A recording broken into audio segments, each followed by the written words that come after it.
Kaka kaka. The sound of gnawing kept echoing by Zhou Yuan's ears.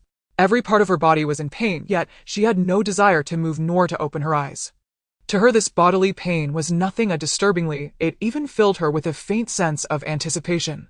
Perhaps if she endured a little longer she would finally be freed. She was so terribly utterly tired. Suddenly she felt her head being clumsily lifted by a pair of small hands. A cold glass cup was pressed against her lips and a tender childish voice sounded by her ear, "Mom, have some water." Zhou Yuan's eyes flew open and she sprang up. A crisp shatter of breaking glass rang out as she stared blankly to the side. A little boy of about 9 or 10 stood there clutching his hands, a trace of grievance in his gaze. Broken glass and a small pool of water lay scattered across the floor. Still dazed, Zhou Yuan simply stared at him in a stupor. The boy's eyes reddened, his voice tinged with a sob. "Mom, I didn't mean to. I just wanted to give you some water." Zhou Yuan gazed at him blankly. Wasn't she supposed to be in a horde of zombies being torn apart? And her arms, she suddenly snapped her gaze toward the boy, yanked him into her embrace, clutching him tightly. Hadn't her little Jean already drawn his last breath in her arms? Little Jean did not react in time. His delicate nose bumped hard against Zhou Yuan's chest, and tears immediately welled up and spilled over. "Mom, my nose is bleeding." Zhou Yuan froze, her gaze falling on the 2 scarlet streaks beneath his nose. The boy quickly pulled a couple of tissues from the table beside them and pressed them to his nostrils, looking at her in puzzlement. "Mom, help me stuff it in." Zhou Yuan's mind completely crashed. She could not make sense of what was happening now. Was she dreaming, hallucinating, or... She suddenly grabbed the phone on the bedside table and glanced at the date displayed on the screen. At once she recalled those rebirth and transmigration novels she had loved to read before the apocalypse. Had she been reborn? But why? Why would she be reborn? She had no desire to live through it all again, no wish to endure that damned apocalypse one more time. It had been too hard, far too hard, for a woman raising 2 children alone. "Mom." The bedroom door was gently pushed open and a round little head cautiously poked inside. Zhou Yuan's eyes widened. The small head quickly slipped fully inside and a tiny body flung itself into her arms. "Mom, you finally woke up." Xiao Yu was so scared. Zhou Yuan's mind suddenly snapped into sharp clarity. She tightened her hold on the warm little body in her arms, then turned to look at the still dazed little Jean beside her. Ignoring the fact that his nose was still bleeding, she pulled little Jean over as well and wrapped him in her arms. To be reborn was a blessing. No matter what the future would bring, right now her family was still here, her children were here, and everything could still be changed. Little Jean squirmed in her arms. "Mom, the nosebleed is getting on your clothes." Zhou Yuan looked down. Because of her rough pulling, the tissue he had stuffed in his nose had been knocked loose and the blood had smeared all over his face. In her previous life, before the apocalypse, she would already have been muttering anxiously while rushing to grab tissues and water to stop the bleeding. But now she actually laughed. Unhurriedly, she pulled some tissues from the table, rolled them into a little wad, and stuffed them into his nostril, then wiped the blood from his face with a wet wipe. It was no wonder she was not anxious anymore. In the apocalypse, death lurked at every corner and missing limbs were commonplace. Bleeding had become the most ordinary thing of all, let alone a minor nosebleed like this. Zhou Yuan's laughter faded as she studied the fair, tender little face before her. Unable to resist, she leaned in and gently took a playful bite. Little Jean jumped away, clutching his cheek and staring at her in mock outrage. Zhou Yuan looked at him with teasing eyes. "Xiao Jin's cheeks are really delicious." Mom. She was suddenly grabbed around the neck by a pair of small hands. "Me too, I want Mom to eat me too. Xiao Yu's are even tastier." Zhou Yuan could not help but laugh aloud, leaning down to give the chubby little face pressed close to her a gentle bite. Xiao Yu's are indeed even tastier." Xiao Yu shot his brother a triumphant look while little Jean rolled his eyes dramatically. What a silly younger brother. Watching the interaction between her 2 little ones, the smile at the corners of Zhou Yuan's lips never faded. Suddenly, the sound of a video call ringtone burst from the phone. Before Zhou Yuan could react, Xiao Yu had already picked it up and handed it to her. "Mom, it's Dad." Zhou Yuan was dazed again and did not respond in time. Xiao Yu had already tapped to answer the call. "Dad." "Hey, little rascal, what are you up to?" came a voice from the other end, familiar yet strangely distant. "Where are Mom and your brother?" "Dad, Mom is sick," Xiao Yu replied in his soft, milky voice. "Xiao Yu, can you give the phone to Mom?" Lu Feng paused for a moment. Xiao Yu handed the phone to Zhou Yuan. She drew in a deep breath and took it, staring at the sharply chiseled face on the screen. For some reason her nose stung and her tears began to fall uncontrollably. On the other end of the call, Lu Feng froze, his thick brows drawing together. "Honey, what's wrong? Is your illness very serious?" In his memory, his wife Zhou Yuan was a fiercely strong woman who rarely shed tears. At home, she juggled work and 2 children on her own, always sharing only the good and never the bad with him, let alone crying like this in front of him during a video call. Her fair, delicate face was now flushed from crying and her eyes were red and swollen. Thinking of how Zhou Yuan had just said that mom was sick, he guessed her illness must be quite serious. Zhou Yuan herself was taken aback, lifting a hand to wipe away her tears. The words, "It's nothing," were about to slip out, but she stopped herself. Looking at the clearly flustered Lu Feng on the screen, she suddenly remembered this very moment. It had been about half a month before the apocalypse. She had gone out to buy vegetables, gotten caught in the rain, and come down with a cold and fever. She hadn't thought much of it at the time. Her health had always been good, and she seldom caught colds, usually recovering in 2 or 3 days. Her husband Lu Feng worked in another province. It took 6 or 7 hours by bus for him to come home. She had always prided herself on her strength. Earlier, because her views on childcare differed from her in-laws, she had sent them back to their hometown to enjoy their retirement once the 2 children started kindergarten. She had worked and raised the children alone, so in her previous life at this point in time, she had never mentioned being sick at all.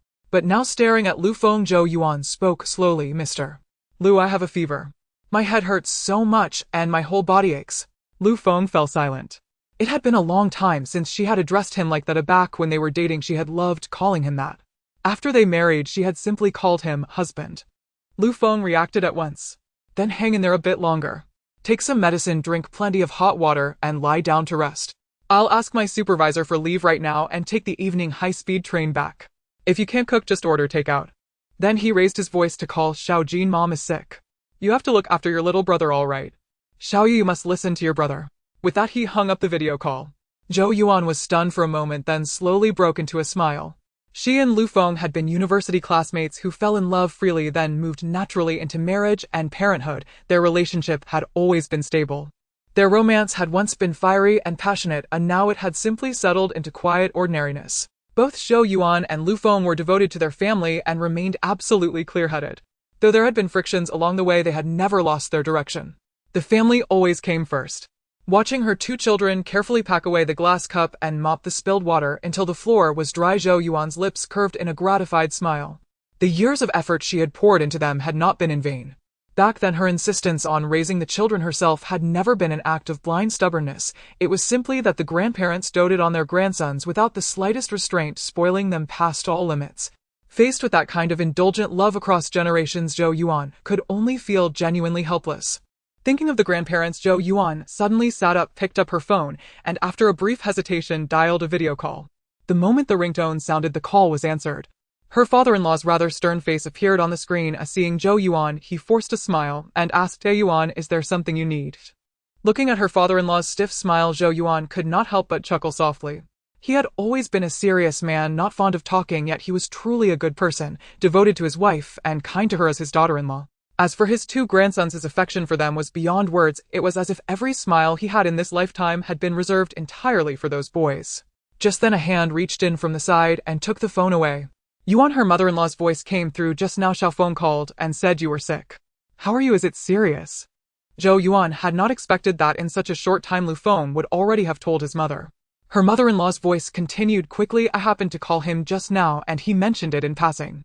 Zhou Yuan pressed her lips together and said, "Mom, I'm fine. I am indeed sick though, so could you and Dad come over and help take care of Xiaojin and Xiao Yu for a while?" Her in-laws glanced at each other in surprise, then immediately nodded. Of course, we'll have Ollie buy the tickets right away." After ending the video call, Zhou Yuan leaned heavily against the headboard, closed her eyes, and drew in a deep breath. Then she quickly picked up her phone again to check the date, July 26 of a certain year, roughly half a month before the advent of the apocalypse. She thought of it as roughly because no one had ever been able to pinpoint the exact day when the world truly ended. People only knew that around mid-August the weather grew ever more scorching and the warning colors on the weather app deepened day by day. At the time, no one paid much attention. Those who had to work still went to work and school was set aside. Children were on summer vacation after all. Zhou Yuan, because of her 2 children, had taken a month's leave to stay at home. It was not until one day when the high temperature warning climbed to nearly 60 degrees, approaching the limits of human tolerance, that the power restrictions began. Many companies and institutions declared holidays and switched to working from home. Countless office workers rejoiced, marveling at how delightful it was not to clock in every day. After the heat alerts came the torrential rain warnings. Under normal circumstances, rain would cool the air, but this time it did not. What fell was not rain but boiling water. Someone even collected the water to test it at the highest temperature recorded reached 80 degrees. It must be remembered that 60 degrees is enough to cause burns, and although the temperature did not rise higher afterward, the boiling water continued to fall, sometimes heavier, sometimes lighter, for a full 2 months. The ensuing floods were beyond imagination. Zhou Yuan knew little about the other regions, but in Sea City, a second-tier provincial capital, the urban drainage system was relatively good. Even so, in the residential complex where she lived, which sat on higher ground, the water still rose to 10 meters, nearly reaching the 4th floor. In low-lying areas, the depth reached 15 or 16 meters, high enough to drown 5 or 6 stories of buildings. The complex where Zhou Yuan now lived was a newly built development constructed in an area developed by a sister unit of her workplace. Its location was relatively remote, and the apartments were offered to internal staff at discounted prices. Lu Feng and she had been working for more than 10 years, and both of their workplaces had solid benefits. They had already purchased a school district apartment years ago, one that came with the quota for a key primary school. This current apartment had been bought purely because it was spacious and inexpensive. During the school term, the children stayed at the school district home. Since it was summer vacation, they had brought them over here for a change of environment. Zhou Yuan drew back the curtains. It was already 7 in the evening.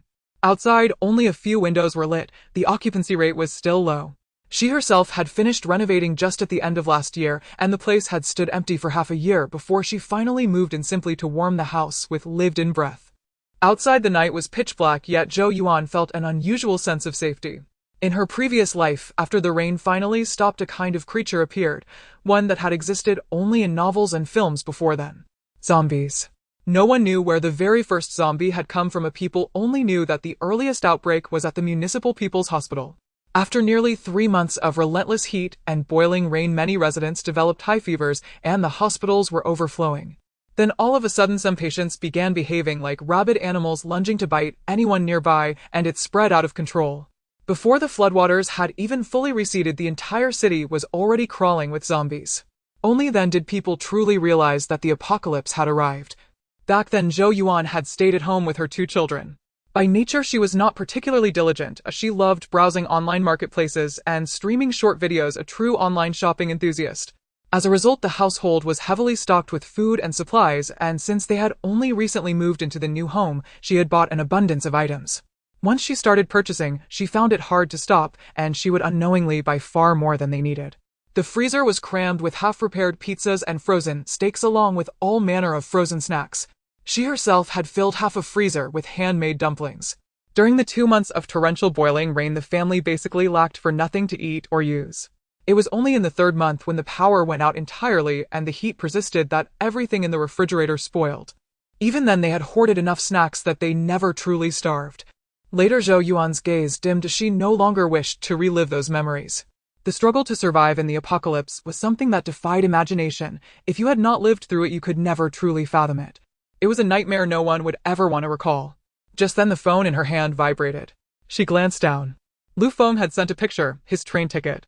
The high-speed train would depart at 7:05, and he would probably reach home around 2 in the morning. She replied with a smiling face emoji, and his response popped up almost immediately: "Have you eaten?" Only then did Zhou Yuan remember that the children had not yet eaten dinner. She opened the door and stepped out just in time to see Xiaojin standing by the stove, a tissue still stuffed into his nose, carefully watching a pot of dumplings boiling. His little face was flushed rosy red from the rising steam. Seeing her come out, he hurried to say, "Mom, they'll be done soon." Zhou Yuan did not move. She simply watched the lively little figure in the kitchen, then glanced toward the living room, where the younger child sat obediently playing alone. Only then did she truly feel that she had come back to life. Heaven knew that when the torrential rains had first begun, although her husband and her in-laws could not reunite, Lu Feng had still managed to video call her 3 or 4 times a day, and though her in-laws worried she might find them bothersome, they nonetheless persisted in sending a video or making a call every single day. Zhou Yuan knew they all worried about her and the 2 children, and it was precisely because of their frequent calls and videos that she had not panicked as much as she might have otherwise. Later, the water supply and electricity went out, and then all networks and communications were severed. From that moment on, she completely lost contact with her husband and in-laws. She was left alone with 2 children under the age of 10 as the food in the house began to run out, with no one to consult and no one to lean on. The panic in her heart was beyond description. Even she did not know how she had endured long enough to reach the base in the end. Just then, the phone in her hand vibrated once more. Zhou Yuan glanced at the information sent by her elder cousin regarding her in-laws' travel plans, narrowing her eyes. Her in-laws were in their hometown county in this province, which lacked high-speed rail, so they could only take a long-distance bus. The earliest bus was at 7 in the morning tomorrow, and it wasn't a direct route. They would have to transfer, taking at least 10 hours. After some hesitation, Zhou Yuan finally sent a message. Elder brother, if you have no other matters, could you please help bring my parents over? She was worried about the two elderly people being unsafe on the road. After a long time, she received a simple okay in response. Zhou Yuan let out a deep sigh. It wasn't surprising that she was so anxious. She found her elder cousin Luli somewhat daunting. Although she had been married to Lu Feng for over 10 years, she had only interacted with his brother during the 2 days of the new year. Luli was 2 years older than Lu Feng but had never married. It said he had many girlfriends outside, yet he had never brought anyone home officially and had no stable job, often mingling with an unsavory crowd living off the old folks. The couple only had 2 children. The younger son had graduated and secured a stable job, owning a house and a car, and had a happy family, while the elder son caused them great worry, leading to arguments every new year. Thus Zhou Yuan initially disliked and even detested Luli. However, later on, despite only spending 2 days together each year, the 2 children in the family grew fond of their uncle. This was simply because he often bought them toys and snacks. After Xiao Jin got a phone watch, he frequently received calls from his uncle. Sometimes when they particularly wanted a toy that Zhou Yuan firmly refused to buy, they would turn to their uncle, knowing that if Zhou Yuan said no, their father and grandparents wouldn't dare buy it either, only their uncle would. Zhou Yuan had to admit that although Luli seemed unreliable, he was quite good to his family. Besides being kind to the 2 children, he was also very filial to her in-laws. Well, although her in-laws viewed his unmarried status as a great lack of filial piety, he did many things well. He arranged everything for their living situation in their hometown, freeing Zhou Yuan and Lu Feng from worry. Regarding Lu Feng, Luli had no complaints either. Zhou Yuan remembered when she was pregnant with Xiao Jin, and they wanted to buy a car for convenience after the birth. However, they had just bought a house and were in the middle of renovations, so they had no money. They didn't want to touch her in-laws' retirement funds. Later, when Luli learned of their situation, he immediately transferred 300,000 yuan to Lu Feng. Zhou Yuan was taken aback. She didn't expect him to have saved so much money despite appearing to live a carefree life. 300,000 yuan was no small a. Moreover, he sent the money without saying a word. It was at that moment Zhou Yuan began to change her perception of this elder cousin, not just because of the money, but because through this incident she realized he was a loyal and righteous person. In her past life, during heavy rain, he would often be on a video call or phone call with her in-laws, occasionally reminding her with a few words. So just now she thought it necessary for her elder cousin to join them. At this time, the whole family must be together. It couldn't be like in her past life, where the family was separated in 3 different places, 3 different directions, thousands of kilometers apart. Now that transportation was so convenient, it was already a challenge to make a trip, not to mention during the apocalypse, when vehicles were submerged and all high-speed trains and planes were grounded. She had never reunited with her family before her death. As for her in-laws and husband, who lived further apart, it was even less likely for them to come together. Her family, her parents, had tragically passed away when she was 20, and over time communication with relatives had dwindled. After eating dumplings with the 2 children, she watched some television with them before washing up and going. Zhou Yuan then lay back down in bed, rubbing the jade bracelet on her wrist. This bracelet was given to her by her mother when she passed away. She didn't understand jade and didn't know its worth. She simply thought it looked nice and had worn it ever since. It wasn't until over a year into the apocalypse, when she went out to scavenge for supplies and fell, breaking the jade. When she picked it up, she accidentally cut her finger and a drop of blood fell onto the broken jade. Later, when she returned, she discovered that inside was actually a space suitable for planting. However, she didn't know if it was due to the breakage, but the space was incomplete. The storage area was small, and the planting land was in disarray. Moreover, at that time, finding supplies was already challenging, and the places she could go with the kids were limited. Usually when they found something, there was hardly enough to satisfy their hunger, let alone store anything. Seeds were even more difficult to come by. In short, at that time, this space was very useless, tasteless to consume, yet regrettable to discard. But now it was different. The apocalypse had not yet begun.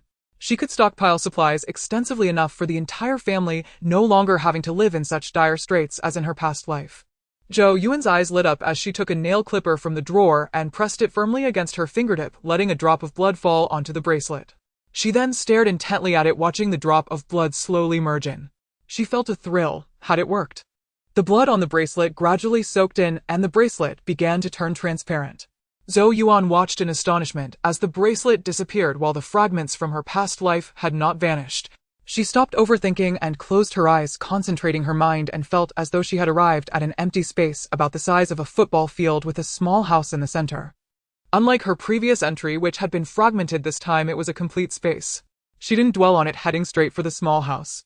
The house was around 100 square meters, well decorated, but sparsely furnished with just whitewashed walls and no appliances or furniture, though there was water and electricity. A pleasant surprise.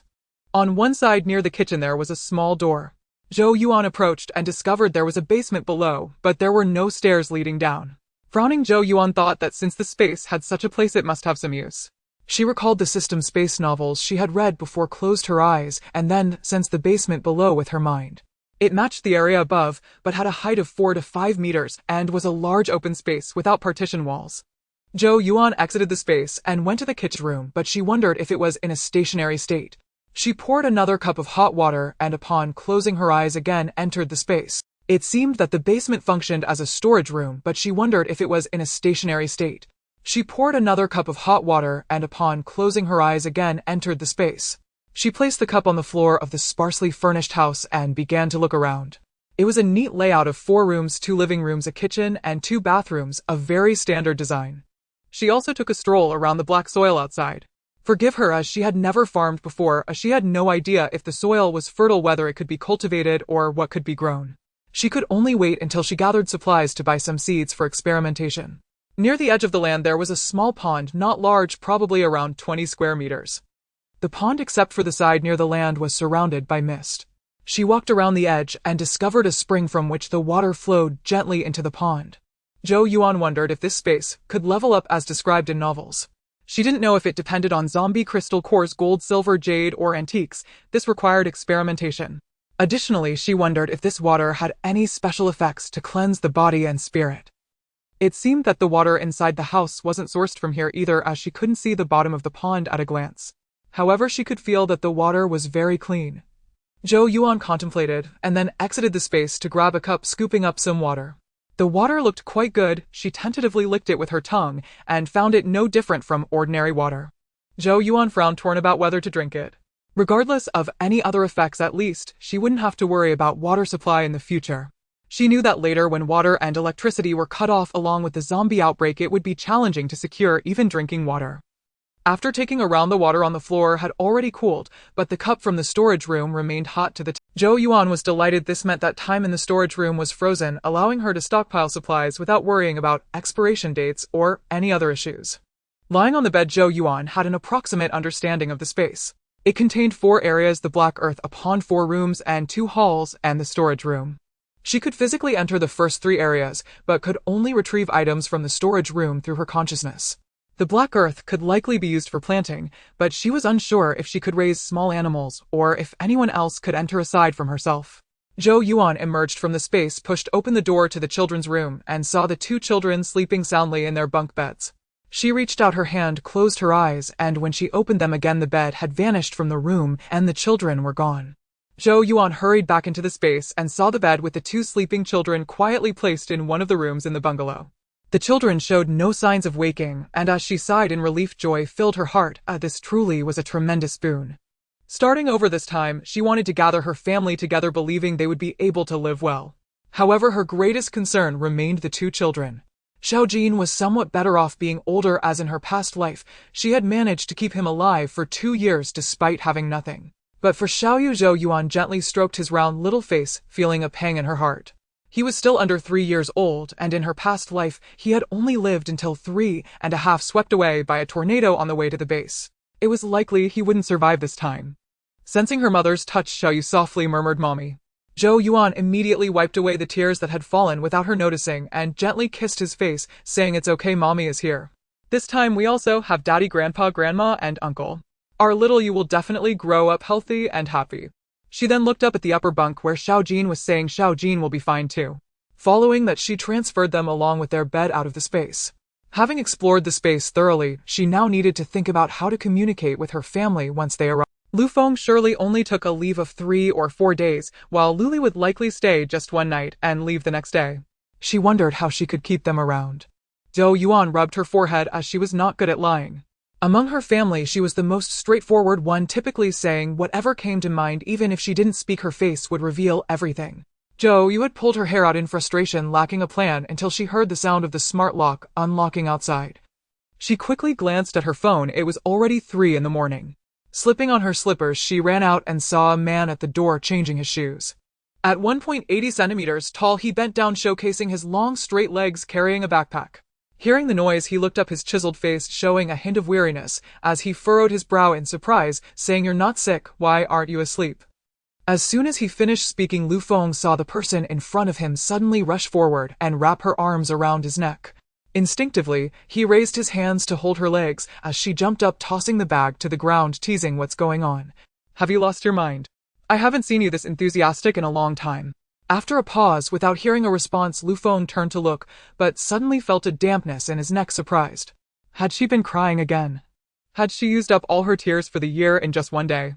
He stepped forward and sat down on the sofa, gently stroking her back, saying, "Don't be afraid, I'm back." It was better when he was silent. Hearing his magnetic yet slightly hoarse voice, Zhou Yuan lost control, her sadness flowing like a river as she began to wail, "Where have you been? Why did you come back only now? I'm so tired, really so tired. I can't protect the children anymore." Lu Feng found her words amusing at first, about to tease her for insisting on doing it all herself, but his expression changed when he heard the latter part. He frowned, holding Zhou Yuan's head firmly, asking, "What do you mean you can't protect them? Who has been bullying you three?"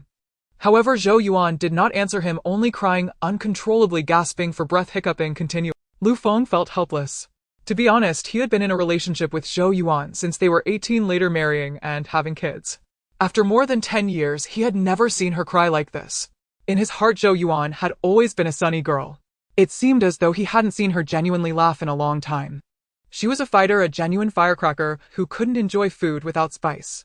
Her temper ignited easily, whether justified or not. She would always strive to win, never compromising easily, much less softening in such a manner.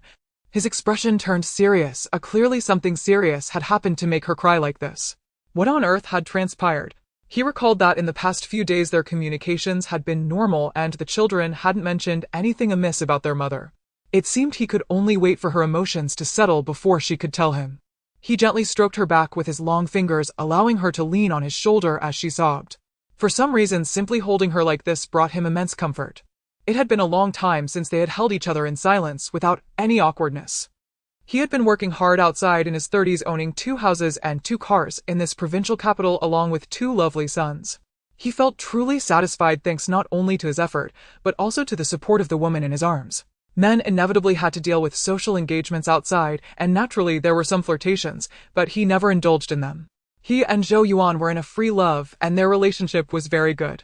He knew exactly what he wanted, not fleeting thrills from outside, but the comfort of a family with a wife and children at home. He had outgrown the age of chasing excitement. No matter how difficult it was outside or how tiring the work was, as long as he thought of his wife and children, he felt completely at ease with boundless energy. He liked Zhou Yuan very much. In college, he had fallen for her at first sight and had been enamored ever since. Every time he saw her tossing her hair while walking past his dorm, he couldn't take his eyes off her. So one day when she walked past him, he impulsively grabbed her hair. Lu Feng smiled at the thought, then noticed that the person in his arms had fallen silent, and looking down saw she had cried herself to sleep, her distinct eyelashes still glistening with tears. He supported her bottom, stood up, and walked to the master bedroom, gently placing her on the bed. As he got up, he heard her mumbling, "Husband, Mr. Lu, where exactly are you?"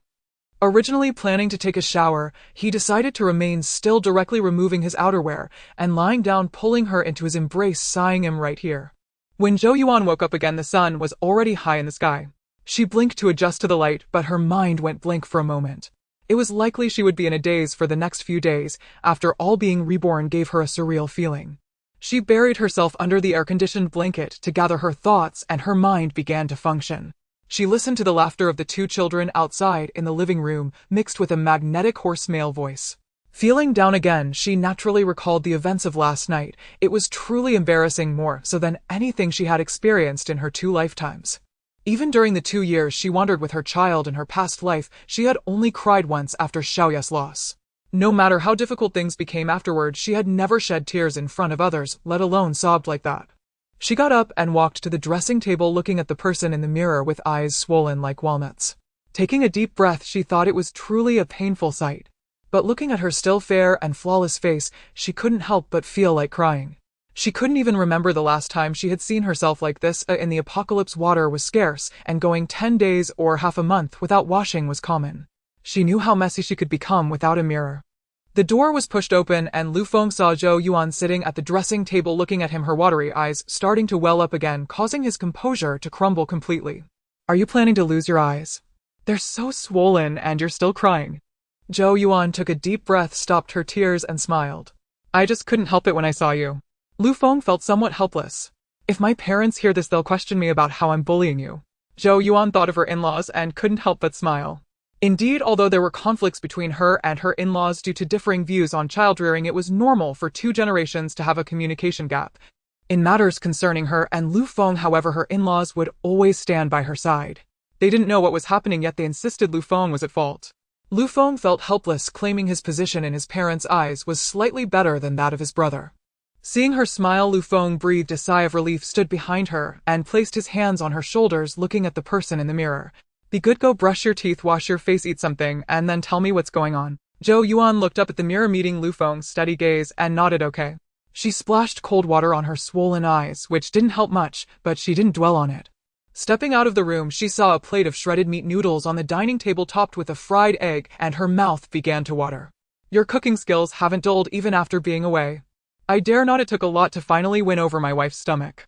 Lu Feng brought a plate of chili sauce to the table. Seeing the chili sauce, Zhou Yuan's eyes lit up and she immediately tried to reach for the plate, but Lu Feng stopped her. Don't eat too spicy in the morning. Zhou Yuan pouted and had to pick up a little with her chopsticks, casually stirring it into her bowl. The moment the noodles entered her mouth, Zhou Yuan felt a wave of comfort wash over her. It had been far too long since she had tasted food that suited her palate. During the 2 years of the apocalypse, it was clear that having something to eat was already a blessing, and who could be picky about taste?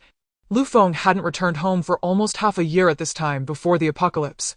In college, Zhou Yuan had initially been entangled by Lu Feng's persistent pursuit, and later, he spoiled her taste buds. She was the only child in her family raised with indulgence by her parents, truly a young lady who had never done a day's labor. During her college years, she always ate in the cafeteria, and after college, when she was with Lu Feng, it was always him cooking. Later, when her in-laws went back to their hometown, her biggest worry was about food. But one could say that potential is boundless. If you claim you can't do something, it's only because someone has been helping you. Once no one is around to assist, you find that you can manage alone. Cooking isn't a particularly complicated task. Of course, this only applies to being able to cook food that is safe to eat, and don't expect it to taste fantastic. Fortunately, her 2 children were not picky eaters. Ironically, she was the one who found it hardest to eat her own cooking, and that bowl of noodles almost made her want to cry.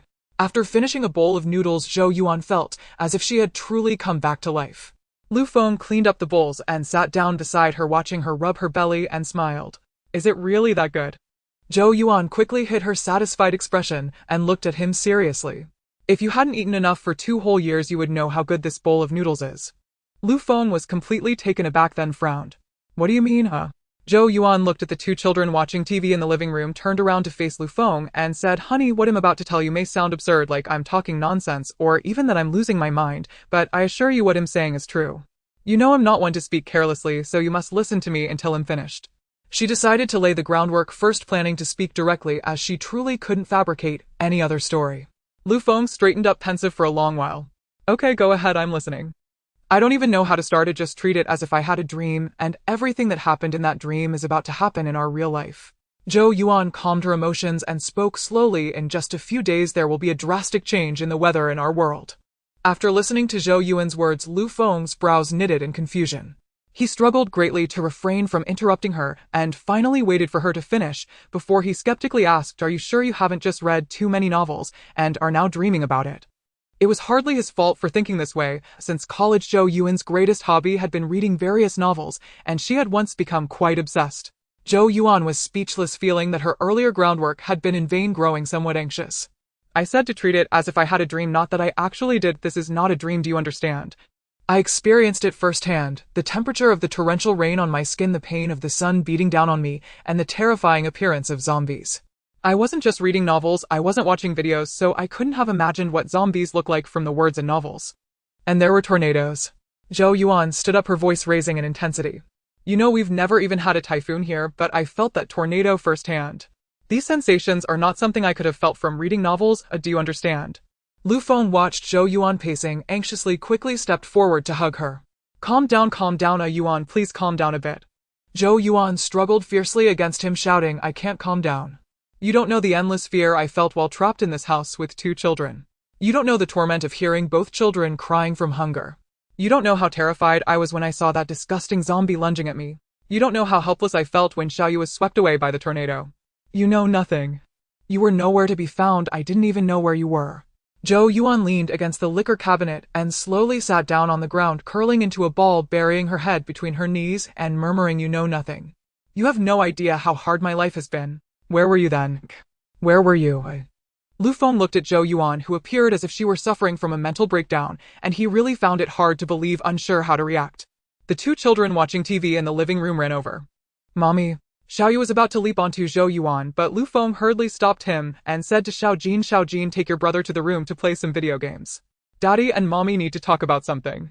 Watching the 2 children enter the room, Lu Feng looked at the curled-up Zhou Yuan, pinched the bridge of his nose, and couldn't help but feel heartbroken as he approached to hug her. It was truly hard to blame him for his disbelief. This was simply too outrageous. Natural disasters could be understood, but what on earth were zombies? Was this really not just a fabrication? If we talk about viruses, there have been many small and large viruses over the years. There have been viruses that caused city lockdowns and ravaged the nation, and even the world before, but nothing like what she described had ever occurred. How could he believe this? Zhou Yuan leaned against Lu Feng's embrace, beginning to calm down. She couldn't shake the feeling that she had forgotten something important. Lu Feng's mind started to recall the things Zhou Yuan had mentioned earlier, the high fever and the scalding rain. The floodwaters reaching 5 or 6 stories high, the unfathomable zombie virus, the tornado. What else was there? Mutations in plants and animals. While Lu Feng was still pondering, Zhou Yuan had slowly regained her composure. She looked up at him, her eyes filled with a stubborn determination. I know it's hard for you to believe that it seems so fantastical and absurd, but what I'm saying is true. Without waiting for Lu Feng's response, Zhou Yuan's gaze mixed with a hint of fear while her tone remained exceptionally calm. Do you know? I have killed someone. Lu Feng narrowed his eyes, but Zhou Yuan didn't look at him. Instead, she continued in a flat tone, the first time I killed, I didn't know the person, but he tried to bully me. Not only did he want to bully me, but he also attacked Xiaojin, who is just a child. He kicked him across the room, sending him flying 1 or 2 meters away. Zhou Yuan scoffed. They say women are weak, but for a mother they become strong. That's no lie. When I saw Xiaojin fly out, I plunged the fruit knife in my hand. Zhou Yuan pointed to a green fruit knife on the bar nearby, that one. When I left here, I took it for self-defense. Who knew it would actually come in handy? Then Zhou Yuan smiled. At that moment, I even remembered that a person's heart is on the left side. I struck true, killing him with a single thrust, and his blood splattered on my face, still warm. In that moment, Lu Feng believed her. No matter how unbelievable the situation was, he believed her. If it weren't for her personal experience, she couldn't possibly describe killing someone so realistically. He took Zhou Yuan's hand, saying, Stop talking. I believe you, but this is beyond my comprehension. I need some time to process. Really? Zhou Yuan looked at him. You really believe me? You're not just tricking me. Lu Feng nodded. I believe you. Zhou Yuan scrutinized his eyes, ensuring he wasn't just comforting her. She slowly leaned back into his embrace, her voice slightly hoarse. Mr. Lu, if you still don't believe, time will have to prove it. But by then it may be too late. We must think of every possible way to stockpile supplies while we still can. Stockpile supplies. Oh. She had forgotten about her space. Initially, she wanted to tell him about the space directly. How had it turned into this? Lu Feng nodded. I know. My parents should be arriving soon. Once they get here, we can discuss things properly. You should rest now. Don't be afraid this time. I won't let you suffer like this. Zhou Yuan nodded. With his support, she stood up and opened her mouth, ultimately saying, Husband, once my parents and elder brother arrive, I have something to tell you. She then hurried back to her room. Lu Feng felt that something was off with his wife. What Zhou Yuan wanted to say was of course about her space. There was nothing to hide about this matter. Whether it was for early stockpiling or later survival, the family couldn't avoid them. Moreover, once the zombies appeared, many people began to develop abilities, including spatial abilities. However, abilities are evolved from within oneself, while hers came through the bracelet as a medium. In her previous life, she hadn't developed any abilities, otherwise she wouldn't have been unable to protect either of her 2 children. Sigh. After just struggling to explain so much and exhausting herself, she realized how foolish it was to speak of her space and let facts speak for themselves. Zhou Yuan slept soundly until 5 p.m. She was truly in desperate need of sleep, not just physically but mentally. The sounds of conversation from the living room indicated that her in-laws had arrived. She got up and opened the door and indeed saw her in-laws sitting on the sofa playing with the two children, while on the other side sat a man who bore a seven-tenths resemblance to Lu Feng, engrossed in his phone, probably playing a game. One must admit that both brothers inherited their parents' best traits. Standing at 6 feet tall with handsome faces, they were in their 30s, the age when men are most mature and charming. Upon seeing her, her mother-in-law quickly stood up to support her. "How are you? Feeling better?" Zhou Yuan shook her head. "Mom, I'm fine, just didn't sleep well." "That's good to hear," her mother-in-law frowned. "Your complexion looks too poor." Previously she was pale, now she was ashen. Her father-in-law said nothing but nodded along while Luli took a moment to glance up. Lu Feng emerged from the kitchen with a dish saying, "Dad, Mom, Brother Xiaojin, and Xiaoyu, dinner is ready." Upon seeing Zhou Yuan, his eyes began to smile. "You're awake. Let's eat first, we'll talk about everything after dinner." Zhou Yuan nodded, having only had a bowl of noodles in the morning as she was now famished. The entire table stared in astonishment as Zhou Yuan polished off 3 bowls of rice in a whirlwind. She let out a loud burp before noticing their shocked expressions, her cheeks flushing as she stammered, "I was a bit hungry." Lu Feng was the first to react, taking her bowl. "I also made soup. Let me scoop you a bit to settle your stomach." Zhou Yuan accepted the soup and began sipping it slowly while her mother-in-law chuckled. "Looks like you were really starving." The family resumed their meal, though there was a bit less food. Lu Feng boiled some noodles. By the time everyone was full and tidied up, it was already 7 p.m. Lu Feng called everyone to sit on the sofa. Seeing Luli about to play games on his phone again, he quickly said, "Brother, stop playing on your phone. I have something very important to discuss with a Yuan." Luli looked curiously at Lu Feng and Zhou Yuan, then set his phone aside. After arranging the two children in their room, Lu Feng finally spoke. "Mom, Dad, Brother, what I'm about to say is quite bizarre." At this point, he suddenly choked up, realizing why Zhou Yuan had wanted to lay the groundwork earlier in the morning. He glanced at Zhou Yuan, who avoided his gaze, sipping her hot water in small sips. After a long pause, his mother, seeing Lu Feng still silent, gave him a light slap on the back. "What are you doing? Why are you stuttering while discussing something so bizarre? Don't tell me you've done something wrong to a Yuan." "Mom, what are you saying?" Lu Feng sighed in exasperation. "It's like this. A Yuan said that there will be a heat wave warning in about a week." Once he started speaking, the rest flowed smoothly. His in-laws' expressions darkened immediately, while Luli, who had initially seemed indifferent, soon frowned deeply, staring at the back of Zhou Yuan's head for quite a while. After Lu Feng finished speaking, the living room fell silent for a long time. Finally, his mother spoke. "Yuan, it's not that I don't believe you. But could it be that you had a fever earlier and now you're experiencing some after effects?" Lu Feng watched Zhou Yuan nervously, fearing she would break down again like in the morning. To his surprise, Zhou Yuan looked up and smiled, shaking her head. "I know it's hard for you to believe. Let me show you a magic trick." The 4 of them, including Lu Feng, were taken aback. Wait, weren't they discussing something serious? Why was there suddenly a magic trick? Zhou Yuan ignored their reactions and raised the cup in her hand. "Look closely, this cup, a glass cup from home." Several of them nodded reflexively, then widened their eyes as the cup vanished. Zhou Yuan wore a short-sleeved t-shirt, and her hand holding the cup was bare. There was no way to hide anything. Her mother-in-law clutched her chest while her father-in-law's lips moved, but he couldn't say a word.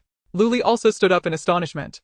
Lu Feng, recalling Zhou Yuan's earlier mention of abilities, was shocked for a moment, then frowned, saying, "Did you not say you had not evolved any abilities?" "Evolved abilities?" Luli asked. "What do you mean?" Lu Feng had only briefly mentioned the disasters that would occur later, and hadn't elaborated as specifically as Zhou Yuan had. Zhou Yuan took the cup out of the space and placed it on the coffee table.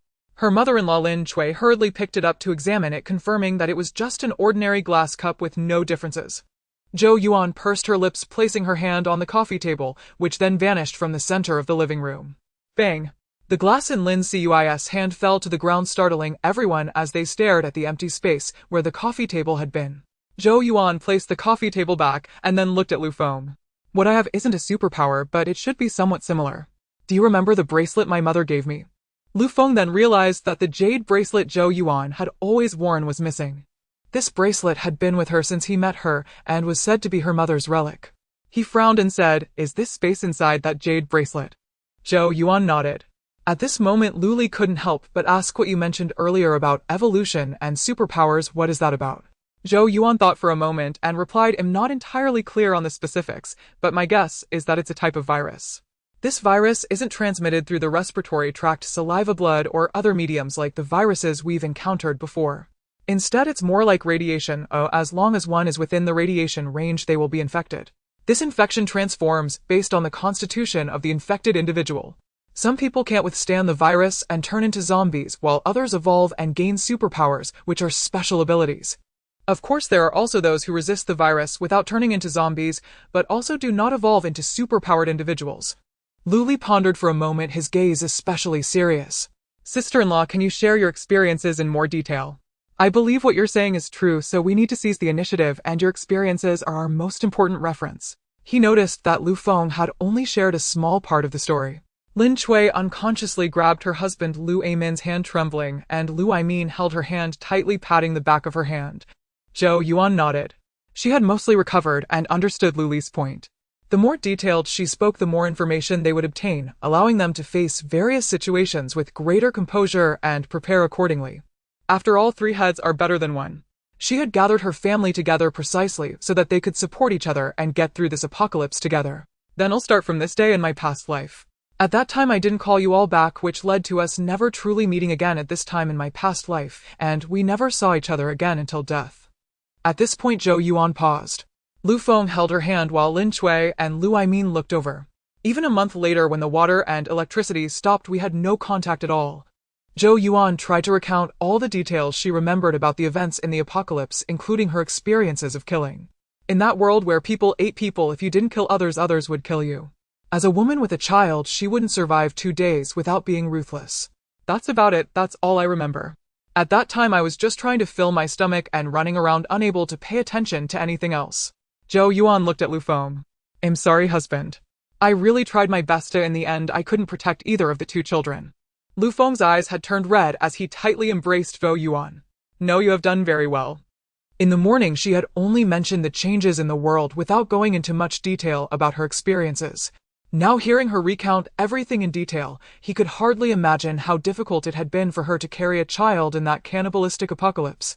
No wonder she had such a huge reaction when he didn't believe her in the morning.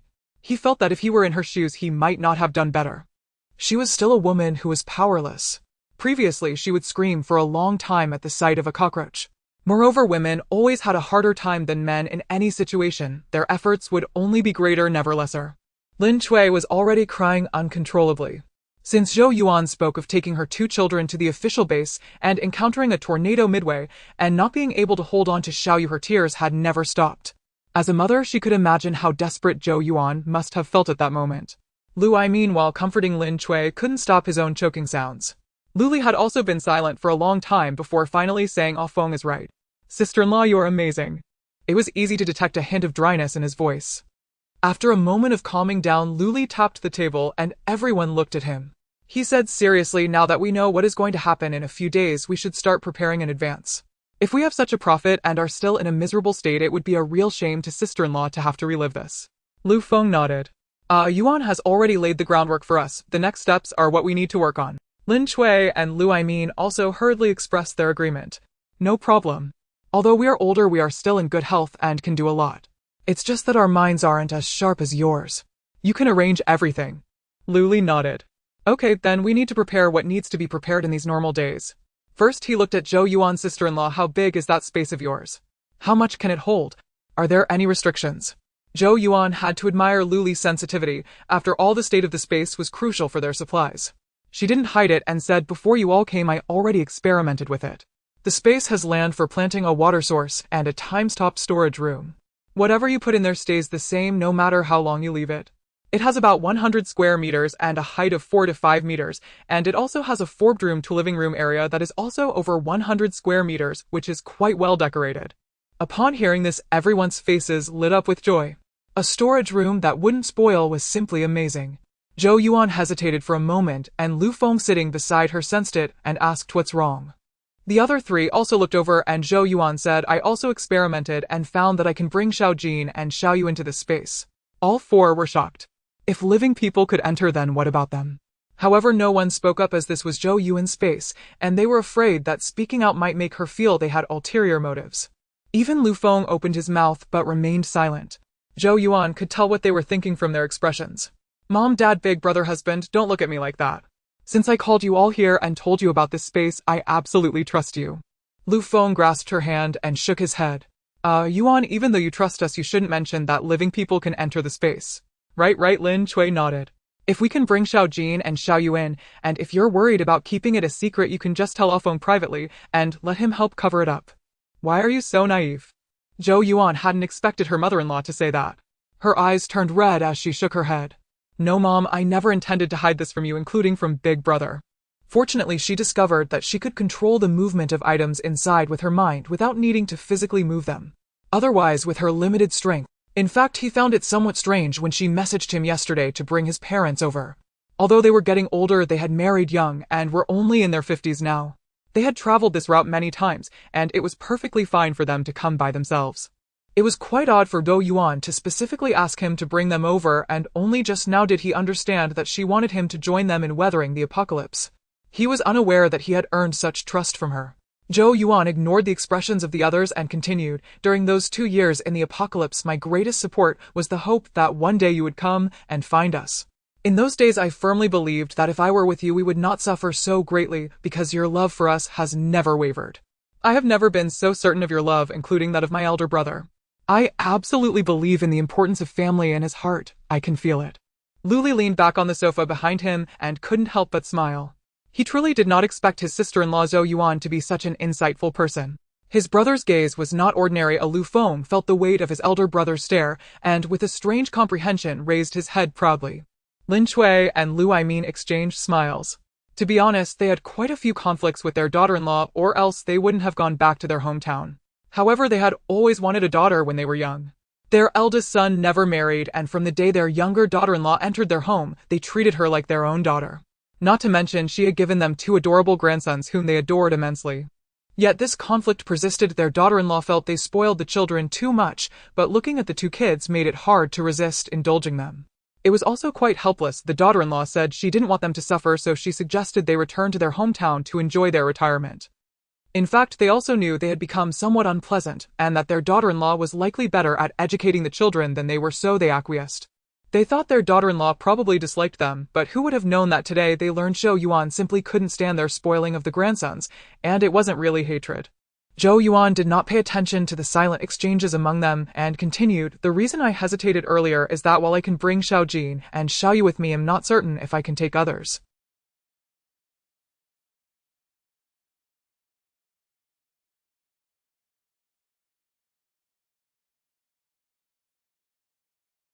What does that mean?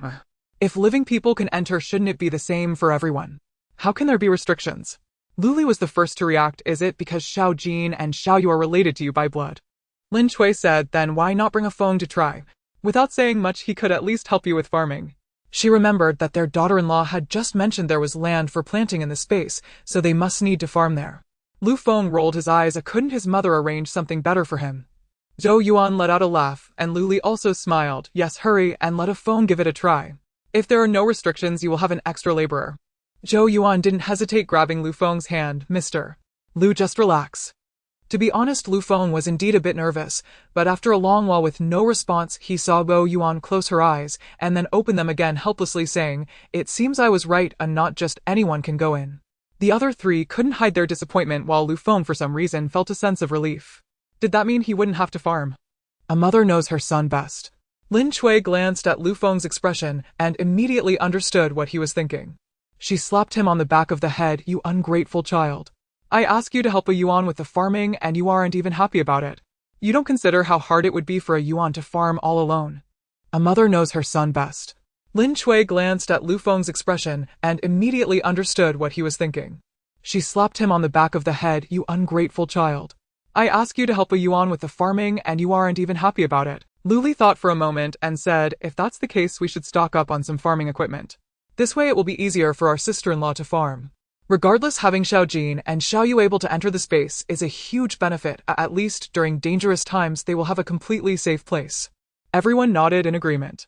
Indeed, the 2 children were too small and needed absolute protection. Luli continued, sister-in-law just mentioned that the space can preserve food and allow for planting. Since Xiao Jin and Xiao Yu can enter, shouldn't we also consider whether we can raise animals? So we need to start our stockpiling journey now. Zhou Yuan nodded. Yes, we must gather enough supplies for 7 people before the high temperatures arrive. Lu Feng pursed his lips. So how much money do we have on hand right now? Zhou Yuan replied, I have 1,200,000 in my bank fixed deposits and funds, and am thinking of selling the apartment in the school district over there. If I sell it for cash at a lower price, it should be around 3 million. Lu Feng nodded, I still have about 1 million on me. Zhou Yuan looked at him in surprise, and Lu Feng quickly explained with a strong survival instinct, that was from profits on a previous project, I haven't dared to transfer it out yet. Lu Li glanced at his useless younger brother, I have 2 million on my side. Lin Chui glared at him, where did you get so much money? Lu Li grinned, I did some investments with friends. With those shady friends of yours.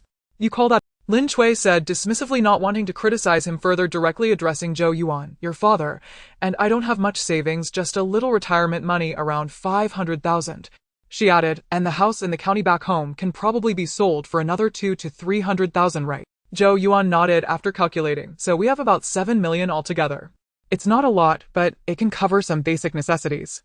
If we can go out later, we can also consider zero-cost purchases. Lu Feng and Lu Li raised their eyebrows at the mention of zero-cost purchases, their expressions turning mischievous, while Lin Chui and Lu Aimin looked confused. What do you mean by zero-cost purchases? Zhou Yuan coughed awkwardly and explained, it means not spending any money. Isn't that stealing? Lin Chui quickly waved her hands, we are upstanding citizens, how can we do something illegal? Lu Li scoffed, when the apocalypse comes, what law will be left? If you don't take it, others will. Lin Chui responded with a slap, I bet you've been doing this kind of thing even in the current legal world, haven't you?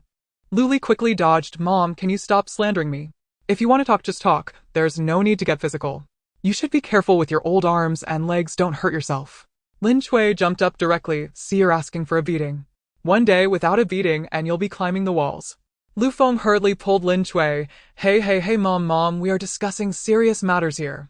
Only then did Lin Chui realize, awkwardly waving her hand and glaring at Lu Li before sitting back down. Zhou Yuan touched her nose and continued, Mom, what my elder brother said is correct. At that time the country won't be able to manage these matters at all. If you don't take from others, they will take from you. It will all come down to who acts quickly and seizes the opportunity. Moreover, think about it, when the floods come, all those supplies will be ruined. What a waste. Lu Li shrugged and turned to Lin Chui, see. Lin Chui nearly slapped him again, but held back, a Yuan speaks more nicely than you, she's worried about waste, and you're just being dishonest. Lu Li rolled his eyes, Mom, I've completely understood now.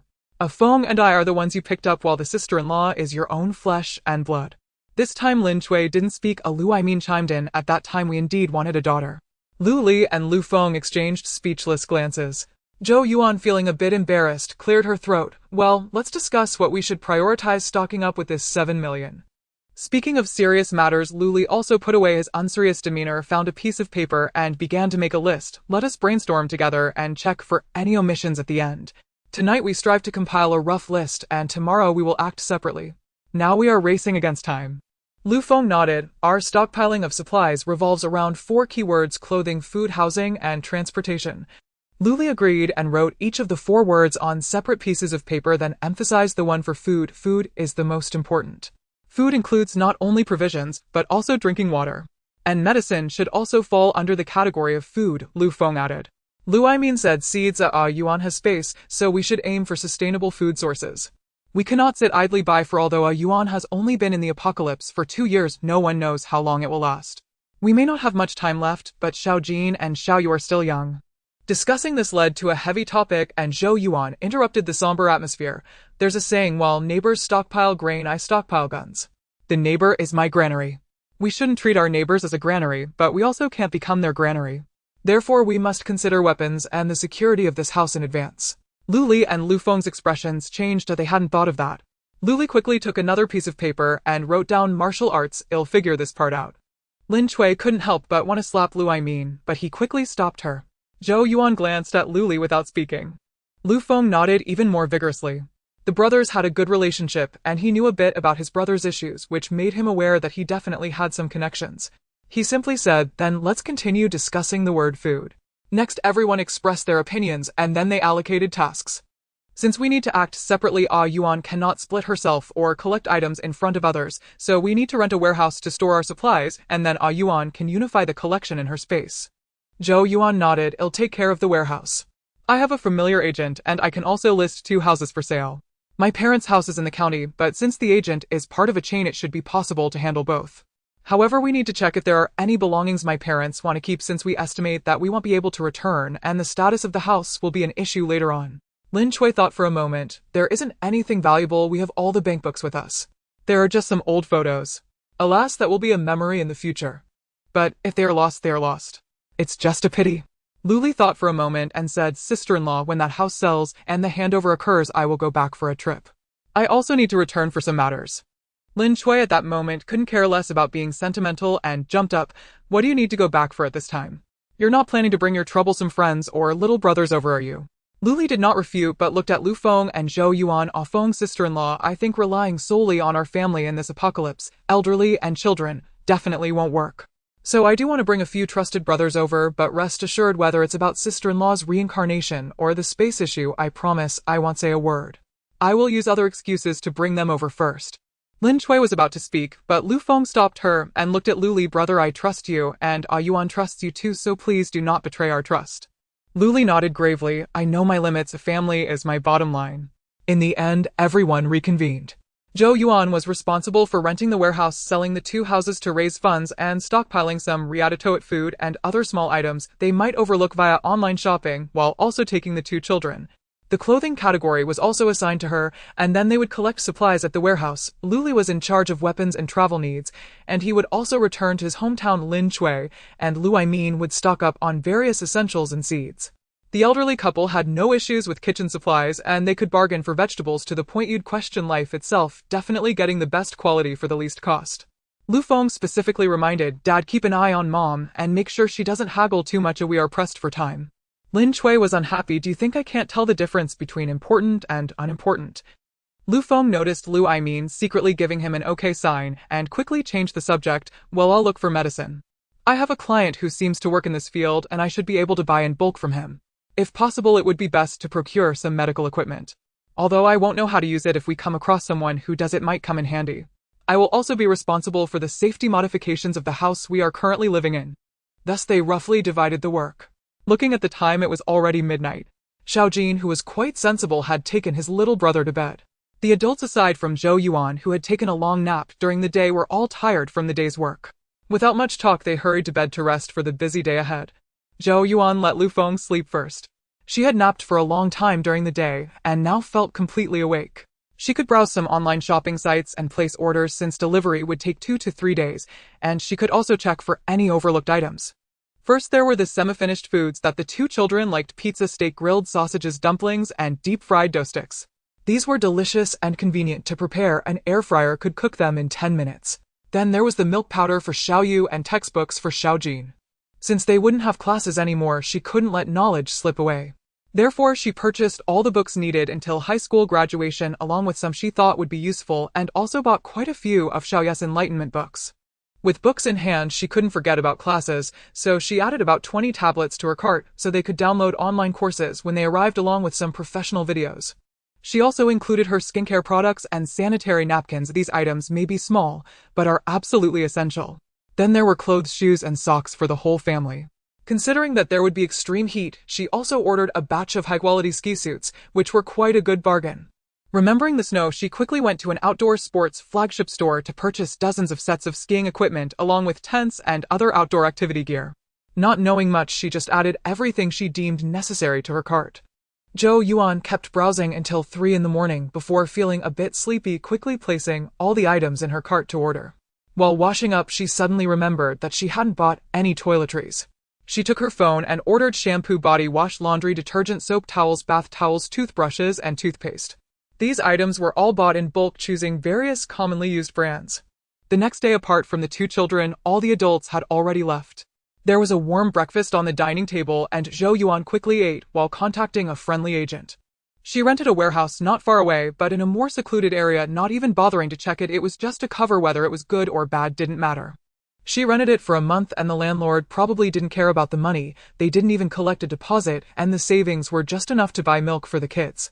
She sent the warehouse address to the 3 parties and listed 2 houses for sale, requiring a quick deal and full payment. The young agent came to deliver the warehouse key and asked her puzzled sister, "Have you encountered something?" Zhou Yuan simply replied, "Don't ask so much, just get it done quickly." The young man didn't ask further and hurried back to contact potential buyers, as he had also referred the house in the small county to his colleagues. Around 9 or 10 o'clock, a group of workers arrived to install anti-theft doors and explosion-proof windows. Zhou Yuan knew these were sent by Lu Feng. The anti-theft door was obviously of excellent quality, and the workers said the windows were the highest-grade explosion-proof glass from their store, impervious to bullets. The agent was efficient by noon. He called to say someone wanted to buy and planned to view the house in the afternoon. Just then the doors and windows were almost installed. When the workers asked how to handle the old door they had removed, Zhou Yuan had agreed with the agent to show the house at 3 in the afternoon. She glanced at the door, which had been well chosen during the initial installation. It was perfect since her house was on the top floor with a two-entrance, two-house layout. She instructed the workers to install it directly at the stairway, essentially providing an extra layer of security for her home. At first the workers were reluctant, as this was against regulations, and there was still another household on this floor. Zhou Yuan offered them extra money and told them the other household was also hers, assuring them that she would handle any inquiries from the property management. Only then did the workers agree to install it, warning her that if any issues arose they wouldn't be responsible. Zhou Yuan didn't object, because as far as she knew the neighboring house hadn't been sold yet. No one had moved in since she left her previous life, and it seemed unlikely there would be neighbors this time either. At noon, since none of the three parties returned for lunch, Zhou Yuan casually fed the two children, and then let Xiao Jin take Xiaoyu for a nap. The kids seemed to understand that the adults had important matters to attend to. Xiao Jin, being responsible, took care of his younger brother, while Xiaoyu obediently followed his brother without causing trouble. While the children napped at home, Zhou Yuan went ahead to the school district house to gather what needed to be collected. The furniture at home was just right to fit into the warehouse. By the time the potential buyer came to view the house, everything was cleared out except for the fixtures that couldn't. The buyer was quite pleased, saying he would definitely renovate it, and having it cleared out saved him some trouble. He was satisfied with the house and didn't haggle over the price, directly agreeing to it, which Zhou Yuan had already set lower than the market price by 100 to 200,000. The client paid half the deposit first, then signed the contract and paid the remaining half. Both parties were straightforward, and the paperwork was completed swiftly, with 1,500,000 arriving. Zhou Yuan recalled that the storage room in the warehouse was empty, and she couldn't just stack everything she bought on the floor, could she? She hurried off to order a batch of shelves, arranging them like in a warehouse for better organization, making it easier to find things when needed. Just then her in-laws called to say the batch of rice and flour they bought had arrived at the warehouse, and Zhou Yuan rushed over to pick it up. Upon arriving at the warehouse, she saw several medium-sized trucks parked at the entrance. She hurried over to open the door. After unloading the goods and seeing the trucks leave, she quickly closed the warehouse door, checked for any surveillance, and prepared to start collecting the items. However, looking at the towering piles of goods in the warehouse made her head spin. It had to be said that her in-laws were indeed experts at stockpiling, of the rice and flour were all in truckload quantities, and she really couldn't figure out how heavy a truckload was. Though she had cooked for several years, she honestly had no talent in culinary skills. She needed a measuring cup to know how much rice to cook, and as for how much rice to serve for a meal, she was sorry to say she didn't know.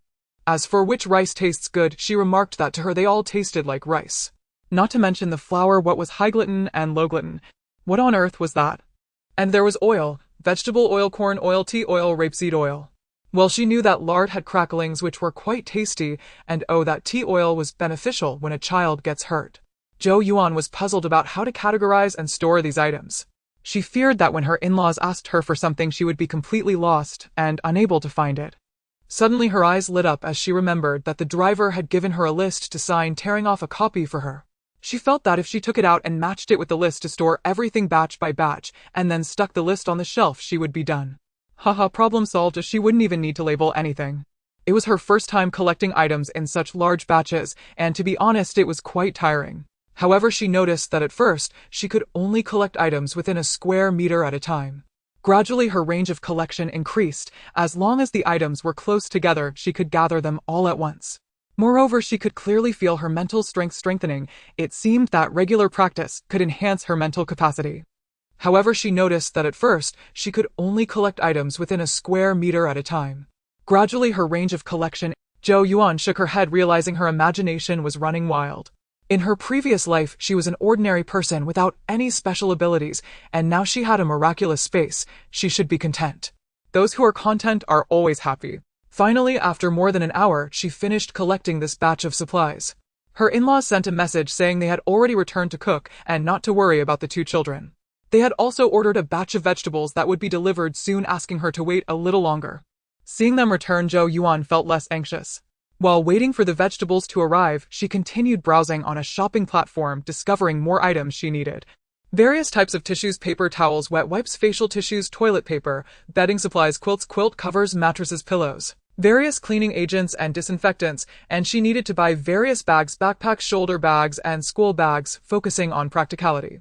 By the time the delivery truck arrived, Zhou Yuan had completely lost her mind. Shopping was truly addictive. Finally, looking at the several truckloads of vegetables that had been unloaded, Zhou Yuan was utterly stunned. Potatoes, sweet potatoes, yam, radishes, pumpkins, had her in-laws cleared out the entire vegetable market. When Zhou Yuan returned home, her parents-in-law had already prepared the meal.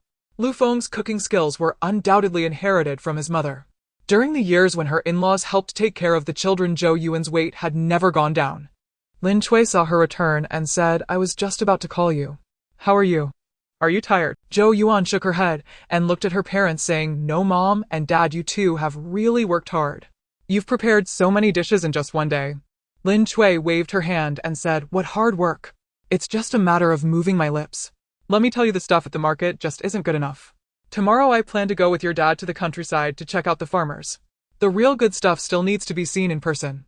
Zhou Yuan opened her mouth, but Lu Aimin spoke first. "Those seeds and such really need to be collected from the countryside. They must be kept for planting, and they are definitely good quality." Seeing that her father-in-law agreed, Zhou Yuan didn't say anything more. She had no say in this matter. "All right, just leave it to your dad and me." Lin Cui brought the dishes from the kitchen and said, "After a long day, hurry up and wash your hands to eat." Zhou Yuan was taken aback and asked, "What about Lu Feng and your elder brother?" Lin Cui frowned. "Forget about them. They haven't called all day. Who knows where they are off to?" Just as she finished speaking, Lu Feng walked in. Hearing his mother's words, he helplessly said, "Mom, how can you be so dismissive of us brothers?" They were clearly busy with serious matters. After all, getting the weapons from his brother, or the medicines on his side, wasn't easy. Why did it sound like they were out partying in their mother's words? Lin Cui rolled her eyes at him without saying a word. Zhou Yuan cleared her throat and asked, "What about the two kids?" Lin Cui slapped her forehead and said, "Oh, I saw someone selling those little white rabbits at the market, so I bought two to see if they could be brought into the space. Look, the two kids are on the balcony playing with the little rabbits." Hearing this, Lu Feng also became interested and hurried with Zhou Yuan to the balcony, where they saw the two kids feeding the rabbits with vegetables. Little Jean ran over when she saw them and exclaimed, "Daddy, Mommy." Little Yu also ran over saying, Zhou Yuan hurriedly picked him up. This little chubby boy was much sturdier than his brother and weighed over 30 pounds. She could barely lift him now. Seeing that she was struggling a bit, Lu Feng quickly reached out to carry him, saying, "Come, let Daddy see if our little pig has gained weight." Little Yu pouted, saying, "I'm not a little pig," and slipped down from Lu Feng. Zhou Yuan and Lu Feng exchanged smiles, looking at the rabbits in the cage on the ground. Zhou Yuan curiously asked, "I heard that rabbits have double uteri and can reproduce easily. Lu, good, do you think this rabbit is male or female?" Little Jean corrected her from the side, saying, "Mommy, we say male and female for rabbits, not male and female." Zhou Yuan was taken aback. "Oh, is that the term?" Lu Feng smiled and looked at Little Jean, asking, "Then do you know if this rabbit is male or female?" Little Jean shook his head, saying, "I don't know." He looked at Lu Feng with bright eyes, asking, "Does Daddy know?"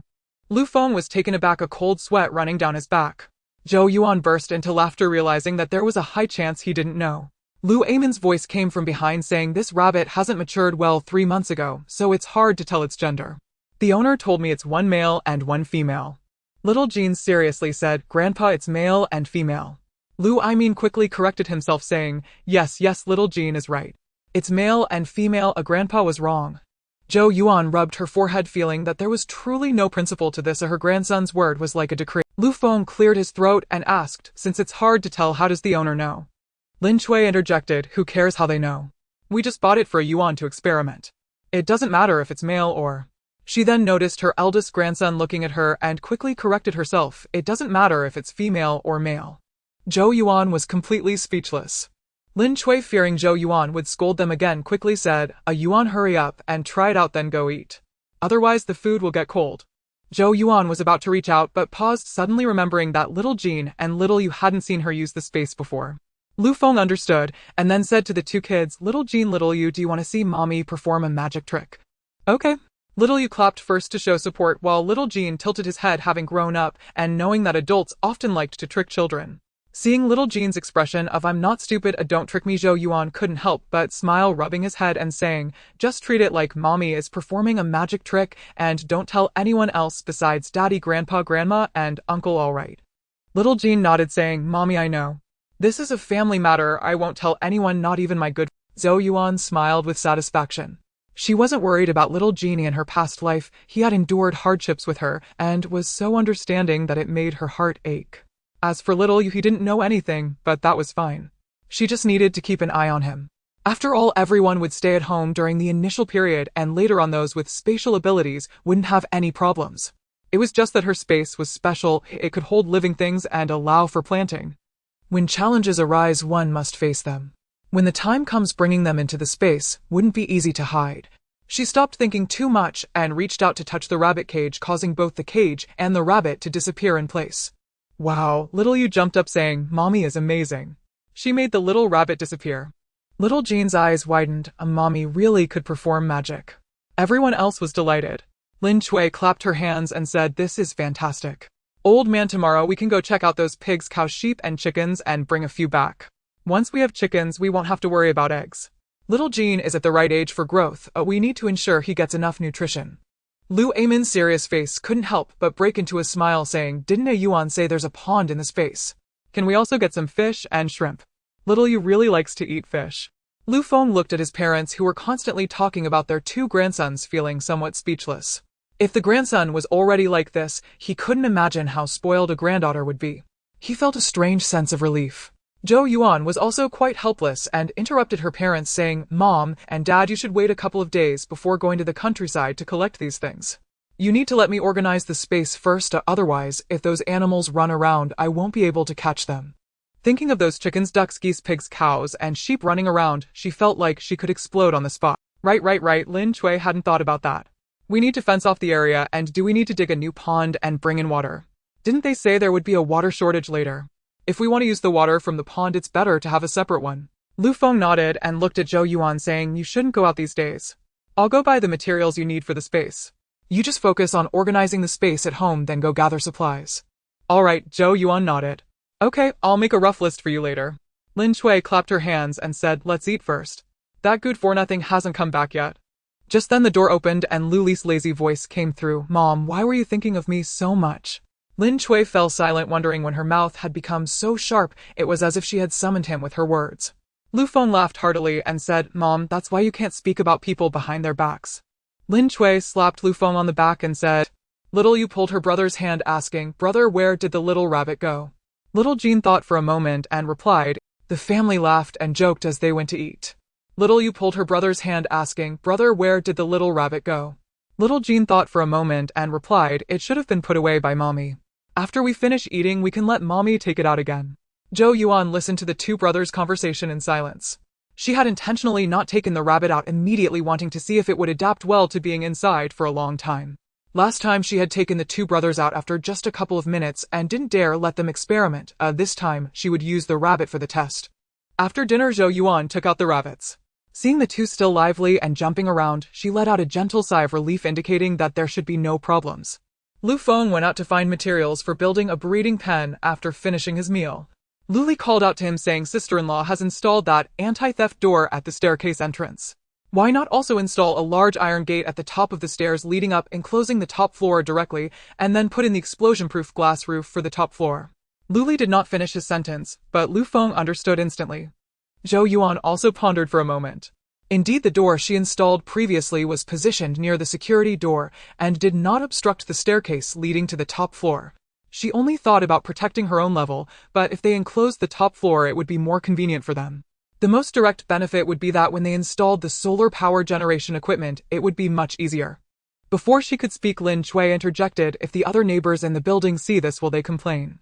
After all, there's still over 10 days until the high temperature warning, and people need to dry their clothes and quilts."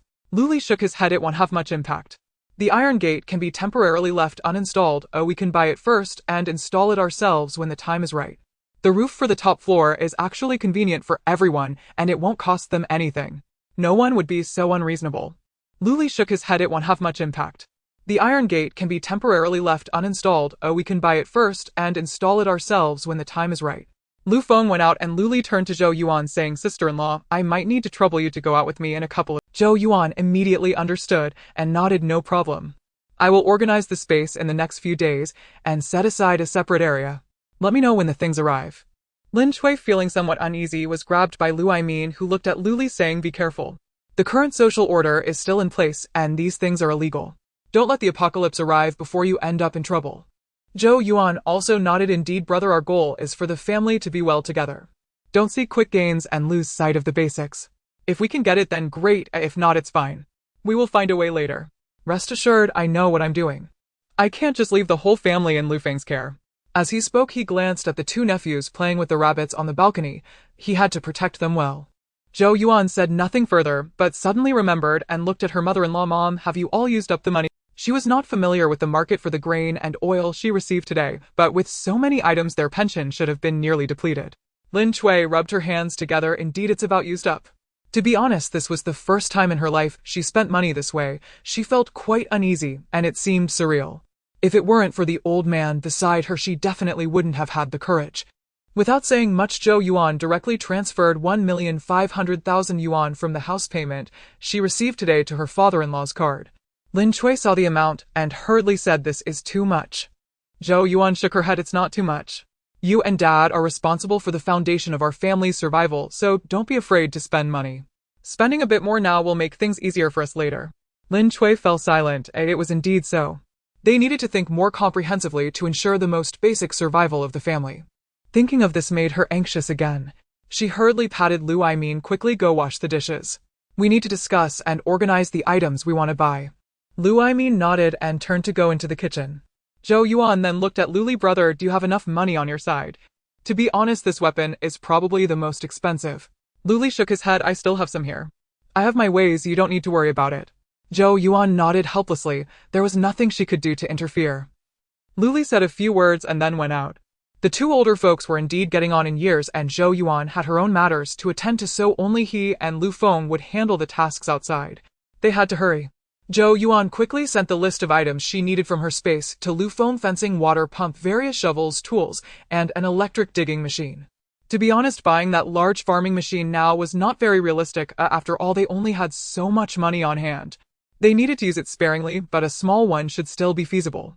Otherwise, relying solely on her strength, it would take ages to till the land. Just thinking about it gave her a headache. She had never farmed in her 2 lifetimes. However, they had to manage somehow. She decided not to stress herself out and prepared to return to her room to organize the items she had collected during the day from the school district, and there was still the kitchen's range hood and water heater to install. Oh dear. She didn't know how to do that. What to do? Passing through the living room, she saw the 2 little Jean brothers eating ice cream. Zhou Yuan was stunned and then turned back to sit on the sofa. She took out her phone and started stocking up on ice cream, planning to buy over 10 large ice machines. When the power goes out later, it will be scorching hot. Even if there is solar power, it might not be enough when it rains and there's no sunlight to run the air conditioning.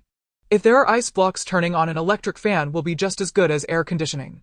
Speaking of which, she added dozens of various models of air coolers, electric fans, dehumidifiers, and dryers.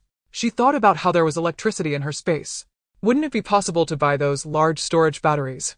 This way, if they needed to go to another place and it was inconvenient to install solar panels, they could use them. Without hesitation, she quickly placed an order.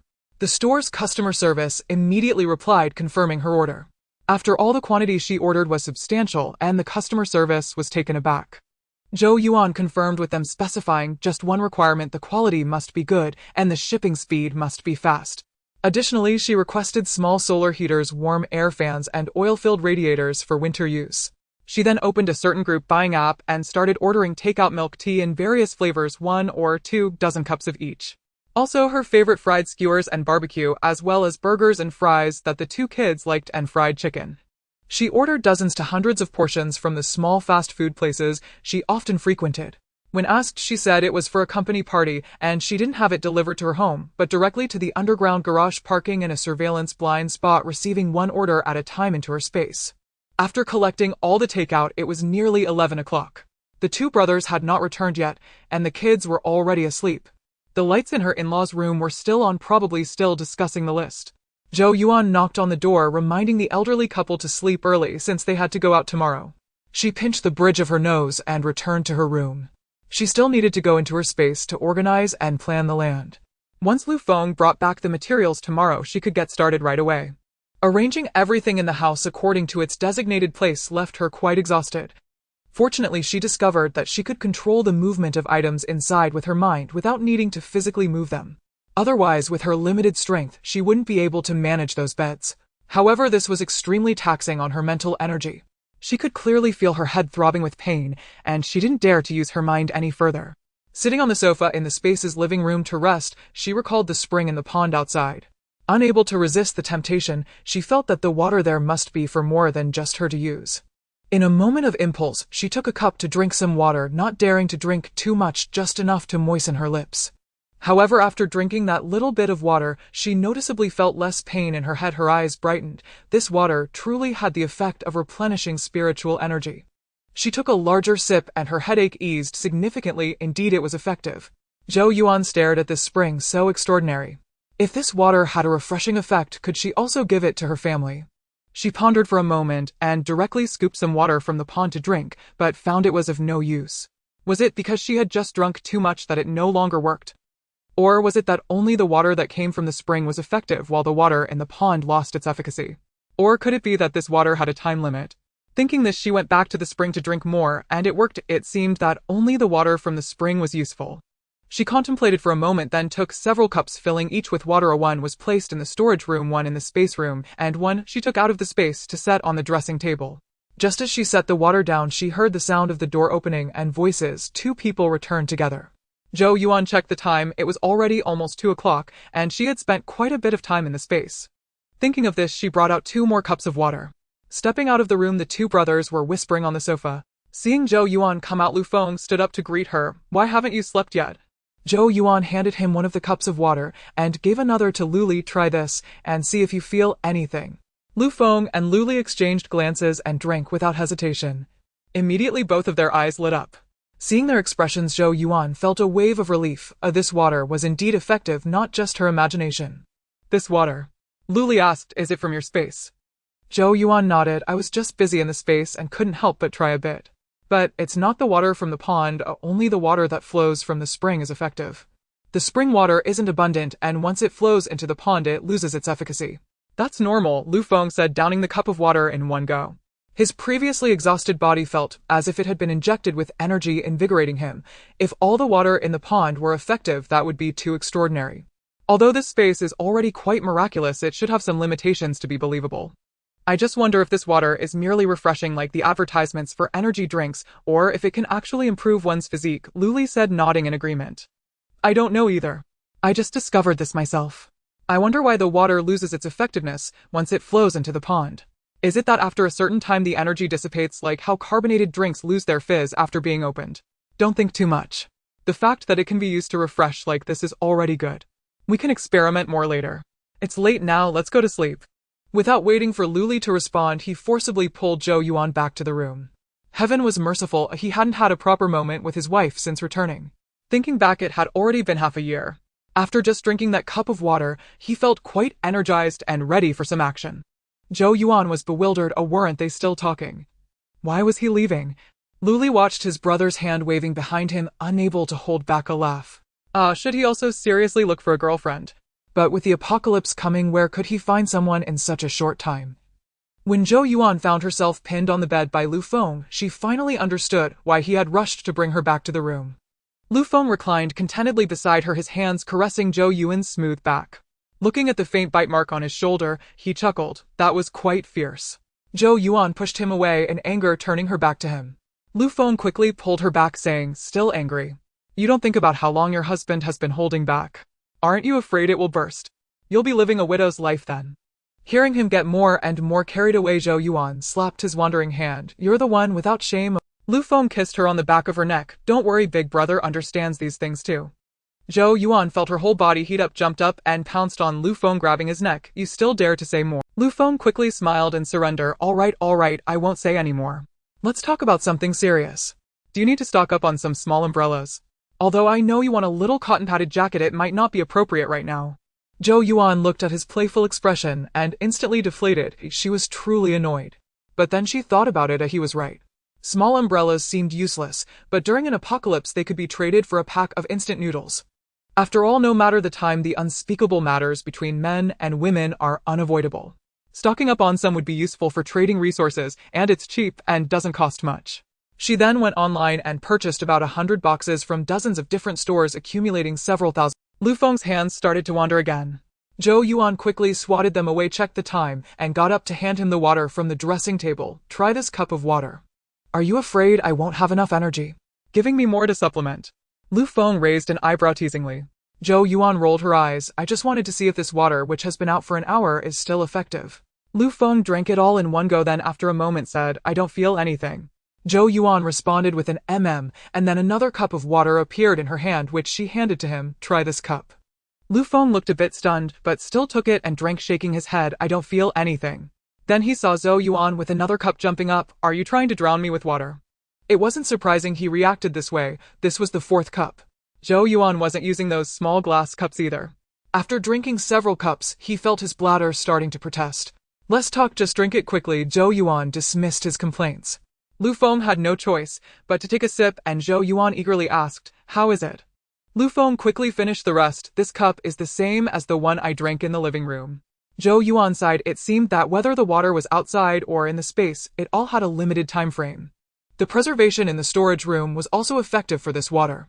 That way she could find some water buckets to store the water and take it out to drink when needed, preventing it from flowing wastefully into the pond.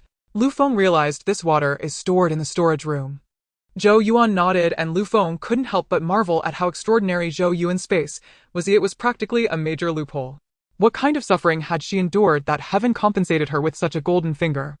He pulled her closer to lie down again. Seeing her about to struggle, he soothed her. Be good, don't move. I'm not bothering you, I'm just holding you. But if you keep moving, I can't guarantee what will happen. Hearing this, Zhou Yuan stopped moving. Inhaling the familiar scent on him, she felt a wave of reassurance wrapping her arms around his waist. She heard his voice above her head. Today, my brother and I unloaded some goods in the warehouse. The materials you wanted are in there. Find some time tomorrow to collect them. Zhou Yuan responded with an and then fell into a drowsy sleep. The next morning, only Zhou Yuan and her two children remained. After finishing breakfast and recalling Lu Feng's words from the night before, she looked at the expectant faces of the two children and decided to take them both to the warehouse. As the door opened, she was greeted by a pile of supplies that left no room to step. Zhou Yuan gasped in surprise. Inside, the items were diverse, but the two brothers were considerate, perhaps knowing that many of these things were unfamiliar to her and had categorized them for her. There was even a list attached. She glanced over it and noted that Luli had various essential speedboats, inflatable boats, and lifeboats for flood evacuation, along with an array of rain gear and outdoor supplies far more comprehensive than what she had ordered online the other day, including several types of charcoal estimated to weigh several tons. Regardless of whether they would be cooking outdoors in the future or facing extreme cold weather, snow disasters, or freezing weather, this charcoal would certainly come in handy. He had even stocked up on various warming packs, and she couldn't help but marvel at her elder brother's meticulousness. Lu Feng's side featured several prominent high-power generator sets, including solar-powered ones and diesel-burning ones, as well as various solar charging panels. He had even purchased batteries, which she had also bought, but didn't mind having more, as this was something that was never too much. There were several large water tanks and numerous water bottles for dispensers. She didn't count them, but knew there were many, as well as several boxes of bottled mineral water from various brands, both large and small, along with drinks from other brands. Finally, she discovered a considerable amount of fuel in the corner, both diesel and gasoline. Unsure if this fuel was indeed essential, as both cars and generators required fuel, and it was non-renewable. She was also thinking of secretly siphoning some fuel from various gas stations before the heavy rain came. Just then a message from her in-laws arrived, so she hurriedly set aside the counting and collected everything, taking a sip of space water when tired. The two children went from wide-eyed amazement and cheerful shouts to boredom, eventually counting ants by the side. An hour later, everything was sorted and a vehicle arrived outside. Zhou Yuan saw a truck filled with grains, another filled with various dry goods, and an assortment of seasonings: salt, chicken bouillon, MSG, soy sauce, light soy sauce, dark soy sauce, aged vinegar, and white vinegar. Zhou Yuan was dazzled by the variety, including all the spicy sauces she loved, like a certain brand of chili sauce and another brand, suggesting her in-laws had really gotten excited about gathering supplies. After arranging for unloading, Zhou Yuan began to collect everything again. Though exhausted, she felt particularly at ease with these supplies, and her family together they would not only survive this apocalypse, but live well. In the following days, Zhou Yuan was either busy collecting supplies or working in the space. The range hood and water heater in the kitchen of the space were quite challenging for her, and it was only after Lu Feng taught her from outside for a long time that she managed to install them. She divided the space into 3 areas, one for planting, one for raising animals, and another for storing larger items that could last long like generators, water tanks, and solar panels, as it would be a waste of space to store everything in the storage room. A few days ago her in-laws went to the countryside, and the next day they had Lu Feng rent a small truck to bring back a load of animals, 2 live pigs, 2 cows, and 2 sheep, 1 male, and 1 female each, along with a whole nest of chickens, ducks, and geese. When Zhou Yuan collected them, she directly placed them into different areas with her consciousness, eliminating the need for her to sort them later. The breeding area was positioned farthest from the small house at the edge of the space. When these little animals eat, drink, and relieve themselves, she could imagine how unpleasant the smell would be. Just thinking about having to remember to feed them every day and clean up various droppings made her want to cry. In addition to the live animals, there was also freshly slaughtered meat with various types weighing several hundred pounds, alongside many high-yield seeds like sweet potatoes, corn, soybeans, and fresh vegetables and fruits. Zhou Yuan felt overwhelmed and asked Lu Feng to get a smaller tiller. She followed to the manufacturer to learn the technology and managed to get it into the space, preparing to plant once most of the supplies were collected. They also got some fruit saplings. Seeing these, Zhou Yuan suddenly remembered that she hadn't stocked up on fruits. Oh no. She quickly ordered a variety of fruits that their family enjoyed from a certain orchard, including whole fruits and pre-cut packaged ones. The final payment for the school district house had already been transferred, and the old dilapidated house in the county had been sold for 300,000. Luli had already returned to the county and before leaving helped Zhou Yuan collect the weapons. She had to admit that her elder brother was not just fooling around outside, he actually had some connections, having gathered various controlled knives, daggers, Japanese-style knives, tang swords, and several sets of crossbows and arrows. As for their names, Zhou Yuan did not recognize them. To her surprise, there were even 2 handguns and several magazines. Her hands trembled as she collected them. Was this really okay? The medicines Lu Feng procured had also arrived, and the medical representative had been quite thoughtful, roughly categorizing them: antibiotics, respiratory system drugs, heat-clearing and detoxifying agents, first aid supplies, children's medications, and some tonics, which were quite comprehensive. At this point, most of the family's money had been spent. She had used nearly 2 million from her in-laws, while Luli's money was not something she managed. Lu Feng had, however, taken 1 million from her later, leaving her with no money now. She also borrowed various amounts from different online loans, taking full advantage of what she could borrow. It was ridiculous, with daily ads blaring about 30 days interest-free and 5-minute transfers. Oh, when else would she use it? The packages she ordered had been arriving one after another, containing all sorts of miscellaneous items. In the later stages, her in-laws didn't go out and instead stayed home with the 2 kids to receive her packages, happily unboxing them every day like a blind box. Luli also had someone enclose an area on the top floor with a glass roof. Lin Cui's worries were completely unnecessary, as the layout of this building basically had double balconies. In the current weather of 30 to 40 degrees, who would come up to dry clothes? Zhou Yuan roughly understood that there were indeed not many residents in their building, only about 10 households. The entire building has 35 floors, 2 households per floor, and the occupancy rate was less than 30%. Moreover, those who moved in were all on the lower floors, with the highest being a couple on the 16th floor. From the 17th floor upwards, no one lived there. Besides, during winter, when people might come up to dry bedding, there was no one going to the top floor at other times. When the extreme heat came, followed by heavy rains, there would be no sun, and later the elevators would stop working, leading to even fewer people willing to climb the stairs that high. Before the apocalypse, she had stayed at home with her 2 children and never saw anyone come up. It was also because the community was sparsely populated, and since they had just moved in less than a month ago, no one probably knew that this floor was still occupied. She had never spoken in the owner's group, otherwise, based on everything she saw after going to the base, those 2 months with her children were anything but quiet. Therefore, upon her rebirth, she decided that unless absolutely necessary, she would stay at home. On that day, the family stayed indoors, with only Lu Feng upstairs watching as workers completed the final touches on the shed and conveniently installed a solar panel. Zhou Yuan was online searching for some favorite snacks to buy for the 2 children, while her in-laws were experimenting with some food, packaging it in disposable containers to store in Zhou Yuan's space. Zhou Yuan had specially organized a shelf for these prepared dishes, which could be easily taken out to eat when they went out or felt it inconvenient to cook. As dinner time approached, Lu Feng finally came downstairs, hearing him say goodbye to the workers outside, which meant everything was done. Upon entering, he felt the cool air in the house and sighed in relief. Home is still the most comfortable. It was almost unbearable on the roof. The weather is getting hotter. Zhou Yuan, while speaking, opened the weather app on her phone, frowning as it displayed a scorching temperature of 38 degrees Celsius, and it was already August 8th. She had read many novels before saying that when one is reborn due to the butterfly effect, things would change ahead of time, but she always felt that with her small butterfly wings, aside from altering the lives of these few people in her family, what else could she change? However, she still asked, "Has brother said when he will come back?" Lin Chui replied from the kitchen, "He said the bus will come tomorrow morning." Zhou Yuan nodded, relieved. It was better for him to return early so they could be together, and they would try to avoid going far from home afterward. That night they all reviewed the inventory list again, confirming there were no major omissions, and then went to bed. The next afternoon, Luli returned accompanied by 3 young men in their late 20s, one of whom had a head of blonde hair and a particularly conspicuous, cheerful demeanor. The 3 young men greeted Zhou Yuan's in-laws quickly: Uncle Min, Aunt Chui. Lin Chui and Lu Aimin obviously recognized the 3 and seemed to breathe a sigh of relief, smiling as they said, "Come in and sit down." Luli then introduced Zhou Yuan to the 3 sister-in-law. "These 3 are the ones who hung out with me before Lu Qing." The blonde guy interrupted before Luli could finish, grinning, "Hello, sister-in-law, I'm Lu Cheng.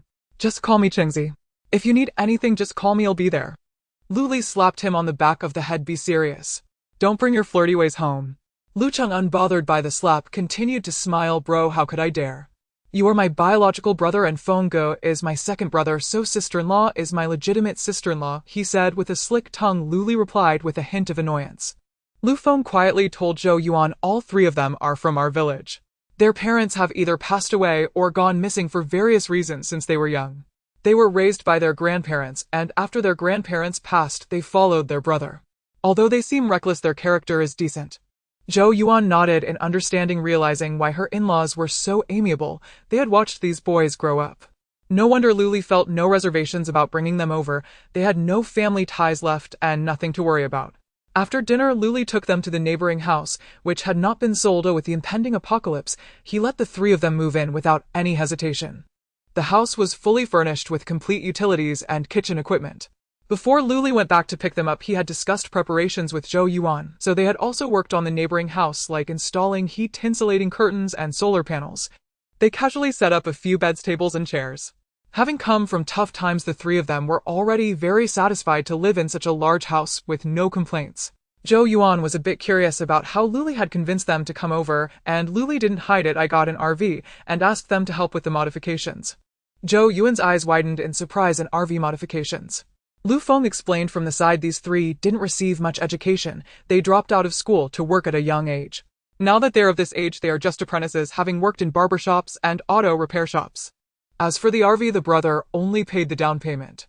Zhou Yuan nodded in understanding, and then, "An RV is simply a travel artifact." Thinking about how they might need to relocate, the thought of the whole family being in the RV was just wonderful. Their family had 2 cars. One was a small sedan bought with the money borrowed from Luli, costing less than 300,000. The other was a 7-seater SUV they bought after Xiaoyu was born because the small car felt too cramped. Now adding an RV, they had enough vehicles, but they were worried that the stored fuel might not be sufficient. She mentioned this, and Luli and Lu Feng nodded. "Fuel prices are strictly controlled by the state. For the next few days, we can only use a crude method. The 3 of us will drive to various gas stations to fill up and then siphon it out. This is indeed a solution, albeit time-consuming, but it couldn't be helped. The fuel they had stored before was already obtained through their brother's hard work." Zhou Yuan noticed the temperature had risen 2 or 3 degrees again. "Then we need to hurry up." Luli arranged for Lu Cheng and the others to modify the vehicle while the 2 brothers took Zhou Yuan to fill up gas at gas stations all over the city, as the weather outside was getting hotter each day. During the day, there were hardly any people outside, and even the cars were few. They did not dare to linger too long at the gas stations, making a quick round like gorillas. After about 4 or 5 days, Zhou Yuan calculated that including what they had stored before, they should have several tons, enough for a vehicle to travel hundreds of thousands of kilometers. The RV was already modified. When Zhou Yuan went to collect it, she experienced it and found it simply amazing. All the windows were replaced with shatterproof glass, the front bumper was changed to a sturdier high-carbon steel, solar panels were installed on the roof, and a retractable awning was added, so it wouldn't have to be taken down often. They filled the vehicle with gas and drove it to a place without people or surveillance to put it away in the space. It was already August 15th and the heat warning was expected in the following days. Sure enough, that night the phone received a warning message from a certain app and power restrictions began first ensuring basic electricity for residents. Soon members of the two homeowners groups from the two houses started sharing holiday information released by the company. Some were rejoicing while others were worried, saying that their work was unfinished and even with the holiday they would still have to work overtime, but it would just be remote work and so on. The family gathered in the living room silent until this moment except for Zhou Yuan, who felt the reality hitting hard of the heat warning had arrived as expected and heavy rain was on its way. After a long silence, Luli asked sister-in-law, "Do you remember how many days until the heavy rain?" Zhou Yuan shook her head. "I don't remember well, it seems to be 3 to 5 days after the heat warning." Sensing Zhou Yuan's anxiety, Lu Feng hugged her. "Don't be afraid. We are all here this time, it will be fine." These days had been so busy that they were dizzy, falling asleep immediately without time to think about anything else. But now that it was really coming, Zhou Yuan began to feel scared again. She actually hoped more than anyone that what she said was all false, just her inexplicable fantasies, that she was having a very real nightmare. The atmosphere in the living room was a bit heavy when suddenly there was a knock at the door. Lu Aimin went to open it. It was Lu Cheng and the three of them. Luli frowned and looked at them. "What's going on so late?" Lu Cheng scratched his head. "Bro, look, the vehicle is modified, and we don't have anything more to do. Just now there was a heat warning, and we can't do any work. I was thinking the three of us would just head back tomorrow." Luli was almost laughing from anger after putting in so much time and effort to bring them here. Now that the apocalypse had begun, they wanted to run away. Zhou Yuan looked at the three of them. Since they couldn't cook either, and were also considered the younger generation of Lu Aimin's village, they had shared meals together in the past few days, so Zhou Yuan had become somewhat familiar with them. Lu Cheng was always the most lively one, basically doing all the talking whenever something happened. Lu Cheng had a baby-faced appearance, looking younger and harmless, but he was the most cunning and knew how to get along with people.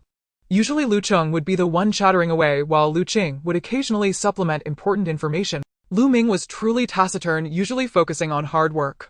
Those unfamiliar with him might find him difficult to get along with, but over time one would realize he simply wasn't good at expressing himself. However, when it came to helping others, he was the most proactive.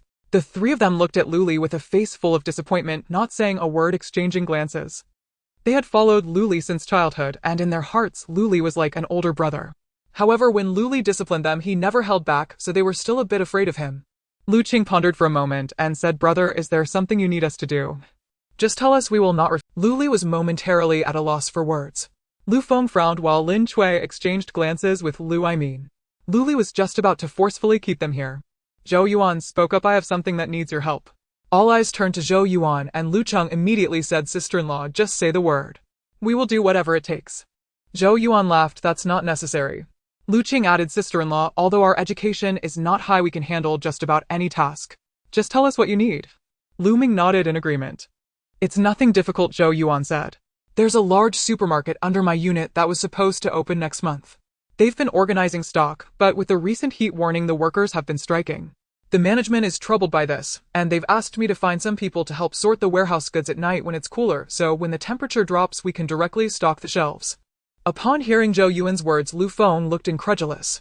Zhou Yuan shot him a reassuring glance, still looking tenderly at the three. "This management wants the horse to run without wanting to feed it. The pay is not very high, and I had no choice but to ask you three for help. Your brother Li also thinks the wages are too low and feels embarrassed to bring it up." Luli indicated that he had never said that. Lu Cheng immediately said, "Sister-in-law, it's no problem for us. We all eat well, and our families won't starve. As long as you provide food and accommodation, just give us a little money to buy some cigarettes." Lu Cheng subtly glanced at Luli, but still said, "Sister-in-law, it's fine if there's no pay." Lu Ming had even less to say. After sending the three away, Lu Feng was the first to speak. Yuan, since when does your construction company have a chain supermarket?" Luli looked at Zhou Yuan with interest while Lin Chui and Lu Aimin still hadn't reacted. Zhou Yuan cleared her throat. "Well, I heard from neighbors in my past life that there was a chain supermarket not far from here that was supposed to open before the school season. However, due to high temperatures and heavy rains, they couldn't stock the goods in time, and later, all the goods in the warehouse were damaged by flooding. Many lamented that if they had salvaged the goods before the rain, it could have saved so many people." Lu Feng and Luli immediately perked up. This was the first stop for zero-cost shopping. Lin Chui and Lu Aimin were still in a daze, staring blankly at the three. Luli and Lu Feng whispered to each other, "This is just the beginning. We don't know the exact situation of that supermarket yet. I and Feng will go there tomorrow to scout and clarify the situation for safety. Zhou Yuan nodded, agreeing that they needed to understand the situation first. Lin Cui and Lu Aimin took a while to react. Lin Cui anxiously said, Yuan, is this really okay?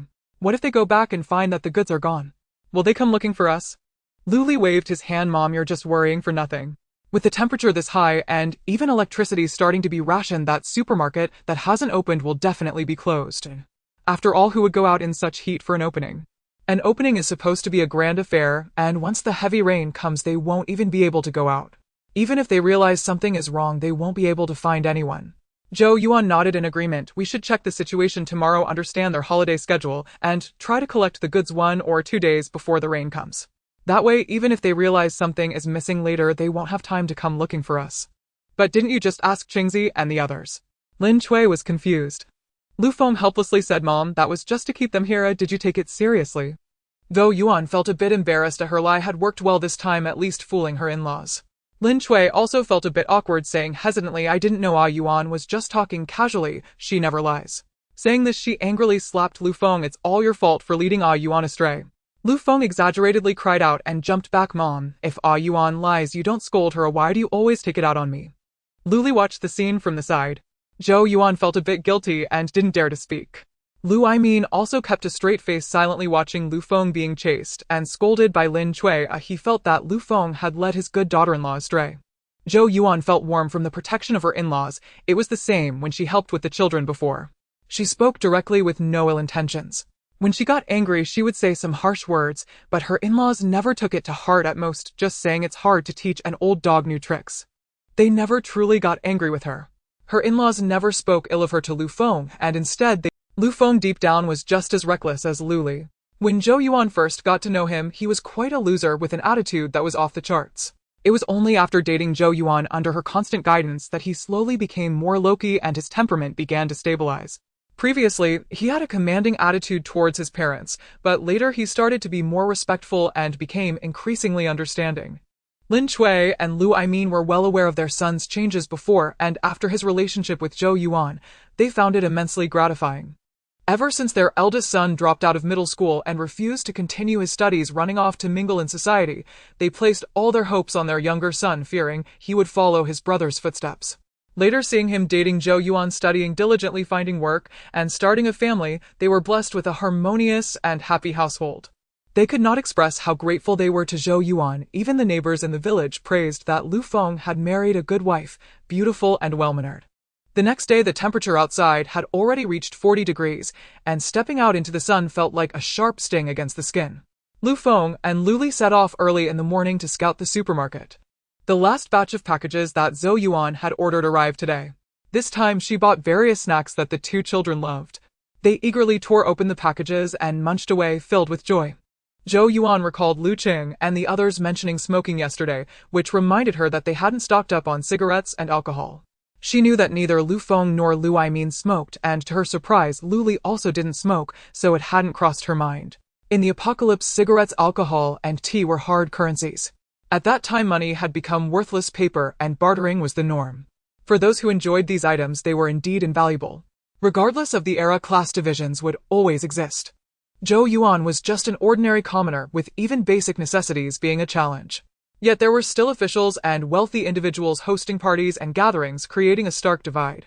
They certainly had a substantial demand for cigarettes, alcohol, and tea. Zhou Yuan was contemplating where to stock up on cigarettes and alcohol. The family had quite a bit of tea at home since Lu Feng enjoyed brewing it. She could also stock up a little.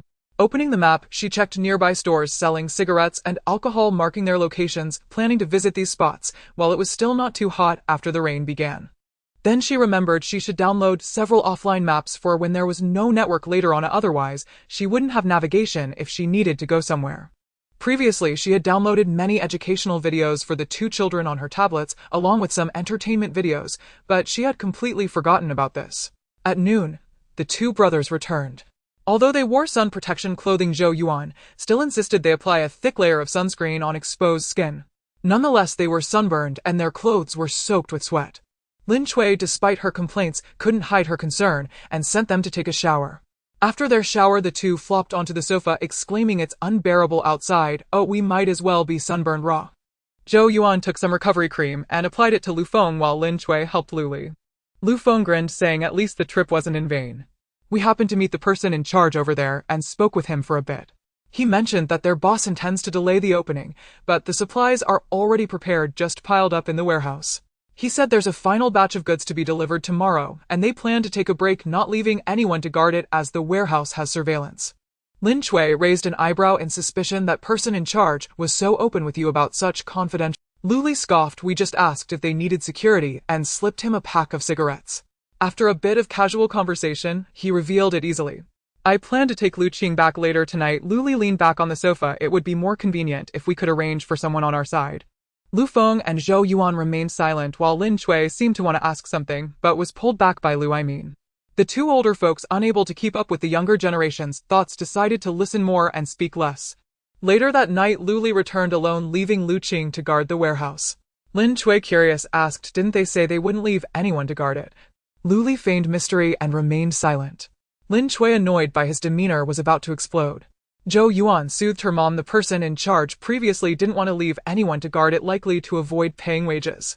My brother probably offered a very low price, and I suspect he might have suggested that Lu Cheng and the others help sort the goods during the guard period. If there's a deal to be made, who wouldn't agree? Luli raised an eyebrow and gave Zhou Yuan a thumbs up. Sister-in-law, you're impressive.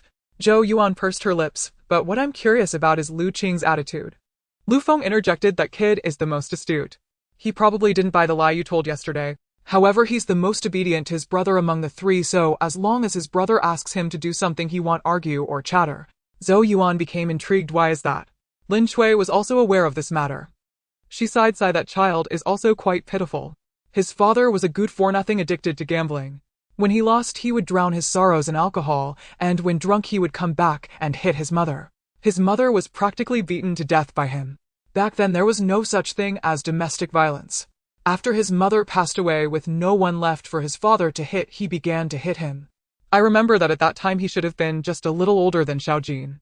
Such a young child on the brink of death from his father's beatings. If it weren't for Ollie arriving in time, he would have probably died on the spot. Zhou Yuan's eyes turned cold. What about that scum? In her view, such a person was not worthy of the title father. Lu Feng held Zhou Yuan's hand once he drowned in a pond in the village after getting drunk. Zhou Yuan looked at Lu Feng, whose eyes told her it wasn't that simple. Lu Qing likely had a hand in it. If she hadn't experienced her previous life, she might think Lu Qing was too ruthless, even to his biological father. Such a person was too cold-hearted and too dangerous. However, having lived through the cannibalistic world of the apocalypse, Zhou Yuan found herself somewhat admiring such decisive individuals. Some people would kill you if you didn't kill them first. Sometimes one couldn't be too kind, as it would only lead to suffering. Especially in the apocalypse, suffering often meant losing one's life. Zhou Yuan was silent for a moment. Luli thought she was concerned and explained, sister-in-law, although Lu Qing is clever, he is also very loyal. He protects those who are good to him with his life. Zhou Yuan shook her head. No, brother, I don't think he has any issues. I'm just wondering if he already has doubts, so perhaps we should share our suspicions with him. No need, let him think for himself. Luli shook his head. In time he will understand. If we say something now, he might connect it back to you later, which wouldn't be good. Seeing him say this, Zhou Yuan decided not to press further. She simply mentioned her plans to stock up on cigarettes and alcohol, even though the two brothers were not particularly interested. It seemed such matters couldn't be without them. Observing their eager expressions, Zhou Yuan rolled her eyes. She felt they were somewhat looking forward to the apocalypse. Lin Chui, having lost her temper, directly pulled Lu Aimin to help the two grandsons wash up. With everyone stuck at home, the owner groups became lively with daily complaints about when this weather would end, saying that running the air conditioning like this was going to smoke. With everyone stuck at home, the owner groups became lively with daily complaints about when this weather would end, saying that running the air conditioning like this was going to smoke. Many outdoor units were indeed smoking. If the air conditioning broke down now, it would be truly torturous. Thankfully, Zhou Yuan and the others had anticipated this during the last heat warning and had installed a frame on the outdoor unit with thermal insulation boards. All the curtains in the house were replaced with heat-insulating ones, and an additional layer of blackout fabric was added. If the power went out, their home would use solar power, making their lights stand out in the surrounding darkness. Zhou Yuan knew they could begin their actions now. She recalled that in her past life, once the temperature reached 50 degrees, it suddenly soared to 60 degrees, causing many individuals with poor health to succumb to heat stroke. She had been worried that the two elderly and the two children might not withstand it, so she had been giving them a cup of water from the spatial spring every day. She and Lu Feng, along with Luli, felt nothing unusual. Lin Chui had often complained about her poor sleep and frequent insomnia, but recently she mentioned that her sleep had been sound. Lu Aimin, who had suffered from leg pain due to farm work in his youth, also said his legs seemed to be better lately. Zhou Yuan did not tell them that the spatial water was purely their genuine feelings. The two children, especially Xiaojin, had a weak nose that would bleed easily, but that day, even after being hit by his brother's toy, there was no bleeding. Xiaoya's night sweats had also disappeared. Zhou Yuan found many larger mineral water bottles, filling them with water around the clock and then neatly storing them in the storeroom. She occasionally changed the water at home, but sometimes she forgot, and by the time she recalled, it had expired. After Lin Chui and the others learned of this, they simply asked her for a bottle whenever they needed water. Lu Qing and his companions had taken up residence in the supermarket's warehouse, and Lu Li sometimes went over to bring them food. That evening, Zhou Yuan and Lu Feng were fully equipped in black, some protective clothing with hoods and black masks, making it so dark on the street that they could hardly be recognized, not even by their own parents. Lin Chui looked at them and reminded, although there aren't many people around, you still need to be careful. If anything seems off, just run. After all, we've stockpiled so much we can afford to lose a little. Zhou Yuan exchanged excited glances with the two others. They were thrilled about stockpiling supplies. It didn't cost them anything, and they didn't even have to move it themselves. Who would complain about having too much? The supermarket was not far from the community. It took only about 10 minutes by car. Upon arriving at the warehouse, Lu Qing and his companions were typing messages in the monitoring room. When they saw Zhou Yuan and the others coming, they had already removed their masks, and Lu Cheng and Lu Ming looked surprised. Lu Cheng even asked, "Bro, sis-in-law, what are you doing here?" Zhou Yuan touched her nose, feeling a bit embarrassed about deceiving the child. Lu Qing's eyes flickered with understanding as he pulled Lu Cheng aside, saying, "Shut up."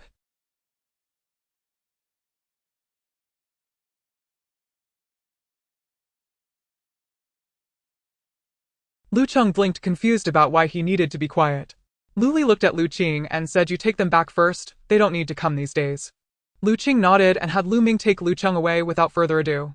He then walked to a corner of the monitoring room and pressed a switch, causing all the surveillance screens to go black. Zhou Yuan couldn't help but look at him, and he turned to Lu Li askingly, "Good, do you need my help?" Could they move all those goods? Surprisingly, they had even brought his sister-in-law along. Lu Li patted his shoulder, saying, "We have a plan, you'll know about it later." Lu Qing smiled innocently, "I understand. When you can tell me you will, if you don't there must be your reasons." After saying that, he left without hesitation. Lu Feng remarked, "Bro, this kid trusts you as his savior, so much so that if he were a girl, he might offer himself to you." Lu Li kicked Lu Feng, saying, "Stop talking nonsense and get to work." Zhou Yuan followed the two brothers, watching them kick and shove their way toward the warehouse, unable to suppress a smile. It felt wonderful. Having family around was so fulfilling. She had completely moved on from her past life. Apocalypse, here I am back again. As they entered the warehouse, Lu Cheng was right. They had already organized the goods neatly stacked on shelves, and Lu Li and Lu Feng were responsible for bundling some scattered items with boxes or ropes, while Zhou Yuan took charge of the collecting. Some items were taken along with the shelves. Since it was a warehouse, there were no perishables like fresh produce or dairy products, so everything was stored in the designated area behind the spatial house planned for storage. That spot was perfect since she hadn't set up any shelves there. The existing ones saved her the trouble. The large supermarket indeed had a significant stock, and the three of them worked until dawn to finish. Especially Zhou Yuan, she felt her brain was about to burst. Thankfully, the spatial water replenished her energy, otherwise she would have surely fainted. However, she had no strength left now. Lu Feng pressed his lips together and picked her up, feeling a surge of guilt. He was too excited and hadn't noticed Zhou Yuan's condition. By the time he did, she was pale, insisting on finishing the last bit. In her past life, she had struggled so much. This time he had vowed not to let her suffer, but he couldn't help it. Although they had the spatial ability to stockpile many supplies he couldn't enter, and many tasks had to be done by her. When Lu Feng met Zhou Yuan, she was clearly a pampered girl raised in a loving home. He was drawn to her the moment he saw her. Every time they accidentally met, she probably had never encountered someone as persistent as him, and he managed to get her to agree to his pursuit without any irritation. In fact, from the beginning, he never thought they would last until the end. Even his brothers around him did not look favorably upon them because Zhou Yuan's family background was much better than his.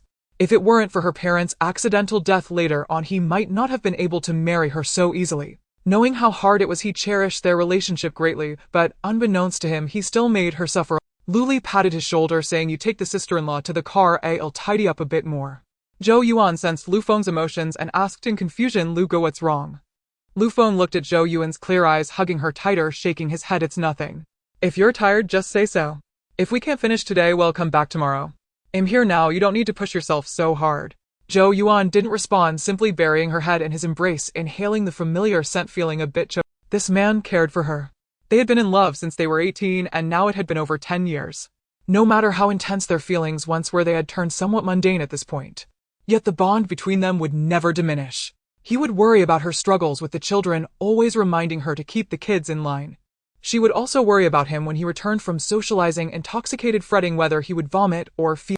The next day, Zhou Yuan was awakened by Lu Feng's antics. Groggy and half asleep, she felt hands exploring her body. Reluctantly opening her eyes, she realized the sun was already high outside. She must have been carried in by Lu Feng after falling asleep in the car yesterday. Seeing Zhou Yuan awake, Lu Feng became even more audacious, leaning in closer. Zhou Yuan distastefully replied, "You haven't even brushed your teeth, don't you find it too smelly?" "Not at all," Lu Feng rasped. "Zhou Yuan, have some pity on me." Saying this, he urged her to feel his difference. Zhou Yuan really wanted to refuse, but how could she? Men truly had no shame in this regard. They coaxed in a low and submissive tone, and her refusals seemed to fall on deaf ears, leaving her with no choice but to acquiesce.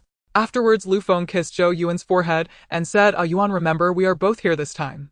Zhou Yuan looked up and kissed his stubbled chin, feeling a wave of reassurance wash over her. Yes, they were all here with ample supplies stockpiled. The provisions from yesterday's supermarket, combined with what they had stored before, would be enough for their family to eat and drink well for a lifetime, and they would live comfortably. Fortunately, they had stocked up at that supermarket. She realized they had forgotten quite a few small items: nail clippers, trash bags, and cat litter. How could she forget such an essential item? With water and electricity likely to be cut off later, using the bathroom would become a problem. This time they wouldn't lack water, but the sewage system connected the entire building. If others had no drinking water, and she flushed freely above, wouldn't that invite resentment? The two of them lingered in bed, chatting occasionally. Zhou Yuan couldn't remember the last time she had such a quiet conversation with Lu Feng. Before Xiaoyu was born, it was fine. They lived nearby and often chatted. After Xiaoya's birth, expenses increased, and Lu Feng was assigned to a good project at work, though it was far away. After much consideration, he agreed, as 2 sons were worth nearly 200,000. Since then, they had barely met once a year. Thankfully, no matter how busy he was, Lu Feng made a point to video call them every day, sending videos and making calls, sometimes even more than 10 times if he had free time. Zhou Yuan truly admired him for that. She was the type who rarely wanted to make calls, let alone video calls. At most, she would send a message to check in. Thanks to Lu Feng's habit, the 2 children had never grown distant from him despite his absence. Even Xiaoyu, who hardly remembered things, called out "Daddy, Daddy" excitedly every time she saw him. "Mr. Lu, should we go collect the tobacco and alcohol tonight? It would be best to get some more fuel as well. The diesel seems a bit low." Zhou Yuan felt rejuvenated after a night's rest. Remembering the satisfaction of collecting supplies last night, her blood surged, and she wished she could do it all over again. Lu Feng's eyes brightened. He too found the thrill of stockpiling exhilarating, but he glanced at Zhou Yuan's flushed face after their earlier activities and asked, "Can you handle it?" Of course, Zhou Yuan replied with a sweet smile. "Yesterday it was just that I didn't hold back. I won't push myself so hard in the future. Besides, I've noticed that the more I work, the stronger my mental energy becomes. I can now control farming without needing to enter the space myself. It just takes longer without being physically present." "That's good. We can gradually cultivate the land in the space. We still have time, and we've stockpiled enough supplies to sustain us." Lu Feng reminded her again, "Remember, we are all here this time. You can take a good rest." "But dear," Zhou Yuan shook her head. "Even though you're all here, I can rest, but I don't want to. We are a family, and everyone should work hard together. I believe that as long as we are together, we can overcome any hurdle and survive until the end of the apocalypse." "Survive?" Lu Feng raised an eyebrow. "I think with our strength now we can walk proudly." Lu Feng. Zhou Yuan sat up and looked at him seriously. "You must not think that way. You should know that there are heights beyond heights and people beyond people. There are definitely many who are stronger than us. Even those without a golden finger from rebirth might be doing better than you. We are ordinary people, and our goal is simply to ensure that our family can live well." Just as Lu Feng was about to respond, there was a knock at the door. Lin Chui called from outside, Yuan, get up, it's time to eat." Zhou Yuan quickly responded. Looking at the time, it was almost noon. The two got up, washed up, and the family had breakfast together. The elders were tidying up in the kitchen while Lu Qing and the others had already gone back next door. Lu Li continued to play his game, saying that if he didn't play now, he wouldn't have a chance later. Lu Feng sat with the 2 kids on the playmat building with blocks, while Zhou Yuan leaned on the sofa, engrossed in the messages from the 2 property owner groups, which were all about the scorching weather, with everyone complaining about when it would finally end.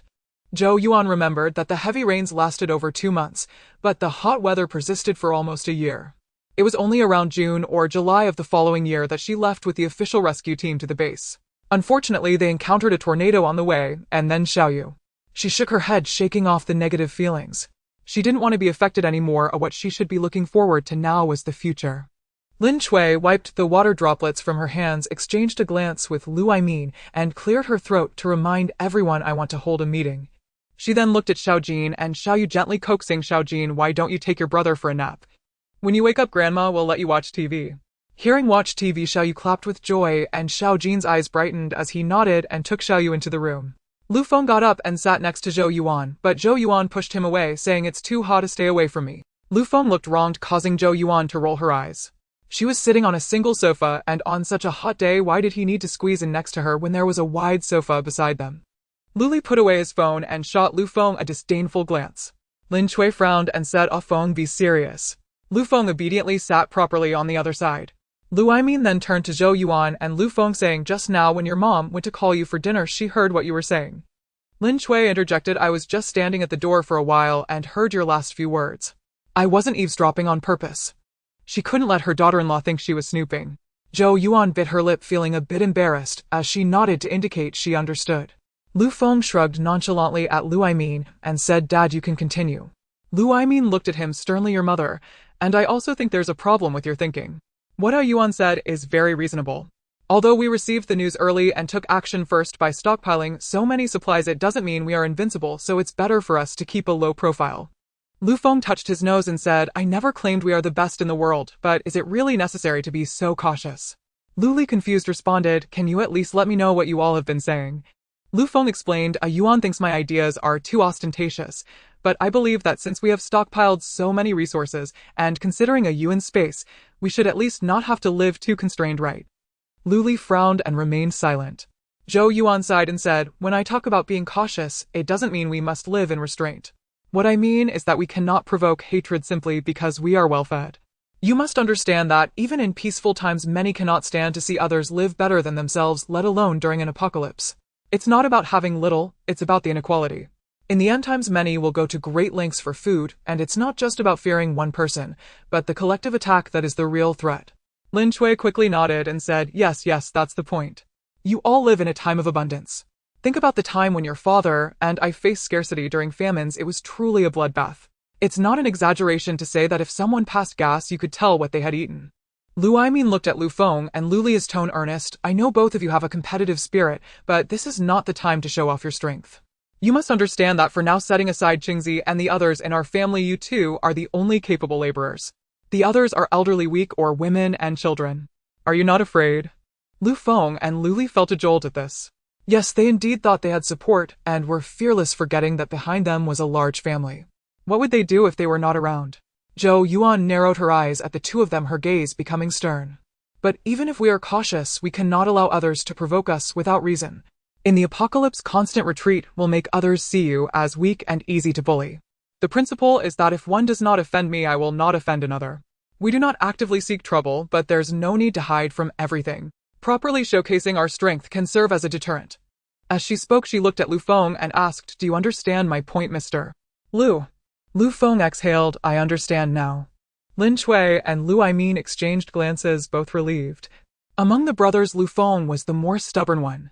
As a child, if he lost at cards, he would throw the table and the cards. Once he had made up his mind about something, not even a herd of oxen could pull him back. They had played countless times in their youth, and it was of no use. Later, when he fell in love with Zhou Yuan, his temperament became so peaceful that they were truly surprised. One could only say that a Yuan was his nemesis. Lu Li smacked his lips, realizing that opposites indeed attract. He knew his brother's character and was surprised to see him so obedient. He tapped the table and said, I think we should put something on the agenda. Everyone looked at him simultaneously. He smiled slightly and proposed, that is, should we exercise to improve our physical fitness? Everyone was momentarily stunned. He looked at Lu Feng and teased, not to mention our parents, just the two of us, especially you. You've been living a life of luxury in the company these past few years, being driven around. By the time we need to fight, climbing up 35 floors might be a bit difficult for you. Lu Feng was taken aback and then awkwardly replied, it sounds like you're implying you could climb better than I could. Lu Li raised an eyebrow. How about we have a competition? Let's have a competition then. Lu Feng said, standing up. Zhou Yuan quickly pulled him back. When did you get such a fiery temper? Lu Li laughed heartily. Feng, you are still so lovable. He remembered how much he enjoyed teasing him as a child. It was one of the few joys he had. Unfortunately, after returning from college, he could hardly achieve that anymore, and he missed it a lot. Zhou Yuan looked at Lu Li helplessly. She had no idea that her elder brother had such a mischievous side. Lin Chui and Lu Aimin were not surprised. They were used to seeing such dynamics in their home, one bursting into laughter while the other would fly into a rage. Lu Feng regained his composure and sulkily squeezed back beside Zhou Yuan, wrapping his arm around her shoulders and leaning his head on hers, saying pitifully, "Wife, brother is bullying me. Don't let him have any of the beetle nuts you've stored." Oh. Lu Li jumped up, pointing at him angrily. Lu Feng, do you have no shame? You're still complaining. It was understandable that he was anxious. He didn't smoke or drink, and aside from games, he loved chewing beetle nuts. He feared that he wouldn't have any later, so he had bought a lot and stored them in Zhou Yuan's space. I have a wife and I can do what I want. If you have the ability, go complain to your wife too. Lu Feng provocatively looked at Lu Li. Lu Li was so angry he started to pace in circles while Zhou Yuan couldn't help but burst into laughter. She suddenly found their brotherly banter quite amusing. Lin Chui and Lu Aimin were expressionless, feeling numb. These two were regressing in maturity. After a long time of their bickering, they resumed discussing serious matters. I think brother is right. Although my space water can improve everyone's physical health, it is ultimately just a drop in the bucket. Therefore, we all need to work on our fitness. Not to say that we can fight many enemies, but we need to have self-defense capabilities, including for Xiao Jin and Xiao Yu. Zhou Yuan looked at Lin Chui and Lu Aimin. Lin Chui hesitated and said, but they don't really need to, do they? They're still so young. Can't we adults protect them? Besides, isn't there still the space? She sighed, noticing that her in-laws, who were usually reasonable, were losing all principles when it came to their two grandsons. Zhou Yuan looked at Lu Feng, who immediately became serious. Mom and Dad, this is not an ordinary time. We will inevitably overlook some things, and they can't always stay in the space, right? Lu Li chimed in, not only humans are a concern, as my sister-in-law mentioned, there will be zombies. They can't avoid appearing in front of people. If they don't train a bit beforehand, they will be shouting and panicking later. If you don't teach them, someone eventually will. Lu Aimin sighed and said, we understand. We will try not to shield them too much, but don't be too harsh.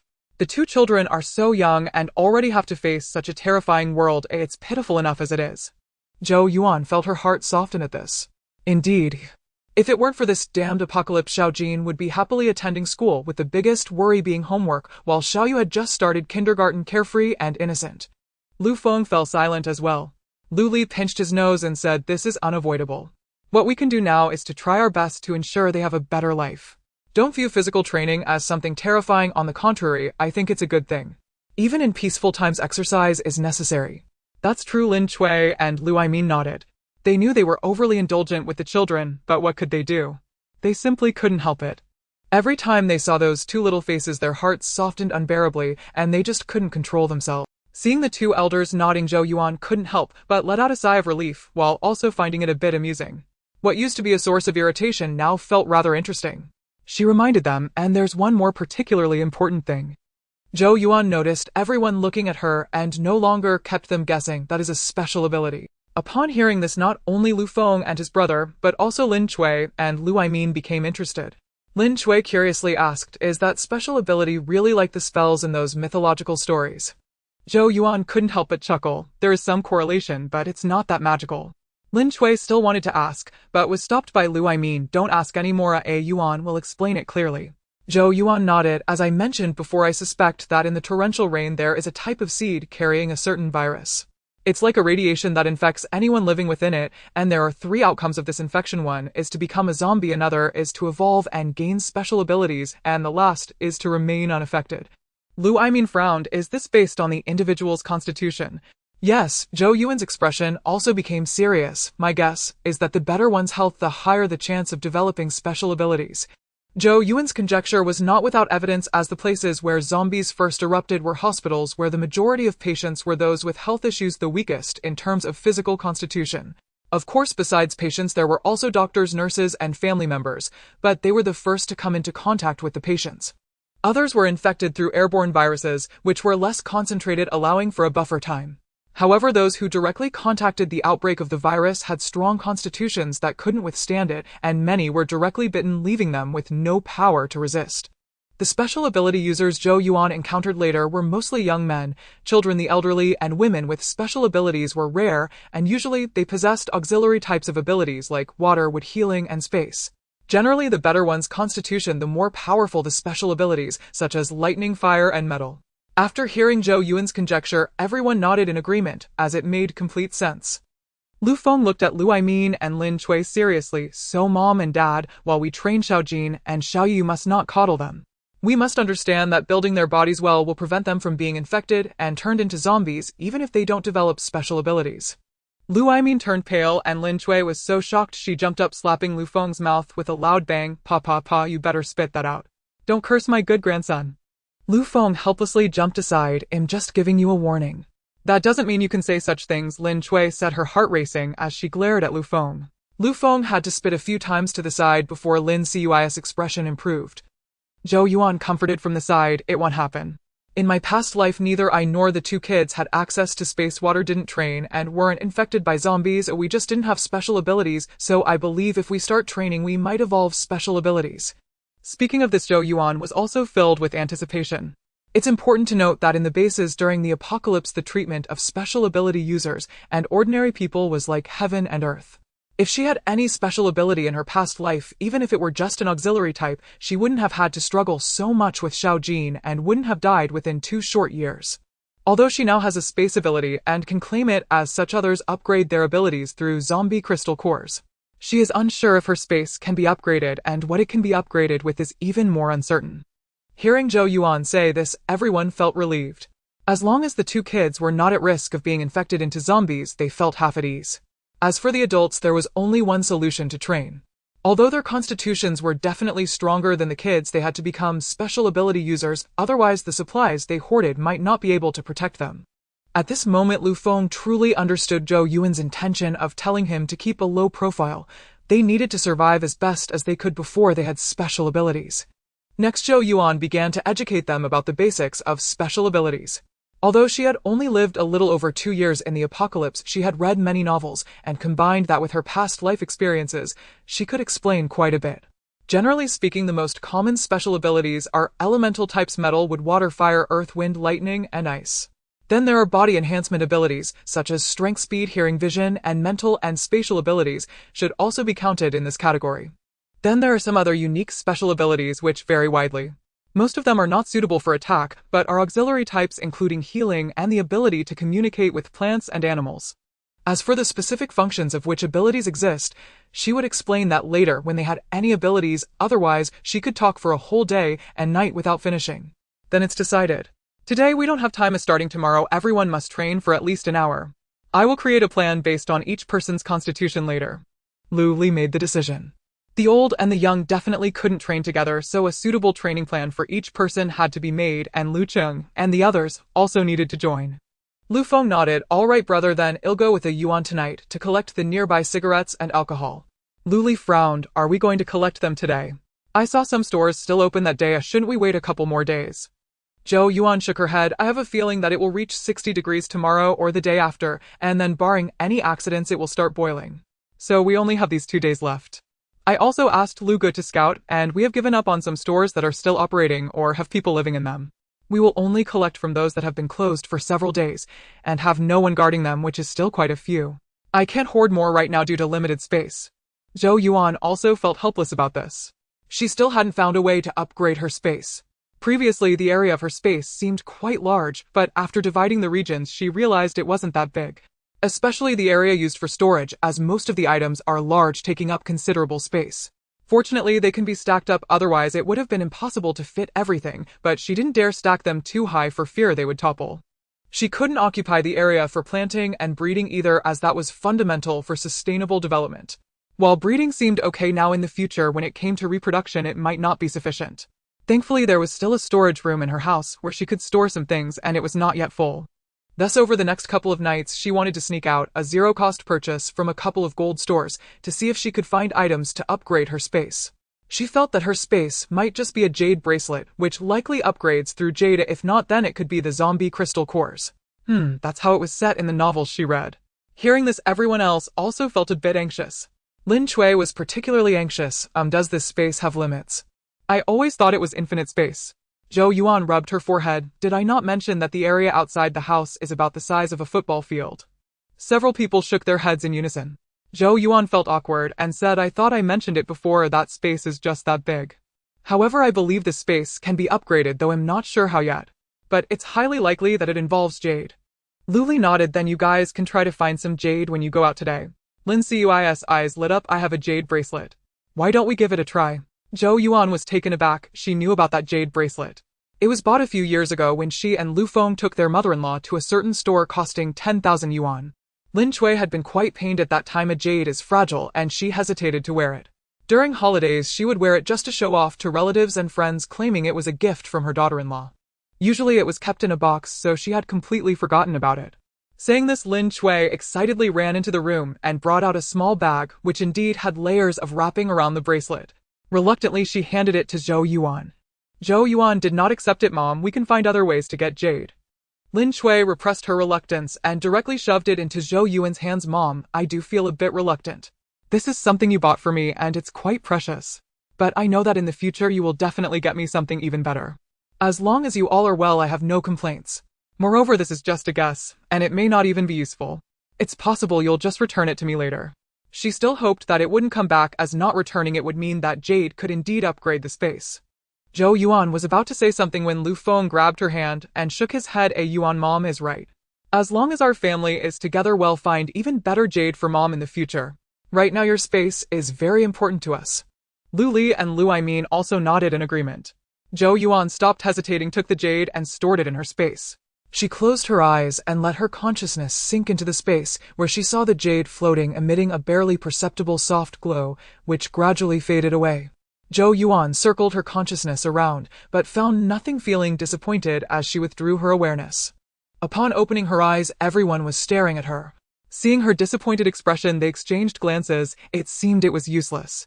Noticing their dejection, Zhou Yuan explained, it's not entirely useless. The fact that the jade disappeared indicates that the space can absorb it. My failure to detect any changes in the space simply means that this jade doesn't have much energy insufficient for an upgrade or any significant change. Everyone's eyes brightened again. Although the problem was not solved yet, they had at least found a method. As long as there was a way, they could strive for it, and there was hope.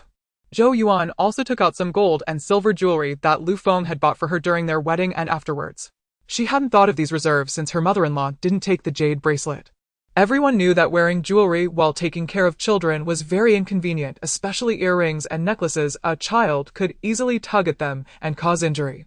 Regrettably, gold, silver, and diamonds proved useless. Except for a necklace that had a jade stone the size of a grain of rice that vanished, everything else remained intact on the floor of the space, further proving that only jade suited the space's appetite. The group didn't linger on the matter and didn't waste time. Time waits for no one. Lin Cui and Lu Aimin took charge of looking after the two children and preparing some cooked food. Lu Feng took Zhou Yuan to collect all the tobacco and alcohol from the convenience stores he had scouted before. She didn't touch the convenience store snacks and daily necessities. One shouldn't be too ruthless. If someone woke up before the floods and came to stock up on supplies, they shouldn't find everything gone. Tobacco, alcohol, and tea were not essentials for ordinary people, so she collected them without pressure. They also visited more than 10 gas stations in the suburbs. The gas stations in the city were still supplying fuel and were cautious, while the suburban ones generally had underground oil tanks and separate oil depots.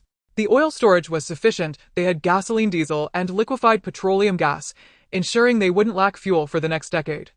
However, they hadn't found an opportunity for jade, as usually these jewelry stores were either in large shopping malls or had tight security. Generally, any illegal intrusion would trigger an alarm. At this time, they didn't dare to act, otherwise they would have to deal with the consequences. They could only wait until the power outage to find a way to collect, since jade wasn't afraid of being soaked. Unexpectedly, around 3 or 4 in the morning, they had an unexpected gain. They happened to arrive outside a store intending to scout the area for when they would come to collect. They actually encountered a real group of thieves.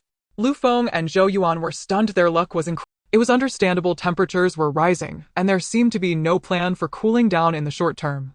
There were already many posts about the apocalypse online. While ordinary people were hesitant to act, those who usually engaged in such activities were getting restless. The two stayed outside without moving, observing that this group was quite professional. There must be hackers among them, because they broke in without triggering any alarms. They likely hacked into the surveillance and security systems.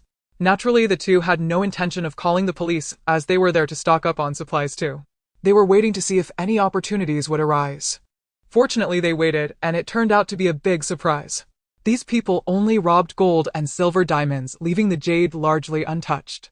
It was probably because jade is fragile and inconvenient for mass transfer.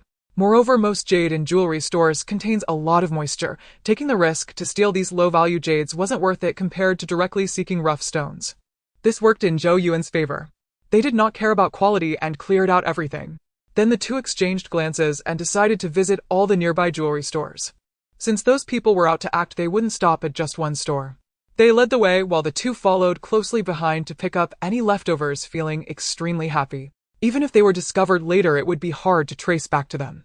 This stockpiling was simply delightful. Zhou Yuan finally understood the thrill of those stealing criminal groups. Making money this way was indeed exhilarating. Lu Feng, seeing Zhou Yuan's shining eyes, reminded her, Yuan, it's almost dawn. Zhou Yuan snapped back to reality, feeling the urgency to leave. While it was thrilling, she still didn't want to tread on thin ice. The two worked through the night and collapsed at home, sleeping soundly. Zhou Yuan didn't have the energy to check the changes in the space. After all, the space wouldn't run away. She would check after waking up.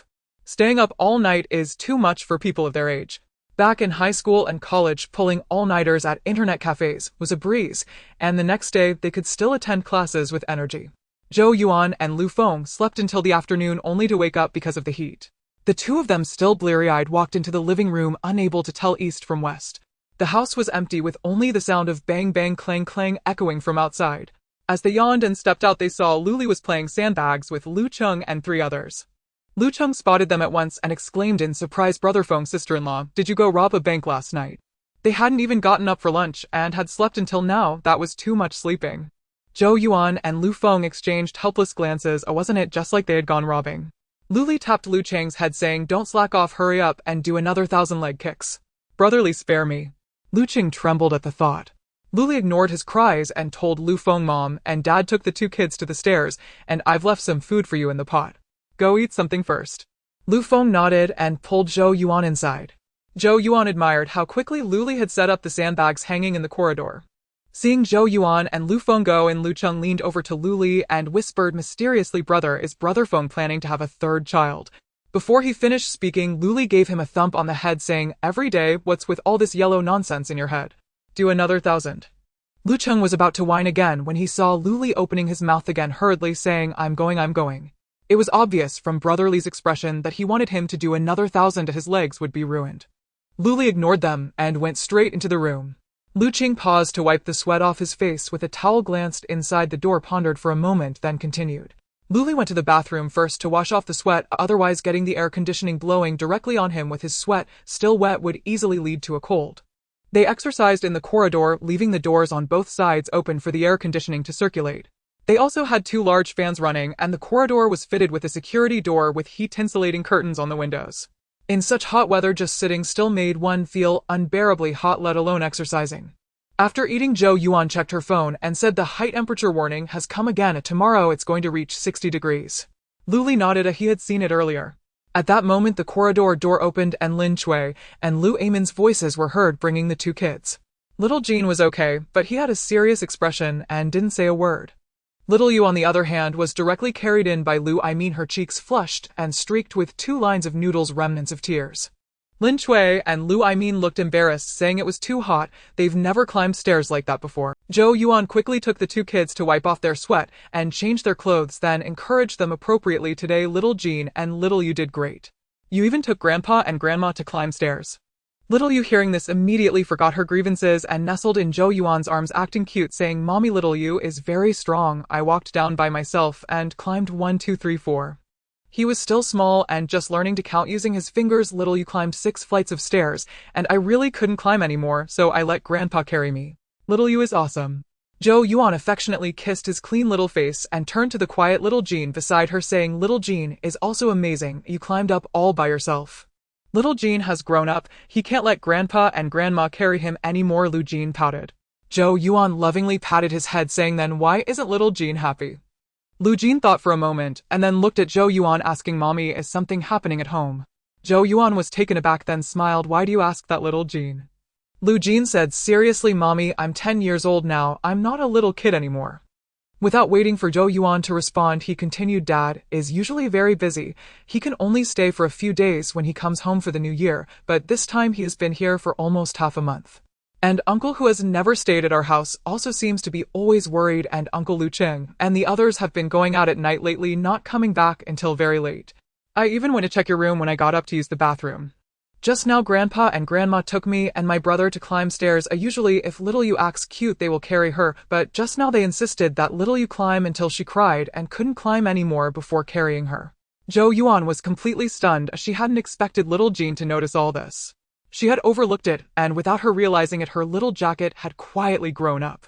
Seeing little you beside him looking bewildered, Zhou Yuan pinched his little face, saying, Little you, why don't you go find Daddy and play with the blocks? Little you tilted his head, glanced at his brother, and finally nodded, saying okay. Then he went out and thoughtfully closed the door. Zhou Yuan couldn't help but smile, then looked at little Jean patting the study chair beside the bed, saying, Shall we sit? Being 9 years old, he really was 10, and indeed a big kid. Perhaps they shouldn't hide things from him, but how should they say it? Zhou Yuan pondered, then noticed the tablet on the desk. Her eyes lit up as she looked at Lu Jin, who had been staring at her, saying, Haven't you been playing a zombie-killing game for a while? Lu Jin nodded. That was the only game he could play. Zhou Yuan was very strict about his use of electronic products. She never let him touch the games that other kids played for fear he would get addicted. He could occasionally play this single-player game. The zombies in your game might actually appear in our world, Zhou Yuan said gently, then looked at his reaction. Lu Jin's eyes widened. Although he was still young, he knew that games were just games and not real, so there weren't any zombies in his reality. But now his mother was telling him they might soon appear. Zhou Yuan continued, Yes, Mommy had a dream where not only those monsters called zombies would appear, but the weather also became very strange. You see, it's extremely hot right now, right? It wasn't this hot before, was it? Lu Jin nodded. Zhou Yuan smiled, saying, In your game there are those plants that can shoot various skills, right? Lu Jin nodded again. So when zombies appear here, we will also have skills to deal with them. Zhou Yuan couldn't help but admire her own. Hearing this, Lu Jin's eyes brightened. Mommy is saying we can also shoot beans, ice, or fire like those plants. Zhou Yuan nodded yes, but not everyone will have them, and everyone's skills might be different. Just like the walnut in the game, it might just be a bit hard, or it might have some speed like some zombies. Zhou Yuan had to give him a precautionary warning in case he didn't evolve any powers, or his powers weren't those cool attacking powers. He might not be able to accept it. Zhou Yuan looked at Xiao Jin seriously and said, Xiao Jin, you must understand that although you are indeed a 10-year-old big child, you are ultimately still a child. You are still young, and your younger brother even more so it is very likely that you will not possess any supernatural abilities. You should be protected by adults, so your mother hopes you won't be disappointed. Perhaps when you grow up and become stronger, you will develop those abilities. Then why did Grandpa and Grandma take us to climb the stairs? Lu Jin asked stubbornly. Zhou Yuan replied earnestly, That is because regardless of whether you may have supernatural abilities or not, you must ensure that your body is healthy and strong. That way, in case we are unable to protect you, you will still have the strength to escape. After that, Zhou Yuan stopped speaking. She knew that at this moment children could be a bit rebellious. The more she said, the more resistant they would become. After a long while, Lu Jin said, Mom, so if I keep exercising, is it possible that I might develop supernatural abilities? Zhou Yuan nodded. In principle, yes, but your mother cannot guarantee it. It is also possible that after working hard for a long time, you still won't have any abilities. Lu Jin, with determination in his eyes, responded, But I have tried, haven't I? Didn't Mom always tell me that in doing something I should not care about the outcome? The important thing is the process. As long as I have done my best, I won't regret it. Hearing this, Zhou Yuan smiled happily, embracing Xiao Jin in her arms. Her little boy truly understood. Yes, everything must be done to have results, regardless of whether those results are good or bad. As long as we have tried our best, we won't let ourselves down and will have no regrets. Outside the door, Lu Feng also smiled. He had to admit that Zhou Yuan was very successful in raising her children. She was an extraordinary mother. Lu Feng returned to the living room, and several pairs of eyes turned to him. Lin Cui, a bit anxious, said, What did a Yuan say to Xiao Jin? Xiao Jin just behaved so well. Lu Aimin nodded in agreement. Lu Feng signaled for the elders to calm down, briefly recounting the conversation he had overheard between the mother and son at the door, especially the last part of what Xiao Jin said, relaying it word for word. After he finished, everyone fell silent. After a while, Lu Li chuckled, Feng, you married a good wife and have a good son. For the first time, he felt a bit envious of his younger brother, wondering when he too could have such a capable partner. Lin Cui and the elders nodded in full agreement. They knew that Zhou Yuan was very good at taking care of children, so when she asked them to return to their hometown to enjoy their retirement, they felt disappointed, but had no complaints. They also understood that indulging the children too much as they grew older would only be counterproductive. Previously, Zhou Yuan mentioned that Lu Feng was away for most of the year, yet the children had no sense of distance from him. It was because Lu Feng video called them every day, or so they thought. In reality, it was Zhou Yuan who always told the children how great their father was and how hard he worked. She never complained about Lu Feng in front of them even when they had arguments. She never uttered a single negative word about him. Every time Lu Feng video called, no matter how impatient she felt, she would call the children over to chat with their father, and would also join in on the conversation discussing various trivial topics. Whenever the children had something happy to share, she would encourage them to video chat with Lu Feng and share their joy. Thus the interactions between Lu Feng and the children were particularly harmonious. Lu Feng did not refute his brother's words. Indeed, over the years, although he hadn't gone to other provinces, he hadn't stayed in the city either. He usually returned home once a week, sometimes even once a month when he got busy. Therefore, the education of the two children had primarily been Zhou Yuan's responsibility. Xiaojin had also been taken care of by Grandpa and Grandma until he was 3 years old and started kindergarten, and it was only after Xiaoyu was born that they came back to help for another 2 years. Aside from helping with food and clothing, Grandpa and Grandma could not assist with education. They could only be a help in not hindering it. Thus it could be said that the education of the two children was completely managed by Zhou Yuan. Xiaoyu was still young and loved to act cute. When he did something wrong, he would quickly admit his mistake and seek forgiveness. For instance, if he accidentally dropped jelly or ice cream on the floor, he would definitely try to clean it up before the adults noticed. When he realized he couldn't fix something, he would honestly seek help while being cute, and he knew how to read people's emotions, understanding when to act spoiled and when to behave obediently. As for Xiaojin, since he started school, he never needed to be reminded by adults to do his homework. The first thing he would do after school was to tackle his assignments without any procrastination. Besides schoolwork, he also completed any additional assignments given by Zhou Yuan. He was also very disciplined when it came to watching TV or playing games, always setting a time limit. He loved reading and could concentrate on a book for 1 or 2 hours, unlike other children who seemed to have nails in their behinds when it came to reading. All these habits were cultivated by Zhou Yuan with considerable effort from a young age. As they were talking, Zhou Yuan came out with Xiaojin, who had long lost his earlier unhappiness. His eyes sparkled brightly as he went to play with his younger brother with building blocks. Zhou Yuan stood aside watching as everyone looked at her eagerly. Feeling puzzled, she asked, "Why is everyone looking at me like that?" Lu Feng smiled and shook his head, pulling her to sit beside him. "It's nothing, just that I think my wife is amazing." Zhou Yuan blushed and playfully hit him. "What are you acting weird for?" Lu Aimin said, Yuan, you taught Xiaojin very well."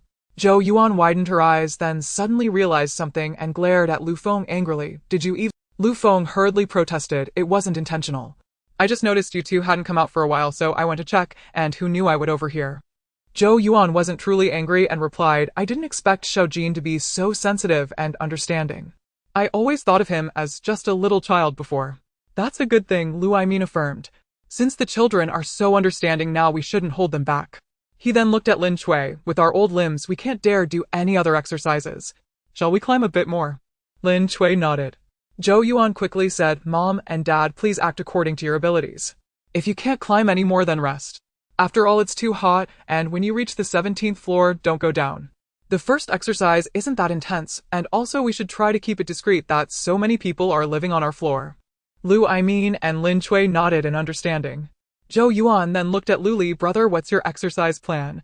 Luli hesitated and said, "You see, we big men mainly do sandbag training to strengthen our arms and legs.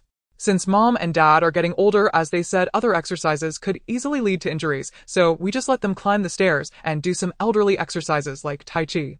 As for Xiaojin and Xiaoyu, I originally intended for them to accompany Grandpa and Grandma in climbing the stairs, but that seems inappropriate. As for you, to be honest, I don't know what kind of exercise suits you. Zhou Yuan nodded knowingly. "Then I will arrange my own schedule, and I will take care of the two kids." "All right," Luli agreed without objection, then looked at Lu Feng, pointing outside. "You haven't done anything yet." Lu Feng felt a tingle at the back of his head, instinctively wanting to run, but he obediently followed them outside. Zhou Yuan leaned against the sofa, her consciousness entering the space. After finding so many jade stones yesterday, she could hardly wait to see the changes in the space. As soon as she entered the space, she felt a noticeable expansion. There were many more areas behind the breeding ground she had previously set up at the edge. It was no longer black soil, but a patch of lush green grass. This was truly a delight, as she no longer needed to worry about food for the cattle and sheep. The planting area had also clearly expanded outward. She had already opened several plots of land to sow some cabbage potatoes and sweet potato seeds, which had already sprouted. Forgive her for not knowing the planting cycles of these vegetables, so she couldn't tell if the growth rate was fast or slow. She would ask her mother-in-law about it later. She also went to check the pond, which seemed to have grown a bit larger. The spring water was also flowing more abundantly. She took a sip, and it seemed the effect was still about the same without much change. The fish pond she had dug out separately looked the same without much change, except it seemed there were more fish. It seemed she could expand it again soon. She went back into the house. The size of the house and the storage room hadn't changed much, but the interior decor had clearly transformed. Although it had been furnished before, it was a simple decoration, but now it was luxuriously decorated, and it had automatically optimized the household appliances she had placed inside. For example, the range hood and water heater she had installed herself while they worked. After she tested them, she always felt they could fall off at any moment, and the wires were all exposed, looking quite ugly. She had indeed tried her best, and now everything was tidied away. If it weren't for the stickers put up by Zhou Yuan and the others still on it, she would have doubted whether everything had been replaced with new ones. She couldn't help but wonder if she had not brought these items in, would the space have provided her an entirely new set. She checked the storage room, where many more compartments for storing items had appeared on the walls.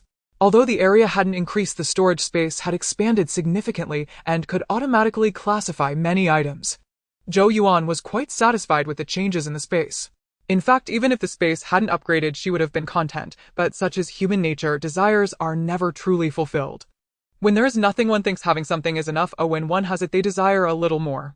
Thus, to satisfy their desires, people often engage in activities they wish to do or do not wish to do. In the end, they are exhausted, yet find they can never satisfy themselves. Hence it is said that those who are content are always happy. Zhou Yuan opened her eyes and found several hoops in her hand, which she had just discovered among the supplies she collected from the supermarket. They were perfect for Zhou Yuan to jump through. He is still too young to be interested in regular sports, but he should enjoy this jumping game. Xiao Jin can jump rope. He had previously been required to practice jumping rope at school every day, and now he could gradually increase the amount. Anyway, there was no one downstairs now, so they could jump freely. As for herself, she could hula hoop, do yoga, jump rope with Xiao Jin, or play hoops and ball with Zhou Yuan. She could even accompany her in-laws to climb stairs and run. Her main focus was to build up her stamina, not to become a muscular woman. She was now mostly relying on her consciousness to manage the space and the breeding. She wanted to develop her spiritual power. She had already felt that after her spiritual power improved, she could sense the emotions of those around her more clearly. It was a very mysterious feeling, as if she could perceive the lines of energy fluctuations in the air as described in those books. Through this wave line, she could trace its source and detect the emotions emitting this wave, and this energy fluctuation did not need to be in the same space. For example, right now she could concentrate and sense the emotional fluctuations of 5 people outside a wall. One was obviously fluctuating greatly like a wave, and she guessed it must be Lu Cheng, for his mind was always wandering. Another line hardly fluctuated at all, like a gentle breeze over a calm water surface. This must be Lu Ming, whose emotions were always very stable without much fluctuation. Then there was Lu Feng, whose emotions were like a roller coaster going up and down. Even without looking at his spiritual waveline, she could hear his wailing outside. Lu Li's line bounced happily. It seemed he was quite pleased to be able to bully his younger brother. Lu Qing's fluctuations were very calm, but unlike Lu Ming's tranquility, he seemed to be pondering something. As for what he was thinking, she could not perceive, as she could only sense the emotions brought by the spiritual fluctuations. As for the specific content, this should be mind reading, as she didn't possess it, and to her knowledge mind reading had to be done in the same space. After probing for a while, she vaguely felt a headache starting, so she quickly withdrew her consciousness. Her spiritual power was still insufficient, and not only was the probing time short, but the probing space was also restricted. Right now, she could not sense her in-laws' emotions or even their presence, but she would be able to sense them when they reached the 34th floor. But no matter what, she was very satisfied now. She believed that with more practice, both her time and space would expand. She even began to look forward to using her spiritual power to influence or even control others' minds. If she could do that, she would not be much different from those with psychic abilities. At this moment, Zhou Yuan saw the hoops that had appeared in her hand out of nowhere and happily ran over. "Mom, did you perform magic again?" Zhou Yuan chuckled and handed him the hoops. "Yes, Mommy made these for Zhou Yuan to play with. Aren't you the one who loves to play kangaroo jump the most?" Xiaoyu happily took them and arranged them on the ground, then began to jump one hoop at a time, having a great time. Xiaojin looked at Zhou Yuan with anticipation. Mom, is this like in the game where there's a backpack for storing things, and you can take out plants anytime? Zhou Yuan nodded. Yes, Xiaojin is very clever, but Mommy's backpack doesn't store plants. It holds things collected by Daddy and Mommy, Uncle and Grandma and Grandpa, like those snacks you bought recently. Zhou Yuan nodded. Yes, Xiaojin is very clever, but Mommy's backpack doesn't store plants. It holds things collected by Daddy and Mommy, Uncle and Grandma and... Zhou Yuan was taken aback. How did she feel that Xiaojin had suddenly become much smarter? Was it because of the space water? She quickly looked at Lu Jin, who was still tilting his head at her, and hurriedly nodded. Yes, you can, but Mommy hasn't organized the space yet. Once it's organized, I'll take you and your brother in to have a look. What about Dad and the others? Lu Jin was still reluctant to give up. Dad and the others can't go in for now. Speaking of this, Zhou Yuan felt frustrated. She wondered if the space upgrade would allow Lu Feng and the others to enter. If others couldn't enter, it would be fine, but if Lu Feng could get in, that would be great. She was truly about to go crazy from farming, and those animals of farming was fine, just a bit tiring, but dealing with animal droppings was simply unbearable for her. She relied entirely on her consciousness to clean up, which made it feel less disgusting. As for the animals' food, she only knew that cattle and sheep could eat grass. For everything else, she had no idea. In the end, her mother-in-law prepared pig food outside for her to put in, and the chickens ate some rice and picked bugs from the ground. Ducks and geese were directly raised in the fish pond, and oh, there was also a pair of rabbits. She knew they ate carrots and greens. Lu Jin was not disappointed to hear this. As long as he and his brother could go in and play, he then took his brother to jump through the hoops together. Indeed, the temperature soared to 60 degrees the next day. The night before they had completed their stockpiling mission ahead of schedule, they had already gathered all the supplies available in the vicinity, leaving nothing particularly necessary behind, and the rest was left for those fated to find it. Noon marked the peak of the heat, and Zhou Yuan and her friends decided against exercising.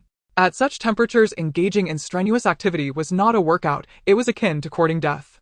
While scrolling through her phone, Zhou Yuan came across news of several jewelry stores being robbed. She quickly flipped through the articles and was relieved to see that it was the work of a habitual criminal gang. The photos were all from distant roadside surveillance, taken in the dead of night, shrouded in darkness, showing only numerous shadowy figures. As for whether Zhou Yuan and Lu Feng were among them, she squinted and searched for a long time, but couldn't make it out. Well, if they themselves couldn't recognize their appearances, it was even less likely for others to do so. Lu Feng also saw the news and exchanged a few words with Zhou Yuan. Luli, who overheard, glanced at the article and was astonished. He never imagined that his brother and sister-in-law were so daring to take advantage of such a gang. Being caught would be disastrous. Fortunately, those criminals likely didn't expect anyone to be so bold. However, upon reviewing the news, he noticed that there were photos taken during the robbery, which served as a reminder.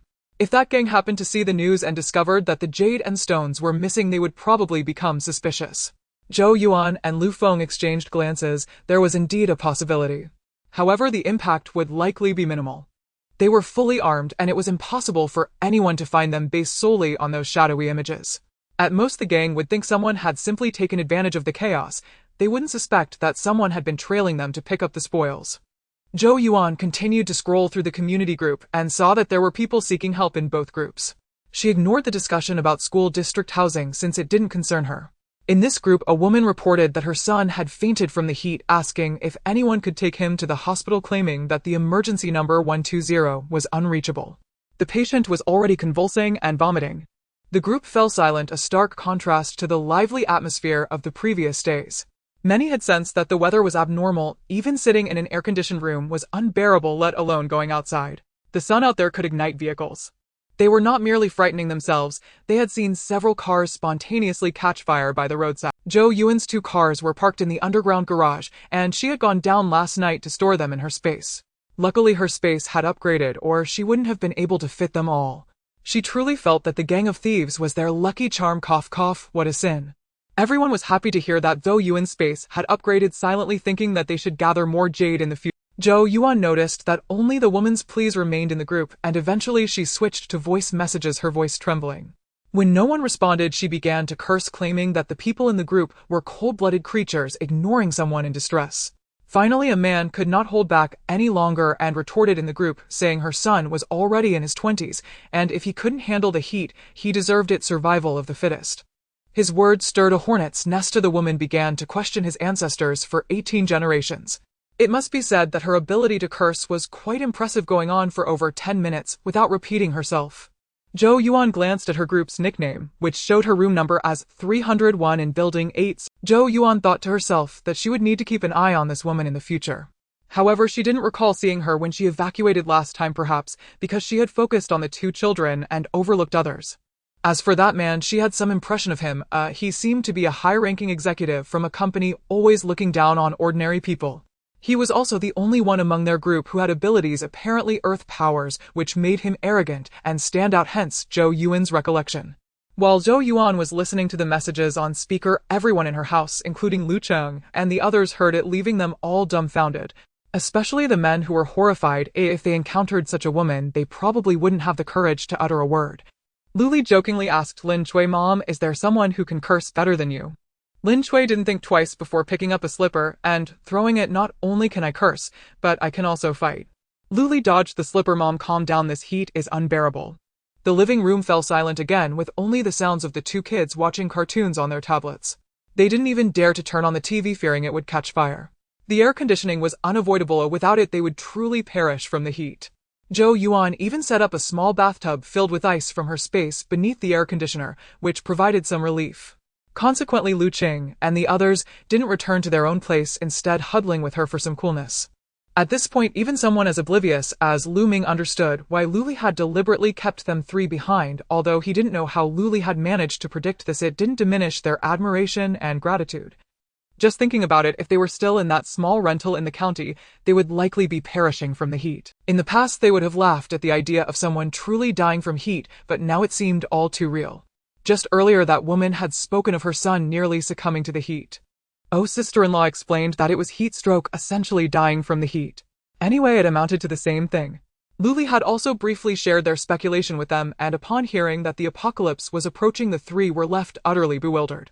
Lu Cheng cautiously asked, "So the supermarket we stocked up on a few days ago was taken care of by you, brother and sister-in-law?" Zhou Yuan felt a wave of embarrassment. Her lie had been uncovered. Seeing the expressions on their faces, Lu Cheng tactfully fell silent, but the excitement was palpable. That was an entire 2 floors worth of supplies. They were aware of what was inside. It was everything needed for daily life, food, drink, necessities, and more. They felt they had accumulated 8 lifetimes of fortune by associating with Luli, who, knowing the apocalypse was coming, still found ways to keep them here. Although he had kept it a secret from them before, that was perfectly normal. Who would believe such things without personal experience? What puzzled them was where Luli had stored so many goods and how they had been transported. Even Lu Ming, who typically showed no expression, exhibited a hint of gratitude. The 3 of them had grown up without parents, struggling to survive on the streets. Others looked at them with disdain, keeping a distance, as if they were a plague. Children from decent families weren't allowed to play with them, fearing they would be led astray. In the eyes of others, they were akin to a contagious disease. Only Luli had never looked down on them, occasionally bringing them home. Uncle Min and Aunt Chui had never treated them poorly. They even allowed Fenggu to play with them. It was worth noting that Fenggu was a remarkable figure in their backward village. He excelled in academics, gained admission to universities, secured a stable job, and married a city girl, settling down in the city.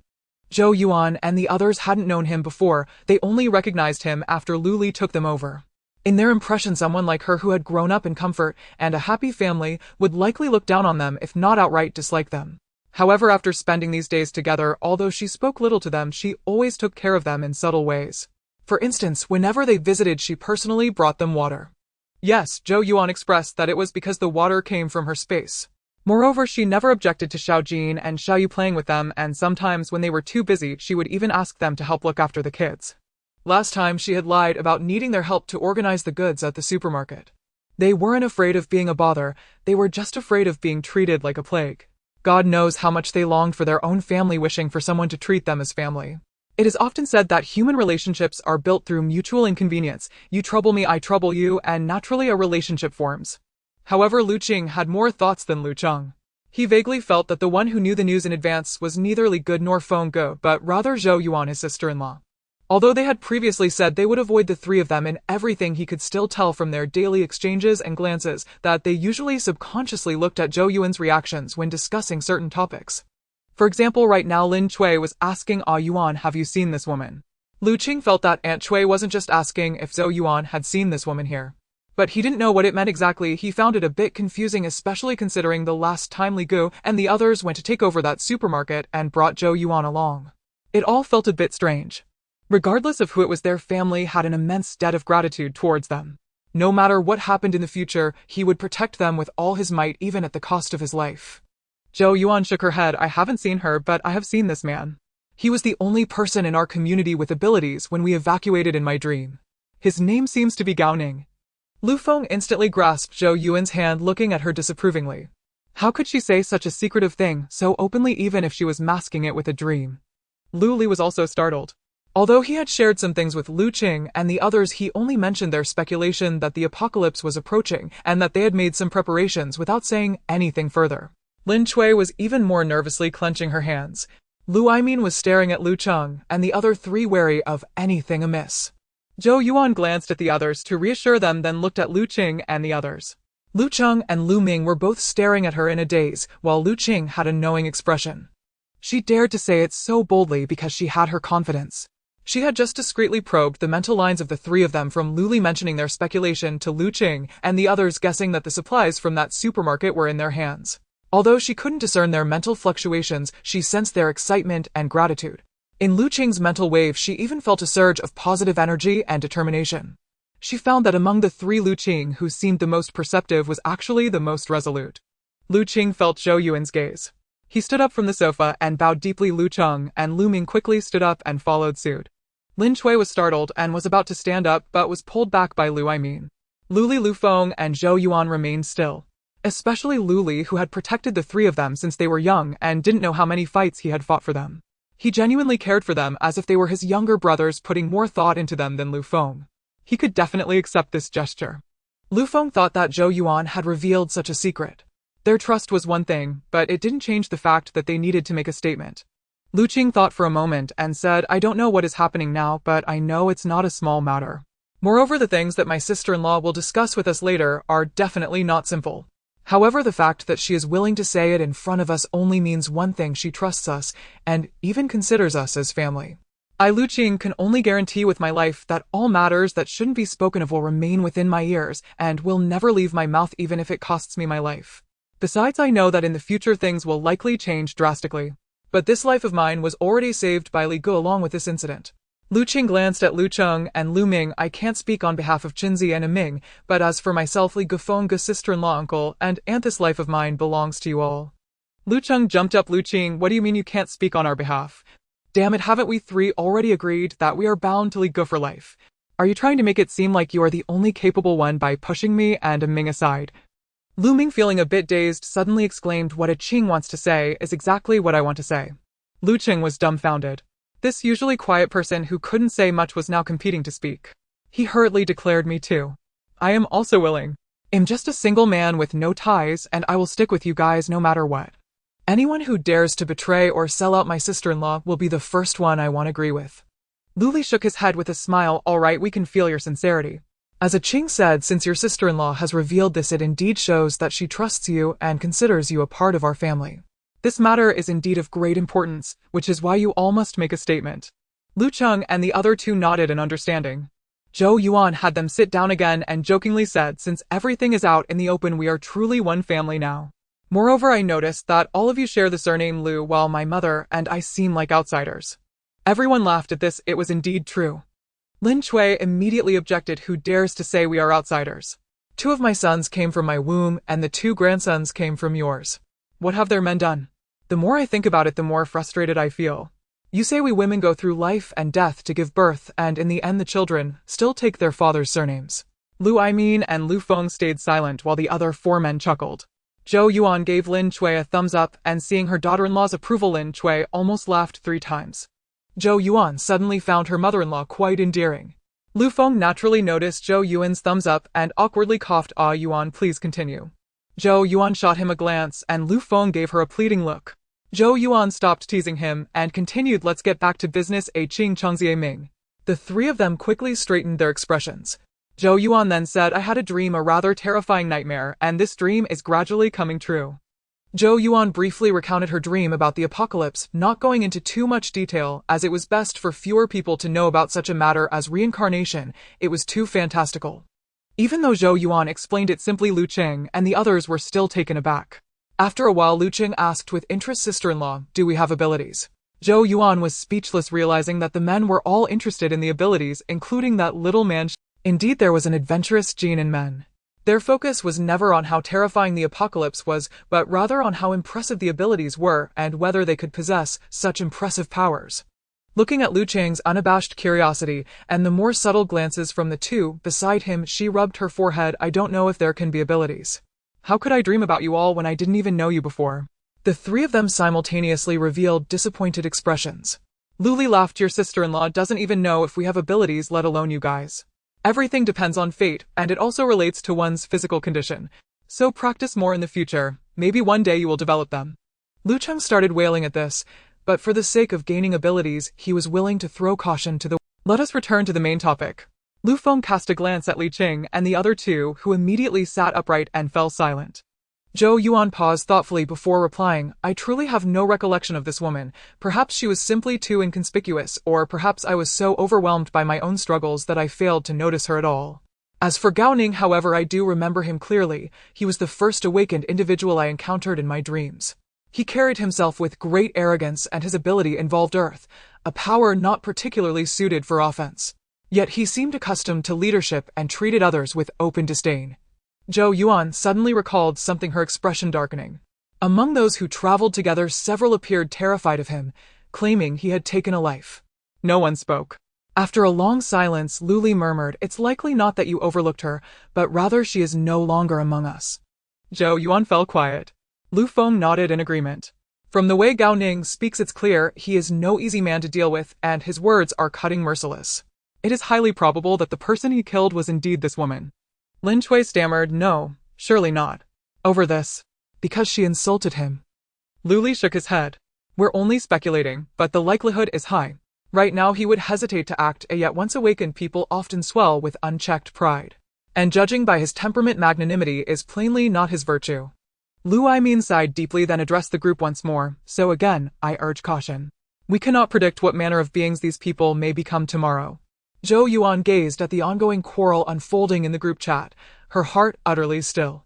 In her past life, raising 2 children alone had left her no energy to monitor such trivial online squabbles. She had no idea whether these two had ever clashed, nor how their conflict might have unfolded afterward. Still, Gao Ning was undeniably no paragon of virtue, yet it mattered little. This time she had no intention of evacuating with the authorities next year. Back then she'd believed a government-run base would offer sanctuary. With 2 young children, she'd felt safer moving with the crowd, and had even clung to faint hope perhaps Lu Feng and the others would also seek refuge there. Yet crowds breed chaos, and the official bases were hastily erected, still incomplete. Evacuees were sent there not for safety but to supply labor. At best, minimal security was assured. Accommodations consisted of vast dormitories housing dozens per room, men and women crammed together indiscriminately. Food was scarce. One earned rations only by performing assigned tasks, barely enough to stave off hunger. As a woman with a child, Zhou Yuan could manage little labor, and the meager rations she received barely sustained her. Worse still, the mixed-gender quarters invited unspeakable violations. It was there in that place that she took her first life. Noticing Zhou Yuan's pallor, Lu Feng understood she had been haunted by memories too painful to release. Gently taking her phone, he murmured, "Don't look. Their quarrel has nothing to do with us. Let us mind our own affairs, neither seeking trouble nor tolerating it." "Exactly, sister-in-law." Lu Cheng hastened to pledge loyalty. "We'll protect you, no one will dare harm you." Luli promptly tapped out a reply, "Just keep yourself in line, and don't cause me trouble." "No way, I'm the most obedient." Lu Cheng protested. Just then a child's voice piped up, "Uncle Cheng, shame. You're naughty, uncle will spank you." Xiao Yu stood nearby, mimicking a bashful grimace. Lu Cheng flushed crimson, shooting Luli an aggrieved glance. "Brotherly, you could at least spare me some dignity. You're always scolding me, and now Xiao Yu's laughing at me." The others burst into laughter. Luli wore an exasperated expression. "You deserve it. Of the 3 of you, you're the most impetuous, so rein yourself in when we step outside." Lu Cheng rubbed his nose sheepishly. "Understood." Xiao Yu scampered over with soft thuds and nestled into Zhou Yuan's arms. "Mommy, Xiao Yu wants to sleep." Zhou Yuan realized neither child had taken their afternoon nap, yet the room lacked air conditioning, making rest impossible. She cleared the coffee table from the living room and laid down a simple floor mat. None of the adults felt drowsy. Lu Feng and the others moved to the tea table to discuss matters in low tones while Lin Cui and her husband headed to the dining table to prepare dumplings. Zhou Yuan reclined on the sofa idly scrolling through her phone as she watched over the children. After hours of mutual vitriol, someone finally intervened in the group chat. Please stop arguing here. The weather is already stifling, your bickering only makes it worse. But the two paid no heed, not even to those pleading for peace. Zhou Yuan observed silently, a detached spectator. Her nickname remained unchanged as she never spoke. Having joined the group only recently, she was effectively invisible. Then someone asked, Sister Wu, while you argue here, how is your son faring? The group fell silent for a moment, then came what sounded like a wail. Zhou Yuan glanced up at the others and none reacted. Frowning, she wondered had she imagined it. The chat confirmed otherwise. Did you hear that? Someone typed. Was that Sister Wu crying? Zhou Yuan checked the sender's alias Building 8, Unit 802. Instantly another replied, yes, I heard it. Her son is likely beyond help. Unit 8502. Chimed Unit 8501. This heat is unbearable. We can't go out, it's like waiting to die. Zhou Yuan didn't recognize any of these three households. Truth be told, she knew few neighbors in this residential complex, though she did recognize a handful from the school district area. Judging by profile pictures and social feeds, Unit 802 housed a family of 3, a teenage boy now in high school. Unit 502 was a family of 4, 2 children, a boy and a girl. The elder son, also in high school, likely attended the same school as the boy from 802. The daughter, judging by photos, was in junior high. Unit 501 appeared to be a newlywed couple. Their profile picture was their marriage certificate. Others soon confirmed they'd heard the cry, and then Gao Ning reappeared in the chat. Serves her right. Rather than waste breath hurling insults at me, she should have saved her son. If he dies, it's no surprise. Someone objected, a person's death demands respect. Your words are cruel beyond measure. Another echoed, we're neighbors. We see each other daily. Must you speak so bitterly? Gao Ning scoffed. Bitter? Am I not speaking plain truth? Who does she think she is, that we should risk our lives at her whim? When we refuse, she lashes out with vile, venomous slurs. Moreover, her son is young yet frail. Tell me, given how extreme this heat has grown, this hasn't begun overnight. Who knows what lies ahead? Better to die early and find release sooner. Silence descended upon the group. Unpleasant as his words were, they held undeniable weight, and an unsettling sense that this oppressive heat had only just begun. Then Unit 501 posted again, has anyone stocked up on food? The group lapsed into silence once more. Unit 501 continued, we usually eat at the office and haven't cooked at home in ages. Even during this work-from-home period, we've relied entirely on takeout. Does anyone have surplus provisions they could share? We'll pay fairly. At first no one spoke, and then someone from another building said, even if we have it, we can't give it to you. Do you want to come and get it yourself? 501 did not respond, but instead started addressing the people from Building 8, saying, dear uncles, aunts, brothers, and sisters, could you please help out? We can discuss any amount you want. Fortunately, Zhou Yuan did not change her nickname, so she was not among those being tagged. Since it was a voice message and considering the two kids were asleep, Zhou Yuan turned off the external sound and brought the receiver close to her ear. Oh dear, that voice was so squeaky it nearly made her nauseous. Suddenly seeing a few men drinking tea by the table, she became interested and leaned over to sit beside Lu Feng. She placed her phone in the middle of the tea table and turned on the external sound. As soon as she played the voice message, Lu Feng, who was happily drinking tea while his wife leaned over, immediately spat the tea onto Lu Cheng's face upon hearing that voice. Lu Cheng was completely taken aback, saying, ah, brother Feng. Lu Feng hurriedly handed him a tissue, saying, my bad, my bad. It's just that this woman's voice is so damn annoying. Zhou Yuan shot Lu Feng a sideways glance and then looked at the other single men with intrigue, asking, what do you think? Is this voice nice? As she spoke, she cleared her throat and imitated that squeaky voice, saying, dear brothers and younger brothers, could you please do me a favor? Lu Feng quickly covered Zhou Yuan's mouth, saying, hey dear, your voice used to be so nice. Don't imitate these nonsense things. The other four men looked at Zhou Yuan speechless, surprised that their sister-in-law was like this. What nonsense? Zhou Yuan looked at them with disappointment, saying, you just don't know how to appreciate it. Look, she pointed at her phone where someone had already responded. It was a couple from 81,601, but it seemed that the one typing was the man. Zhou Yuan knew they were a couple, not a married couple, because she had been in the elevator with them before, and they had been arguing. The woman wanted the man to take her back, but the man was making excuses. The woman then said he didn't want to marry her and just wanted to freeload. I have some at home, I can send some down to you. That was what was written, but the tone was too polite, and it mentioned sending it down. Look how proactive someone with a girlfriend is. You guys really deserve to be single, Zhou Yuan remarked. The four single men all turned to Lu Feng, expressing a common thought, your wife, aren't you going to manage this? Lu Feng was at a loss, shrugging his shoulders to indicate he was helpless. Finally, Lu Li took on the elder brother's authority, saying, well, let's forget about it. Not to mention that she's a married woman, but even that voice is something I can't stand. Especially when he heard Zhou Yuan speaking like that with a squeaky voice, he felt even more that the voice was unbearable. The other three nodded, saying their goosebumps were all over the place. Really? Zhou Yuan asked suspiciously, then looked at Lu Feng, saying, what about you? Lu Feng didn't expect the fire to burn on him, and it was now the turn of the other four to watch the fun. Lu Feng's survival instincts kicked in, and he quickly wrapped his arm around Zhou Yuan's shoulder, saying, in my eyes there are only two kinds of women, one is my wife, and the other is a stranger. Is that so? A cold voice came from behind, then MIA stranger. Lu Feng turned around to see Lin Chui holding a kitchen knife, and he jumped in fright quickly, saying, no, there's another kind, which is my mom. Zhou Yuan burst out laughing, and Lin Chui shot him an annoyed glare before turning to the other four onlookers, saying, let me tell you four. I just heard that voice, and women like that who are married are not reliable. Don't provoke me. If you bring me some troublesome women, I'll stomp on you. She lifted the kitchen knife, glancing subtly at their lower halves. Everyone shivered, and Lu Cheng, terrified, covered himself, but then remembered Zhou Yuan was still here, so he quickly let go. Zhou Yuan lowered her head, trying to suppress her laughter. She had only been joking, not expecting to attract the attention of the matriarch. Lin Chui ignored them and continued, Qingzi, you all have no relatives left. Since you entered our family, your uncle and I won't treat you as outsiders. Did you hear what I just said? I heard you clearly, the three responded in unison, as they didn't dare not to understand, looking at the knife in Aunt Cui's hand. Lin Chui nodded in satisfaction and turned to Lu Li, who hurriedly expressed, Mom, I wouldn't dare. Lin Chui said with annoyance, I believe you wouldn't dare. She looked at Lu Feng, who involuntarily shrank behind Zhou Yuan. Feng, remember what you just said. If you ever dare to wrong Yuan, I won't recognize you as my son. Lin Chui said with great seriousness. Mom, rest assured, my heart and soul belong to Yuan, Lu Feng replied earnestly.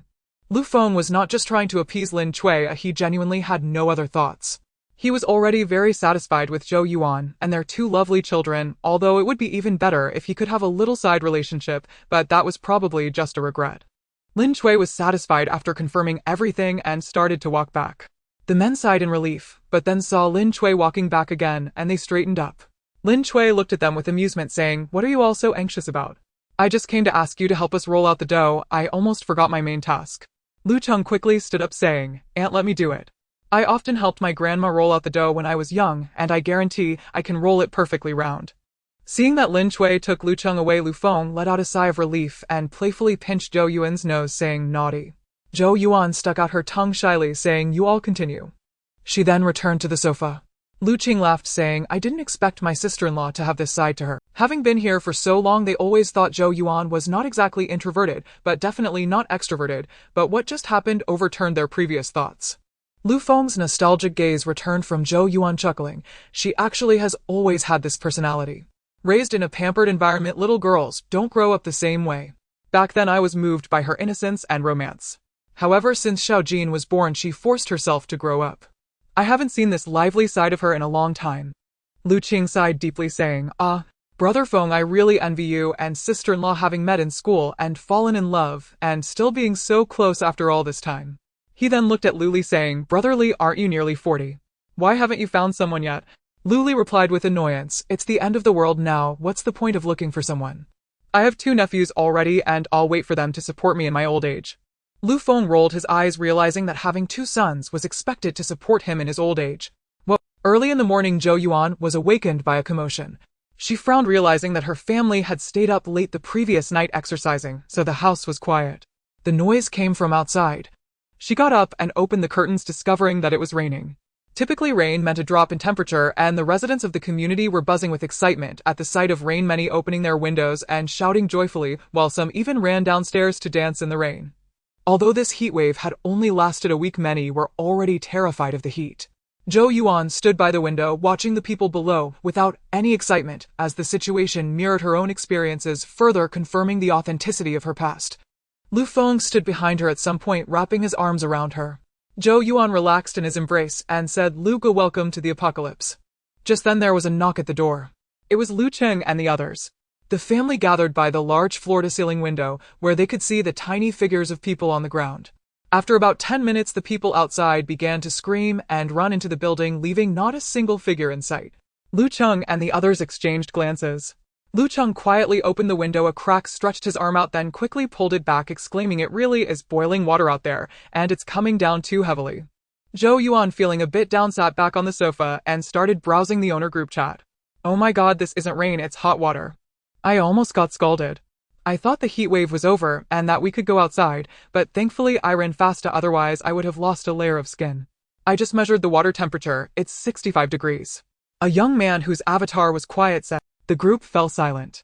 The water they had received in their cups was at this temperature, so one could only imagine that the temperature of the rain was even higher. How could it not scald? After a long while, someone sighed, "What is going on with this weather? Just when we thought the sun wasn't shining, it starts raining boiling water." No one answered. The joy from earlier had turned into confusion. "Do you think the apocalypse is here?" This came from 8501, but it wasn't the same woman as before. It should be her husband. If it had been before, someone would have laughed at him for watching too many novels and dramas saying, "Apocalypse, I'm still cultivating immortality." However, strangely, no one spoke up. Some were still in shock from the boiling rain, while others had no idea what the apocalypse meant. Then there were those who agreed with the notion of an apocalypse and were already silently planning. Seeing this, Zhou Yuan turned to Lu Feng and said, "While the temperature is still bearable, let's quickly stock up on supplies. Otherwise, we'll be soaked soon." Lu Feng nodded, looking at the torrential rain outside, unsure of how to describe it. At this rate, the water would rise by tomorrow morning at the latest. Lu Cheng, hearing Zhou Yuan's words, couldn't help but ask sister-in-law, "Where did you store the supplies from the supermarket? Won't they get flooded?" As soon as he finished speaking, Lu Qing slapped him on the back. He was confused until he saw Lu Qing's expression, then quickly remedied, "Ah, sister-in-law, I didn't mean to covet those supplies, I was just curious." You don't have to tell me if it's inconvenient." Curiosity killed the cat of the ancients, do not deceive me. Zhou Yuan looked at Lu Feng and Lu Li. Lu Feng nodded. Lu Li seemed indifferent, while Lin Cui looked worriedly at Lu Aimin, who shook his head at her. Lu Qing looked at the others seriously and said, "Sister-in-law Qingzi is just a bit mouthy and overly curious. You don't have to mind him." Zhou Yuan thought for a moment. With many lice, one need not fear a Qing. If they spent more time together, it would be impossible to keep secrets. Besides, they needed help gathering supplies before the water rose. Then she pulled out a large bag of betel nuts from the supplies they had previously obtained from the supermarket. The three of them, including Lu Ming, widened their eyes, and Lu Cheng was even more astonished, saying, This. What is this? Is this the space ability?" Lu Qing was the first to react, surprised. Zhou Yuan smiled, not feeling the need to tell them it was a jade bracelet space. Lu Qing finally came to his senses, exclaiming, "From today on, you're my real sister. I'm sticking with you." Lu Li and Lu Feng's faces darkened. Lu Li directly twisted Lu Cheng's ear while Lu Qing pinched his nose. This time he truly couldn't escape. Hey, brother, it hurts." Lu Cheng covered his ear. "I mean, I recognize sister-in-law as my sister, but you're still my brother." Lu Li let go of him in annoyance. Lu Cheng rubbed his ear vigorously, then seeing Lu Feng's sharp gaze, quickly added, "Fengge, I take it back. Sister-in-law is still sister-in-law." Everyone laughed at the cowardice. However, this matter piqued even the usually reticent Lu Ming's interest. "So, brother, sister-in-law, are we going out to work?" Lu Feng and Lu Li exchanged glances and nodded simultaneously. Zhou Yuan was right, they had only stocked up on nearby supplies and hadn't finished gathering everything, intending to leave some hope for the nearby residents. Now that the notion of the apocalypse has emerged, people would surely react quickly. They could go further out or even to larger malls to stock up. With the water rising tomorrow and the temperature of the rain likely to be even higher, it would be difficult to go out. Without hesitation, they decided to act. There should still be no one robbing them at the door, so they left the two elders at home to take care of the children while the rest went out to work. Zhou Yuan provided everyone with a full set of gear from the space. Though the sun was gone, equipment like hats and masks was essential. Better to be safe than sorry. Even if there were no police around, now being seen by others could still lead to trouble. Lu Cheng and the others watched in amazement as Zhou Yuan took out items as if by magic. They gradually shifted from shock to interest, but then there was no more. Finally, when they reached the underground garage and saw the SUV that appeared out of nowhere, Lu Qing and the others understood. The modified RV must also be in Zhou Yuan's space, and Brotherly had called them over for modifications, likely planning to take them all along from the very beginning. Lu Cheng and the others looked at each other, seeing the determination in each other's eyes and unspoken understanding that needed no words. Ignoring the silent tension among the three, everyone got into the car.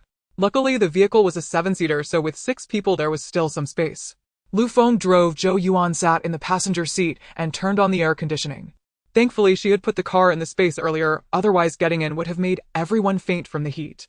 Lu Feng opened the car's navigation system and mapped out the route while they were still at home. They planned to go to a few larger malls a bit further away primarily because the malls had ample supplies and everything was concentrated in one place. They wouldn't need to split up, otherwise Zhou Yuan would have trouble running back alone. On the road there was a car with no one in sight, and Lu Feng sped along claiming he had never felt such exhilaration while driving. What they didn't know was that someone in the neighborhood had seen a car leave, causing a stir like a large stone dropped into a calm lake, prompting many to brave the rain and head out in their cars. However, they were all quite cautious, rushing to nearby convenience stores and small supermarkets, only to find the supplies were alarmingly scarce, especially in the section for tobacco, alcohol, and tea. It seemed someone had already gotten there first, but others cursed the fools who chose to take tobacco and liquor instead of food and drink, speculating that perhaps the owner had hidden away the valuable items. Regardless of their thoughts, it was no longer Zhou Yuan and the others' concern. They had arrived at a larger shopping mall's underground parking lot, and as they gazed at the out-of-service elevator, Zhou Yuan hesitantly asked how do we get in? Luli smiled mysteriously, and soon they saw Lu Cheng leading them to a nearby emergency exit, grabbing a metal object and tinkering with it for a while until they heard a click and the door opened. Zhou Yuan was stunned and gave a thumbs up while Lu Cheng bashfully scratched the back of his head, saying, "Sister-in-law, please don't tell Aunt Cui, or she'll be nagging me and questioning my life choices." Zhou Yuan thought about it and agreed. If her mother-in-law knew he had such petty skills, she would likely have Lu Feng and his brother handle things directly without any lecturing. After Lu Cheng opened several doors, they finally entered the supermarket on the B2 level. The group was pumped with adrenaline, although the mall's surveillance was still operational and they were too lazy to find the control room, opting instead to head straight to the power distribution box to cut the power. Lu Feng and Luli had prior experience, and Lu Cheng and the others followed suit, using boxes and ropes to pack everything. Zhou Yuan headed straight for the supermarket's warehouse, where the goods were mostly prepackaged, making it easier for her to collect. The cold storage and fresh produce section had likely been recently opened, as these freezers were still running. Now that they had turned off the power, if they didn't collect quickly, everything would spoil. Zhou Yuan didn't check each one, but took them all into the storage room. Her mental energy was now stronger than when she last collected from the supermarket. After clearing the warehouse and then a whole area, it took her less than an hour. Lu Cheng and the others had gathered most of the goods from the shelves outside, but Li Gu advised against taking everything, suggesting they leave a little behind, even though they felt these items might spoil once the water rose. Lu Feng also mentioned that in case someone arrived it could be useful, so they selectively left behind some vacuum-packed items that would still be edible even if they got wet. Lu Cheng called Zhou Yuan over to collect what they had packed and noticed the vast emptiness in the fresh produce section. Although he was already a bit dazed, it didn't stop him from feeling even more astonished. His spatial ability was truly a cheat. This supermarket spanned 2 floors, with the B2 level entirely devoted to food while the upper level housed daily necessities. While Zhou Yuan was collecting on this level, the other 5 had already gone up to pack items from the upper floor. The mall had 5 levels in total, starting from B1, which included various shops, with the supermarket level filled with different snacks. Of course, there was no one around now, and since most of the items were perishable, they didn't need to pack them. Thus, Zhou Yuan continued her collection while the others dispersed to various stores on other levels to pack. Once they finished, they would send the store names to Zhou Yuan, who would then go directly to collect. It must be said that many hands make light work. They had visited all 5 floors, but they were selective and did not visit every store. For instance, on the first floor, where there was an entire section for jewelry, Lu Cheng and the others completely skipped it and headed straight up. Meanwhile, Lu Feng and Luli knew Zhou Yuan's space urgently needed jade, so they gathered all the jade displayed on the counter and cleared out the stock stored below, making it easy for Zhou Yuan to collect once she arrived. In addition to the stores they frequented, Zhou Yuan also collected from some shops that would be easily overlooked. For example, she gathered toys from a children's store. Even though she had collected a lot in the supermarket, she felt that if other kids had them, her kids should have them too. Since they wouldn't be able to play outside, she wanted to create a playground in her space for them. She also found a rather large bookstore, which Zhou Yuan certainly wouldn't pass up, as it would be the spiritual nourishment for her 2 children in the future. There was also a home improvement store, which Lu Cheng and the others found puzzling, asking what use furniture would be. Zhou Yuan casually replied to burn for firewood. Everyone was dumbfounded, but Zhou Yuan was in charge of her space, so they could only watch her collect. In truth, she wasn't just talking nonsense. If there were extremely cold weather later on, this could come in handy. Though it felt a bit like wastefulness. Besides, those hardware and miscellaneous parts would likely be. The 5th floor housed a movie theater. Initially, they hadn't planned to go up, but Zhou Yuan suddenly recalled that many apocalyptic novels feature the top floor as the domain of a domineering CEO where one could hoard plenty of valuable items, so she wanted to try her luck. Lu Feng and the others were non-committal and had no choice but to accompany her upstairs. Lo and behold, the materials for novels do come from life. They actually found quite a few good items. Not to mention tobacco, alcohol, and tea. Zhou Yuan was thrilled to discover a jade ornament about half her height in one of the offices. As soon as she collected it, she felt a distinct tremor in her space. She didn't have time to check it out but assumed this jade piece must be quite valuable, perhaps even worth more than all the jade she had collected before. There was also a safe which Lu Cheng couldn't open at that moment.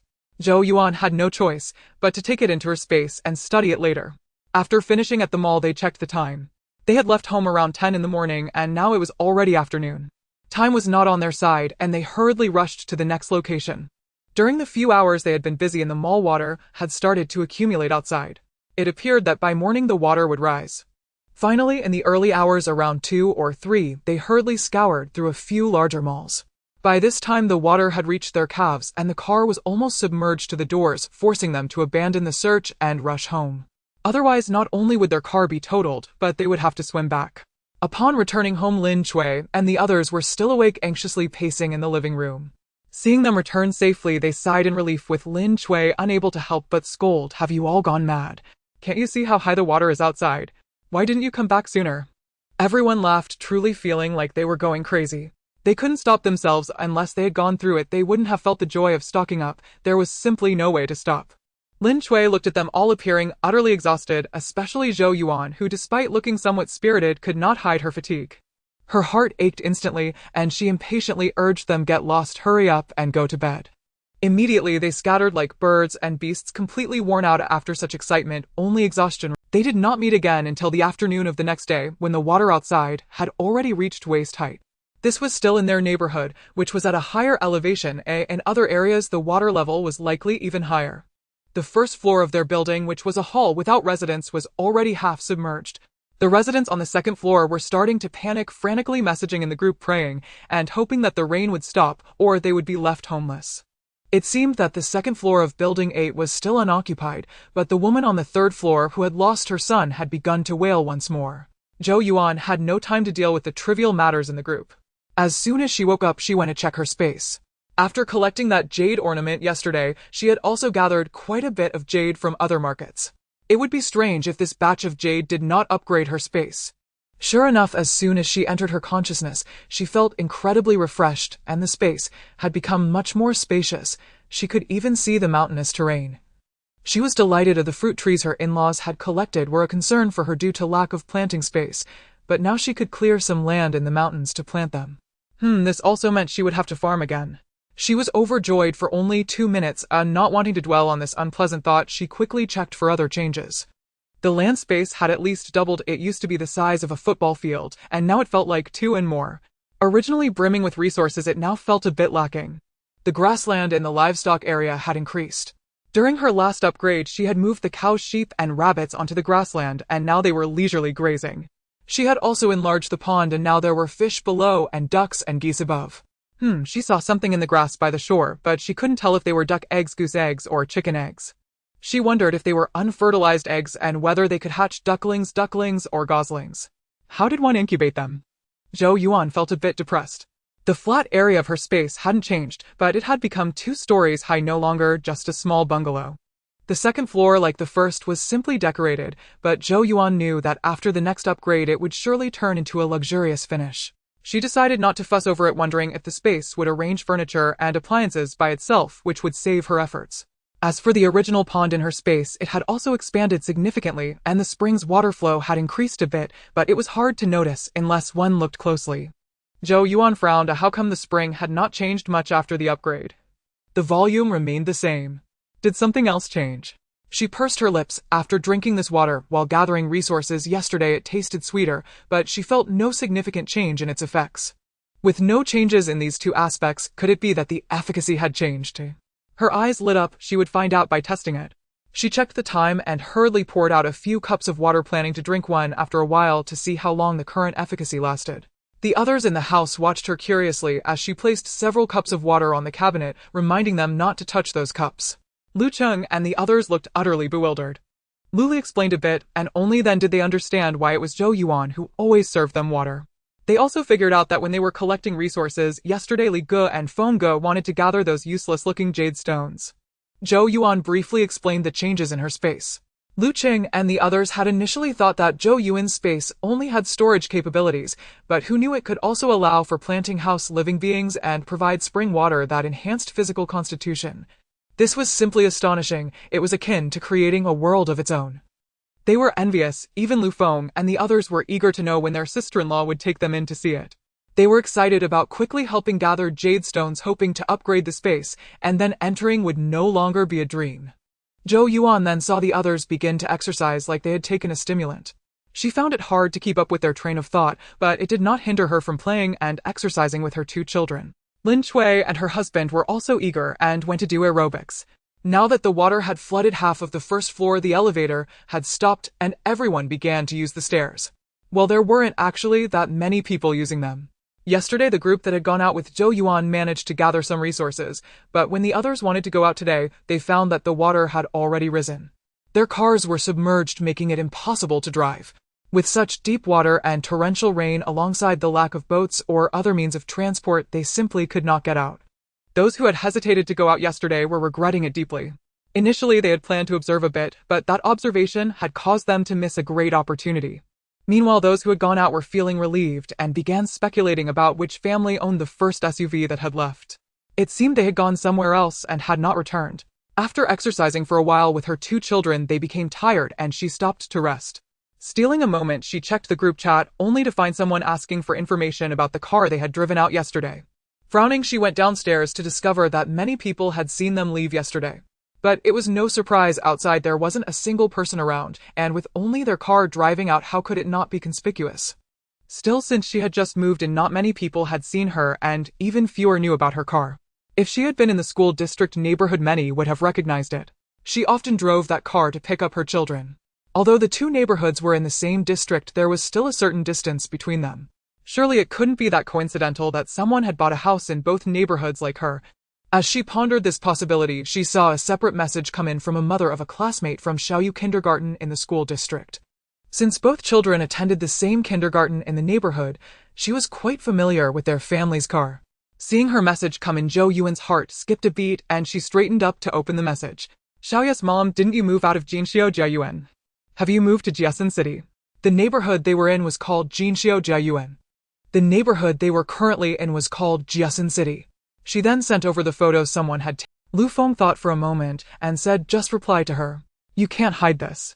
If she asks what you went out for, just say you went back to Jinxiu Jiayuan to grab some things. That should suffice. Zhou Yuan nodded. There was no other way. If she tried to hide it, it would be even more obvious. However, she did not reply directly but instead asked if she had also bought a house in Jiasun City. In the end, she said that a cousin of hers had bought a house there and had sent her that photo while they were chatting. She then smiled. What a coincidence. I thought the weather seemed off. As you know, I have two kids, so I was thinking of bringing some food from that house over. Immediately, that person sent her a picture filled with the food she had stockpiled.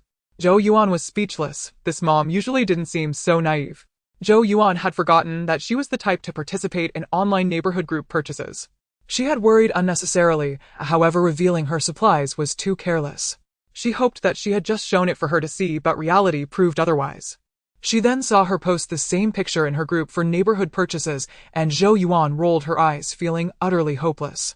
Later, when she sent another message asking which building Zhou Yuan lived in Jiasun City, Zhou Yuan decided not to respond, suspecting that it was her cousin who prompted the question with motives that were undoubtedly impure. Then there came a friend request notification in the group, and Zhou Yuan glanced at it, seeing it was from a certain cousin. She felt a bit annoyed. What she thought was a non-issue now seemed to reveal that there were indeed many clever people in this world. Zhou Yuan immediately set her privacy settings to prevent anyone from adding her as a friend. She preferred to remain an observer in the group. However, that cousin was clearly not someone to be trifled with.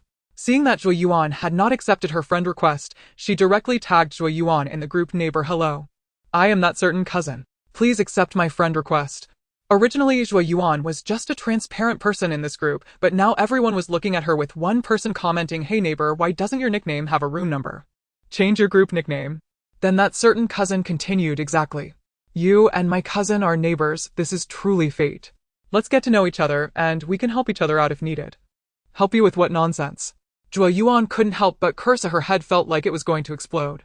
She was about to hate that classmate's mother, and her mouth was truly something else. The few people who were exercising heard Zhou Yuan's curse and turned to look. Lu Feng took Zhou Yuan's phone, glanced at the contents, and couldn't help but frown. The others gathered around to take a look, and Lu Cheng directly exclaimed, "Damn, what a busybody." Seeing that Zhou Yuan was silent, everyone began tagging her. "Are you from our neighborhood? If you are, just say so and change your room number, if not, just leave." Then someone tagged the administrator. That certain cousin spoke up again. "She is from our neighborhood. The car that left first, which everyone saw, belongs to her family." Upon hearing this, it was like a bomb had exploded. The group erupted into chatter, with everyone discussing various things and some even asking where they had found supplies and when they would return. Lu Feng and the others, seeing the situation, stopped exercising and sat down on the living room sofa. "Sister-in-law, why not just leave this group?" Lu Cheng replied indifferently. Luli knocked on his head. "It's not that simple. Don't underestimate these people. There are plenty of clever ones among them, and they will find us sooner or later." Lu Feng nodded. "For now, we don't need to worry about people from other buildings. We should pay attention to the 10 or so households in our own building." Everyone agreed with nods and opened the group members list, identifying the residents of Building 8 one by one, checking their profiles to see if they had social media in order to understand the family structure and prepare accordingly. As for the ongoing notifications in the group, they ignored them. Those who needed to come would come regardless of whether Zhou Yuan replied, and there was no need for further explanations. If the administrator kicked her out, so be it. In this building, apart from them, there were a total of 11 households, with only 2 types of units. Zhou Yuan's unit was the 02 model, a large 4-bedroom living room layout, while Lu Cheng's was the 01 model, a 3-bedroom living room layout. Excluding 501, 502, 802, and 1601 that Zhou Yuan had already mentioned, there were 7 households left. 301 was the woman who had initially cursed about her son's death in the group. She hadn't said anything in recent days, perhaps impacted by her son's passing. It seemed she lived alone with her son, and judging by her profile picture, she appeared to be in her 40s. Luli marked her with 2 stars. Although she was an older woman, her cursing skills were top-notch. This was their weak point. 302 was unoccupied. 401 had no one. 402 was a family of 4, not just a couple with 2 children, but a couple with parents, although it was unclear whether it was the husband's or wife's parents. The profile picture revealed nothing, and the social media was not visible. 501 had a couple, and judging by the woman's demeanor, the man was probably not a good person either, marked with 3 stars. 502 was a family of 4 with a son already in high school. The male head of the family was not very old, and his character was unknown, so they could only rate him based on his fighting ability, giving him 5 stars. In 601, there were 2 people in the group, surprisingly 2 young women, seemingly around 24 or 25, likely working nearby and sharing a rented apartment. Zhou Yuan glanced at the 4 single men in the house, who showed no reaction, unable to help but chuckle at the fact that they were single by their own merit. Hearing her laugh, the others still looked confused, but Lu Feng quickly understood, lightly tapping her on the head. "You think too much. What if they have boyfriends?" The 4 single men instantly understood, and Luli, somewhat speechless, said, "Sister-in-law, we are discussing serious matters." Lin Cui and Lu Aimin returned from their exercise, initially tense due to what was happening, and now, after seeing Zhou Yuan's inexplicable smile and understanding why she smiled, they surprisingly felt less anxious. They even began to check out the profile pictures of those 2 young women, commenting they look pretty good. Then they grabbed the phone to check their social media. One profile was inaccessible, while the other had a recent post from a heat warning period featuring a selfie stating she had originally planned to travel to Yunnan during the last month of summer vacation, but now couldn't go. Lin Cui frowned. This delicate one, the photo doesn't even show her real appearance, and she's a teacher. Luli snatched the phone, saying, "Mom, how do you know she doesn't look like her real self? Have you seen her?" Lin Cui raised an eyebrow. "Ollie, you're not actually interested, are you?" Luli, unable to help but laugh, replied, "Mom, I haven't thought about marriage for over 30 years, and I certainly won't think about it now. Don't let sister-in-law lead you astray." Zhou Yuan shrugged. "I just think that these 2 single girls living alone might be worth paying attention to. If you have any intentions, keep an eye on them, otherwise it might get a bit troublesome." Lu Cheng and the others exchanged glances and shook their heads in unison, indicating they had no intentions. As a joke, they were in a difficult situation themselves. How could they think about helping others? Luli quickly marked a cross next to it, and Zhou Yuan raised an eyebrow, believing her eldest brother truly had no thoughts about it. Continuing to check, 602 was unoccupied. A 701 was home to an elderly couple, and no one else was seen in the group. They were likely living there alone in retirement, so Luli marked them with 1 star. 702 was a big family similar to Zhou Yuan's, but they had only one son. The family of 3+ grandparents, the female head of the family's profile picture was a family portrait, and their social media was not visible. The male head of the family had only his own photos, mostly drinking with friends. As for the grandparents, they were not in the group, but one could generally infer the nature of the family. Luli thought for a moment and marked them with 3 stars. There was a man which counted as having some labor power. Zhou Yuan looked at the family photo of the female head of the family and exclaimed, "Oh." Luli looked over and asked what's wrong. Zhou Yuan took her phone, enlarged the profile picture, and carefully discerned, "I've seen this woman in my dreams. When we were on our way to the base before encountering the tornado, Xiaoyu was crying from hunger. It was this woman who gave Xiaoyu a small piece of bread. I didn't dare to take it at the time. She said her child was the same age as Xiaoyu, but was lost during the heavy rain." Zhou Yuan remembered this clearly because she was one of the few people who showed her kindness during the 2 years of the apocalypse, and she was the first, leaving a deep impression on her. She couldn't help but glance at the child she was holding, who was indeed about the same age as Xiaoyu. Lu Feng hugged her and Zhou Yuan smiled and shook her head, indicating she was fine. She continued, "But I don't remember the man next to her or these 2 elderly people." She wasn't sure if it was because she didn't remember or if she had never seen them. She hadn't seen that woman either. After Xiaoyu was gone, she had no mind to pay attention to external matters. Luli nodded and drew a circle around this family's room number, marking them as key subjects. 802, a couple with a son in high school, 4 stars. There were 2 more families. One was in 1201, a couple with a 15 or 16-year-old daughter, 3 stars. One was in 1402, a family of 3 with a grandfather. The grandfather was quite old, and the couple looked to be around 50. The daughter appeared to be in her late 20s, and her profile photo showed her in a small suit resembling a strong woman, 3 stars. Looking at it this way, the combat potential of this building was not strong, and most were families with dependents. Generally, such families have their vulnerabilities and would not easily provoke others or get involved in trivial matters. They saw the messages among the active members in the group. Their building was 1601 and 501, along with the girl from 601 who took selfies. In the group, seeing Zhou Yuan refuse to respond, the management, for reasons unknown, did not kick her out. They only suggested, "Why don't each building figure out their own residents? Not many people have moved into our community and many are still renovating, so the property management doesn't have a specific resident registry." Several people raised their eyebrows. They couldn't escape this. If they checked layer by layer, they would eventually reach their floor. However, Luli was unafraid.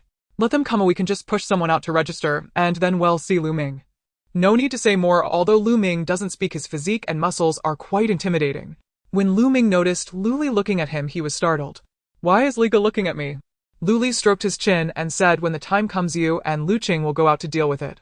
Don't let us be revealed, and don't let anyone in. Understand?" Lu Ming didn't understand, but Lu Cheng did and immediately said, "I guarantee to complete the task." Lu Ming scratched his head, seemingly realizing that Li Ge wanted him to play a supporting role. Previously, when they went to find trouble, Lu Qing was responsible for talking while he only needed to stand there. Zhou Yuan's eyes lit up. This method was good, as it eliminated her suspicion of living in this building. Eventually, they would have to go out and meet people, but the longer they delayed their exposure, the safer these old and young would be. Lin Chui and the others also thought of this, and while they sighed in relief, they couldn't help but glare at Luli a few times, probably because he had done this kind of thing often in the past. Luli had long been immune to his mother's glare and shrugged nonchalantly. "We've resolved this major issue. We should continue exercising and taking care of the kids." As Zhou Yuan bounced along with the 2 kids, she couldn't help but think about the child from room 702, wondering how their child had disappeared. If she could help, she wanted to do so. Firstly, as a mother of 2, she couldn't bear to see such young children suffer. Secondly, it was to repay the kindness she received in her past life and to resolve that karma. Of course, this also depended on the situation.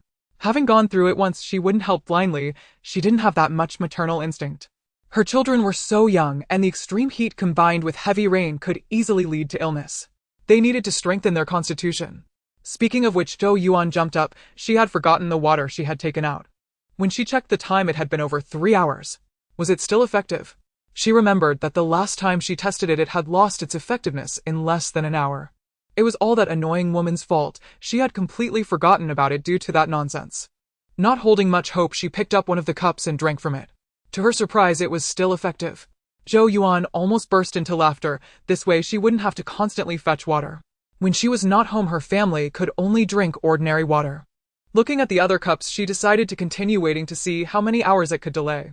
Was it possible that with each upgrade of the space this water would no longer lose its effectiveness?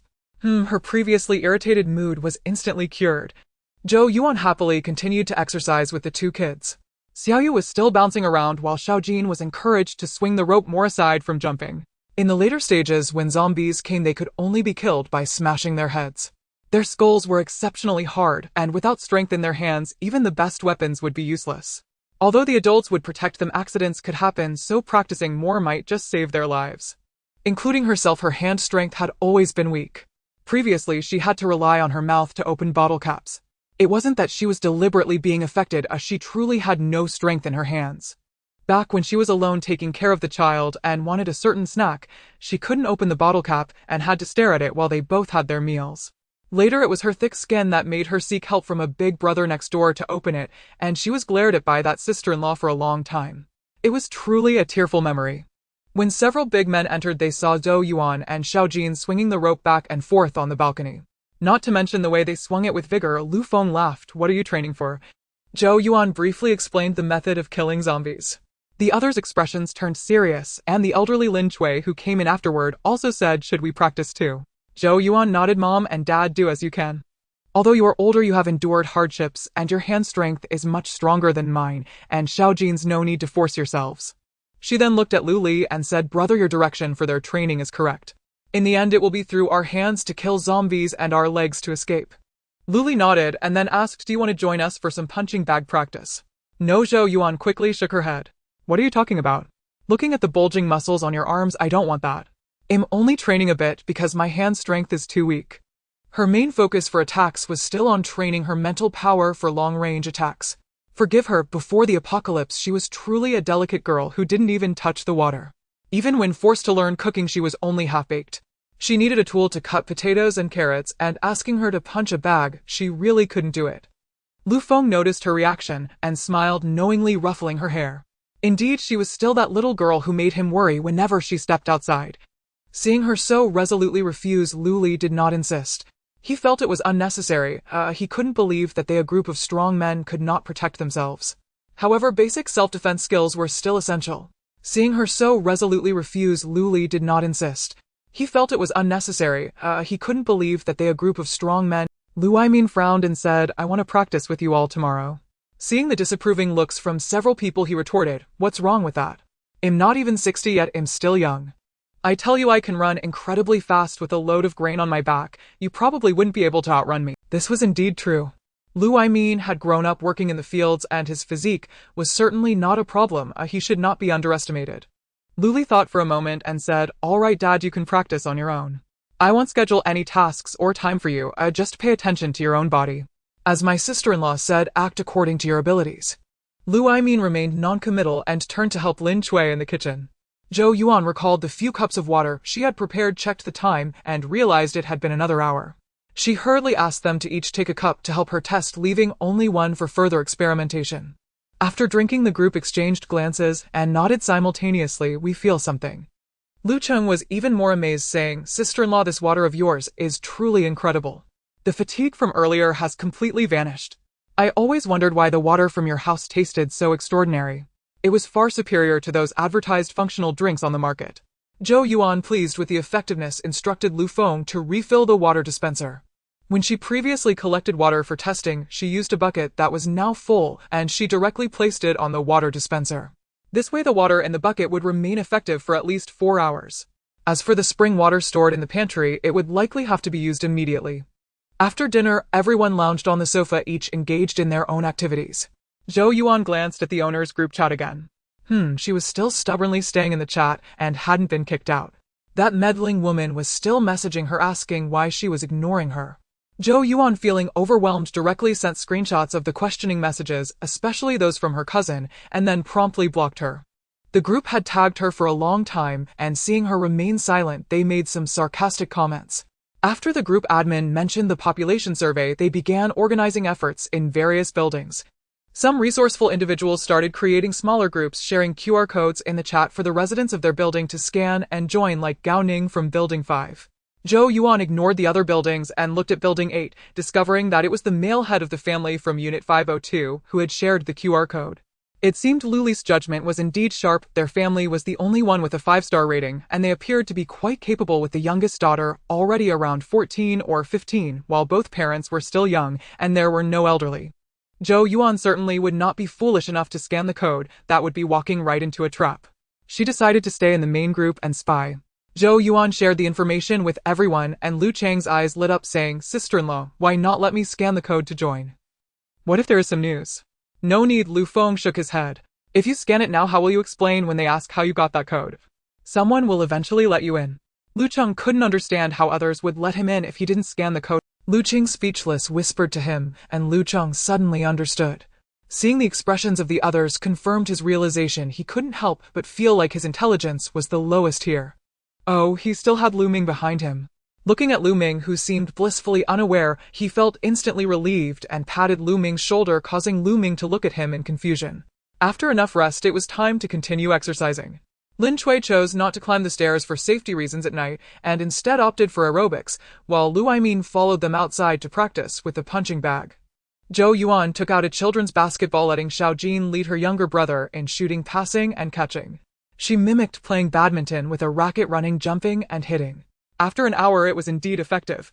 The remaining cup of water had been tested right after dinner, and it was no longer effective. It seemed the upgraded water's efficacy lasted around 4 hours, which was not bad. Both Xiao Jin and Xiao Yu were still young in their growing phase, so by 9 o'clock Zhou Yuan first took them to wash up and sleep, and she also washed up. Then she began to organize her space and train her mental strength. Thinking about having to clean up after the animals made her scalp tingle. However, there was no choice. If she didn't clean, it would be even more disgusting if it was trampled everywhere later. But this time the space had given her a big surprise. She suddenly discovered that all the animal droppings had been automatically purified. She hadn't noticed this before, and now she couldn't find their droppings at all. It couldn't be that they hadn't gone for that long, right? There could only be one possibility: the space had automatically purified it. She uneasily circled around the farm, and indeed found nothing. She even watched as a cow produced a large pile of black droppings, which visibly melted away. Zhou Yuan was so happy that she jumped around in place several times. It had truly relieved her of a major headache. God knows her biggest worry every day was not how to survive the apocalypse, but how to deal with the piles of droppings. In the first few days of cleaning up, even using her mental focus, she felt nauseous and had to vomit outside, leading Lu Feng and her mother-in-law to think she was pregnant, and her mother-in-law chased Lu Feng for several days. However, when she turned to the planting area, another problem arose. Previously, she had used the droppings as fertilizer, but now that the fertilizer was gone, where could she get more? Did they have any chemical fertilizer stored? Then she noticed that the 2 chickens had run out with her, pecking at the weeds and bugs in the vegetable garden, and then they dropped feces which disappeared. It looked as if it had been absorbed by the soil. Zhou Yuan pondered. It seemed that the black soil in this space and the grassy land were quite nutritious. Perhaps it shouldn't be called nutritious, but rather the land is very fertile. So this fertility actually comes from the droppings. Could this be considered a kind of automatic recycling system? It could probably be understood that way. Zhou Yuan thought about letting these 2 chickens roam freely in the farming area, but worried they might peck at the vegetable leaves. So she set up a small fence around the area, allowing them to only drop their droppings on the surrounding land to fertilize it. Zhou Yuan couldn't help but praise her own cleverness. Perhaps she could bring in more animals now. Since she didn't need to clean the droppings and the space had automatically purified them with no smell, she could definitely raise a few more and let them reproduce. After so long with the animals, they had only managed to eat a few eggs. Saying this, she happily went out to find Lu Feng. Lu Feng naturally did not refute Zhou Yuan's thoughts, but now that the floodwaters were rising outside and it was pouring, they definitely couldn't go out these 2 days. He recalled the population census tomorrow. With 2 elderly and 2 children, along with Zhou Yuan, they could avoid exposure for the time being. The 5 big men were indifferent, though they couldn't reveal all their cards at once, considering that they would definitely need to go out to gather supplies later. He and Lu Qing were similar in stature, so they could easily disguise themselves without being recognized. Just one of the 3 of them was enough to go out. Previously, his brother had proposed Lu Cheng and Lu Ming to handle it, but now he could add himself to the mix. Saying this, he went to find Lu Cheng. As expected, the next morning, he heard the outer iron gate of the isolation platform being knocked loudly. Since everyone went to bed early last night, they were all up. When they knocked on the door, the family was having breakfast, which could also be considered lunch. Hearing the knocking from outside, everyone exchanged glances, and Luli signaled to Lu Cheng, who then instinctively followed him out. As soon as Lu Cheng stepped outside, he heard several voices chattering through the security door. A greasy male voice said this family is too domineering. Why are they putting up a door here? This is everyone's public stairwell. Exactly, a somewhat spoiled voice replied. Why should they take over the rooftop just because they live on the top floor? You said there isn't a room number for the 35th floor in our building, right? Isn't that where that silent woman from yesterday lives? A frivolous male voice chimed in. Exactly, thank goodness Brother Chen insisted on climbing up, otherwise we wouldn't have known that there were still people living on this floor. Flattery has arrived, a dismissive female voice retorted. Shut your mouth, you scum. All right, everyone quiet down, a calm male voice commanded. Once everyone was silent, he called inside, hello, is anyone there? Lu Cheng thought it was quite lively. Would everyone really step out? He opened the security door to find a group of men and women crowded on the stairs. Upon seeing someone emerge, a lean, small blonde kid shouted, what do you mean putting up a door here? Lu Cheng looked at the person who had the same greasy voice from earlier. He recalled that it sounded like the flirtatious man from the 16th floor who often brought supplies to married women, the one who made his sister-in-law mock their 4 single friends. He sneered, what do I mean? I mean I'm blocking you from coming up. Look at you all swarm around me, I feel a bit scared. Another voice chimed in, hey handsome, what do you mean by that? We're just here to meet the new neighbors. Exactly. Little brother, a delicate female voice added, we're all new here, and with the current situation outside, shouldn't we band together in our building? Lu Cheng rubbed his arms, which were covered in goosebumps. Is this how women speak now?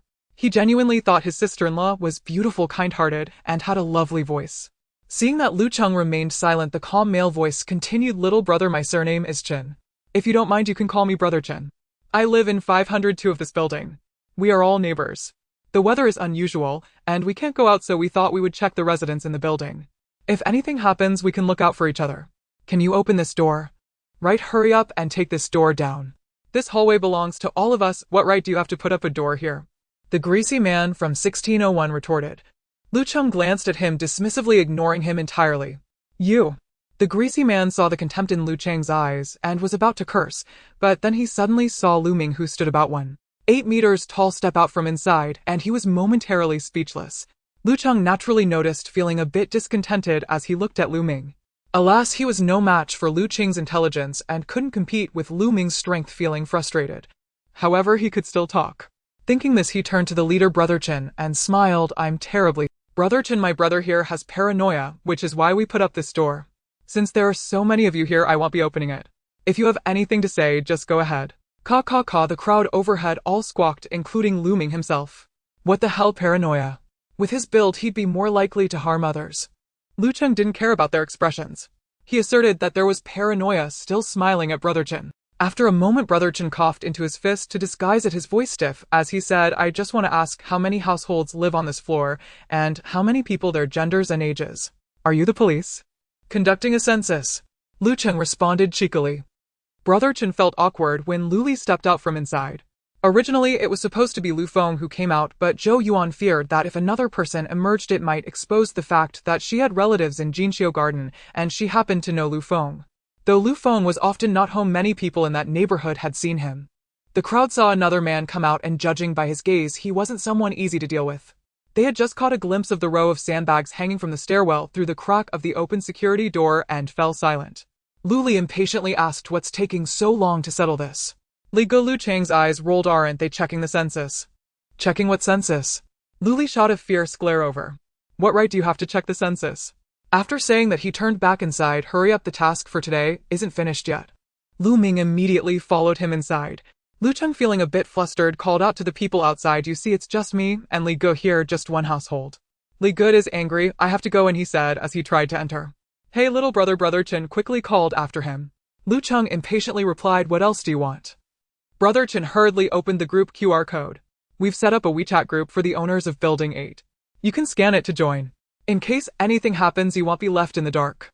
Lu Cheng couldn't help but admire Lu Qing. He really hit the nail on the head. He raised an eyebrow, pretending to be helpless, and casually pulled out his phone to scan it, waving his hand. All right, you all can leave now. Then he went inside and closed the security door, leaving the group outside the iron gate staring at each other in confusion.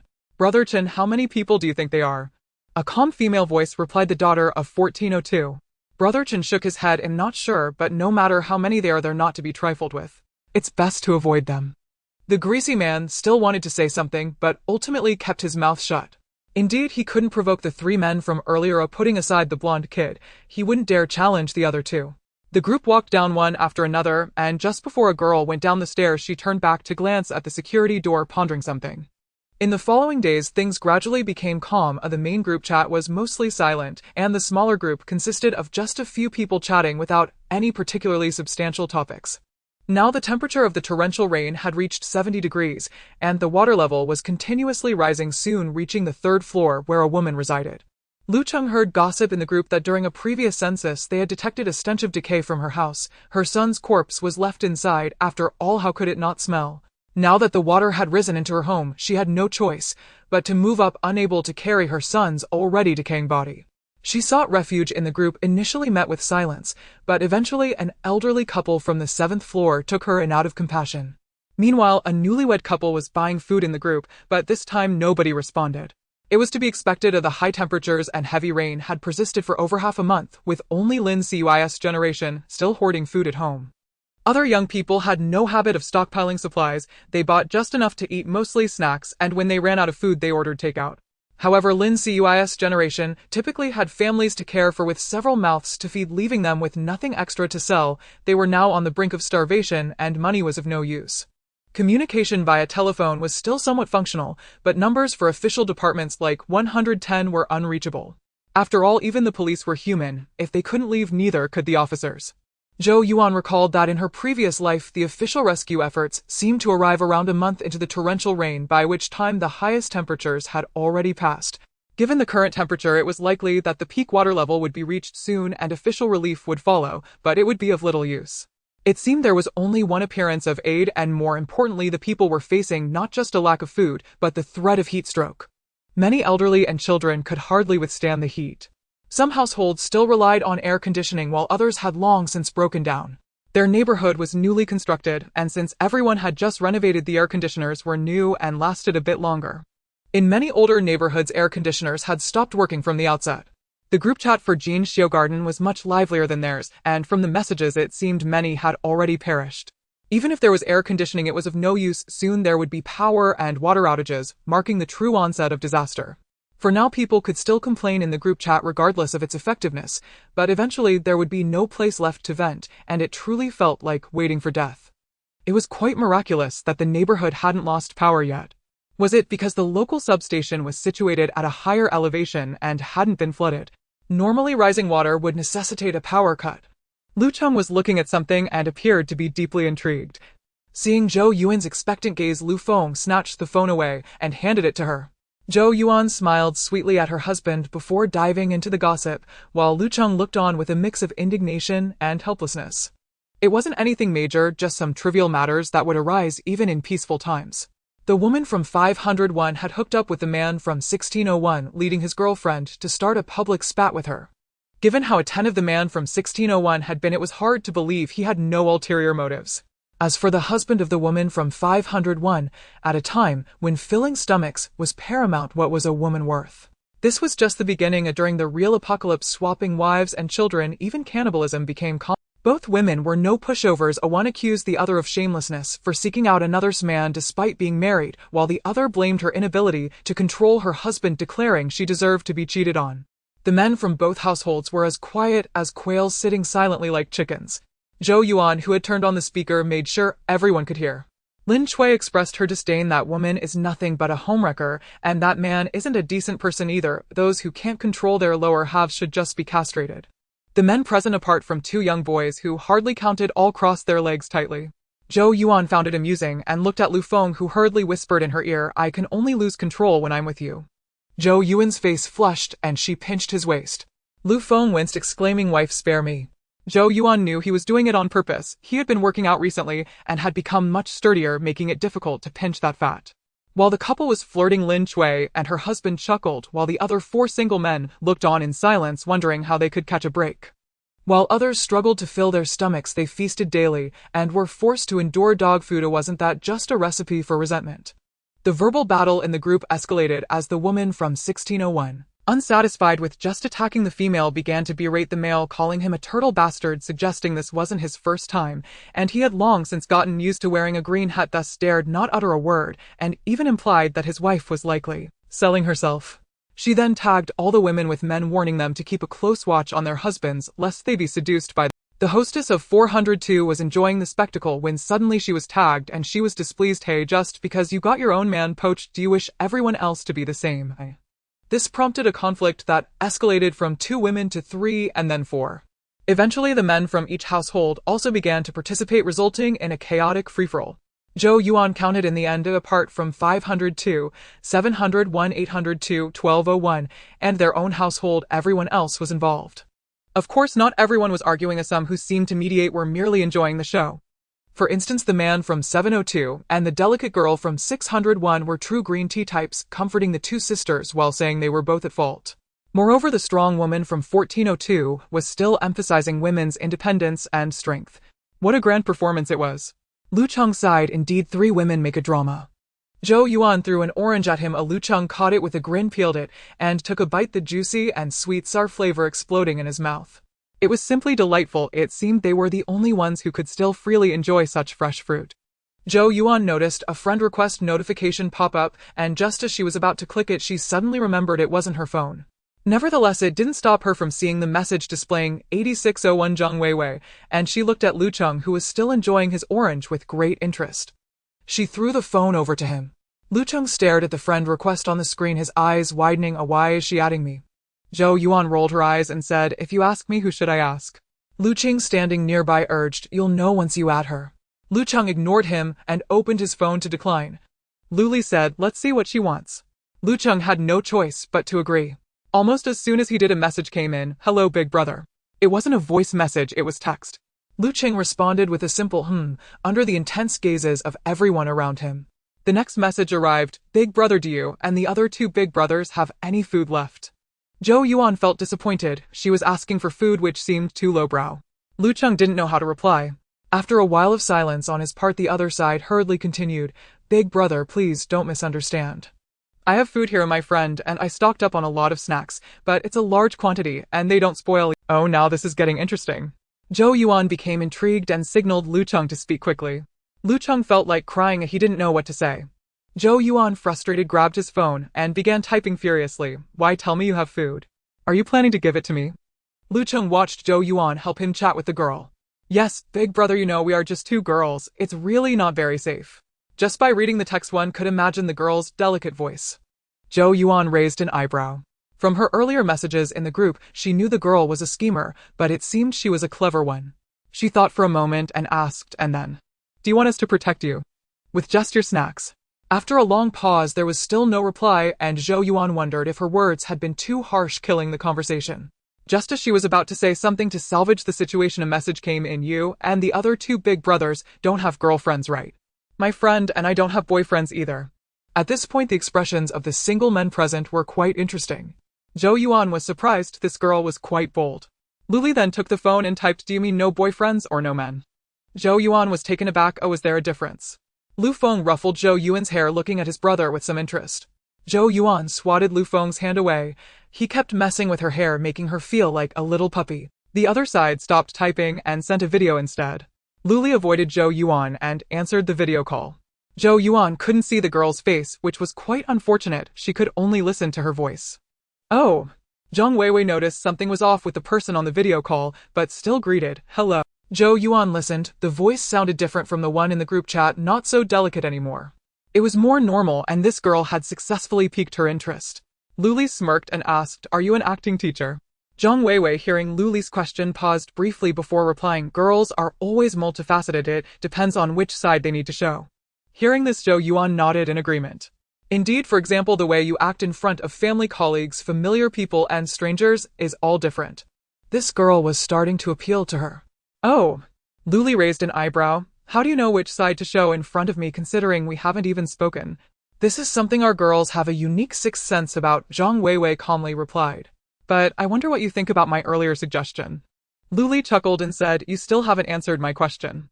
No matter how calm she was, Zhang Weiwei was still a girl just out of college. Recalling his question made her feel a bit embarrassed and insulted. But she had no choice. If she didn't find protection soon, she firmly believed that within half a month the supplies she hoarded with Wenyun would be taken, and it would be more than just theft. She had screened the whole building. Most were families too preoccupied to care, but only the 3 single men on the rooftop seemed promising. Though she didn't know if they were good people, she knew she was gambling, but it was unavoidable and she trusted her judgment. That day, she carefully observed the three men from behind. The tall one seemed like a big oaf, while the blonde one, though laid back, had a very honest gaze. The man in front of her was a bit older, but she had to admit his presence was very appealing. Luli watched the girl's ever-changing expressions on the video, gradually becoming resolute. No, I don't have a boyfriend, nor do I have any men. Luli fell silent. Zhang Weiwei began to feel anxious. She knew that self-recommending herself was quite lowly, but she wanted to survive and didn't want to become someone else's plaything. Luli spoke up. You represent yourself. What about your so-called friend? Wenyone?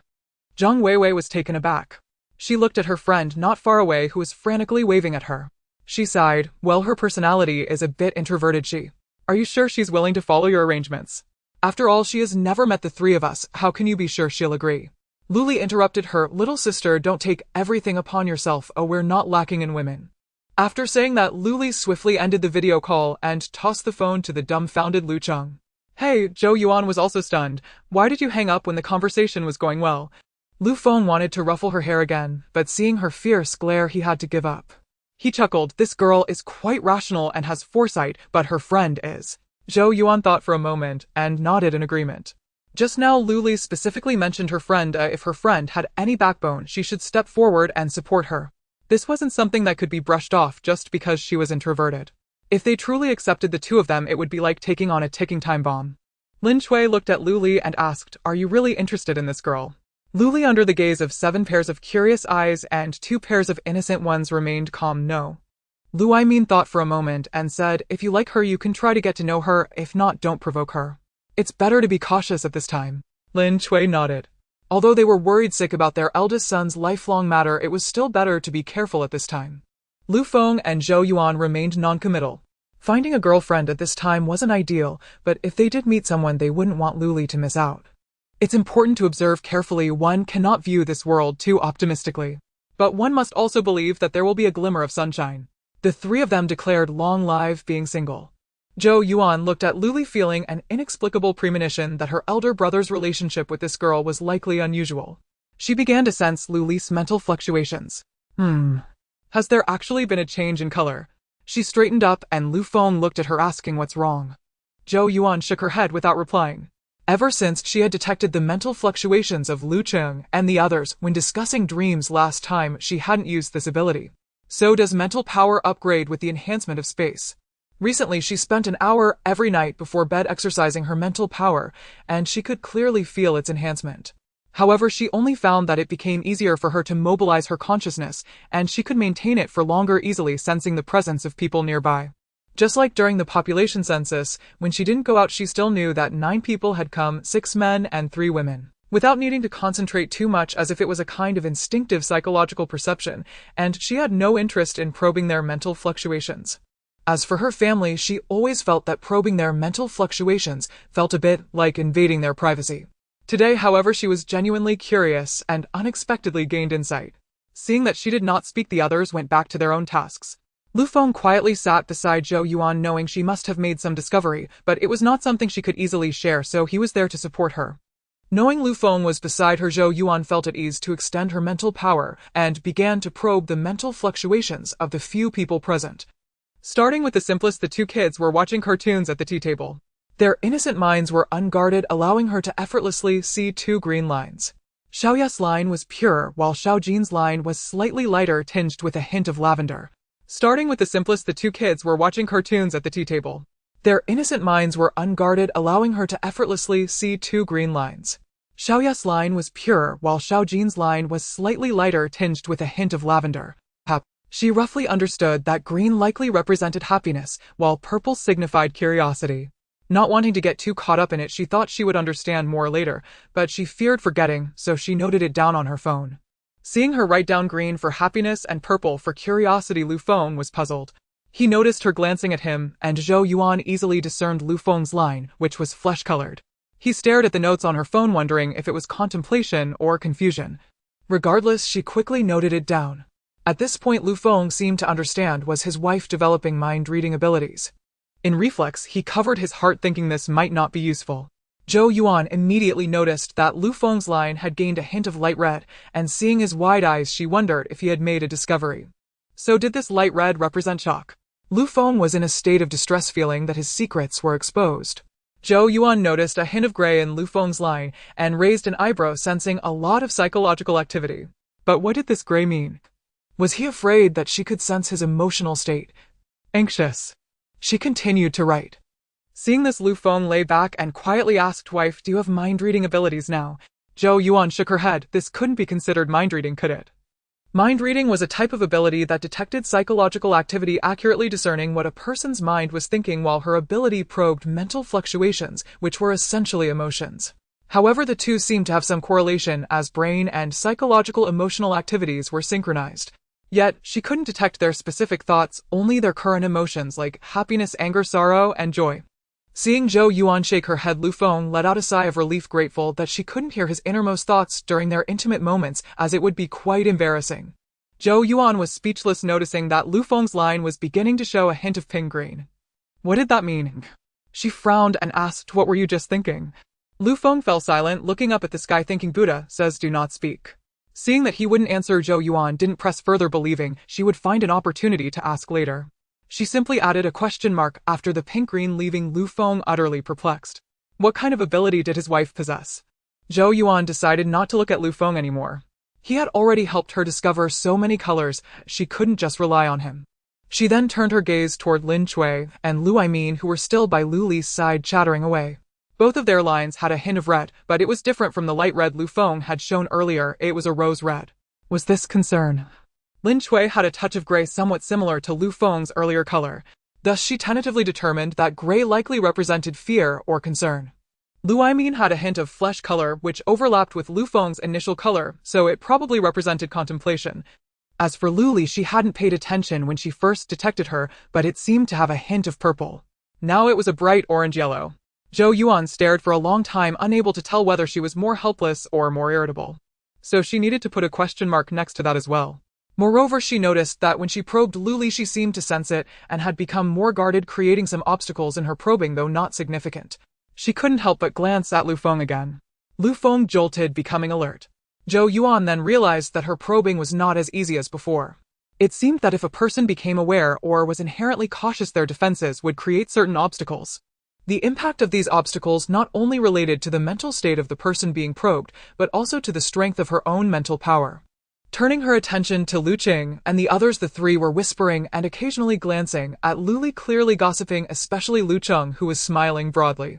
Zhou Yuan found it easy to probe, with glowing green lines indicating his joy at witnessing Lu Li's predicament. Lu Ming's line was also green, but noticeably lighter, with hints of gold. Zhou Yuan was startled and looked back at Lu Cheng, realizing that she had overlooked the golden hue in Lu Cheng's strong green line. What did this gold signify? Looking at Lu Qing, there was predictably some obstruction, though it wasn't significant. His line was similarly green with gold, and it seemed to have a hint of pinkish white. What was this? She decided to note it down first. Lu Feng couldn't hold back anymore and took Zhou Yuan's phone, staring at the jumbled colors. These colors weren't just the usual red, orange, yellow, green, cyan, blue, and purple. How did so many variations emerge? No wonder women have so many lipstick shades. Zhou Yuan snatched it back, excited at the prospect of rushing to find more colors from others, but alas. However, with so many people at home, emotional changes would occur from time to time, allowing her to discover many colors. For some reason, everyone present felt a chill run down their spines, especially Lu Feng. In the following days, Zhou Yuan began to tirelessly conduct her mental energy line detection, determining the emotions represented by different colors. Of course, she only chose to do this when everyone was in the same space. She was hesitant to probe the first person privately, fearing it might involve some privacy issues. The second person was not conducive to her observing emotions, making it difficult to discern what emotion the color represented. As for the pink-green line from Lu Feng, she figured out that it represented shyness and embarrassment. Well, as for how she came to this conclusion, I won't go into details. Zhou Yuan had not disclosed her mental ability to anyone other than Lu Feng. She was still exploring it herself, and felt there was no need to tell them too early. She would wait for the right time to share. While Zhou Yuan was considered a lunatic, she finally clarified most of the common colors. As for the rare ones, she would take her time with those. Then she began to measure the strength of her mental energy, deliberately sneaking up to the 16th floor. She discovered that when she reached the 20th floor, she could sense the presence of two individuals on the 16th floor, approximately 10 meters away. However, she could not see their spiritual fluctuations, but upon reaching the 17th floor, she could see the mental lines. However, the timing of her descent was not quite right. The pink-green colors were present, but there was also a line with a hint of yellow, a color she had not encountered on her family members, leaving her uncertain about the emotion. She realized that if people were not in front of her, she could only sense the presence of one male and one female, but she could not distinguish which mental line belonged to whom. She also sensed the presence of 4 individuals on the 14th floor, one of whom had a very weak presence. Zhou Yuan frowned, but she did not continue down. She estimated that the weak presence belonged to that elderly man who should be nearly 80 years old. It was quite impressive that he had lasted this long. When she returned home, several men were discussing whether they could go out. It was already early September, and the torrential rain had been falling for more than half a month. Based on the heat alert, the apocalypse had begun over 20 days ago. The temperature during the recent heavy rain reached a new high, but it had started to decline over the past couple of days, and the rainfall had also decreased. Lu Feng and the others tried on their thickest raincoats, which were a bit hot, but not excessively so. Seeing Zhou Yuan return, Lu Feng called her over to ask for her opinion. Zhou Yuan thought for a moment, and then said, "I estimate that the government will have rescue operations in the next few days." After all, the water in their building had already reached the 3rd floor, and was about to rise to the 4th floor. The family on the 4th floor had previously sought help in the group, but with so many family members, no one could take them in. In the end, they had no choice but to go up to the 6th floor and pry open the door of Unit 602. Fortunately, the units in this building were newly renovated, and they could move some furniture from their original home upstairs. It was still livable. As for the girl from Unit 601, she had not privately chatted with Lu Cheng again, and it was unknown whether she had found another ally. Government rescue. What exactly is the situation? Lu Li frowned. They're evacuating families that have already been flooded to safe relocation points and providing each family with some food. Zhou Yuan remembered that in her previous life, they seemed to have delivered 2 kilograms of rice or so, plus a bit of cabbage and radish. Zhou Yuan scrolled through the owner group for the Jingxiuan community and discovered that rescue operations had already begun there. It was likely that their community was relatively remote and the new development had a low occupancy rate, so the rescue was slightly delayed. Then we will wait until the rescue arrives before going out. By that time, there should also be people going out, and we won't stand out as we did last time. Alright, let's delineate the places we want to go. Lu Feng brought out some cash. First, we can revisit the village where our parents went to collect livestock and bring some animals back. Lu Li nodded. We have already collected so many supplies from the supermarkets. Food and necessities can be put on hold for now. I estimate everyone will be rushing to those places, so we won't join the crowd. We can collect some fuel and the jade stones needed for my younger sibling's space. Zhou Yuan thought for a moment and said the Mineral and Gemstone Market, the International Jade City, and the Jade Artifact City should have a lot of jade stones. We could also visit the wholesale market. They have a wide variety of items, possibly including things we haven't. Lu Qing suggested. Maybe we could also get a few vehicles. Lu Cheng chimed in with a grin. Zhou Yuan blinked. Aren't all the cars submerged by now? Are they still usable? You don't know. Sister-in-law, the better cars are often parked higher. Moreover, as far as I know, there was a small luxury car exhibition in the city a while ago right at the International Building with quite a few good cars. Lu Cheng raised an eyebrow. Lu Feng and Lu Cheng nodded. They only had 3 vehicles, and given the apocalypse and the zombies, they would likely wear out the vehicles faster. Previously, their funds were limited, but now they could acquire cars for free, so why not take advantage of that? Alright, let's settle on these places. We'll make a plan on where to go first, then next, and who will go. This time they wouldn't be able to drive, but they had stocked inflatable boats and motorboats. These transportation tools do not have much space, so not everyone could go. Additionally, during this period, someone had to stay at home to protect the elderly and children. As expected, early the next morning, a notice was issued stating that around 10 a.m. officials would come to pick up residents that needed to be relocated to safe points, and each person could collect 2 kilograms of rice and 1 kilogram of vegetables with their ID. Everyone was buzzing with excitement as the group began to liven up again. After waiting so long, they finally awaited official rescue. Some even began to curse the officials, questioning why they had taken so long to start rescue operations while eating taxpayers' money and not doing their jobs. They did not consider that this natural disaster was not just affecting one city or one area, but rather a disaster affecting the entire country and even the world. Officials were also human and were overwhelmed themselves. How could they possibly mobilize personnel for rescue operations all at once? Moreover, the city was only facing heat and flooding, while many other places were experiencing landslides and mudslides due to the heavy rain. In rescue operations, priority had to be given to those in critical situations.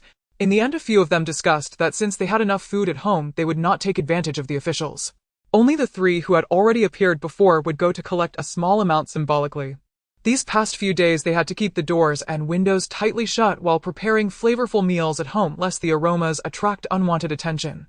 The rescue officials arrived in several motorboats with 5 or 6 staff members dressed in fishing tile raincoats, their faces tightly covered, revealing only their eyes. They brought the boats to the windows of the flooded floor and divided into 2 groups. One group registered the residents needing to be relocated while the other distributed supplies. Those distributing supplies were better off. As long as they had an ID, it seemed there was no time to verify identities. Each person received 1 portion for 1 ID. They didn't care if the person didn't match the ID, but the same person could not use 2 IDs to collect 2 portions. However, the area for relocating residents was noisy, with many from the 4th floor asking about the specifics of the relocation point, while units 501 and 502 inquired whether the water would continue to rise when the rain would stop, and if there was any official information. It had been a long time since it was this lively. Zhou Yuan was by the window with her 2 children, observing the commotion below. Being on a high floor, they wouldn't notice the 3 heads without binoculars. Lu Feng shook his head helplessly as he watched the 3 of them. Lu Li and the others had already gone down. Zhou Yuan sighed, observing the lively scene below. After the official rescue, there will be a cut in water, electricity, and internet. Lu Feng said nothing and walked over to wrap his arm around her shoulder. At that moment, a commotion arose from below, and Zhou Yuan looked over. It was a bit far, and she could only tell there was an argument, but she couldn't quite hear what they were fighting about. After about half an hour, Lu Li and the others returned without waiting for Zhou Yuan to ask. Lu Cheng took the initiative to explain the grandfather from room 1402 has passed away. His family wants the officials to take them out to cremate him, but the people on the same boat are unwilling, saying they won't share a boat with a corpse, and they said some rather unpleasant things, suggesting they should just throw him into the water. Zhou Yuan fell silent. She noticed the grandfather's breath was very weak when she went down yesterday, but she didn't expect him to pass away so soon, leaving her feeling a bit saddened.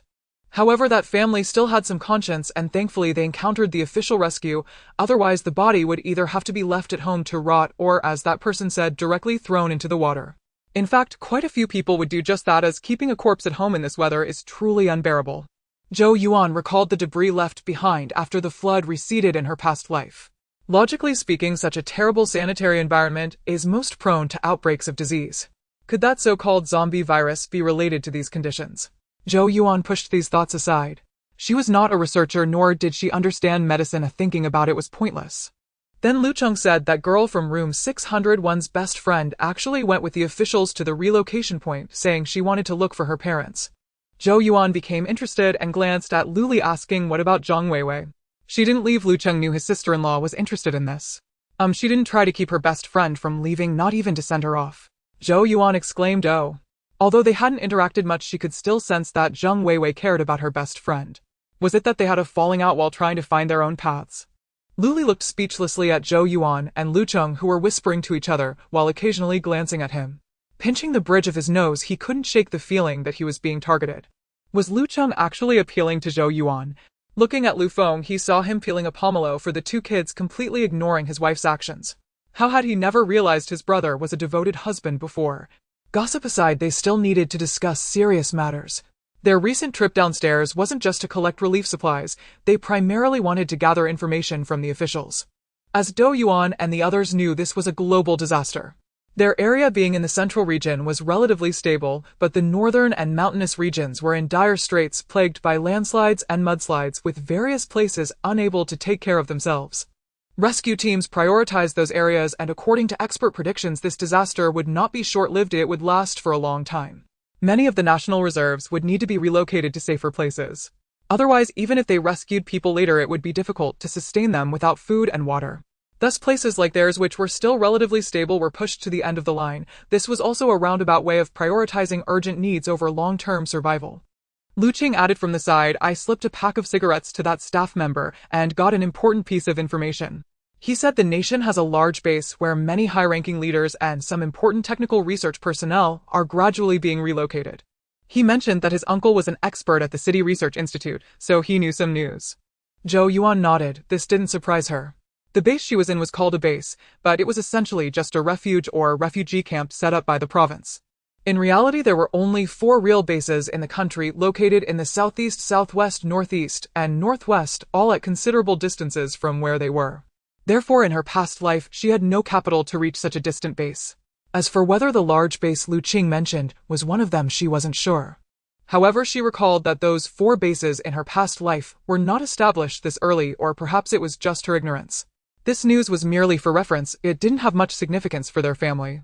Well, it's not to mention that Lu Cheng and the others hadn't even finished high school, and Lin Chui and Lu Aimin were even less educated than Xiao Jin. Even Lu Feng and Zhou Yuan, who were said to be college students, were merely from a second-tier university, completely unrelated to research and technical personnel. They were still honestly tending to their own small patch of land and living their lives.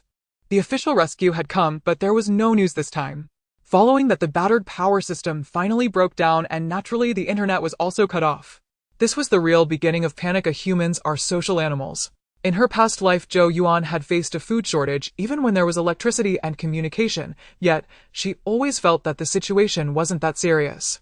But once communication was cut off, she panicked, feeling as though the entire world had abandoned her. There was no news at all, and she didn't dare to approach the neighbors.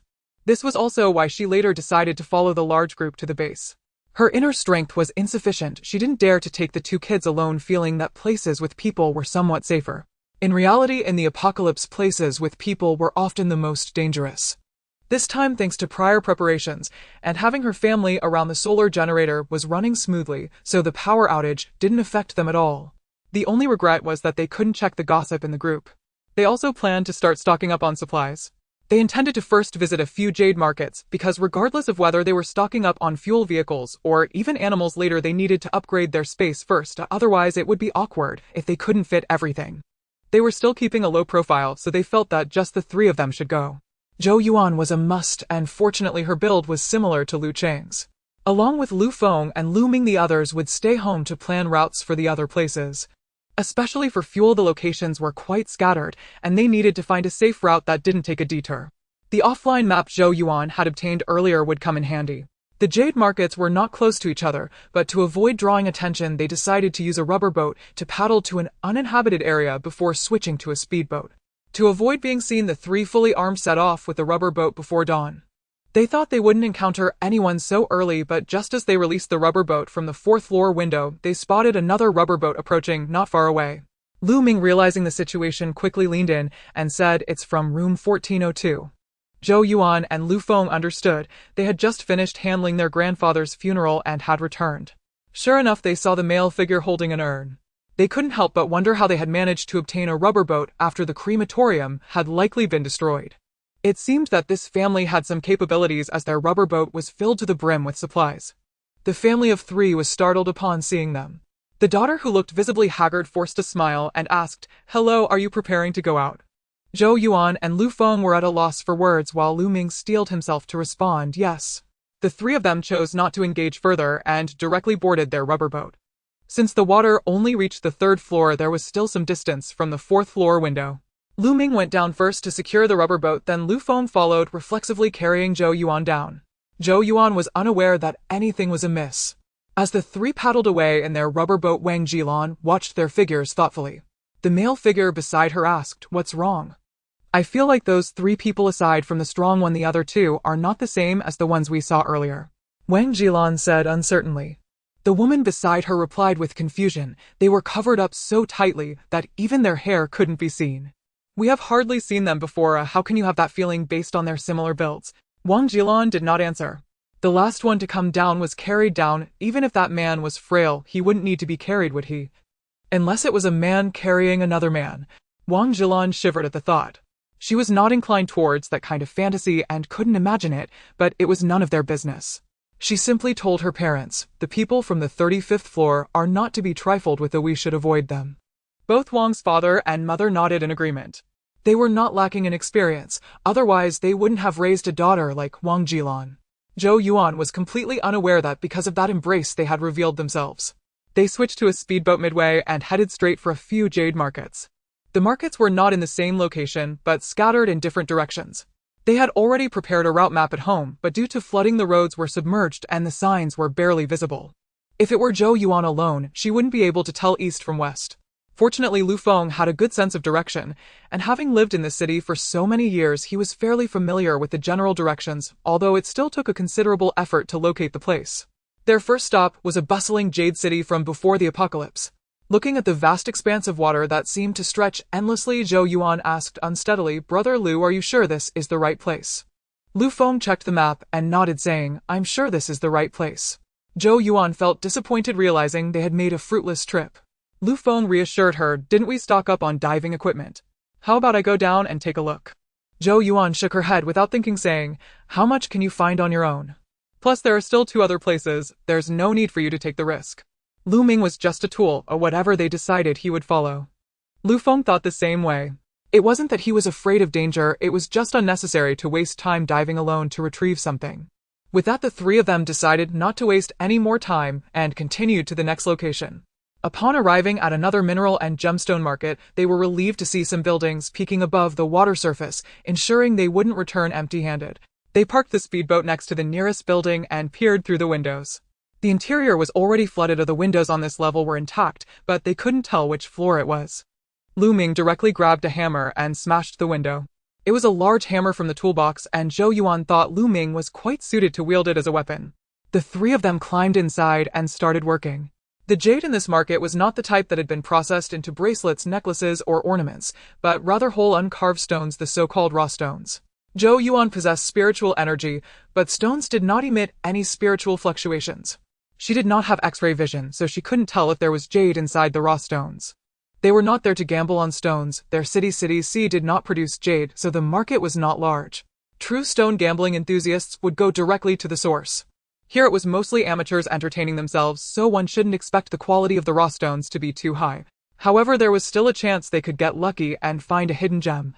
They couldn't assess the quality, so they just looked without paying much attention. Regardless, the space would examine the items.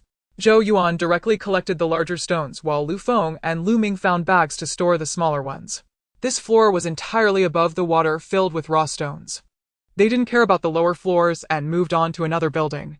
In the next building, aside from untouched raw stones, there were some that had been partially cut, revealing a glimpse of what was inside. After finishing with this market, Zhou Yuan sensed some movement in the space, but didn't check. They continued to the international Jade City, where they received a pleasant surprise. Due to the higher terrain and the existence of a void space beneath the building, the 10 or so stories of the building had only flooded 1 floor. It truly deserved the international label. Inside there were no raw stones, but rather whole pieces of jade that had been processed. To be honest, even if they had been processed, the 3 of them couldn't discern quality.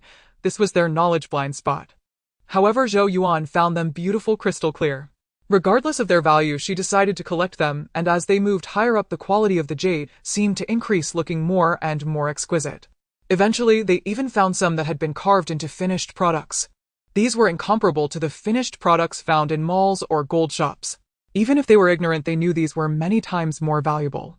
Zhou Yuan glanced at the price list, which started from hundreds of thousands.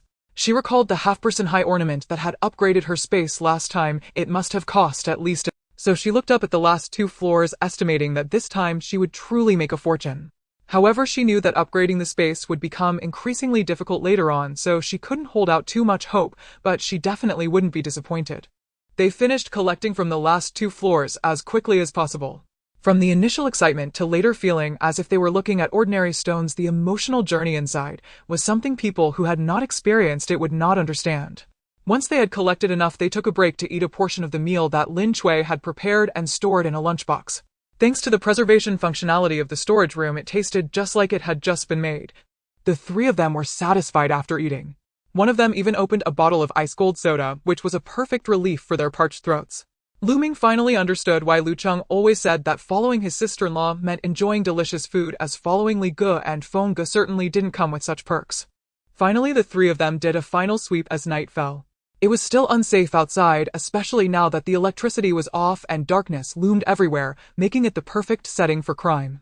They decided not to linger and quietly returned under the cover of night. Aside from the family in room 1402, no one knew they had been out. As Zhou Yuan had previously speculated, the upgrades to the space became slower as they progressed. However, they had collected a considerable amount of jade stones this time, and their quality was sufficiently high, leading to significant changes. Firstly, there was no doubt that the area had expanded as she could no longer see the end while standing in the house. The mountain nearby was no longer just a small patch, but a grand mountain. However, Zhou Yuan dared not take a closer look, uncertain of what lay within. With land and grassland, she expressed her inability to describe the size. Later, she found an electric bicycle and circled around the perimeter, taking half an hour. The second floor of the house had transformed into a luxury space.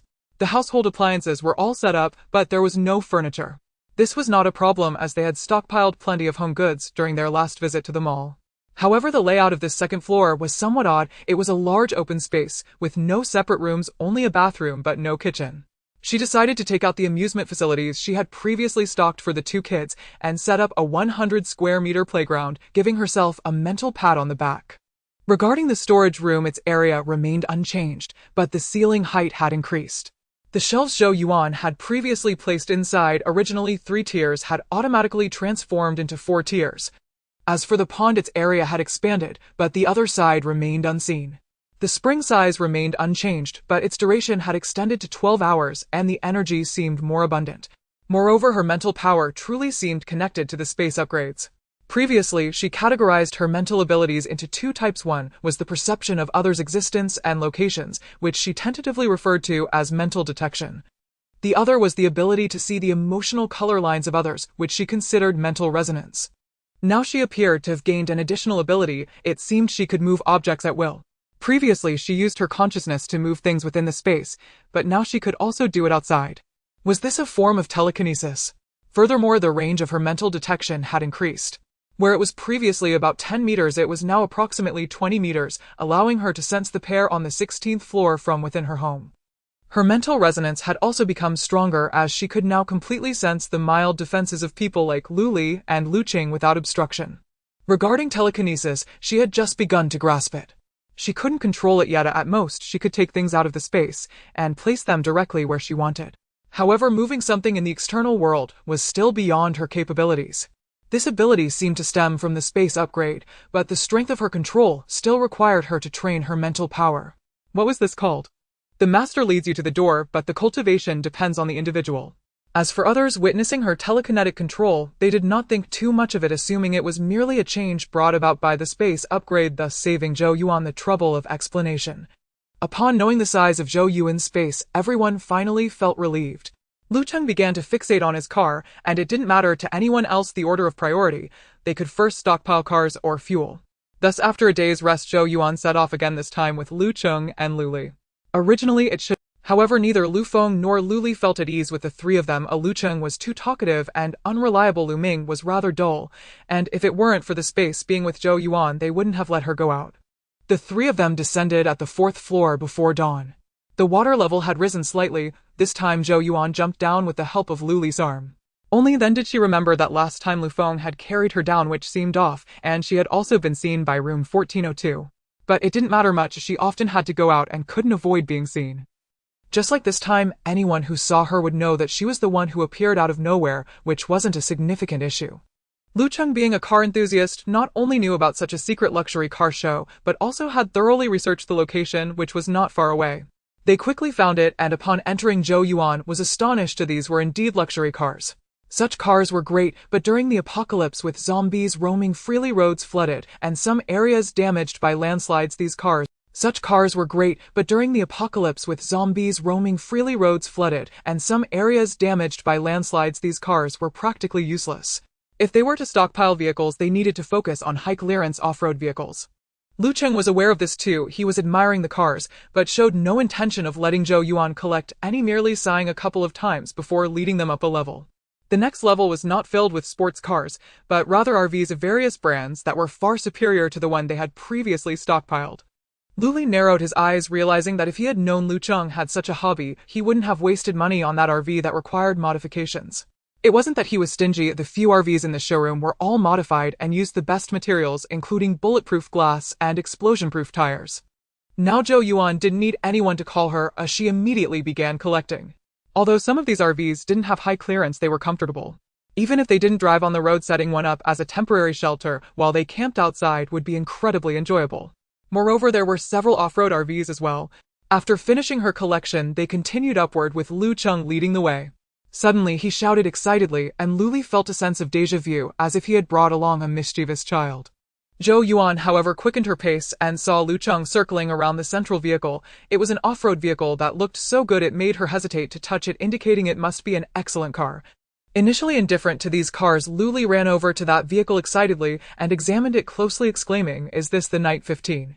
Lu Cheng nodded excitedly. "I never expected to have the chance to see this legendary car in my lifetime."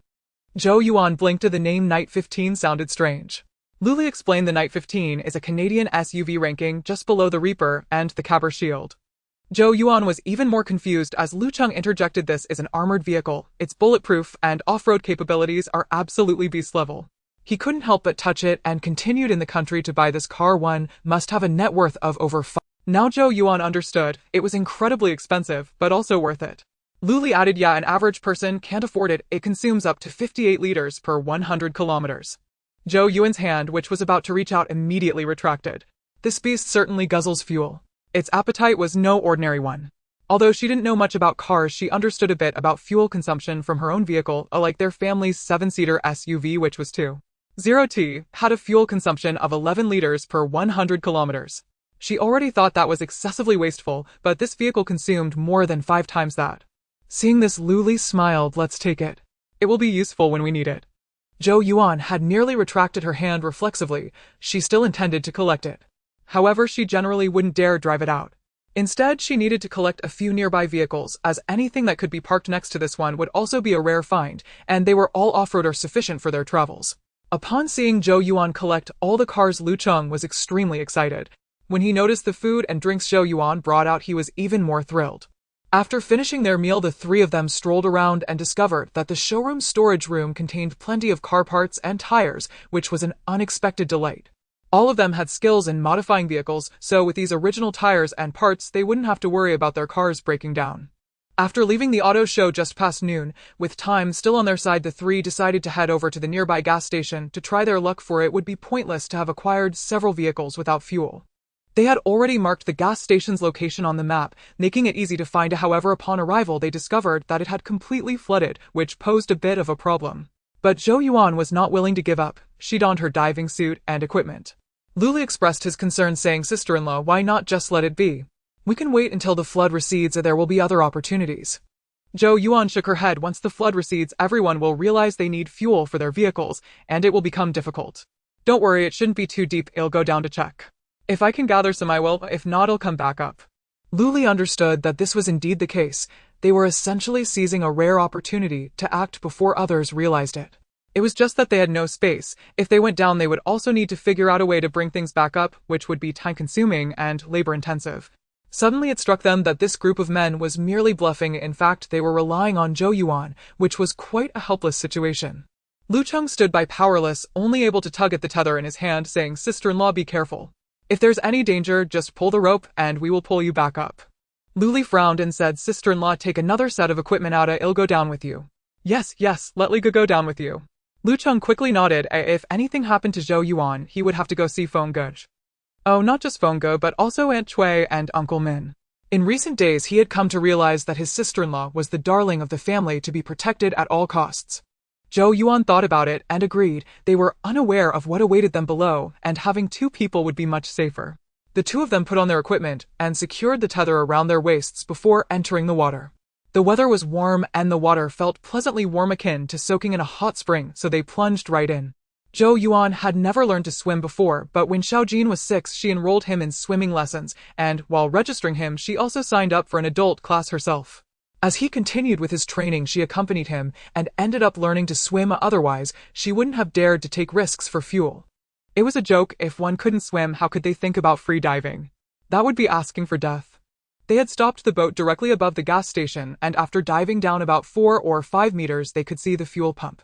Given the current situation, they couldn't retrieve the vehicles to use the pump, and they also lacked the authority to do so. They could only look for a storage tank to see if there was any fuel, but after circling around, they discovered that this gas station had no fuel reserves. Why was it so easy to hoard fuel at gas stations in those novels? Luli headed towards a nearby empty space next to the gas station, and Zhou Yuan quickly followed, seeing him open a 1 square meter cover. When she looked inside, she understood that this was the underground storage tank for refueling connected to the gas pump. She understood Luli's intention, he wanted her to collect the fuel directly. Her eyes lit up. She could indeed gather things as long as they were in close proximity, but she couldn't collect large immobile objects like the ground or a house. This storage tank had a capacity of 50 cubic meters, so it was worth a try. Without hesitation, she swam over, placed her hand on it, focused her mind, while Luli anxiously watched her from the side. He had just had a sudden flash of inspiration, uncertain if it would work. About 30 seconds later, Zhou Yuan opened her eyes and gave him an okay sign, relieving him as it had succeeded. Following the same method, the two of them collected all the fuel tanks beneath the gas station before returning to the speedboat. Lu Cheng breathed a huge sigh of relief when he saw them come back, saying, "Li, good sister-in-law, you finally returned. If you hadn't come back soon, I would have had to pull you back myself. Why did it take so long?" Zhou Yuan climbed onto the boat, took off her oxygen mask, and breathed heavily, while exchanging a smile with Luli, who was also panting. This haul was indeed significant, with 4 large tanks of diesel and gasoline, each holding 20 cubic meters, totaling 80 cubic meters, or 80,000 liters of fuel, enough to power her 7-seater for over 700,000 kilometers. However, this was a consumable, non-renewable resource, so they needed to stock up more. In the end, the three of them visited 2 more nearby gas stations, but after continuous diving, Zhou Yuan's stamina began to wane. Luli decided it was time to head back home. They still had time. In fact, it was still early. When they paddled the rubber boat back to the community, the sky had not completely darkened yet. As they approached Building 8, Zhou Yuan noticed many gazes scrutinizing them. She paid no mind, they had anticipated this situation long ago. Before leaving, each of them had carried a bag, and when they changed the rubber boat, they had also placed some random supplies on top to mislead others. The 3 of them calmly retrieved the rubber boat and returned to the building. No one from their floor came out to confront them, but as Zhou Yuan reached the 5th floor, she paused for a moment, but then continued upward. Luli and Lu Cheng exchanged glances, feeling that someone was above. Sure enough, when they reached the stairway on the 6th floor, they saw a man and a woman struggling on the half landing. The man was holding the woman tightly, attempting to kiss her while his hands began to wander. The woman's face was not visible, but it was clear she was unwilling, struggling vigorously. However, the difference in strength between the genders was insurmountable. "Bastard, let me go." The woman's voice sounded choked. "You little slut, always tempting people with your coy demeanor, now pretending to be innocent." The man's greasy voice was truly disgusting. The 3 of them hesitated at the corner, unsure whether to intervene. Should they go and rescue the damsel? Though they thought so, none of them moved. In such a time, without knowing the full context, it was better not to meddle, otherwise they might end up being unfairly blamed or having the trouble fall upon them. Just when the 3 were exchanging glances to decide whether to interrupt, suddenly there was a commotion above. They heard the man grunt, followed by a loud "damn bitch." Zhou Yuan looked up to see the girl holding something that looked like a brow-trimming knife, while the man's chest was stained with blood. However, such a small knife couldn't possibly harm vital areas, it was likely just a superficial cut. The man quickly reacted, slapping the girl, who fell to the ground, causing the knife to drop from her hand, and he lunged to pounce on her again. At that moment, someone suddenly rushed in, kicking at his vulnerable areas. He was completely unprepared and received the kick squarely, letting out a scream that echoed throughout the building. Luli and Lu Cheng immediately felt a pain in their groins. If one wasn't a man, they couldn't imagine such pain. Yes, the person who delivered that kick was Zhou Yuan. Wasn't it a joke that her spatial powers were wasted? Was all the training she had done during this time in vain? Moreover, she had aimed for the most vulnerable spot. Zhou Yuan looked at the girl on the ground, who still appeared frightened. Luli and Lu Cheng stepped in front of her, blocking her from the man, and looked at the girl, frowning. Zhang Weiwei. Zhou Yuan was taken aback. It was indeed the girl from 601. On the ground, Zhang Weiwei heard that familiar voice and looked at Luli with a slight daze. Although wearing a mask, she recognized the man from the video that day. Then she glanced at the person who had just attacked, dressed similarly, thoroughly covered, but she knew it was a girl. Generally men wouldn't attack another man in that area. Sure enough, she saw the girl come over to help her. Zhang Weiwei felt the hands that supported her were very gentle. Although gloved, she could still sense that they were slender and probably very beautiful. Zhang Weiwei shook her head. "I'm fine, thank you." Zhou Yuan pursed her lips, looking at the man on the ground, who was still wailing, then at the many people suddenly rushing out from the stairs, presumably all drawn by the man's pig-like cries. At that moment, a woman from upstairs screamed as she rushed through the crowd towards the man. "Husband, what happened to you?" Zhou Yuan indicated that she didn't know him, and Lu Cheng hurriedly added, "Sister-in-law, he's from the 16th floor." Zhang Weiwei, standing nearby, naturally heard Lu Cheng's words. She looked up and saw the faintly visible yellow hair under his head, recognizing it as the same yellow-haired person who had come out to deal with them that day. He had called that manly guh and was now calling this girl's sister-in-law, recalling that day when he had said he didn't lack women. She couldn't help but feel a pang in her heart, then remembered his seductive words in that video. She estimated that the person he had looked at that day was not the yellow-haired guy, but this girl. She felt a sense of regret, thinking she truly believed he didn't have a girlfriend.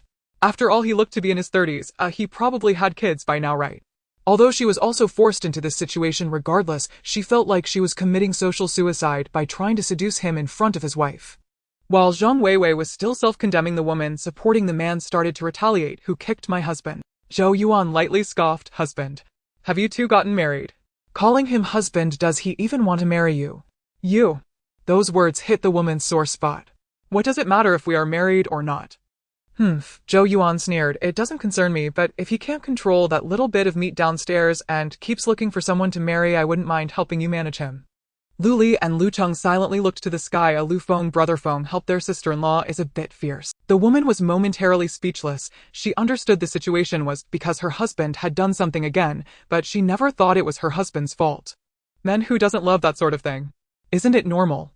It can only be that these women are restless and looking for trouble, and she glanced at Zhang Weiwei, who was blocked behind Zhou Yuan. That woman she recognized. She was the green tea bitch who pretended to be good during the last conflict with that scoundrel from 501. Thinking of that, she got angry and reached out to grab her. Lu Li thought she was going to attack Zhou Yuan and immediately grabbed her wrist, flinging her aside. He had no qualms about hitting women. That throw didn't go well, landing directly on her husband's body, and unfortunately her elbow pressed down in a sensitive area, eliciting another pig-like scream. Tsk tisk, what an injury to an injury. The woman hurriedly got up to check. At that moment a gloating voice came over. Tsk tisk, this might not end well. Zhou Yuan looked over. Yes, the one wearing the green hat, and his wife was hiding behind him, not daring to speak. The woman on the ground heard that voice and exploded. UTM are just a turtle bastard or a green-haired turtle. Your wife climbs onto other men, it's because you're not good enough, right? Lu Li watched as the words became more and more vulgar. He didn't want to dirty Zhou Yuan's ears, so he reflexively forgot the lewd words Zhou Yuan had just used and sternly said, everyone shut up. To be fair, Lu Li, having been in the streets before, had a commanding presence, and his fierce aura silenced the impending. Lu Li looked at the man and woman on the ground and said harshly, that kick just now was from us, but let me tell you, if we encounter you again next time, it won't just be a kick. I might just take your lives. I don't care about your affairs, but I can't stand seeing a man force a woman. Saying this, he took out a dagger from his bag and waved it a couple of times, successfully capturing everyone's wary eyes. He then motioned for Zhou Yuan to return, and Zhou Yuan nodded and prepared to leave. Seeing Zhang Weiwei's anxious face, he thought for a moment and pretended to pull out a spring knife from his backpack, handing it to her. Your eyebrow knife is too small to be effective. Take this, those shameless scum stab one to death. If you can't kill him, at least cripple him. Lu Feng came down from upstairs and heard Zhou Yuan's fierce words, momentarily stunned, then rushed down to hug Zhou Yuan. What happened? Who touched you? Zhang Weiwei was staring blankly at the spring knife in her hand when she saw the girl opposite being hugged by a man. Reflexively, she looked at Lu Li. Wasn't she his wife? But she saw him helplessly pinching the bridge of his nose and saying, why are you back down again? Serious. Looking at the eyes of the others around, all right, apart from Lu Qing, there were two seniors and children. They were all exposed. Today, with such a big commotion, what was the point of hiding? Zhou Yuan looked at Lu Feng, feeling awkward. She seemed to have slapped him in the face, yet she was the one who suggested hiding. Once they returned home, Zhou Yuan curled up like a quail in Lu Feng's embrace, feeling guilty. Lin Chui and Lu Aimin were puzzled, so Lu Cheng explained the situation. Lin Chui slapped her thigh. Yuan did well. Why not help when you can? If it were me, I would have stabbed him. Mom. Lu Li, seeing his mother causing trouble again, felt a bit angry. Today's events are serious. Lin Chui, seeing him angry, fell silent. Lu Li looked at Zhou Yuan's sister-in-law. But just as he began, Lu Feng interrupted. Brother, I think Yuan did nothing wrong. No one could turn a blind eye to that, and as a girl, her not rushing in right away is already the limit. Shut up. Lu Li was nearly infuriated. He hadn't even spoken yet and was already cut off. He didn't say Zhou Yuan was wrong, he just felt their actions were a bit too conspicuous, and that such matters shouldn't fall on Zhou Yuan. Lu Feng tried to say something, but Zhou Yuan grabbed him, looking at Lu Li. Brother, I understand your point, but I really couldn't help it. Zhang Weiwei's action was just like when I killed someone for the first time. She only had a small eyebrow knife, while I had hidden a fruit knife. Lu Li was taken aback. Zhou Yuan had mentioned her killing before, but hadn't detailed what had happened. Lin Chui immediately felt heartbroken, while Lu Cheng and the others stared wide-eyed. Lu Feng, having heard Zhou Yuan's story, quickly pressed Zhou Yuan's head into his chest, looking at Lu Li. Brother, don't ask anymore. The incident has already occurred. What we need to think about now is how to handle the aftermath. The living room fell silent, and after a long while Lu Cheng chuckled. Actually, it's not a big deal. By exposing ourselves, we have deterred others, haven't we? Lu Feng nodded. As long as they don't know we have two elderly persons and children here, it won't be a problem. Now that the internet is down, that relative of Ah Yuan's is not in this building, so no one will know her identity. As long as Mom, Dad, and Xiao Jin and Xiao Yu don't show up, nobody will suspect us big men here. When the flood recedes and the zombies emerge, no one will have the leisure to bother with us. Lu Li also recognized that Lu Feng's words held some truth. He had been anxious earlier. Their original plan was to wait until the abilities manifested to be safe, but now that they had acted early, it was indeed not a significant issue. Looking at Lu Feng, he said, "Today my sister-in-law has been under the water for the entire afternoon and is a bit tired. You should take her to rest." Lu Feng's expression turned serious. "What have you been doing?" Lu Li recalled the more than 10 cans of oil they had stored and smiled slightly. "We got some oil." Lu Cheng then excitedly recounted their achievements for the day. Lu Feng brought Zhou Yuan back to the room. Zhou Yuan pushed him out, saying, "You can go out." "I'm fine, I just need a bit of rest." Lu Feng knew she wanted to be alone for a while, so he didn't insist and simply pinched her nose, saying, "Don't overthink things." Zhou Yuan nodded and closed the door, leaning back against the bed. In fact, if it happened again, she felt she would still manage. Well, how should she put it? She did not consider herself the so-called saintly figure. Many apocalyptic novels feature particularly cold female protagonists who could watch people die at their feet without blinking and would easily resort to violence. She believed she was incapable of such coldness. It wasn't that she was exceptionally kind, it was just that although she had experienced the apocalypse, she had not faced betrayal or treachery as depicted in novels, nor did she have any so-called terrible relatives. The past 2 years had been tough for her, but that was due to her own circumstances. She had no abilities and no skills, so she couldn't blame anyone. She was just an ordinary person, and those so-called schemes and lethal rivalries were games played by the higher-ups with abilities. Moreover, those around her were also ordinary people striving to survive. In reality, they didn't have so many messy thoughts. The man she had stabbed to death that day had acted strangely. Because of that incident, no one had inexplicably sought trouble with her, so when she eventually died, she harbored no resentment, only weariness. Furthermore, she had only been there for a little over 2 years, so she couldn't have become that cold-hearted. Of course, having gone through such hardships, she didn't possess that much kindness to help everyone indiscriminately. It was also because Zhang Weiwei caught her interest. Initially, she hadn't planned to help at all. If it hadn't been for the moment she had resisted, Zhou Yuan would never have intervened or offered a knife. After all, if one couldn't save themselves, no one could save them. In this damned apocalypse, humanity struggled to survive. When one is barely managing, kindness to others can equate to cruelty to oneself. However, Zhou Yuan always thought that as long as her family was safe, she could still help others. This also depended on whether that person was worth helping, as she had seen too many ungrateful people. Through her mental perception, she felt confident in identifying people. Just now, her willingness to give the spring knife to Zhang Weiwei was based on her finding the girl quite interesting. During the incident, she had been observing her mental energy. At first, the energy was a yellow-red color, typically associated with a mix of anger and disgust. But when she went to support her, it surprisingly had hints of gold. She had seen that golden hue before on Lu Cheng and the others. Later, she recognized it as the colors of trust and admiration. Hers was quite light. It should still be in the stage of gratitude, right? Later, when Lu Cheng came over and called her sister-in-law, she noticed the energy shift to khaki, then to a light green. She hadn't understood before how one could feel shy or embarrassed. After seeing how she looked at Lu Li, she instantly understood that there had been a misunderstanding. Then, when Lu Li protected her while acting, Zhang Weiwei's energy shifted to light orange. She had seen this color on Lu Qing before, when Lu Qing had mentioned being a bit envious of the affection between Lu Feng and Zhou Yuan. So this color represented envy of Lu Li protecting her. So by some twist of fate, she had given Zhang Weiwei the spring knife, and indeed the gold hue around her deepened slightly. When Lu Feng came down and hugged her, her color flushed again, tinged with green, representing shock and happiness. This girl definitely has some feelings for Lu Li. As for Lu Li, judging by his attitude today, Zhou Yuan felt that one day he would face a fiery trial chasing after his wife. With that thought, Zhou Yuan felt a bit impatiently eager for the show to unfold. How to describe Zhang Weiwei? Initially, she hadn't really liked her. She found the gossip in their group quite distasteful. However, when she later proactively sought help and brought out her only bargaining chip to battle Lu Li, she felt that she wasn't bad after all. Like she said, women can have many sides depending on which one they need to use. Zhou Yuan personally felt that if these sides were to protect oneself, there was nothing wrong with it. Of course, this involved whether it harmed others, which would depend on the specific situation. Everyone has their own way of life, it is a personal choice, and others shouldn't interfere. If you can accept it, then accept it, if you can't, then get lost. Zhou Yuan had never been a person who cared about others' opinions of her life, was hers to live. Zhou Yuan no longer dwelled on this matter. As Lu Feng had analyzed earlier, it wasn't a significant issue, but it also wasn't appropriate to be too arrogant. As for Zhang Weiwei, she could only help her so much. Today, Lu Li's words had provided her with some assurance, along with the spring knife she had given, so there shouldn't be any significant problems for now. Regarding that couple, her kick had not been light. In this time of shortage of medical supplies, whether he could even stand again was questionable.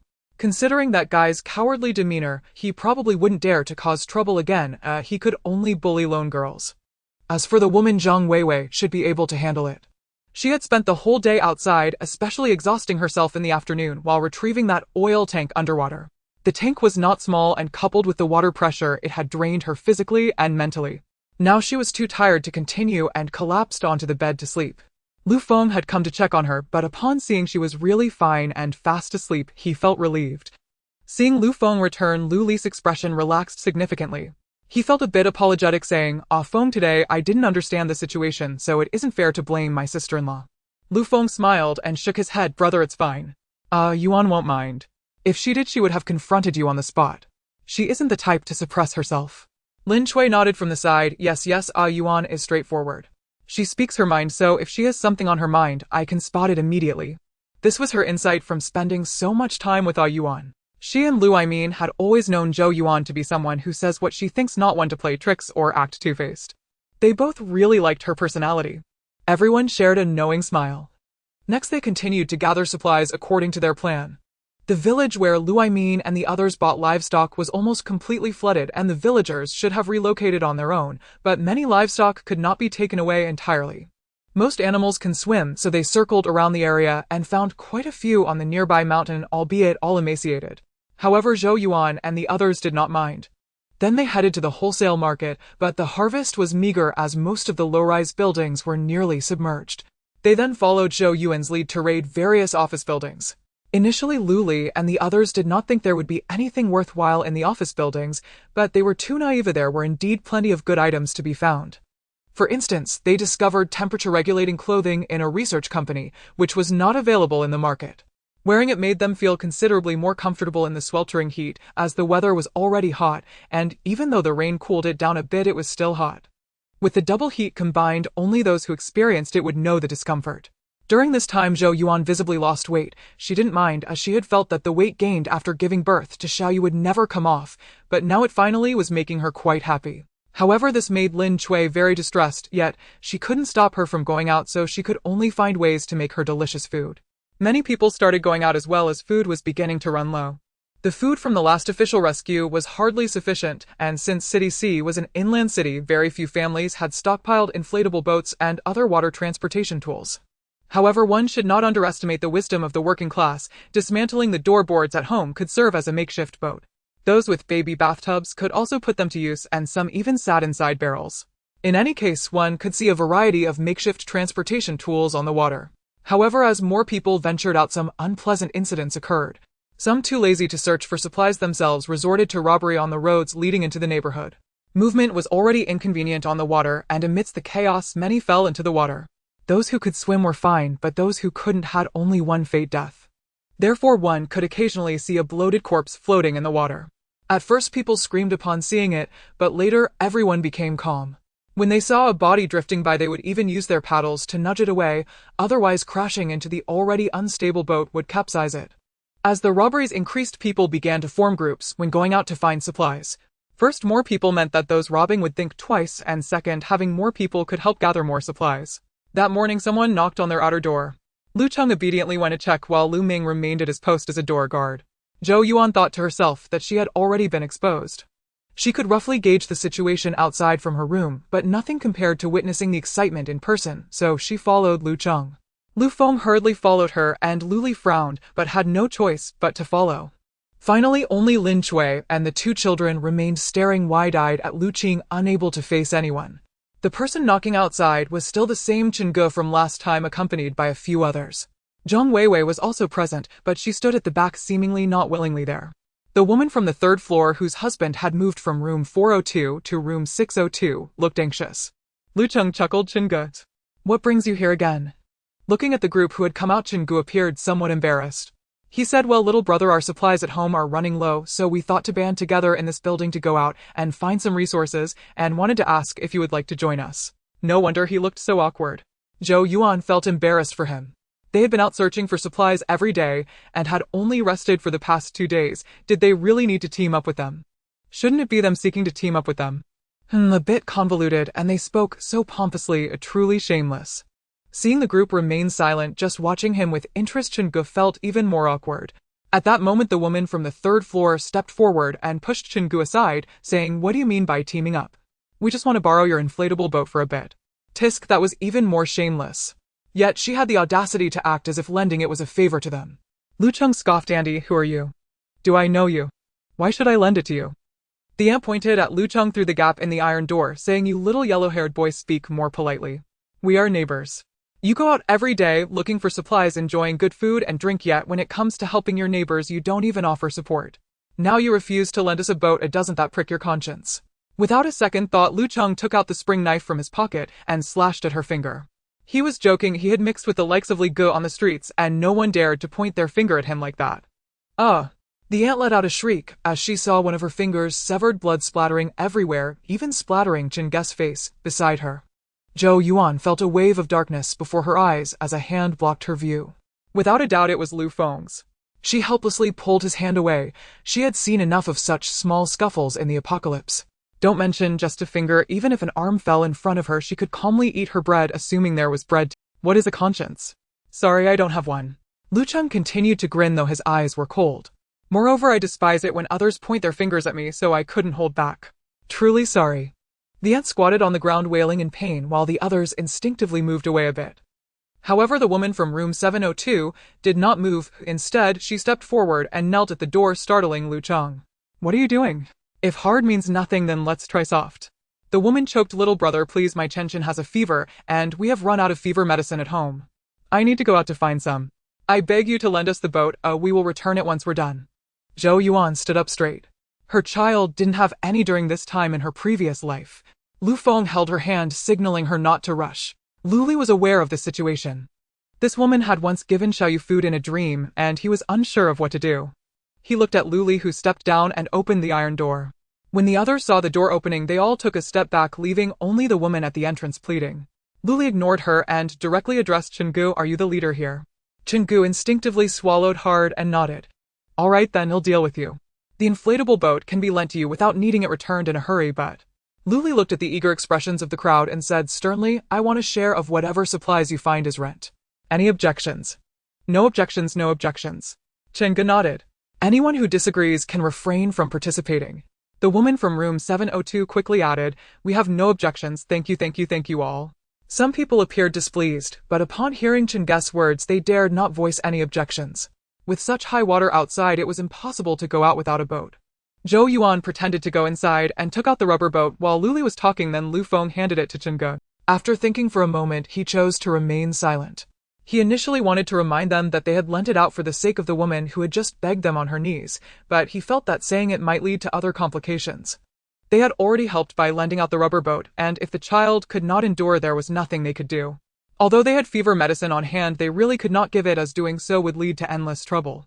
Zhou Yuan understood that this was all they could do, and after thinking for a moment, she moved along with everyone. She secretly took a bottle of spring water from her space and quietly slipped it into the woman's hand. Sister, the child might be sick from drinking contaminated water.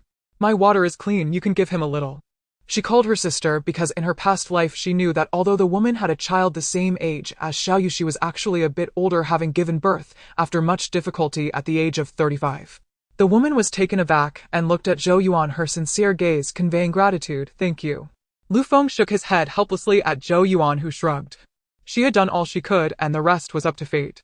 They could not provide fever medicine, but a bottle of water would not cause any issues. Since the water supply had not yet been cut off, there was no shortage of water. Moreover, her previous statement was not incorrect. Although the water supply had not ceased, the water in the pipes was indeed quite polluted due to the heavy rain and flooding. Luli said nothing. They had borrowed this boat partly to repay the favor from the woman in her past life. Additionally, by suggesting that condition, he could make this group think they were also short on supplies, not living as lavishly as they imagined. Though they were out searching for supplies, their large numbers and the fact that they were all burly men meant that their demand for resources was significant.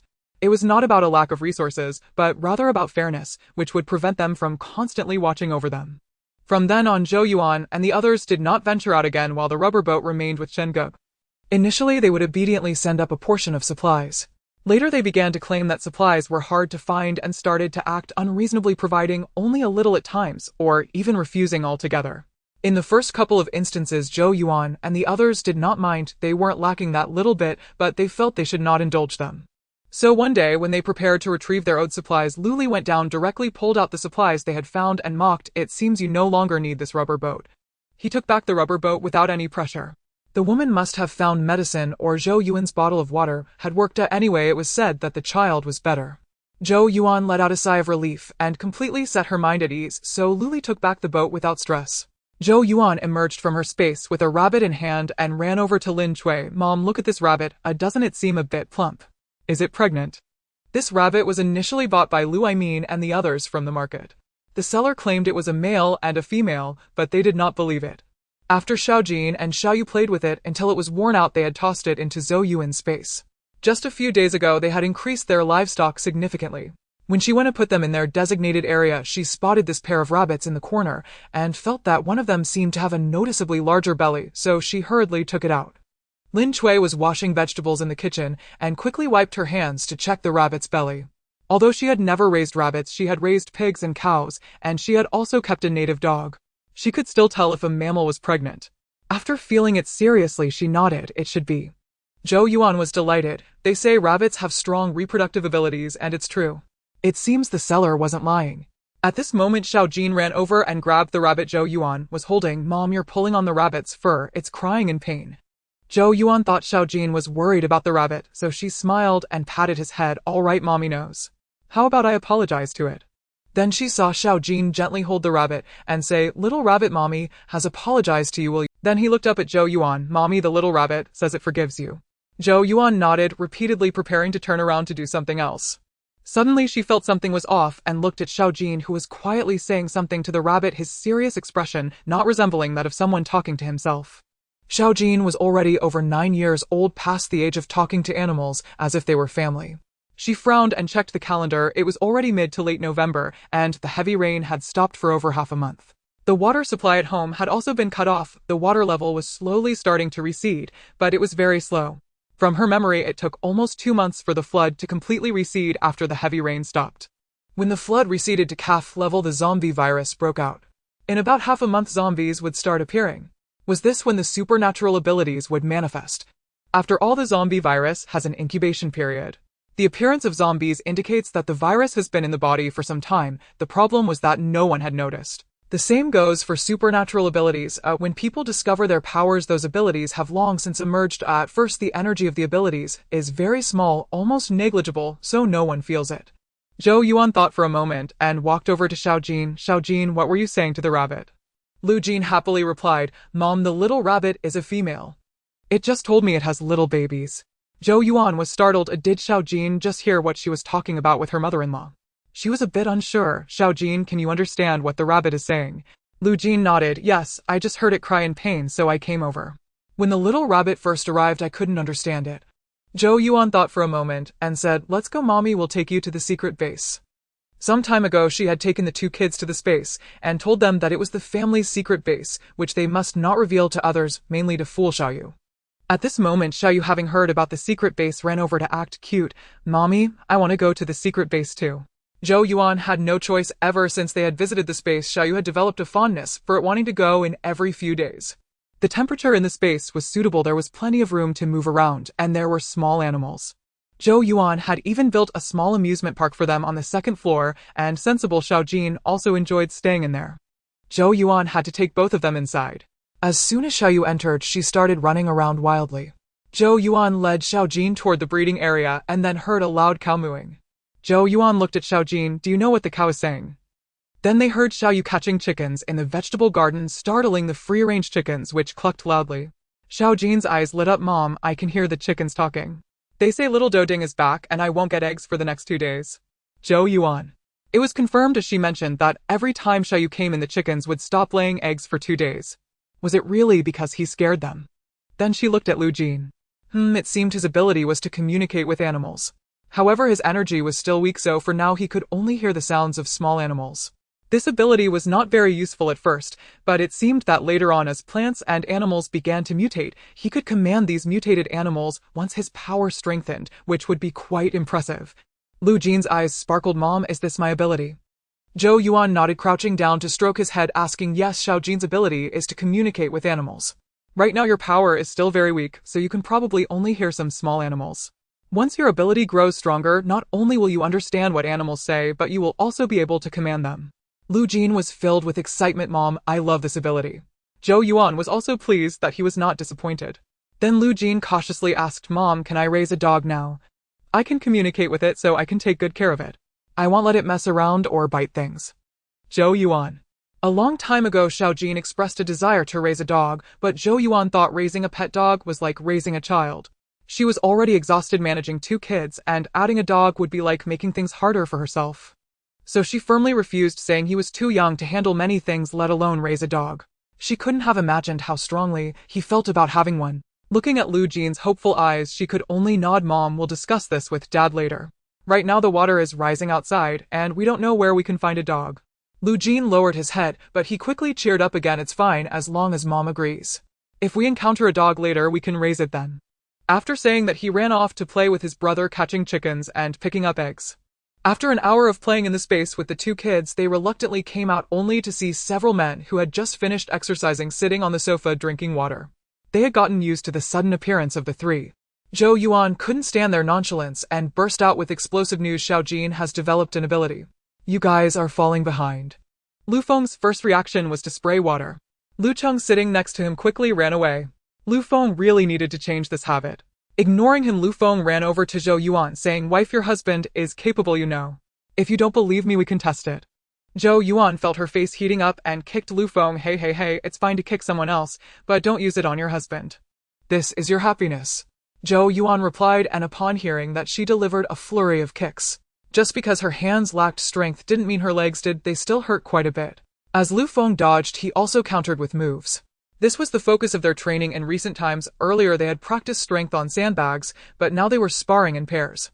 In the future, whether against humans or zombies, they wouldn't be like sandbags standing still waiting to be hit. Lu Ching and the others had combat experience when they were involved in society. Even Lu Aimin in his youth was unbeatable in the village. Lu Feng grew up like a national treasure, and now he was a small leader in his unit being driven around.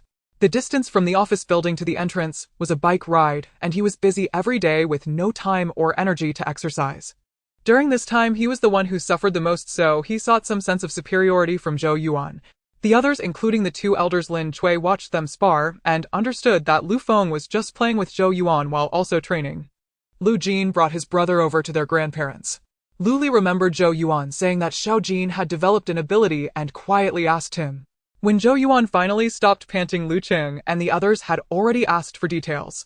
Seeing them stop, Lu Cheng eagerly asked, sister-in-law, is communicating with animals also a kind of ability? Zhou Yuan moved slightly and felt good, but still glared at Lu Feng in frustration. She took a drink of water and replied, yes, don't underestimate this ability, it will be incredibly powerful later on. Upon hearing his mother's words, Lu Jin's eyes brightened even more. Just now his mother said that as his ability grew he could understand the languages of larger animals, but she hadn't mentioned how powerful it could become. Lu Li became interested as he originally thought this ability could be disregarded. Zhou Yuan took a sip of water and continued, I mentioned before that plants and animals will mutate in the future, right? Plants and animals can mutate just like humans when infected by the virus, resulting in 3 types of transformations, becoming zombies, gaining abilities, or remaining ordinary. Well, it seems plants don't undergo zombification.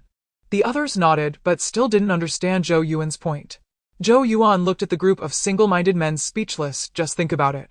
If animals become stronger and Xiao Jin has the ability to communicate with them, this ability can naturally evolve. Once evolved, he could command the animals. When the time comes, you guys will have to personally engage in close combat against zombies, while Xiao Jin can stay in a safe place, and with just a flick of his fingers, countless animals will charge forward. Just imagine that scene. Everyone fell silent. Thinking about that scene, they felt quite depressed. It was indeed the case, they were just the frontline soldiers, while Xiao Jin was the general commanding the battle. The difference was stark. Lin Cui couldn't help but laugh, holding her precious grandson. "Oh, my dear grandson, you are truly remarkable. You guys are just not up to par." This was not the first time they had been told they were no good. Lu Jin's face turned red with embarrassment. He was not as capable as his mother claimed. He couldn't even understand the sounds of cows. Zhou Yuan looked at the dejected expressions of the men and wondered if she had gone too far. She cleared her throat and said, "However, Xiao Jin is still young. His internal energy cannot grow too quickly, or his growth mechanisms will not be able to handle it.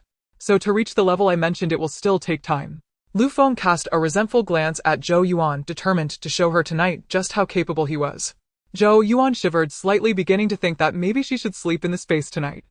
After a while, several of them finally snapped out of their self-doubt and began to ask Xiao Jin for advice. "Xiao Jin, how did your ability manifest?" "Regardless of the strength of the ability, we need to figure out how to unleash it." Lu Jin looked at them bewildered. How would he know? It just so happened that his mother brought out a rabbit today, and he happened to hear the rabbit talking. Zhou Yuan chuckled from the side, while Lin Cui hesitated and said, "Yuan, can you help me analyze whether this is an ability?" Zhou Yuan was taken aback as she saw Lin Cui come over with a knife. Lu Cheng shouted, "Aunt, what are you doing? We didn't do anything, did we?" Lu Feng directly hid beside Zhou Yuan, fearfully looking at the knife in his mother's hand. Was it too late to tell her to have another granddaughter? Lin Cui shot them an annoyed glare, then with determination, she closed her eyes and made a cut on her finger. The others jumped in shock and Lu Feng rushed over saying, "Mom, why are you harming yourself?" To their astonishment, before they could even grab a tissue to stop the bleeding, the small wound miraculously healed itself, as if it had all been an illusion. Yet the blood remaining on her finger told them it was no hallucination. Zhou Yuan was delighted. This was a healing ability. She felt as she wiped away the blood on Lin Cui's finger, which remained fair and tender. Zhou Yuan exclaimed, "Oh." Everyone else looked at her nervously, thinking she had discovered something new. Zhou Yuan simply held Lin Cui's hand and looked up and down, then gazed at Lin Cui's face. "Mom, why do I feel like you've become younger? The wrinkles on your face are gone and your hands look softer." Lin Cui's hands were familiar to her. They had always shown signs of age due to her constant labor cooking, washing dishes, and doing laundry without wearing gloves. They were clearly a pair of aging hands with prominent veins and rough calluses on the fingertips. Now they were gone. The last time they went to collect jade, Zhou Yuan had specially asked Lu Feng to wrap a few jade bangles for her, saying that if they found something better they should get it for her. So upon returning, she made sure Lin Cui wore them. The jade looked truly beautiful on her hand. Hearing Zhou Yuan's words, Lin Cui began to look at her own hands and was astonished as she then took a mirror to check her face. Indeed, the crow's feet at the corners of her eyes had noticeably diminished and her skin had become much softer. She really did look significantly younger. Was this also a result of her ability? She had previously noticed herself healing when she was cutting fish and got scratched by a fish scale. At the time, she hadn't thought much of it, but when she went to find a band-aid later, she realized the cut had disappeared. She thought she might have been confused, only recalling it when Zhou Yuan mentioned the ability. But did this self-healing also have the function of turning back the clock? She couldn't help but feel delighted. No matter the age, a woman always likes to look beautiful. However, she soon glanced at Zhou Yuan, wondering if her daughter-in-law had also become more attractive. She had always thought Zhou Yuan was pretty, even after having 2 children, the eldest being 9 years old. She still looked like a young girl, mainly because she had inherited her family's good skin with a fair and tender face that made one want to take a bite, and she never tanned. So while it seemed there was no significant change, it felt like something had shifted. Seeing her mother-in-law staring at her, Zhou Yuan couldn't help but recall her own changes. Her face always appeared youthful due to her skin, so it was hard to notice any change. However, there were indeed changes in her body. Lu Feng had recently remarked that she seemed more perky in certain areas, especially since she had breastfed both of her children until they were about 1 year old, which inevitably caused some sagging. There was nothing to be done about that, but lately she had indeed noticed that she appeared fuller when bathing. The several men looked on, watching the 2 women whispering, and felt neglected. They were still waiting for Zhou Yuan to explain this healing ability. Finally, under pressure, Lu Feng leaned in and said, "Wife, can you explain this ability of Mom's to us?" The conversation about beauty between the 2 women suddenly halted. Lin Cui glared at Lu Feng, and Zhou Yuan, seeing everyone staring at them, awkwardly said, I forgot to mention that." She then began to explain the healing type ability, essentially the role of a healer in a game. However, at Mom's current stage, it was still limited to self-healing, as she likely couldn't heal others yet. Lu Li, unwilling to give up, directly cut Lu Chang's hand to let Lin Cui try, but indeed it didn't work. Lu Cheng could only look pitifully to Zhou Yuan for a band-aid. Lu Li scoffed as such a small injury would heal by itself like Lin Chui, so why bother with a band-aid? Lu Cheng felt wronged by the small injury, why didn't Lu Li cut himself instead? But he dared not say it. Why was he always the one getting hurt? Why not Lu Ming, whose skin was tough? Lu Li and the others felt quite hurt. Their family, instead of being the strong ones, had both the old and young showing abilities first. It was truly demoralizing. Zhou Yuan didn't care whether or not she had an ability was irrelevant, as her space was already unmatched. The rest of them the strongest ones and a clueless little kid. Sigh. Is this how it's played? Seeing the distraught expressions on their faces, Zhou Yuan quickly comforted them. Don't worry, I think you might not have felt it yet. The more powerful the ability, the later it might manifest. When it does, it could be quite remarkable, or right now it's just brewing its strength. This wasn't entirely a baseless guess. There was indeed that possibility. Several of them felt somewhat. In the following days, several men, including Lu Aimin, began to get motivated, secretly competing to see who would manifest their abilities first, and whose would be the strongest. Zhou Yuan looked at them combined. They were over 200 years old, yet they acted like a bunch of 17 or 18-year-old boys. Recently, Lu Feng had been constantly proving himself. Mainly Zhou Yuan was becoming more and more charming. At this rate, he felt they could really have another little cotton-padded jacket. That day, after hearing his mother say his ability was impressive, Lu Jin was filled with ambition, running around with his brother every day. Later, feeling that there wasn't enough space at home, he insisted on going to the space with Zhou Yuan, who simply assigned him the task of training Xiaoyu. Xiaoyu truly enjoyed it, chasing after the animals in the space with his brother. His little short legs were like a motor, running faster and faster. The adults watched, fearing that Xiaoyu might reveal an ability as well, and they would really be in trouble. So their training became even more intense. During sparring sessions, they were less restrained, and every day they could hear their cries echoing in the hallway. In the end, Zhou Yuan could no longer bear it and thought of what Xiao Jin had said about wanting to raise a dog. Since she had promised to get him one, she decided to take action and prepare to test her luck. At this moment, Lu Qing showed interest and asked, "What kind of dog does Xiao Jin want? Is it a cute and adorable one, or one that looks majestic?"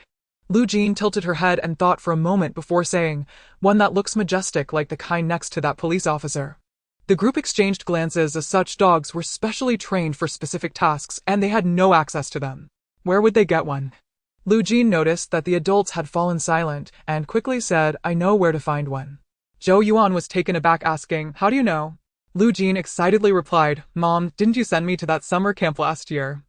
One of our activities was to watch those soldiers train the dogs. This was escalating to military dogs, raising the stakes." Zhou Yuan scratched her forehead and mustered up her courage, saying, "Xiao Jin, how about we check out the pet market?" No, Lu Jin had initially been okay with any dog, but since the adults were asking, he wanted a military dog. Lu Feng shot a glare at Lu Qing for asking a redundant question. Lu Qing felt innocent, wondering why a small child wouldn't prefer those cute and adorable puppies. Finally, Lu Aimin could no longer stand the increasingly dim look in his grandson's eyes, feeling like a golden bean was about to drop, and decisively stated, "All right, let's all go take a trip and inquire about it." Lu Feng, feeling helpless, nodded and began searching offline maps for the location Lu Jin had vaguely described, which was in completely opposite directions from where they were in the suburbs. It seemed there was indeed a military base there. In the end, Lu Feng decided to take Zhou Yuan along, while Lu Qing felt responsible for causing this and thought he should go as well, especially since he hadn't been out in a long time and was about to go crazy. With no time to waste, the waters outside had already receded to the second floor, leaving them little time. They switched to an armed speedboat and raced away. Unfamiliar with the route and with the road flooded, they took 2 hours to cover a journey that normally they finally found it. Truly, it was a military base. Although it was flooded, there was still a guard post. As they approached, they were warned by the loudspeaker. Lu Feng had to stop the speedboat and saw a fast boat coming out. 2 soldiers in camouflage quickly approached them and saluted, saying, "Comrades, you are not allowed to proceed any further. Please turn back." Zhou Yuan looked at the 2 soldiers with sparkling eyes, thinking they were so handsome. Lu Feng caught a glimpse and his face instantly darkened. Seeing that both were out of sorts, Lu Qing, with black lines on his forehead, quickly said, "That military comrade, it's like this. We want to adopt a retired military dog, but we didn't know where to go, so we thought we'd come here to ask." The 2 soldiers were taken aback, completely not expecting these 2 men and a woman to come specifically for such a, well, not very plausible reason. They thought they had accidentally stumbled here while looking for supplies. One of them looked at the 3's clothing and equipment, then observed their expressions before speaking into a walkie-talkie-like device. They could not hear what was said on the other end, but then looked at them and said, "You all come with us." The 3's eyes lit up. There was hope. There weren't many people inside the base, likely all dispatched for rescue missions. The soldier who brought them in chatted with them saying, "How did you know there were military dogs here?" Zhou Yuan understood that his seemingly casual chat was actually probing them, so she answered honestly, "My son attended a certain summer camp last year, and he said one of the activities was to come here to learn about training military dogs." The soldier dismissed his doubts. This indeed happened, and was the only time they opened the base to the public. If one had not truly attended that summer camp, they wouldn't have known about this, as the camp's promotional materials were strictly prohibited from mentioning it. They soon arrived at a dog kennel which was also flooded, and there were not many military dogs, only a few scattered. They probably went on missions. A soldier who appeared to be older approached them, and the other soldiers saluted him before he introduced himself to Zhou Yuan and the others, saying, "Comrades, this is the trainer who specializes in taking care of military dogs." "Hello, comrades." The trainer saluted. Zhou Yuan and the others hurriedly returned the salute. The trainer looked at them with piercing eyes, asking, "Do you wish to adopt a retired military dog?" Lu Feng nodded, saying, "Yes, my son came here last year and has been longing to raise a military dog. I had no choice but to come here to test my luck." Lu Feng wore a helpless expression, hoping the other party would understand his paternal feelings and allow them to adopt one. Unexpectedly, the trainer showed no signs of understanding and instead appeared displeased, saying, "So it seems you are not voluntarily adopting." Thinking about it, even retired military dogs are not something an average family can afford to keep, especially in this world where most people are struggling to survive. He was delusional. Just now he heard that someone was willing to adopt a military dog, and he thought of that poor dog. He waved his hand, saying, "You can go back." Lu Feng was bewildered, wondering what he had said wrong. Lu Qing was also confused, but Zhou Yuan seemed to understand and quickly said, "Trainer, we are also doing this voluntarily. If it were just to placate a child, we would have left when we were being driven away." Lu Feng and Lu Qing also understood he was worried that they would not treat the dog well if they were not willing. The trainer then noticed that there was a girl among them, and after looking at the three's expressions, he seemed to understand why the guard reported this matter to him. But he still cautiously asked, "Are you sure? You should know that raising a medium-sized military dog is akin to raising a man, and it requires even more care than some men. Moreover, the military dogs we adopt, even if retired, are heroic dogs that have distinguished themselves. You are absolutely not allowed to abandon, kill, or mistreat them. We may come to inspect at any time if conditions permit." Though this stipulation might be a bit difficult under the current circumstances. Zhou Yuan and Lu Feng exchanged glances and nodded firmly, saying, "We are sure. We guarantee that we will treat the heroic dog well. As long as we are alive, we will not abandon it." The trainer looked seriously into their eyes, confirming their earnestness and determination, and could not help but smile, saying, "In that case, it seems that Lazy is fated to be with you. Follow me." The trainer led them down the stairs of a building and up one flight. In a room that resembled a health clinic, a doctor in a white coat was bandaging the leg of a medium-sized dog with yellowish fur on the bed. Upon seeing them enter, he didn't stop until he finished wrapping the bandage, then saluted the trainer and moved to a nearby table to write something. The instructor walked to the bedside and gently touched the injured dog on the bed. The dog immediately leaned its head over and licked his palm with its tongue. The instructor teased it for a while and said to Zhou Yuan and the others, "This is a German shepherd named Lazy. You should know that this breed is the first choice for military dogs. They are exceptional, and Lazy is the most outstanding one among this batch of military dogs." Zhou Yuan looked at the dog in front of her with some confusion and asked, "But it seems like it's not very old. Why is it retiring?" She didn't know the retirement age for military dogs, but this dog gave her a strong impression of vitality, definitely a dog in its prime. It shouldn't be retiring so early. The instructor cast an approving glance at Zhou Yuan, pleased that she noticed this detail, and explained, "Indeed, it is still young. It has just reached adulthood." Zhou Yuan and the others fell silent, all looking at the bandage on its right hind leg. The instructor gently stroked its injured leg and said, "You are right. Its leg was crushed by a rock during the rescue mission in this landslide, resulting in a shattering fracture. It has little chance of healing and can only retire." Zhou Yuan felt a heavy weight in her heart, realizing that all the rescue dogs in this disaster were like this, not to mention the military and police personnel who must have suffered countless casualties, yet ordinary people like them were still complaining about their inaction. So the instructor's expression turned serious. "Are you still willing to adopt? What you are taking home is a disabled..." Upon hearing disabled dog, Lazy quietly let out a low whimper, and Zhou Yuan surprisingly saw sorrow in its dark eyes. Zhou Yuan pursed her lips and asked the instructor, "May I give it some water?" The instructor was taken aback and glanced at the doctor nearby. The doctor nodded and went to fetch water. Zhou Yuan felt the need to say, "Just a bowl for water will be fine." The doctor hesitated for a moment before taking a dog bowl. Zhou Yuan reached into her backpack and actually retrieved a bottle of spring water from her space, then carefully poured it into the dog bowl and handed it to Lazy, saying, "Lazy, hello, I really like you. Do you want to come with us?" Lazy's clear eyes looked at Zhou Yuan as if it understood her words. It glanced at the instructor, who nodded at it. It seemed a bit hesitant, and Zhou Yuan didn't rush it, quietly watching. After a while, it slowly leaned closer to the bowl and licked the water with its tongue. After pausing for a moment, it quickly lowered its head and drank all the water in the bowl. Once finished, it hung its tongue out and looked eagerly at Zhou Yuan. Zhou Yuan smiled and poured more water into the bowl, which was promptly consumed again. Now the instructor also smiled happily, saying, "It seems Lazy likes you and is willing to go with you." Lu Feng and Lu Qing both breathed a sigh of relief. Heaven knows how nervous they had just been. Zhou Yuan reached out to stroke Lazy's head, and Lazy gently nuzzled her hand. Next, Zhou Yuan stayed in the infirmary with Lazy while Lu Feng and the others accompanied the instructor to fill out the adoption paperwork. By the time they finished, almost an hour had passed. They didn't expect that adopting a military dog would involve such complicated procedures. Almost every detail of their ancestry was questioned. According to the soldier who assisted them with the paperwork, their process was streamlined due to the special circumstances, otherwise it could have taken all morning to complete. In the end, they had a meal at the base cafeteria. Looking at the simple dishes, the group felt a mixture of emotions. The food they ate at home was practically 5-star standard, while these soldiers working hard outside could only eat potatoes and sweet potatoes. But there was nothing they could do about it. The sudden heavy rain had soaked most of the food supplies. It was already fortunate that they could eat some coarse grains to fill their stomachs. The three of them took Lazy out on a speedboat with the instructor accompanying them until they reached the point where they were called to stop. The instructor looked at Lazy with reluctance, and Lazy let out a whimper of longing. Zhou Yuan hugged it, stroking its back, while the instructor looked on with satisfaction, feeling that this was the most correct decision he had made. Soon they sailed out of the base's security range. They found a deserted spot in the middle of their journey, and Zhou Yuan took Lazy into her space. She settled it in the building, setting up a bed in the living room. She placed the items it was used to beside it, and the instructor had already fed it before they left the base, so it wasn't hungry for the moment. The instructor had also informed her about its eating habits. It was a very easy dog to care for, not picky at all. Zhou Yuan only filled the dog bowl with some spring water and told it to stay here and recover.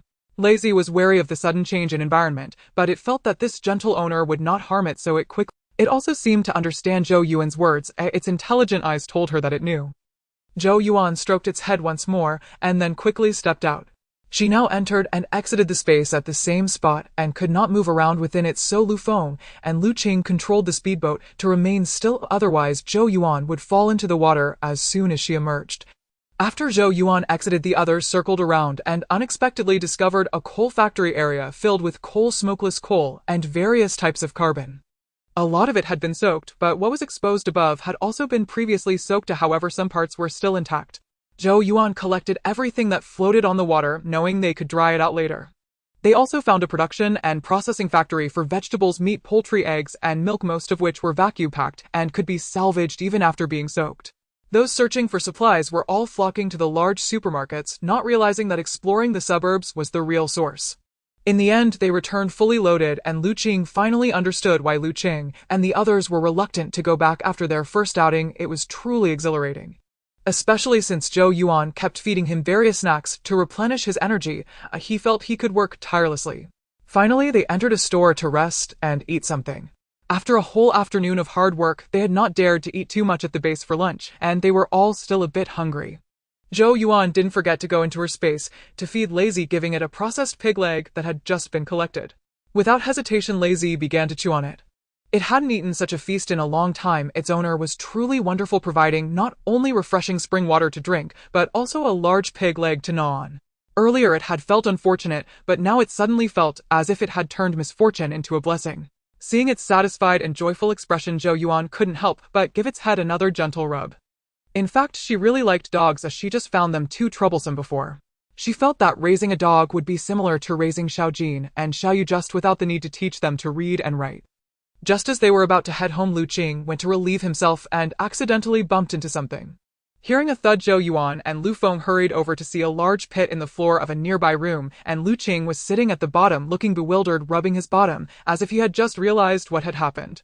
Zhou Yuan glanced around. The underground room was about 2 meters off the ground.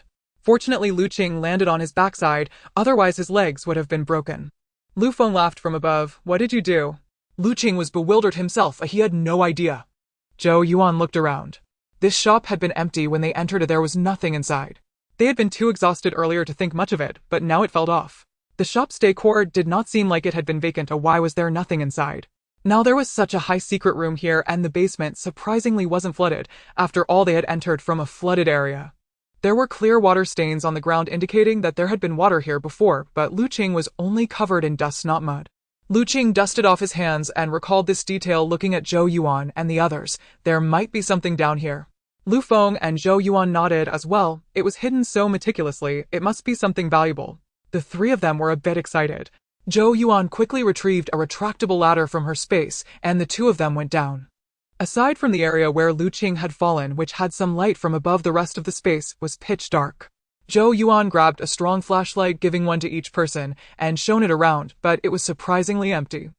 The three of them were not discouraged. They circled the walls, but found nothing. Lu Qing gently tapped the wall and said, "The wall is hollow." A hollow wall indicates that the adjacent space is also empty, yet they had not found a door, unwilling to give up just like that. Zhou Yuan thought for a moment and brought out the military dog Lazy. Wasn't this military dog the best for search and rescue? Perhaps it could smell something unusual. Desperate times call for desperate measures. They weren't experts in secret rooms. Before the apocalypse, they had never even played an escape room. When Lazy came out, it was confused, while Lu Feng and Lu Qing, seeing Zhou Yuan release Lazy, gave her a thumbs up. Indeed, women are more observant and could think of this. Zhou Yuan held Lazy, noting it still had some weight. Lu Feng quickly took it from her, and Zhou Yuan rubbed Lazy's head, saying, "Lazy, help me sniff out anything unusual in this room." Lazy understood, and Lu Feng carried it, walking slowly around the walls. At a corner it began. Zhou Yuan was delighted. They had made a discovery.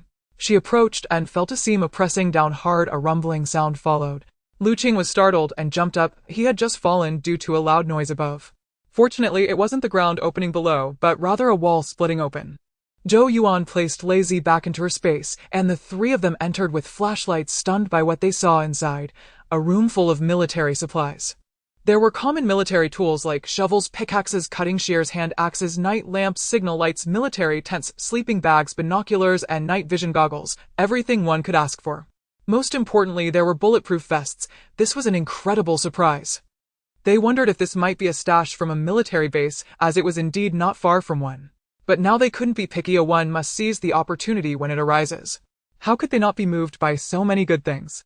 Soon Zhou Yuan had cleared out the place. Just before leaving, Lu Qing looked over to the other side. "Do you think there are more than one secret rooms?" Lu Feng and Zhou Yuan exchanged glances. Having already taken one hall, they wouldn't mind another. This time they didn't need Lazy. The three of them carefully felt along the wall, and indeed they found another door that opened. Looking at the things inside, Zhou Yuan thought that if this were peacetime, the three of them might end up sewing until they dropped. It seemed the last speaker was the leader. He was not on the first inflatable boat. Zhou Yuan raised her crossbow, but Lu Feng held her down. Zhou Yuan turned to see him raise his crossbow, and with a whoosh the target fell. They all speculated that this was likely a small inconspicuous supply depot from a military base. They didn't know if they were lucky or unlucky. Could they take these? They were too hot to handle. The three exchanged glances, and finally Lu Feng spoke. "Let's choose a few useful self-defense items and leave the rest untouched." Zhou Yuan nodded, and Lu Qing had no objections either. Although these were indeed rare good items, even Lu Qing and his companions were just small-time players, at most getting into a few brawls, far from military affairs. They were just ordinary citizens, having never even left the country. If it weren't for the apocalypse, they would still be working hard to earn a meager living.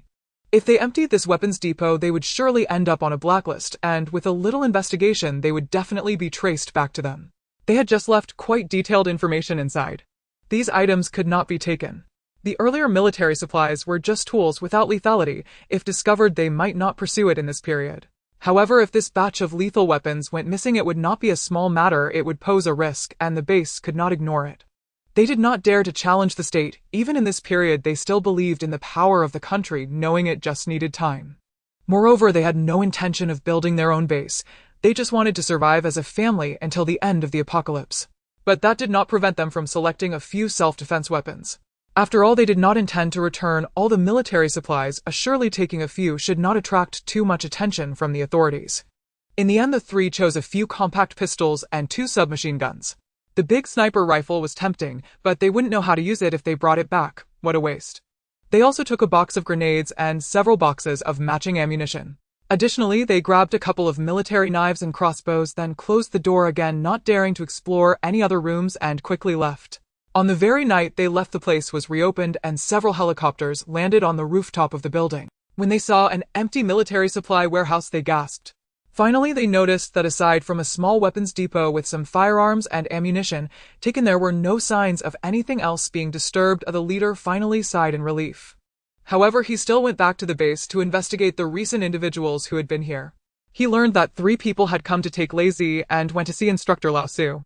After listening to the leader Wang Ping's account, Lao Su frowned and said, "If it was indeed them, I personally think there's no need to pursue it too aggressively. I observed them closely when they came to adopt Lazy. Their eyes were very righteous, certainly not those of malicious individuals. Moreover, they took all the military supplies, but only a few handguns and submachine guns, indicating that they could have taken more, but chose not to. They are not unreasonable people." Wang Ping naturally trusted Lao Su's judgment. After all, Lao Su was not an ordinary instructor. He had previously been part of the National Special Forces and had only become an instructor after being injured. Yet he still frowned. "Aren't you curious how they took all those military supplies?" Lao Su smiled dismissively. "At this time they can still come from far away to adopt a military dog. It's clear they have some skills. The world has changed, and as those people say, the apocalypse has come. We are barely managing ourselves. They can only save themselves." Wang Ping, hearing this, decided not to dwell on it. If those supplies could be used to save a few people, it would be worth it. They also needed to evacuate. Zhou Yuan and the others were unaware of the movements at the base. Even if they knew, they wouldn't care as long as they weren't disturbed. They had now encountered an interesting situation, a robbery. Indeed, traveling at night during this period was bound to attract ghosts. It was already pitch black. On a night without stars or moonlight, in the absence of lights, one could not see a hand in front of their face. The military supplies Zhou Yuan had just collected were now in use, with each person equipped with a pair of night vision goggles, allowing them to see clearly from a distance. However, even without the night vision goggles, Zhou Yuan could discern the figures across from them using her mental strength. She was the first to sense their presence, and after realizing someone was there, they turned off their headlamps. The flickering lights across from them made easy targets. Zhou Yuan was exhausted. She had just dealt with a leak from the base and felt extremely tense, suffering from both mental and physical fatigue, not wanting to engage them any longer. There were 5 men on the other side. Indeed, at this time, how could robbers possibly bring a woman? They had divided into 2 inflatable boats, suggesting they weren't wealthy robbers. Zhou Yuan could even hear them coveting their speedboat with her mental prowess. Without further ado, Zhou Yuan directly took 3 crossbow arrows, which were initially hoarded by Luli. They had all practiced archery during training. Zhou Yuan might not be as strong as Lu Feng, but she had the boost of her mental energy. Without waiting for the other side to speak, she shot an arrow that struck the inflatable boat, directly causing it to start leaking air. The curses from the other side began. "Damn it, they have weapons. The inflatable boat is leaking. Damn it. Swim over and rob their speedboat. The supplies on it are ours now."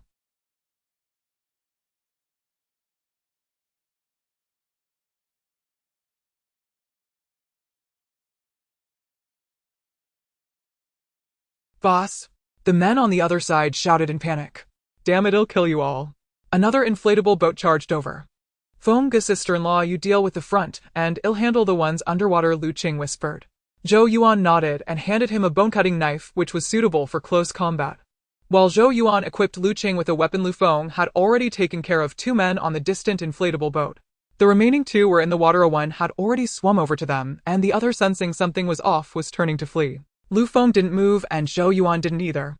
In truth, the 3 Lu Feng had just dealt with didn't hit vital spots, but injured and falling into the water. It was up to fate whether they survived. As for the one trying to escape, they had no intention of killing him off just yet. First of all, it was pitch black, and they were wearing hats and masks. He probably couldn't even tell if they were men or women. Moreover, at this early stage of the apocalypse, with order just beginning to collapse, robberies at this time shouldn't yet be considered ruthless. If he fled, that would be his good fortune. The only one left now seemed somewhat capable and was an excellent swimmer. He likely knew they had ranged weapons, so he circled around their speedboat, making it difficult to shoot arrows at him. He wasn't getting closer, or was he trying to shake them off into the water? This was indeed troublesome. Although all 3 could swim, their actions in the water would be severely restricted, and they would be forced to separate. Plus, since Zhou Yuan was a woman, it would be problematic if he tried to take them out one by one. Fortunately, he couldn't shake them off right away, and the 2 sides remained in a stalemate for half an hour. Zhou Yuan and the others were already exhausted after a long day. They were truly worn out. However, the person in the water was not faring much better. Don't underestimate swimming, it was also a test of physical endurance. That person was very clever, moving without any pattern. He kept teasing them, even managing to rattle Lu Qing, who was usually steady and rarely showed emotional fluctuations. After that person once again rushed in and nearly knocked Zhou Yuan off balance, Lu Qing slammed his paddle against the water surface in frustration, a purely venting action. Lu Feng held Zhou Yuan and didn't pay it any mind. Lu Qing rarely got angry. The moment that person revealed a mocking expression, he was horrified to see the paddle contact the water surface, which unexpectedly froze, overextending in a winding path towards him. However, it stopped just half a meter away, then disappeared and melted. Neither that person nor even Lu Qing could believe it, staring blankly at his own hand. Zhou Yuan blinked. Was this a manifestation of a supernatural ability? Ice power. It seemed quite impressive. Lu Feng shot a wary glance at the dazed Lu Qing, then saw the person in the water trying to flee. What a joke. That person could freeze water, and he wouldn't run. Was he hoping to turn into an ice block? Lu Feng would never allow him to escape and shot an arrow directly at his head. If that person had run away earlier like Lu Feng, he would have let him go. Now that he was running, it was too late. Lu Qing came back to his senses and turned to grasp Zhou Yuan's hand. Sister-in-law, do I have a supernatural Then there was a loud smack as Lu Qing's hand was heavily swatted away. Lu Qing finally calmed down and chuckled. Sister-in-law, I apologize, I got too excited. Zhou Yuan looked at this normally steady man and found he had such a playful side, unable to help but smile. It's fine, you do indeed have a supernatural ability, it should be ice attribute. Then she glanced at Lu Feng's gloomy expression and held his hand. Mister Lu, we're not in a hurry, this is just the beginning. Lu Feng snorted, who's in a hurry? Zhou Yuan looked at him and didn't expose him directly, saying, let's go check how much ill-gotten wealth that inflatable boat has. Lu Qing also sensed Lu Feng's unfriendly demeanor and obediently suppressed the joy on his face, going to start the engine in front. Lu Feng leaned close to Zhou Yuan's ear and whispered, Yuan, I feel uneasy, you need to comfort me. As he spoke, he stuck his tongue out and licked her ear. They had just taken off their hats for the fight, and Lu Feng's action sent electric shivers through Zhou Yuan. That dog man. She had genuinely thought he was feeling down. It turned out he was just waiting for her here. She raised her hand to elbow him, but Lu Feng hurriedly held her down, continuing in a pitiful tone, look, I just killed someone for the first time, I'm scared. Don't you care about your husband? What are you scared of? That arrow was steady as could be. Lu Qing steered the speedboat to the side of the inflatable boat. The leaking one had already disappeared, but the other still had quite a few supplies packed in waterproof snakeskin bags of unknown contents. He turned to call out to Feng Ge, only to see the couple being affectionate with each other. Zhou Yuan would surely be furious if she knew what he had witnessed. Oh, was his vision going bad? Lu Qing quietly turned away, deciding it would be better not to get involved. Wounds might not hurt, but they were painful nonetheless. He could only silently drag the supplies from the inflatable boat over, which saved him the trouble of retrieving supplies to show others later. However, at this hour there shouldn't be anyone spying on them, right? Fortunately, they returned in the dead of night and no one bumped into them. Otherwise, Zhou Yuan felt that the three of them might go berserk and possibly resort to bloodshed. As the iron door at the stairway opened, someone inside unlocked the security door. The only ones still awake at home apart from the two kids were waiting for them. Lin Cui's eyes were even red as soon as they came in. She started punching and kicking Lu Feng, who didn't even dare to dodge. You heartless bastard, why are you coming back so late? Are you trying to kill us with worry? Lin Cui's voice was clearly choked with emotion. Lu Li and the others also wore worried expressions. Previously, when they were out gathering supplies and returned late, they could at least communicate through phone calls or texts, always managing to send some news. After the internet went down, they timed their returns well. But this time it was so late, and they couldn't contact anyone, and they couldn't even go out to look for them. The first mode of transportation was in Zhou Yuan space, and the waterways were interconnected, unlike before where there was only one road. If they missed it, they would have to search all over again. The few of them could only sit here anxiously waiting with no way out. They had no idea how they endured those 2 hours, not daring to speak. Zhou Yuan stepped forward to embrace her mother-in-law, rubbing her back to help her relax. I'm sorry, Mom, for making you little girl. Lin Cui lightly hit Zhou Yuan, her voice tinged with tears. Don't ever scare me like that again. If you hadn't come back, I wouldn't even know if I could survive. Zhou Yuan's tears suddenly fell, buried in Lin Cui's shoulder. I understand. Seeing that the mother-in-law duo had calmed down, Lu Li shot a glare at Lu Feng and Lu Qing. What on earth happened? Lu Feng rubbed his thigh, which had been kicked several times by Lin Cui. His mother's strength was really growing. It was as if they were all targeting him, while he was the only one receiving the beatings. Lu Qing touched his nose, thankful that he had escaped this calamity as he had come in last. If he had been the first, he would probably have been the one to get beaten. Lu Feng was also unlucky. He was clearly behind his sister-in-law, but his aunt skipped right over her to hit him. What could he do? After all, he was her biological son. Lu Feng sat on the sofa, recounting the day's events. To be honest, their experiences today had been nothing short of dramatic, like something out of a movie. When they heard that they had almost stormed a military base's armory, everyone's eyes widened. In the end, they unanimously supported their decision. They were just ordinary citizens and couldn't afford to take such risks. Finally, when they heard they had also encountered a robbery, Lin Cui's eyes widened again, her previously relaxed heart racing once more. She grabbed Zhou Yuan and looked around. Did Yuan get hurt? Mom, we're all fine. Zhou Yuan quickly reassured her, turning around.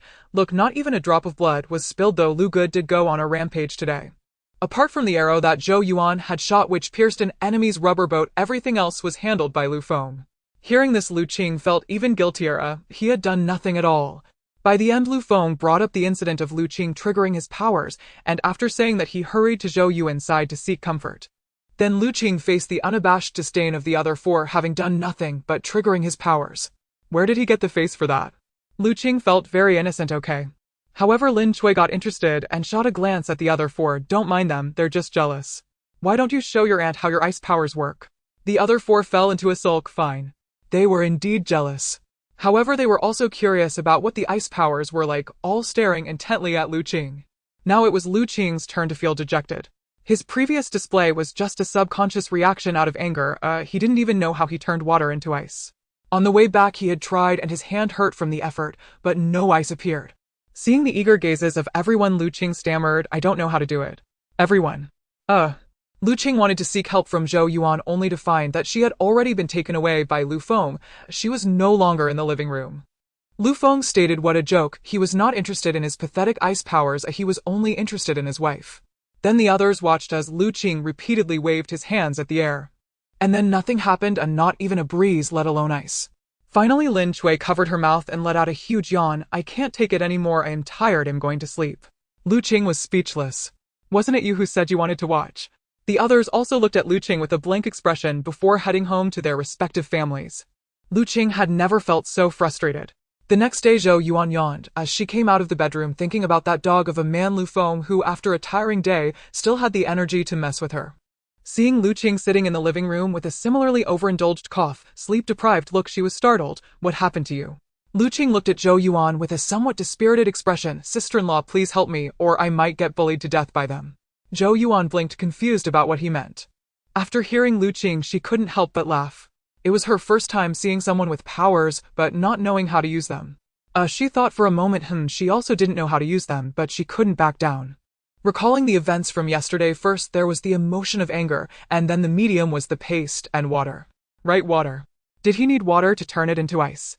It couldn't be that cruel, could it? Nevertheless, she still fetched a basin of water and placed it in front of him. Facing Lu Qing's expression of "Are you kidding me?" Zhou Yuan hesitated. Why don't you concentrate on this water and give it a try? Lu Qing felt Zhou Yuan was a bit of a trickster, but he was at his wit's end, so he closed his eyes to concentrate, suddenly opened them, and plunged his hand into the water. Then the water began to freeze at a very slow pace. It actually worked. Zhou Yuan's eyes widened. Indeed, she was amazing, casually trying it out and succeeding. Lu Qing was overjoyed, jumping up and down before rushing out to call the others in. The crowd gathered around the ice-filled basin, marveling at it. After a while, Lu Qing, unable to hold back, asked Qinggu, so your power is to make ice. Can you make different kinds of ice cream? There was a moment of silence, and Lu Qing was taken aback.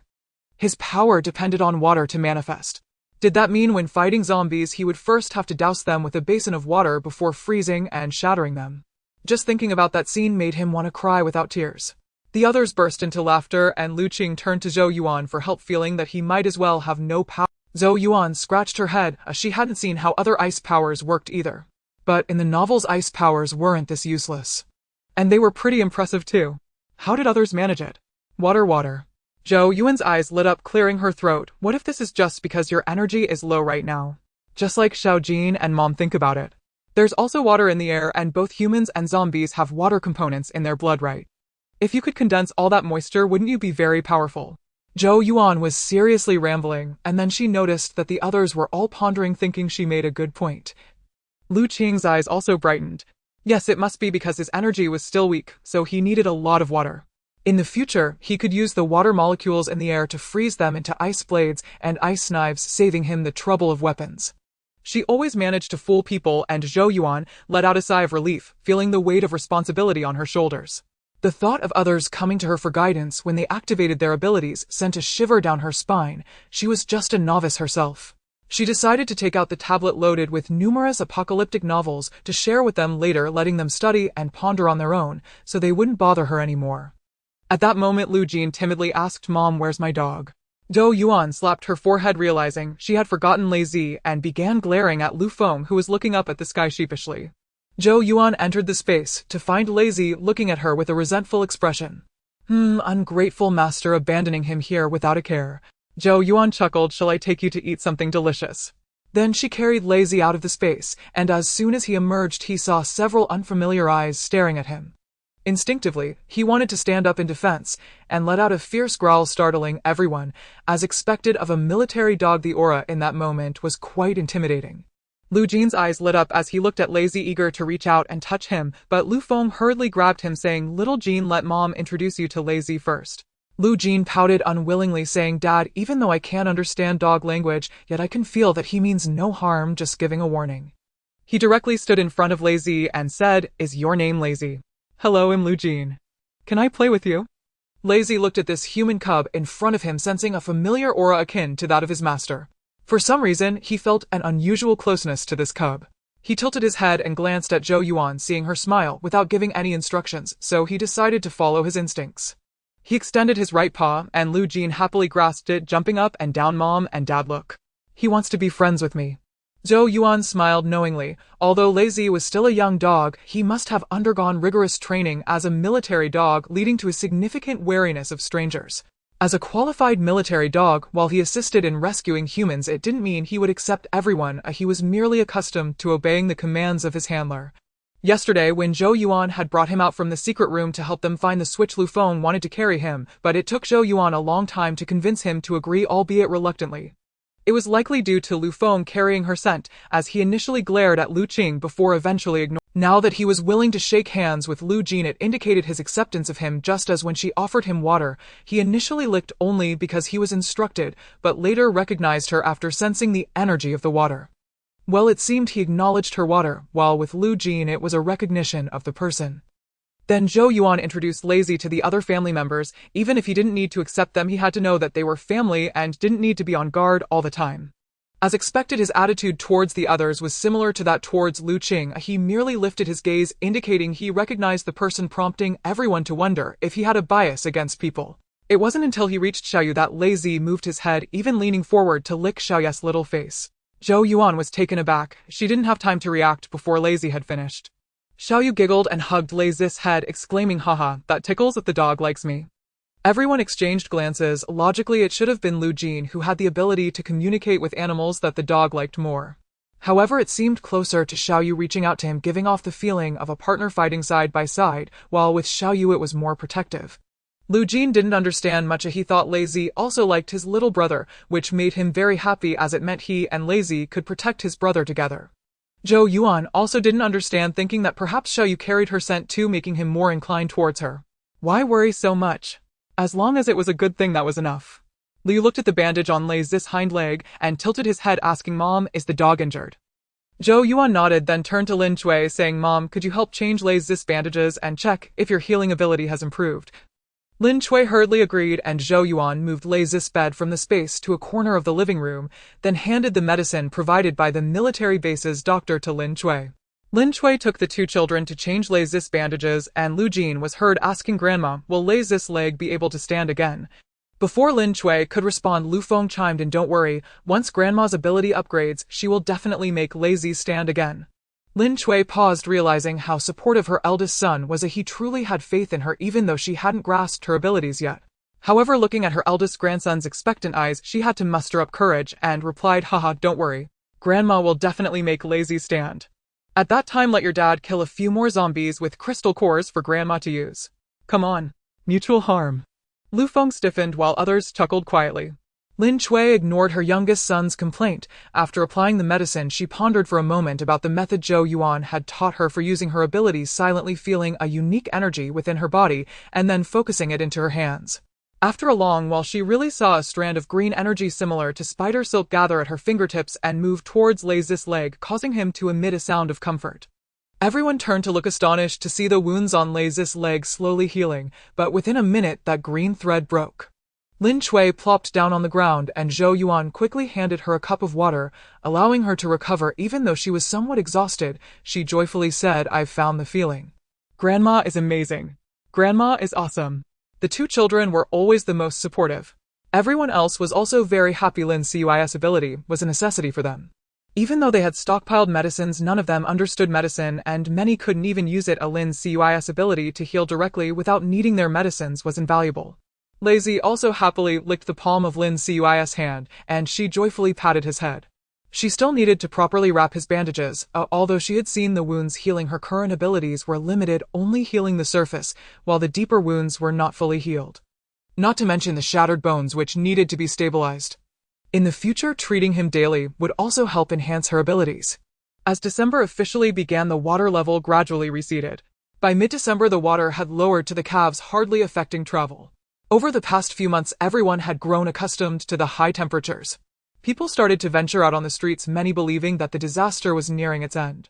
Once the water receded, it revealed the devastation on the ground. Various corpses, both human and animal, all unrecognizable after being submerged for a month or two. They couldn't just leave the bodies lying there. Strangely, no officials came to attend to them. In the end, some compassionate families recognized their loved ones and took them away for burial, leaving the rest unattended. By this time, many began to realize that things were likely not so simple. If the disaster were truly coming to a close, the government should have actively initiated various rescue and rebuilding efforts. Then they would organize cleanup operations. The lack of action suggested that there were more severe issues that they were unable to address. Sure enough, one day someone returned from outside with news of zombies. He had rushed to the hospital because his wife was feverish and unconscious. There he witnessed a horrifying scene. People suddenly leaped from their beds, grabbing and biting those nearby.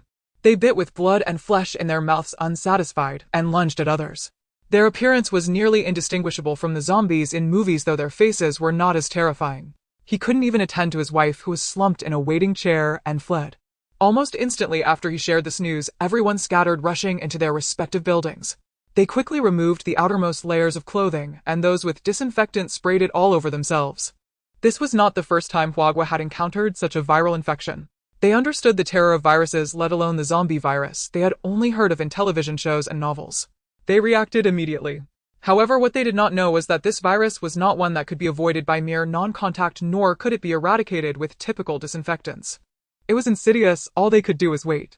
If they passed this phase without infection, they would not turn into zombies unless bitten or scratched by one. Zhou Yuan watched as the crowd vanished in an instant, leaving only the person who had brought the news standing there disheveled in the wind. Before long, Lu Cheng ran up, having removed his outer coat and mask, and sprayed himself with disinfectant. Although his sister-in-law had told them this was ineffective, it felt reassuring to take precautions.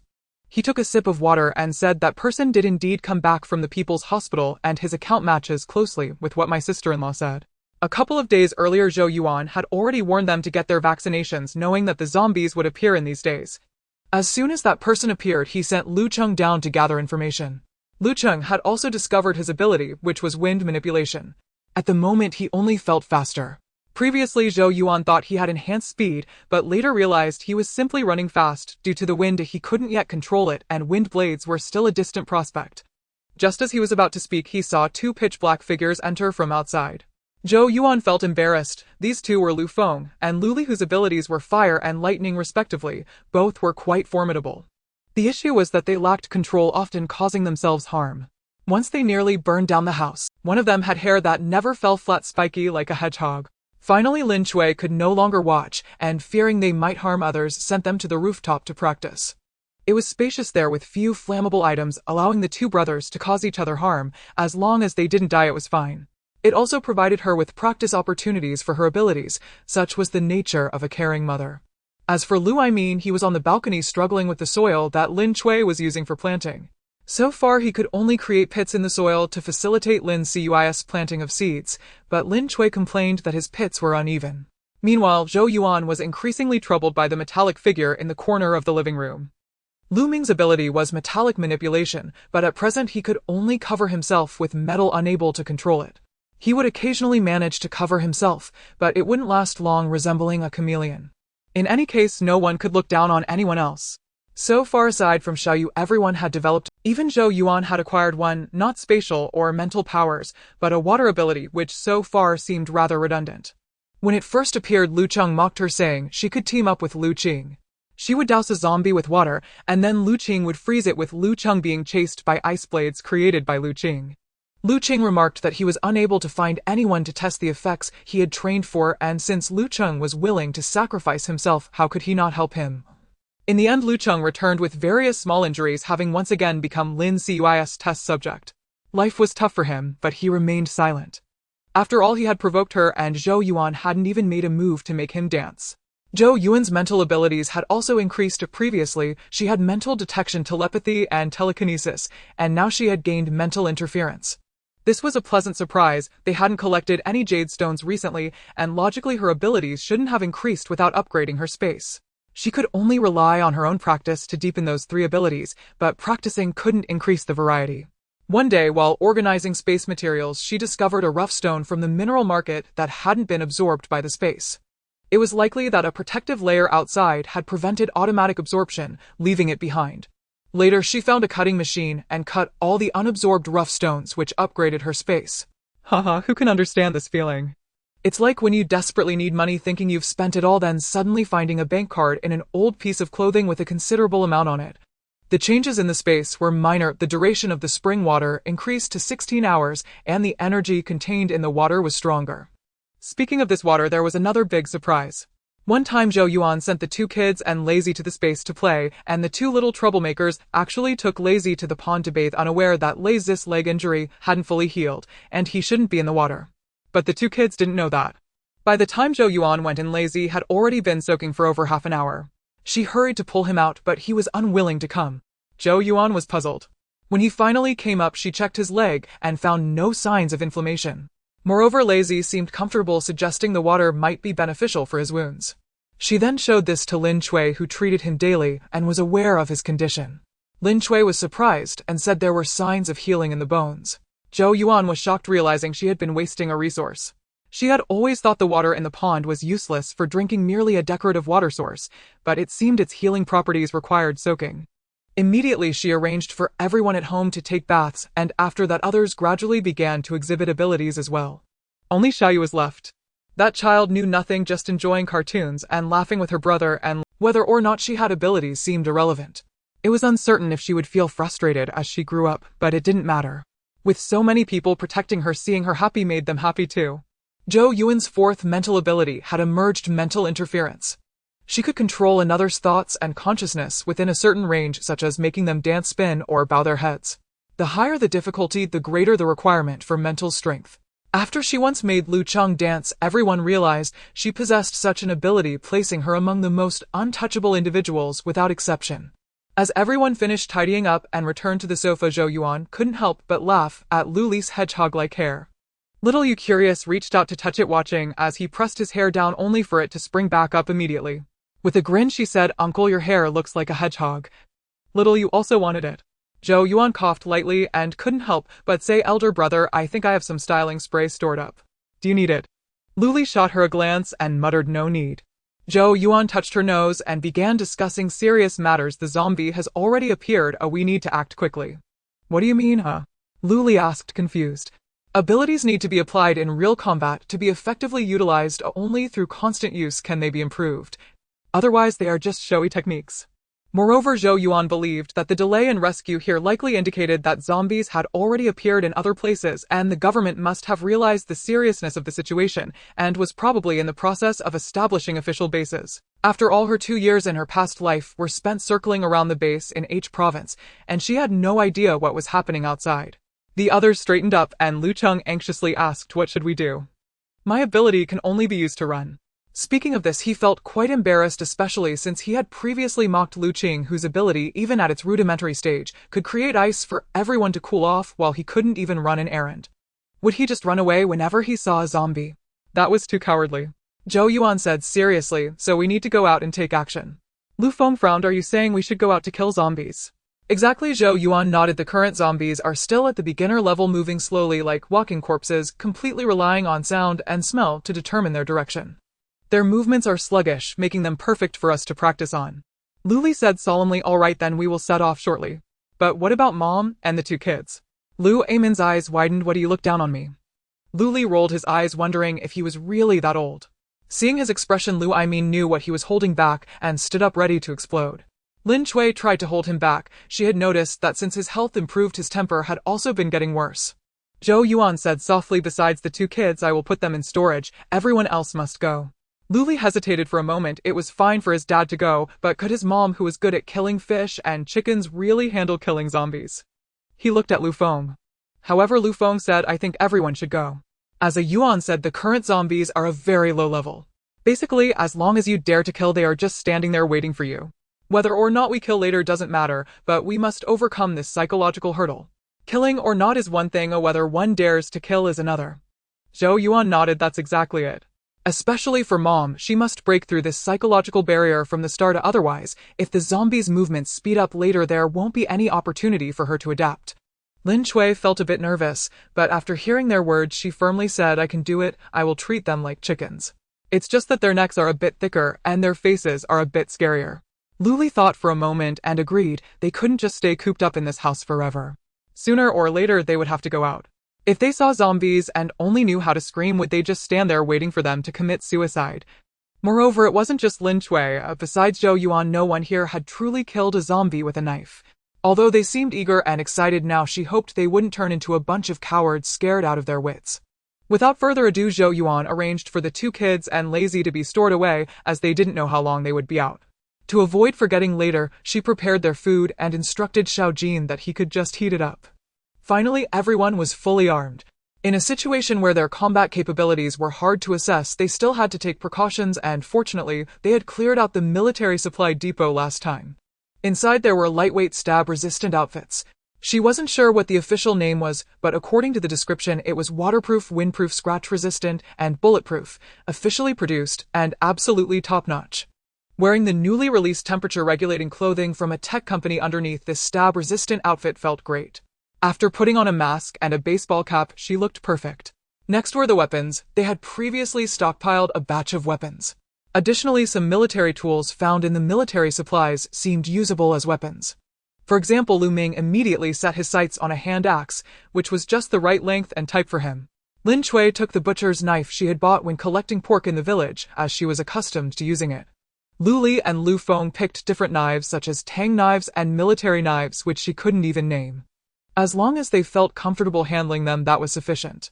As for her hand strength, that was her weakness, but she had mental energy calibration, making the crossbow incredibly convenient. Her only concern was whether the bolts would be enough. Later, she found a crossbow among the weapons in the military base, along with plenty of bolts. Under the right conditions, she should have enough for her use after recovering the bolts. Of course, while crossbows excelled in long-range attacks, she also took a military bayonet, which was relatively lightweight and suitable for close combat. Moreover, these weapons would be more useful in the early stages. Later on, everyone would primarily use their abilities, using weapons only as a supplement when their energy was insufficient. After selecting weapons and putting on gear, Zhou Yuan finally instructed, today is our first day. Let's not be reckless, we will just walk around this area, mainly to build our courage and adapt to the appearance of zombies. Do not stray too far. Communication is difficult now, and if we can't contact each other later, there will be no way to rescue. Indeed, she wasn't speaking nonsense. The terrifying appearance of zombies was an invisible attack for people like them who lived in peaceful times. Oh.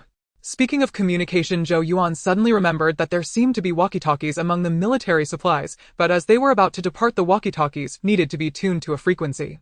She would have to make sure to set them up beforehand the next time they went somewhere farther.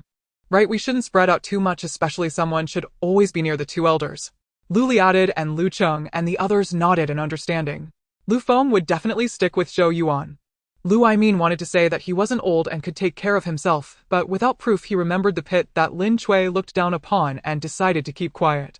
As the group headed downstairs, who would have thought that just as they reached the 7th floor an unexpected event would occur. As soon as she arrived on the 20th floor, Zhou Yuan could sense all the people in the building, and then she noticed something amiss.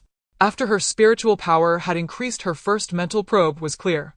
Like the previous data visualization map, an automated map formed in her mind with different markers and colors representing different individuals. Unfortunately, she still couldn't figure it out. She felt a connection with the colors, but luckily, she wasn't colorblind. Her previous map only had 2 markers, 10 different colored heads, and a gray dog head. She confirmed that the 10 heads represented the 10 of them, and the dog head was lazy. She had just put lazy and the 2 kids into her space, and 2 heads along with the dog head disappeared. The colors likely represented different types of abilities. Upon reaching the 20th floor, her map suddenly displayed a richer variety of colors. Among the 8 heads, they had 4 gray skulls stood out while the rest were gray heads. Zhou Yuan informed everyone of the situation, as she wasn't sure what it specifically meant. The 4 skulls were on the 7th floor. As the group quietly descended, they reached the 12th or 13th floor when a scream pierced the air. Zhou Yuan noticed an additional skull had appeared on her map, and she blinked. The scream had drawn out the residents from the 14th and 12th floors, and both families peeked nervously. Seeing their group, some were surprised, likely wondering why they were out at this time and how their numbers had increased. Ignoring them, they continued downwards. Wang Jilan from the 14th floor exchanged glances with her parents, and the 3 followed suit. The family of 3 from the 12th floor also joined them as they reached the 8th floor, increasing their numbers. Then Zhou Yuan noticed 9 gray heads behind the 8 colorful heads on her map. It seemed that the colored heads represented individuals with abilities, while gray denoted ordinary people. However, she didn't have time to analyze it as the commotion from the 7th floor continued.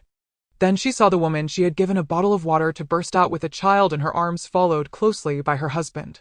The 2 were frantically running upstairs, only to collide with their group. The woman froze for a moment while her husband squeezed through them without even checking on his wife and child. Whether intentional or not, he pushed the person next to him forward, who happened to be Zhou Yuan, while Lu Feng was right behind her. Seeing this, Lu Feng wasted no time and struck with his knife. Fortunately, he wasn't using a long blade, otherwise that man's hand would have surely been severed. The man howled in pain, a deep gash exposing the bone on his arm. Everyone took a step back in shock as Lu Feng coldly remarked, "If you can't control your hands, then you might as well not have them." The man's cold sweat dripped down as he clutched his injured arm, too afraid to move. The woman only tightened her grip on her child, leaning against the stair railing. The man's scream quickly attracted the attention of those in the 7th floor corridor. Zhou Yuan confirmed it wasn't humans, but zombies that were drawn over, and she also confirmed that the skulls on her map represented zombies. The man's push had already placed her at the forefront, just a few more stairs down and she would encounter a zombie. Without hesitation, Zhou Yuan raised her hand and shot an arrow which struck the zombie, causing it to fall, the arrowhead still trembling. It was an elderly male zombie.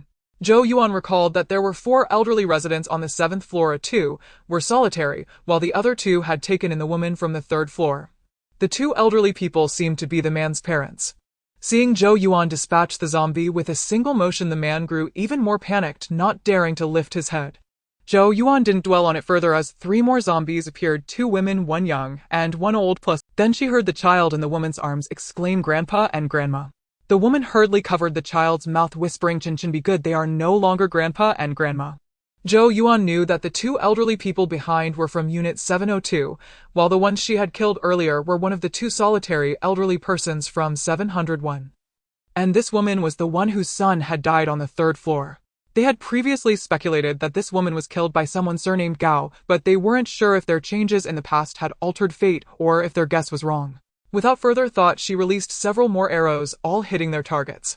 It wasn't surprising that Lu Li and the others refrained from acting. Their weapons were too long for the cramped space filled with so many people, leaving them to watch Zhou Yuan perform alone. As Zhou Yuan stepped down, she found the stairway around the corner was also packed with people coming up from below. They were all about to faint. Did they still have the energy to watch the excitement? Ignoring them, she went directly to the 7th floor because she noticed there was still 1 zombie that hadn't come out. It turned out it couldn't escape, having both legs bitten off. It couldn't stand and could only crawl on the ground, drooling as it saw Zhou Yuan. Zhou Yuan wasted no time and took out a dagger, severing its head. To truly kill a zombie, one must either decapitate it or destroy its brain. Otherwise, it could survive any injury. That's why Zhou Yuan's arrows had all been aimed at the head, otherwise she wouldn't have been able to kill them. After dealing with the last one, Zhou Yuan didn't linger and prepared to head down when a female voice questioned, "Are you just going to walk away after killing humans?" Zhou Yuan chuckled, lightly glancing at the voice's owner, the woman who had moved from Unit 402 to 602. "Are you sure they are still humans?" Wu Lanlan spoke fearfully. They just have a virus. They haven't died, right? Shouldn't they be sent to the hospital? Zhou Yuan found it amusing, wondering if she was genuinely this naive or just pretending. Suddenly she noticed a skull on her map that hadn't disappeared, sparking her interest. She grabbed Wu Lanlan. What are you doing? Wu Lanlan screamed. Lanlin let her go. Her parents rushed over but were blocked by Lu Feng and the others, while her husband merely frowned but remained still. Zhou Yuan smiled. Don't worry, I won't hurt her. I just want to help her given her kind heart. Zhou Yuan brought Wu Lanlan to the still-living zombie, the elderly one she had first shot. It was her first attempt, and feeling a bit rusty, she probably didn't hit a vital part of the brain. Pointing at it, she said, "Look, this grandpa is still alive. Do you want to send him to the hospital?" Wu Lanlan stared at the bloodied, flesh-ridden zombie, which was still making huffing sounds, and screamed loudly. Zhou Yuan dug at her ears. Tisk, didn't you say he just has a virus? What are you afraid of? Hurry and take him to the hospital. How else can you live up to your kind heart? After saying this, she ignored her and the zombie on the ground, heading down instead. Lin Chui and the others hurried to follow. As Zhou Yuan passed by Zhang Weiwei, she softly spoke a few words. The others watched in disbelief as they walked away. Meanwhile, Wu Lanlin's scream clearly provoked the zombie on the ground, which was trying to stand. Wu Lanlin's parents quickly ran over to pull her away, scolding, "Xiaogang, you useless coward, hurry and take Lanlan away." Others stood by watching as the zombie slowly crawled up from the ground, and then they all fled. Until Zhou Yuan reached the first floor, the skull was still intact while the number of gray heads around was decreasing. In the end, only one gray head seemed to be slowly approaching, but Zhou Yuan chose not to pay attention to it. Their group began to roam directly around the community. Their goal today was to sweep through the community to eliminate the zombies, as they had been preparing to stay in this area for the past year or two and needed to clean up the surroundings. It was just right to be in the community where everyone was together, allowing them to respond quickly to any incidents. In fact, someone had already led a group to clear the zombies in the community in his past life, that person being Gao Ning. However, it didn't happen so quickly. It took about 4 or 5 days to start, perhaps because he realized he had awakened his abilities and became overly confident. Today, they planned to first deal with the wandering zombies in the community. Zhou Yuan had already tested her skills, and her experience in killing zombies was still fresh.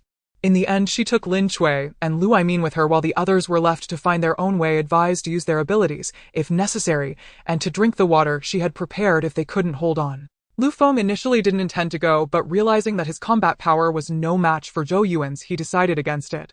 Zhou Yuan led Lin Chui and Lu Aimin in a certain direction and hadn't walked far. They spotted a child zombie that looked to be just a year or two older than Xiaojin wandering around. It seemed to have caught the scent of humans and slowly moved toward them. Zhou Yuan glanced at the elderly Lin Chui and Lu Aimin. Lin Chui hesitantly exclaimed, "It's just a child." Zhou Yuan thought the old lady was reluctant and prepared to persuade her, but to her surprise, Lin Chui pursed her lips and charged forward, muttering, Child, I'm sorry." Then the knife struck the child's neck, but the head didn't come off, so the zombie remained alive. Seeing food approach, it became a bit excited and reached out. Zhou Yuan exclaimed, "Mom." Then Lu Aimin rushed forward, delivering a swift stab to the zombie's head, causing it to stop moving. Zhou Yuan breathed a sigh of relief. Luckily, it was a close call. Lin Chui pulled out the knife and gasped as she sat on the ground staring at the now motionless child zombie, tears streaming down her face, unsure if it was from fear or pity for the child. It was likely a mix of both, as Lu Aimin stared blankly at the dark red blood on the blade. Zhou Yuan stood silently beside them, understanding that it was their first time killing. Although this zombie was no longer human, it still retained a human form in their eyes. This was a process they needed to undergo. Eventually, it would become commonplace. In truth, killing zombies was not so bad, as they all understood that these were no longer humans, but monsters. Her first experience of killing had really taken her a long while to recover from, with the unease in her heart refusing to subside, leading to nightmares every night. This was also the reason she had let Lu Feng trouble her even when her fingers were too tired to move after being robbed. She wanted to mitigate his negative feelings about his first kill, but it seemed that the dog man was unaffected. Indeed, men generally have stronger psychological fortitude. With the scent of blood in the air, several zombies in the distance began to approach slowly. Zhou Yuan noticed that her in-laws still hadn't collected themselves, and not wanting to press them too hard, she stepped forward. She counted, estimating about 3 or 4, some closer and some further away. She believed she could handle them and first shot the nearest one with her crossbow. Then, looking at one further back, she attempted to use her psychic influence to signal it to turn around. To her delight, the zombie did indeed turn and went in another direction. She smiled, realizing this ability was also effective on zombies, but the zombie turned back toward her when it was about 5 meters away. Zhou Yuan pouted, admitting it was still too weak. Just as she was feeling frustrated, the other 2 zombies were already approaching. She raised her hand to shoot again, but at that moment her in-laws arrived. Lu Aimin said in a deep voice, Yuan, leave these 2 to us. Zhou Yuan looked at the determined expressions on their faces and nodded, just be careful. If you miss your strike, dodge a bit, don't let them catch you. Seeing her in-laws charging at the 2 zombies, Zhou Yuan, feeling uneasy again, used her ability to direct the zombie away from them, then turned to assess the situation with her in-laws. Lu Aimin seemed to have found a method, rushing up and delivering a decisive blow to the zombie's head. The zombie immediately died thoroughly, but he struggled to pull the knife out. It had gone too deep and was stuck. Lin Chui had a bit more difficulty. Her knife struck the head, but didn't penetrate fully. This was the difference in strength between men and women. Fortunately, she quickly adjusted her stance, realizing the head was hard, and instead aimed for the neck. Yes, very good. The neck was severed, and the zombie was beyond saving. Zhou Yuan couldn't help but give them a thumbs up, but then saw them staring in horror behind her. It was then she remembered there was a zombie she had controlled that had slipped out of her psychic influence. She quickly turned to focus on it, and it slowly turned away in another direction. Lin Chui rushed over, unable to help herself, as she scolded her, you keep reminding us not to get distracted when killing zombies. Hehe. Zhou Yuan glanced at the zombie, isn't it behaving so well? Lu Aimin looked at the mindless wandering zombie in surprise and said, Yuan, your psychic power can even control zombies. It's not that powerful. Zhou Yuan shook her head. I can only influence some of its actions, but I can't create movements it doesn't already have. For example, I can't make it kill someone or commit suicide. Lin Chui and Lu Aimin didn't understand, and Zhou Yuan didn't know how to explain, as she herself was uncertain. In any case, her psychic influence was just that, an influence, not control. For instance, if a person is sleeping, she can't control them to stand up and do anything, but if they are already doing something, she can prevent or alter some of their actions. In short, she couldn't create something from nothing. Lu Aimin, unable to grasp it, decided to drop the subject and asked, should we take it out? Zhou Yuan hurriedly replied, no. Dad, if you want to kill zombies, you go find them yourself. I'm enjoying this. Lu Aimin was speechless, as if he were competing with her for a toy. Lin Chui also chuckled, tapping Zhou Yuan's forehead, then followed Lu Aimin to find more zombies. After killing 2 zombies, their fear dissipated, and instead they found a bit of interest enjoying the activity. Zhou Yuan, feeling uneasy, kept the zombie following them. She watched as they became increasingly adept at killing, and she felt a great sense of relief. Many others in the community watched the scene from their windows, 2 elderly people wielding knives against the monsters, with a girl whose age was indeterminate following behind. Most importantly, a zombie was trailing them at a safe distance like a bodyguard. Originally, seeing this group of people not waiting at home for rescue, but coming out to kill zombies, made them think they were insane. Weren't they afraid of infection? Yet, hearing the distant roars, they were reminded that staying inside wasn't as safe as they thought. Still, they dared not go out. Some, after watching for a while, retreated like turtles, while others were deep in thought like Gao Ning. Soon the zombies wandering outside the community were cleared away, as there hadn't been many people around before. With no one having ventured out earlier, the area was secluded, and there were few outside zombies. Most zombies remained in various buildings, but Zhou Yuan and her group did not plan to clear the buildings. Soon a few people gathered at the place they had scattered earlier. Well, none of them were clean, so it seemed they all had their... That would be all for today. Everyone looked at the zombie following Zhou Yuan, who touched her nose. She nearly forgot quietly saying sorry to it before raising her hand to shoot it.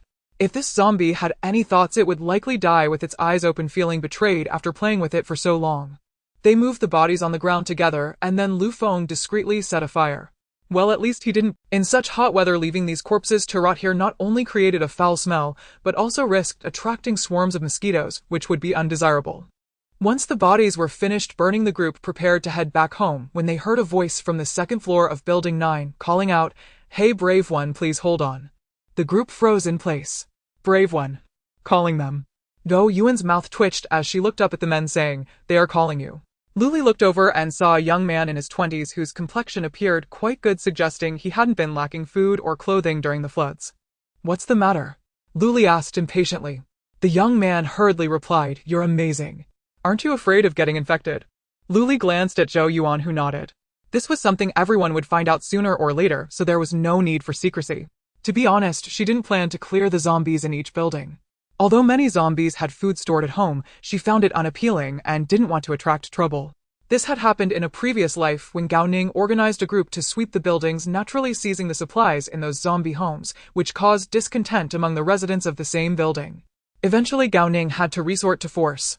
They could also use force, but with the time available it was better to go outside directly. There were plenty of supplies outside as long as one had the courage to venture out. Therefore, spreading the message could also allow them to engage in self-rescue, which was a good deed for humanity, while saving themselves some trouble. Luli raised his voice intentionally. The virus infection period has already passed. If you can't resist it, you would have turned into zombies by now. If you haven't turned yet, you most likely won't, but the prerequisite is to avoid being bitten or scratched by zombies. Then they heard voices from various buildings. Is what you said true? Luli frowned. Listen carefully to what I just said. The weakness of zombies is their brains.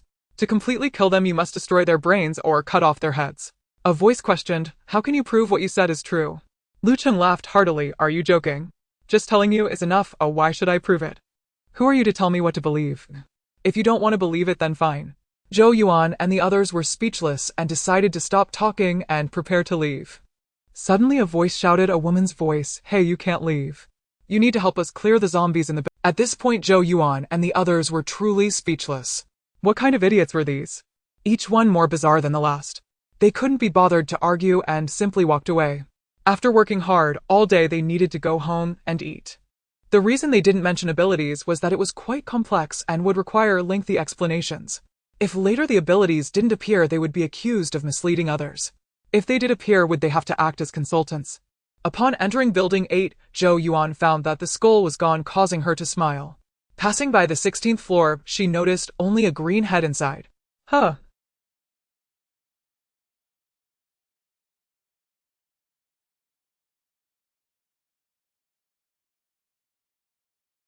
Considering that the scene of killing zombies today was not very pleasant, fearing that they would associate bad feelings with heavily colored food, she took some vegetables instead.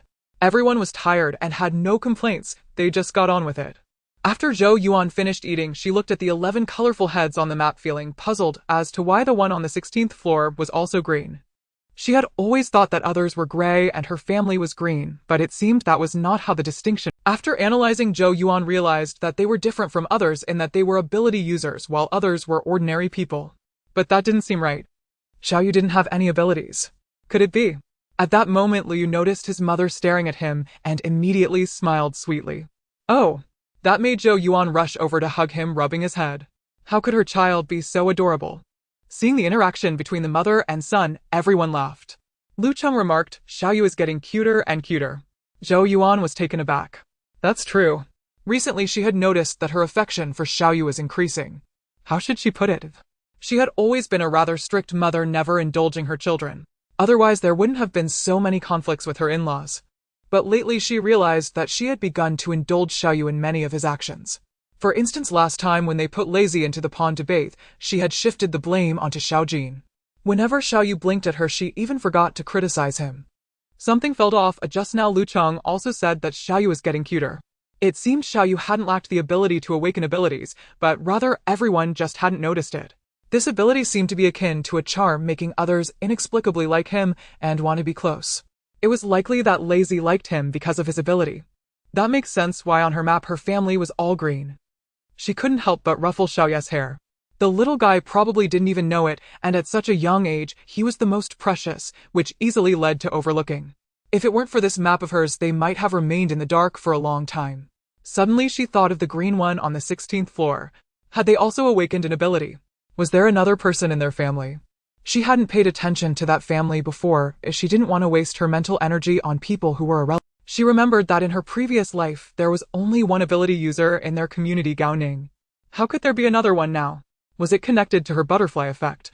That was interesting, she just didn't know whether it was a man or a woman. It was unexpected that they had this opportunity. Awakening abilities wasn't easy. It was already impressive if 1 out of 100 people managed to awaken one. Otherwise, Gao Ning wouldn't have been so celebrated in her previous life. Among those 10 who awakened abilities, aside from their consistent training, it was also thanks to her space enhancement. Thus, she had a complete cheetah. It seemed a bit unfair to others. Zhou Yuan mentioned Xiao Ya's ability to everyone, urging them to be cautious and not to be influenced too much. A mischievous child shouldn't be overly indulged or he would cause chaos. Lin Chui muttered, what kind of ability is this?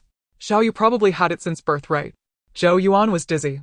Indeed, for her and her husband, not only did Xiao Yu have this ability at birth, but so did Xiao Jin. Zhou Yuan sat in the car gazing through the window at the ravaged city outside, feeling an indescribable mix of emotions. Even though she had seen it once in her previous life, she still felt helpless. City C was a popular urban hub often filled with visitors, and almost anywhere you went the streets were packed with people. However, thanks to the heavy rain and flooding, even the zombies were scarce. Although scarce is relative, there weren't as many as those densely packed scenes from apocalyptic movies.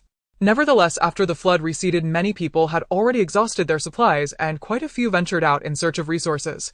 With a significant population-based city, C had exceeded 10 million in last year's census. Adding the stranded outsiders due to the heavy rain, the number was truly unimaginable. Even if just 1% of them escaped, that would still amount to over 100,000. During that time, very few people returned unscathed. They either turned into zombies or were bitten or clawed, becoming zombies themselves. Lu Feng watched as a zombie staggered across the road and accelerated the car, crashing into the zombies, who did not even attempt to dodge. The dark red blood splattered all over the vehicle. Lu Chen cried out in distress from the back. "Ah, my G-Class." Zhou Yuan chuckled lightly. This car was an off-road vehicle they had picked up at a car show, a Mercedes G-Class far superior to their family's own SUV. Logically, they should be driving that one, but it stood out too much in the community, and now that the flood had receded, she didn't want to attract her relatives. Moreover, although that vehicle wasn't expensive, it belonged to her family, and a car bought with money was naturally cherished more than one that wasn't. After driving it for so long, she had developed feelings for it. It was hard to bear the thought of letting it be ruined. When Lu Cheng saw her take this car out, he rushed to drive it, only to be forcefully suppressed by Lu Feng. Zhou Yuan could tell that both Lu Feng and Lu Ming, who sat silently in the back, were itching to drive this car. Amen. Indeed, their love for cars was no less than their affection for women. Today, the four of them had come out intending to visit the wholesale market they had been to during the last floods, which had ended in disappointment. The wholesale market was all mud, yet there were hardly any corpses. A few zombies had wandered over from other places, and Zhou Yuan did not take action. Lu Feng set them ablaze, turning them to ashes. Zhou Yuan looked around, seeing no living souls, and parked the car, finding a separate spot in her space to store it, as it was too dirty. The group searched through various shops where there were hardly any zombies. Since it was only the second day of the zombie outbreak, most people were looking for food around their homes, or in large supermarkets in the city center. Very few would venture to such a remote wholesale market, especially since most vehicles had been submerged for 2 months and were long scrapped. Walking so far and dealing with zombies along the way was no easy feat, so Zhou Yuan felt they had made quite an impressive entrance when they drove out from the community today. Zhou Yuan couldn't help but sigh, wondering whether this heavy rain was meant to give humanity a buffer time or simply to torment them. The floods had led to a decrease in the number of zombies outside, and fewer people were indirectly infected through bites or scratches. However, it also resulted in significant waste of resources for human survival. The wholesale market was filled with a variety of goods. Zhou Yuan, with her ample space, was not picky about what to collect, even gathering soaked rice and flour. The items she had previously stockpiled in her space were of excellent quality, especially those in her storage room, which were pristine. If she took them out later, they would be too conspicuous, so she needed some inferior quality items to avoid drawing attention. At first, Lu Feng and the others were puzzled, but after Zhou Yuan explained, they realized how inexperienced they really were. Zhou Yuan stated that this wasn't solely about experience. After all, in the 2 years of the apocalypse, she couldn't find food within the shelf life, let alone soaked food. This was entirely dependent on those authors, only they had such vivid imaginations, as if they had truly lived through the apocalypse. Next to the grain and oil wholesale market was the fruit wholesale market. Before they even entered, they could smell the stench of rotting, moldy fruit. Such precious items as fruit could not withstand high temperatures and soaking, no matter how well packaged, so they gave up on it. Next was the wholesale market for condiments. This was a good opportunity to stock up, as the warehouses here mostly contained well-packaged fresh goods, and their shelf life was generally not short. Zhou Yuan decided against the bulk items displayed outside. Just as they exited one of the warehouses, they suddenly heard voices. The four exchanged glances. The storefront of the shop they entered had its roller shutter down. They hadn't entered through the door, but had smashed a window to get in, and now they peeked cautiously through the broken window. Outside, about 7 men were gathered, all burly men.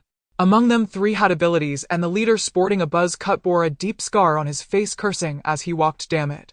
Who the hell got here before us and cleaned out all the rice flour and oil?" One of the shorter men chimed in, "Yeah, big brother, this is really messed up. There are no vehicles around." Just then someone ran out from a shop they had previously entered, shouting, "Big brother, the warehouse here has been emptied too." The Scarface leader frowned and spat on the ground. This is really bad luck. We finally managed to get a vehicle and it turns out to be empty. Yet he was not ready to give up, instructing his lackeys to keep checking ahead. He refused to believe that those people could clear out the entire market. Lu Feng and the others exchanged glances. Although they only had 3 ability users, they had the numbers on their side, and they did not look like easy targets. It was not wise to confront them head-on. They quietly slipped out from the back and climbed out through a window near the warehouse. Fortunately, this window could be opened from the inside, so they didn't have to break it, otherwise that noise would surely attract that group. As for the supplies on the street, they had to give up, but it didn't matter, they were not lacking in those. The 4 of them silently exited the condiment market and continued to explore other markets. Nearby they spotted a cultural and jewelry market, and Zhou Yuan couldn't contain her excitement. Her space could be upgraded again. Upon entering, she realized she had been too naive. Most of the items were antiques and collectibles. There were some jade pieces, but not many, and their quality seemed lacking. Well, this kind of wholesale market relied entirely on luck. But even the smallest mosquito is still meat. Whatever, let's collect it first. As for those antiques, let's take them too. What if they were genuine? This could be preserving history after all. Finally, they also visited the building materials wholesale market where steel bars and such could be exchanged for plenty of goods later at the base. It's a pity about the cement that had been soaked, but the sand and gravel were unaffected. She found an empty spot near the mountains in her space to stockpile it. After completing all this, they planned to retreat and find a place with just the right number of zombies to practice their abilities. Just as they were about to leave, an unexpected turn of events occurred. Countless skulls suddenly burst forth from Zhou Yuan's map, prompting her to immediately rise and shout to the 3 who were still contemplating what to pick up. Hurry, leave quickly. After gathering her things, she quickly brought out the vehicle. Lu Feng reacted the fastest, jumping into the driver's seat to start the engine, while Lu Cheng and Lu Ming hurriedly got into the vehicle. Zhou Yuan sat in the passenger seat with a serious expression, pointing in a direction completely opposite to the one they had planned to return. Without hesitation, Lu Feng turned the steering wheel. Zhou Yuan glanced at the map, noticing more and more skulls, then looked ahead at the 5 figures sprinting toward them, 3 wearing the same color and 2 in gray, 3 men and 2 women. What had these 5 people done to attract so many zombies? Moreover, she estimated that at least 100 zombies were making their way toward them. How could they be so unlucky? As they sped past the agricultural market, they happened to see a group of people they had encountered earlier at the food market coming out through the entrance. They were momentarily stunned as they watched a Mercedes-Benz G-Class zoom past them, their eyes turning envious. At this moment, how could there be such an impressive off-road vehicle? If only they had one. The group was about to drive after it as their vehicle was parked not far away, and they hurriedly got in to follow. But how could their van, which had barely started running after replacing many parts due to water damage, catch up with Zhou Yuan's brand new Mercedes-Benz G-Class? Soon the vehicle ahead disappeared from sight. Damn it, are we racing to the afterlife? Why are they going so fast? Scarface slammed the steering wheel. Big Brother, the short guy, leaned in from the back seat. Scarface was seething with anger, ready to explode at the short guy, but he sensed something was off. He thought he heard the sounds of zombies approaching, and they were loud. After the appearance of the zombies, his hearing and vision had improved significantly. Just as Scarface was about to explode, he suddenly remembered the short guy's special ability and suppressed his anger, asking what's going on. It better be something serious or he'd take it out on him. The short guy immediately replied, there are zombies coming from behind. Before Scarface could respond, a laid-back young man in the driver's seat scoffed, let them come, Big Brother can take care of them. With one punch their brains will explode. Scarface's ability was a power enhancement. In the early stages of the zombie outbreak, physical enhancement abilities held a significant advantage, but as time went on, nature-based abilities would outgrow it. The short guy urged, it's not just 1 or 2, I can hear the sounds getting closer. There are at least 100 of them, and I feel like more zombies are coming nearby. If we don't hurry, we'll be surrounded. Hearing the short guy's words, Scarface and the others grew anxious. Scarface slapped the dashboard, don't spout nonsense. How could there be so many zombies in this godforsaken place? Although there were 7 of them, only 3 had abilities. One was Scarface with power enhancement, usually taking out 3 or 4 zombies was no problem. But over 100. What a joke. Furthermore, the short guy's enhanced senses were only good for early warning. In practical combat, he was useless. Even the young man in the driver's seat had wind abilities, but he couldn't use his powers now. He was simply the fastest runner. The short guy was nearly in tears. Big Brother, and not exaggerating. I really heard the sounds, and there are also vehicle noises. They must have attracted them from somewhere else. Damn it. Scarface cursed, but he didn't dare delay any longer. He slammed the accelerator down without caring whether the battered van could handle it. They didn't even know where to run for safety. Thinking about that G-Class that had zoomed past, they figured that vehicle must have known something ahead of time to drive that fast. They followed the direction it had taken. Finally, the vehicle that had attracted the zombies spotted the van ahead. They felt a surge of joy. There were people ahead. Were there powerful ability users? They regretted their decision to head to that jewelry store. The sound of knocking on glass attracted some zombies, but it was not too bad. They had 5 people, although not all were ability users. Everyone except Jingjing could fight, so they could handle it. However, while Jingjing was getting the jewelry, she accidentally cut her hand, and now they had stirred up a hornet's nest. They hadn't realized before, completely underestimating the attraction of fresh blood, especially that of ability users, to the zombies. By the time they sensed something was wrong, half an hour had already passed. Dozens of zombies had gathered outside the jewelry store, leaving them shocked. After much effort, they finally broke through from the side, only to find a steady stream of zombies approaching from the urban area. In the end, they had no choice but to run in a direction with no clear plan. Jingjing's wound was also a mystery, as her blood wouldn't stop flowing. She was a spatial ability user, and all their supplies were with her. Now that her blood wouldn't stop bringing her along made her a living target. The zombies, attracted by the scent, were coming from all directions, and the van they were driving was also a water-damaged vehicle, making creaking noises as it moved. How could they encounter living people and then just run away? Scarface remarked, "If we don't run, are we waiting to feed the zombies?" With just their few people, they wouldn't even be enough to fill the gaps in the zombies' teeth. Zhou Yuan quickly noticed that they had picked up 3 tails, 2 vehicles, and a horde of zombies. She felt like cursing every minute. Why were they following the same route? Fine. They were nearing the outskirts, and a horde of zombies was following them. They couldn't run into a city filled with even more zombies. That would be walking into a tiger's den. There was no other road available. But this situation couldn't continue. Zombies didn't know what fatigue was, but they would tire and get hungry. Moreover, the vehicle needed fuel to run. Although they didn't lack fuel, they couldn't waste it like this. "Luga, there's a farmhouse over there. Do you think they will attract the zombies?" Zhou Yuan said in a low voice. Lu Feng glanced at her, and then turned the vehicle onto a narrow path beside the farmhouse, moving away from the roadside to avoid the zombies damaging their vehicle when they arrived. As for why they didn't gather supplies, the group that was following them had likely seen their vehicle. It would be hard to explain later, and they wouldn't be able to take anything out when they left. The gate to the courtyard was closed. They directly climbed over the wall to get in. After months of training and drinking spring water, their bodies were now very agile. Even Zhou Yuan could easily scale such a small courtyard wall. Inside was a 2-story building. The map indicated that there were 2 zombies in the upstairs room. The 4 of them immediately rushed upstairs and swiftly dealt with the 2 zombies before heading to the balcony. Lu Feng saw Zhou Yuan bringing out 2 barrels of oil and understood you planned to set the zombies on fire. Zhou Yuan nodded. "With so many of them, it's unrealistic to kill them one by one. We only have 4 people, and we don't know what the situation is with the 2 groups behind us. We need to conserve our strength. Who knows if there are hidden dangers?" Lu Feng and Lu Cheng nodded. Lu Ming didn't understand, but that was fine as long as Brother Feng and sister-in-law said what to do, he would follow their lead.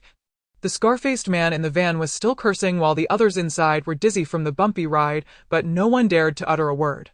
Even without the sharp senses of the small man, the sounds of the vehicle behind them could be clearly heard in this open. Though they had not seen the 100 or so zombies that the small man mentioned, they could see around 20 zombies close. As the zombies approached, the scar-faced man crashed directly into them, but the van was simply too old, and with every impact they felt as if the vehicle might give out.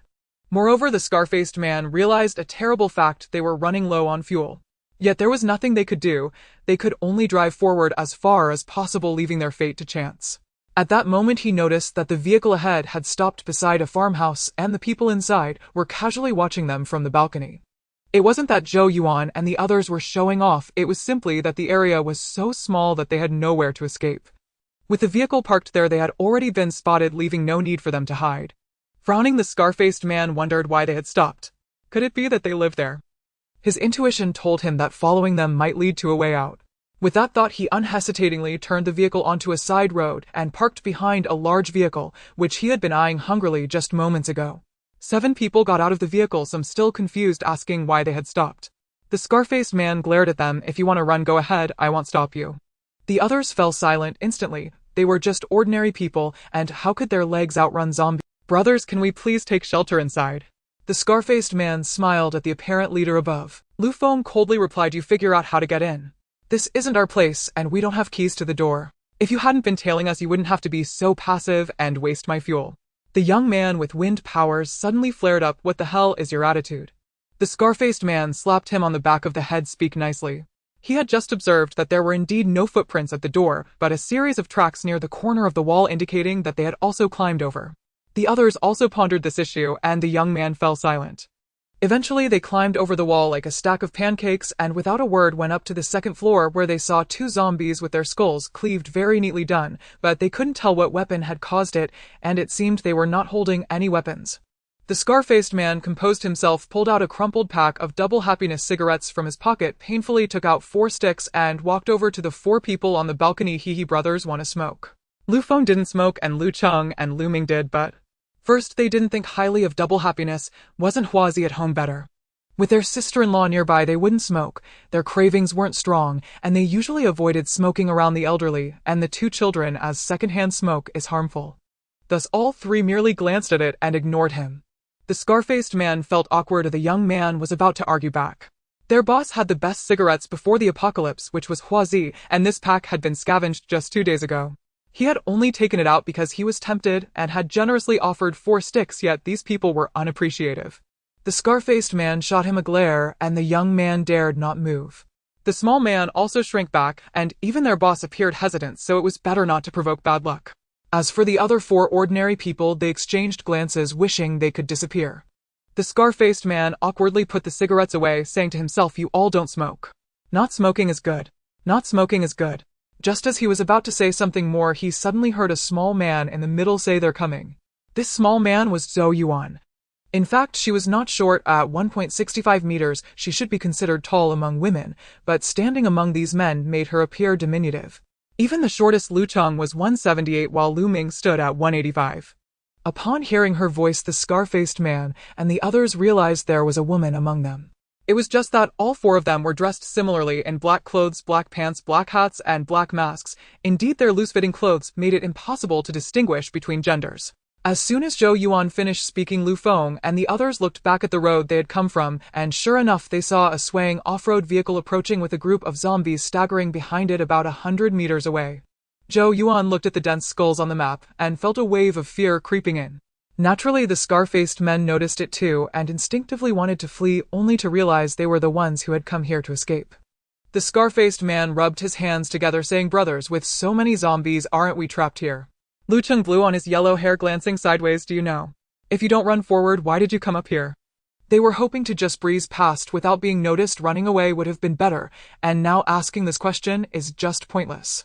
The scar-faced man was at a loss. Wasn't this just him feeling insecure? Since it had come to this, let the soldiers block the soldiers and the water cover the water. Soon the off-road vehicle arrived at the farmhouse, and 3 men and 2 women saw the stones piled up by the scar-faced men at the wall and could only mimic them to climb over, panting as they made it to the second floor. Zhou Yuan noticed the wound on one of the girl's hands and instantly understood why so many zombies had been attracted. She calmly said, "If you want to live, hurry up and stop the bleeding from your wound." The others also saw the wound on young Jingjing's hand, which was still oozing blood, and understood why the zombies were. The young man from the scar-faced man's side exclaimed, "What a stupid idiot running around with such a big wound. Do you think you're trying to escape zombies?" Yang Jingjing's face, already pale from blood loss, turned even whiter, tears nearly spilling.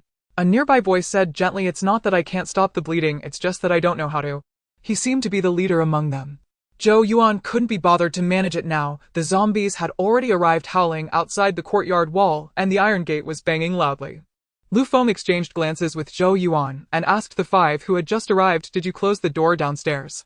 They had left it open thinking they would come up. The 5 looked at each other, shaking their heads one after another. They had just wanted to rush up and join this group and hadn't thought to close the door. Lu Cheng glanced at them speechlessly, as expected, idiots. As he spoke, he disappeared from sight. Then 2 loud bangs were heard from the wooden door below. Lu Cheng returned to the balcony, and the young man beside the scar-faced man widened his eyes. This person also had abilities, seemingly wind powers, but was much faster than him. Everyone was taken aback. This person's supernatural ability was remarkably strong, especially the 3 boys and 2 girls who arrived later. They were all students from a nearby university who had stayed behind for an internship and had applied for dormitory accommodation. Afterward, due to a heat warning, the internship company also had a holiday, so they gathered at the school and did not return home. Little did they know that a heavy rain would follow, completely trapping them. Fortunately, their school was situated on higher ground and the dormitory did not get completely flooded. The school cafeteria had some supplies, and since they had stocked up on snacks beforehand, they managed to survive these past few months. However, they had already consumed everything, so as soon as the flood receded, regardless of the zombies, they ventured out to search for food. 3 of them had even awakened their supernatural abilities. Injured young Jingjing possessed spatial abilities, though limited only about 10 square meters, roughly the size. The leading boy had gold abilities, allowing him to slightly cover his hands, while another delicate-looking boy had water abilities capable of condensing only a small bottle of mineral water in a day. The other 2 were just ordinary people. Initially, they were gathering supplies well, but when Yang Jingjing saw a jewelry store, she insisted on convincing the team leader to let her take a look and ended up cutting her hand. The scarred man had suspected this earlier, and now seeing it, he couldn't help but be alarmed. Fortunately, he had just refrained from offending her, otherwise he didn't know if he could deal with this zombie, but he was sure he would be done for. Yang Jingjing pressed hard on her wound. Thankfully, after bleeding for a while, the blood finally began to clot. She looked timidly at Lu Cheng, and with her pale face, she indeed resembled the character Lin Dayu. Zhou Yuan looked at the group of zombies below, eager for a meal. No, it was more like they were eager to capture something. Zhou Yuan came back to her senses and looked at Lu Ming aiming open the iron door. Everyone was startled. Hadn't they just closed the door inside? Why were they now going to open the outer door? Wouldn't that be running out to deliver themselves to death? Moreover, opening the door would let the zombies in. Were they planning to let the zombies have a better feast? Yang Jingjing yelled, "What are you trying to do?" Zhou Yuan, slightly impatient, replied, "What am I trying to do? I want to ask you what you are doing bringing a body covered in blood to lure the zombies here." Yang Jingjing was rendered speechless, and her 4 companions felt ashamed as well. One of the girls wished she could find a hole to hide in from the beginning. She had not wanted to go to that jewelry store, but since the leader agreed, they had no choice but to follow. The team leader, unable to tolerate Zhou Yuan's aggressiveness, said, "Jingjing is merely raising a valid question. After all, we're all in the same boat now. There's no need for this lady to be so confrontational." Lu Feng laughed in anger. "We are confrontational. In the same boat. We are not very willing to be in the same boat as you. If you are so tough, why don't you take her and leave this small courtyard right now, huh?" The team leader was completely silenced. The young man next to the scarred man scoffed, "Exactly, your group has trapped us all in this small courtyard, and now you are still giving orders. Who gave you the right?" Lu Cheng couldn't help but glare at the young man. How did he manage to say exactly what he was thinking? The young man rubbed his nose and glanced at Lu Cheng, wondering how he had offended this boss. Zhou Yuan looked again at the zombies outside the door. "If you think we're going to die, you can leave on your own. It sounds like someone actually wants to be in the same boat as you." "You." Yang Jingjing angrily pointed at Zhou Yuan. Lu Feng glanced at her. "You better retract your finger quickly, or I won't hesitate to help you." Yang Jingjing paused, and the team leader quickly pulled her hand down, knowing that this man did not speak lightly. The girl next to them rolled her eyes in disdain, wondering how unfair it was that such a scheming person could awaken supernatural abilities, especially the rare spatial abilities. Zhou Yuan ignored them and gestured to Lu Ming, who nodded and then reached out. Everyone saw the lock on the iron door at the entrance open by itself. The zombies that were pounding on the door tumbled in, but the subsequent zombies didn't care about their fallen companions and marched right in. The scarred men were taken aback. Had they really said they didn't need a key? Meanwhile, Luo Wen, who was comforting Yang Jingjing, felt his hand on her back freeze. This person also possessed gold abilities, and his powers had already reached a level where he could control metals. He could only cover his arm with metal to avoid being grabbed. Yang Jingjing also stopped crying, looking at this group of people with a perplexed expression. She realized these 4 individuals were extraordinary, even more so than the scarred men who were clearly from another faction. The zombies had gathered in the courtyard below. It was neither too big nor too small, just enough to fill them up. Looking down at the densely packed zombie heads, they were truly an ugly sight. Zhou Yuan could no longer bear to watch and directly manipulated a nearby oil barrel. Then everyone saw the oil barrel rise into the air, flying to the center of the courtyard, automatically tilting to shower all the zombies present evenly with a bucket of oil. This was a true sharing of resources. What kind of ability was this? Object manipulation. Zhou Yuan wondered if she had developed an obsession, feeling uncomfortable if any of the zombies didn't get drenched. Lu Feng helplessly pinched the bridge of his nose. Lu Cheng continued to gaze at the sky, while Lu Ming remained expressionless. When Zhou Yuan finally felt satisfied, realizing 1 barrel of oil was sufficient, and there was no need to waste another, Lu Feng reached out, sending a burst of flames that ignited the oil. The moment it caught fire, an indescribable smell wafted through the air, piercing their nostrils. The group quickly retreated into the room, closing the doors and windows to block out the smell, feeling slightly better. Zhou Yuan and Lu Feng were bemoaning their miscalculations while the two groups looked at them as if they were watching a spectacle, realizing all four of them were supernatural beings with extraordinarily powerful abilities. Finally, the scarred man stepped forward, his eyes sparkling as he looked at Lu Feng. Brother, given how big the city is, it's fate that we encountered each other. How about we get to know each other? Without waiting for Lu Feng to respond, he continued, I'm Zhao Wu, the owner of a nearby auto repair shop, and these are my employees. The young man is Sun Chang, a gold ability user, and the small one over there is Li Ping, who has facial enhancement abilities. The other four are ordinary people. In this world, ordinary people don't even get names. Lu Feng thought to himself that Zhao Wu truly was a businessman, a sharp individual. Since he had introduced himself this way, it would be too unkind not to respond. Thus he said, I'm Lu Feng, this is my wife, and these are my brothers Lu Cheng and Lu Ming. He didn't introduce their abilities because Zhao Wu had just seen Lu Chang's and Lu Ming's abilities, and Zhou Yuan's abilities were rather special, so there was no need to elaborate. Seeing Lu Feng not inclined to continue the conversation, Zhao Wu had to force himself to keep the small talk going. May I ask where you brothers are from? Lu Feng no longer wanted to speak, glancing at Lu Cheng, who quickly stepped forward and embraced Zhao Wu. Hey boss, Zhao, you run a repair shop, huh? We've worked at repair shops before, what a coincidence to meet a fellow tradesman. Lu Feng saw someone being led away by Lu Cheng and let out a sigh of relief, glancing at the teasing gaze of Zhou Yuan beside him, offering a wry smile. On the other side, young Jingjing watched the two groups exchanging pleasantries. She turned to Luo Wen, who stood beside her, and said, Brother Wen, aren't you going over there to greet them and make an acquaintance? Luo Wen pondered for a moment and then made his way towards Lu Feng while young Jingjing hurriedly followed. Lu Feng raised an eyebrow at the two of them. Luo Wen awkwardly said, I truly apologize for today, but we have no other choice. Lu Feng looked at him with a half smile and said, it's good for the youth to have vigor, but one must also see clearly the situation. Having only passion will not lead to a long life, especially in this devouring apocalypse. After finishing, he wrapped an arm around Zhou Yuan and moved aside. The girl next to him was clearly not an honest type. She had her eyes on Chengzi the moment she saw his powers and had been watching him ever since. Zhou Yuan wanted to ask, how do you know she's looking at you if you're not looking at her? Unfortunately, Zhou Yuan didn't notice. She had already seen that the skulls in her map were rapidly decreasing. However, there were still quite a few zombies approaching, though many seemed to be circling nearby, likely due to the diminished scent of blood. Zhou Yuan mentioned this to Lu Feng, who nodded and called out to Lu Cheng, who was engrossed in conversation with Zhao Wu. Chengzi, it's time to go. Lu Cheng immediately agreed, opened the door, and went out to retrieve the remaining bucket of oil. He couldn't waste what he had worked hard to get. He glanced down at the zombies in the yard and thought, Tisk, what a crematorium. They didn't even offer any funeral expenses. Seeing the oil barrel in Lu Cheng's hands, Zhao Wu suddenly remembered that his van was out of fuel, and he approached with a sheepish grin. Hey brother, you see, I just ran all the way here, and now the van is out of gas. Lu Cheng glanced at him and replied, you know how precious fuel is now, I can't make that decision. Understanding this, Zhao Wu quickly sought out Lu Feng. Lu Feng looked at Zhou Yuan, who smiled and said, Boss Zhao, this oil is now used sparingly. I haven't even shared the cost of the oil we used to kill the zombies with you two groups yet. Before Zhao Wu could respond, young Jingjing, who was fuming over Lu Feng's earlier actions, directly retorted Zhou Yuan, saying, that's for your own use, what does it have to do with us? Zhou Yuan's expression turned cold, as she had been holding back her temper with this woman for quite some time, and without hesitation slapped her across the face. She had tolerated this girl long enough.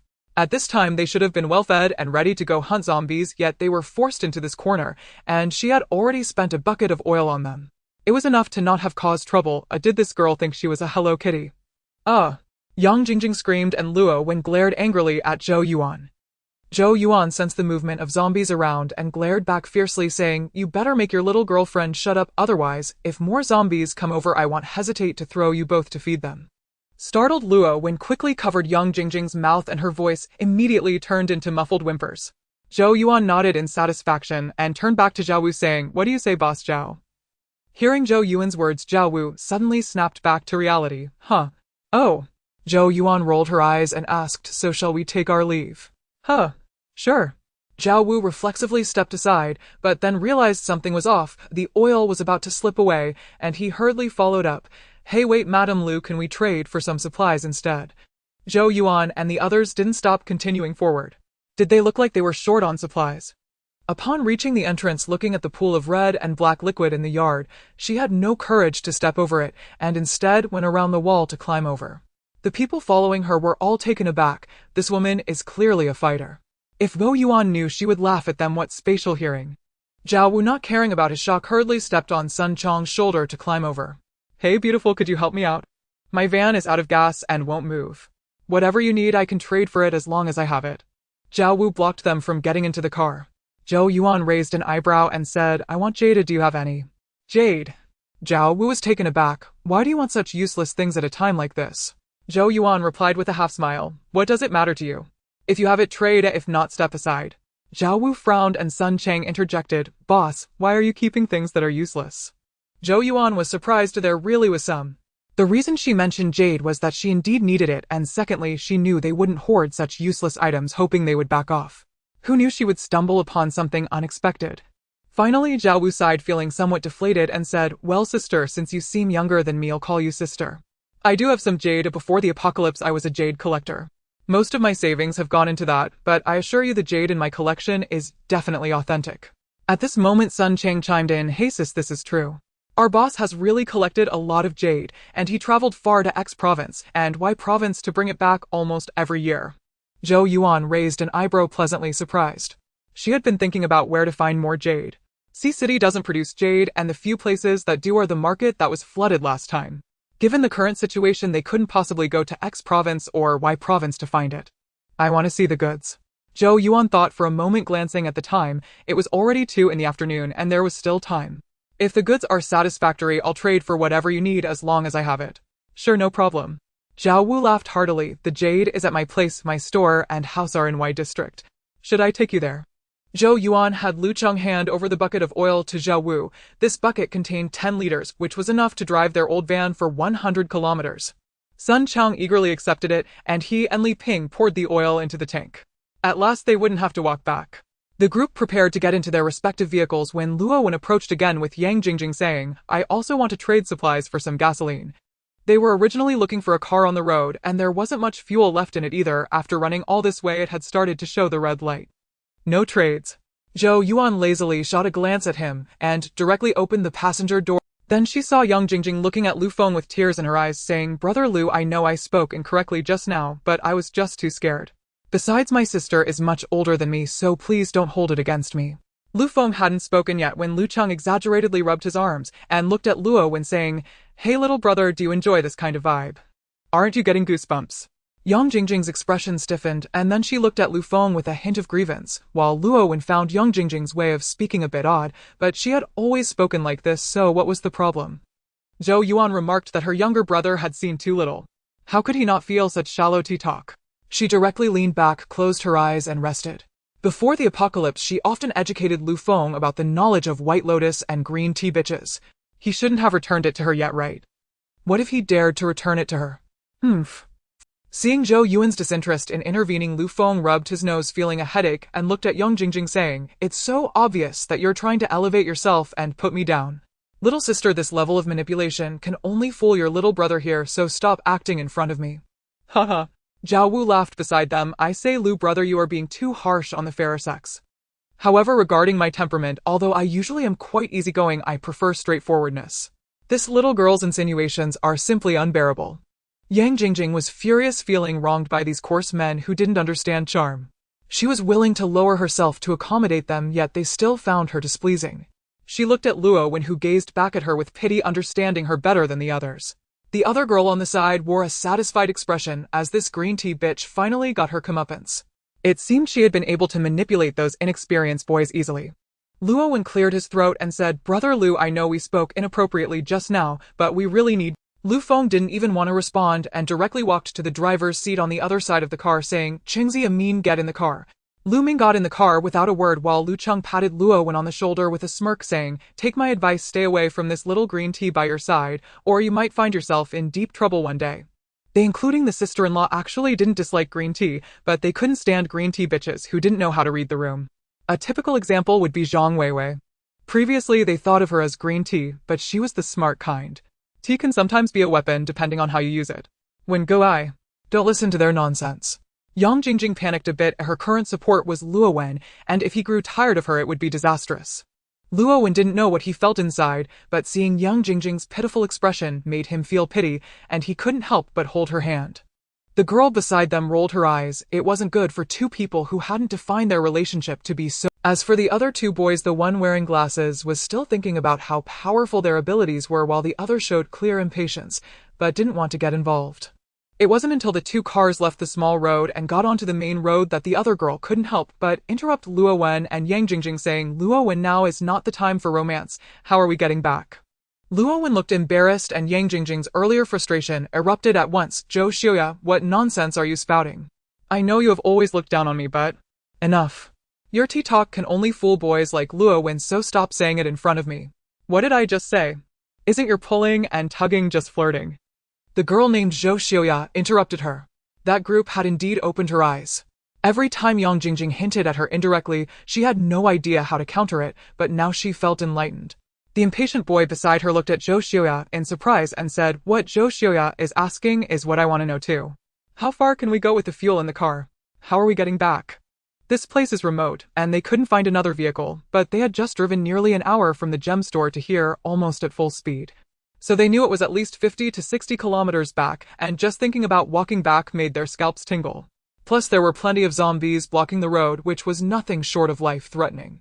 The boy with glasses also snapped back to reality and said, "Should we eat something first? It's already afternoon and we're starving." "Yes." Zhou Xiuya looked at Yang Jingjing. "Hurry up and take out the supplies to share." Yang Jingjing looked unwilling, but Zhou Xiuya glared at her, saying, "The supplies were collected by all of us together, and they're only temporarily stored with you. Don't think about hogging it all yourself." "I didn't win good." Yang Jingjing looked at Luo Wen, who was feeling a bit of a headache looking at the situation. Today's events had exceeded his expectations, and he couldn't manage it all. However, he still said, "Jingjing, you should take out the supplies for everyone to eat something first. We are indeed hungry." Yang Jingjing had no choice but to take out some bread and water. In her view, anything that entered her space was hers, as she could give them food if she wanted or let them starve if she didn't, especially Zhou Xiuya. Zhou Xiuya was eating the bread in her hand, but she thought to herself that next time she should not let Yang Jingjing gather supplies, otherwise it felt like a one-way trip. Sigh, why didn't she have any abilities? Not to mention these few Zhou Yuan and the others were also on the car eating, but they weren't just nibbling on dry bread and water, they were having delicious fresh meals.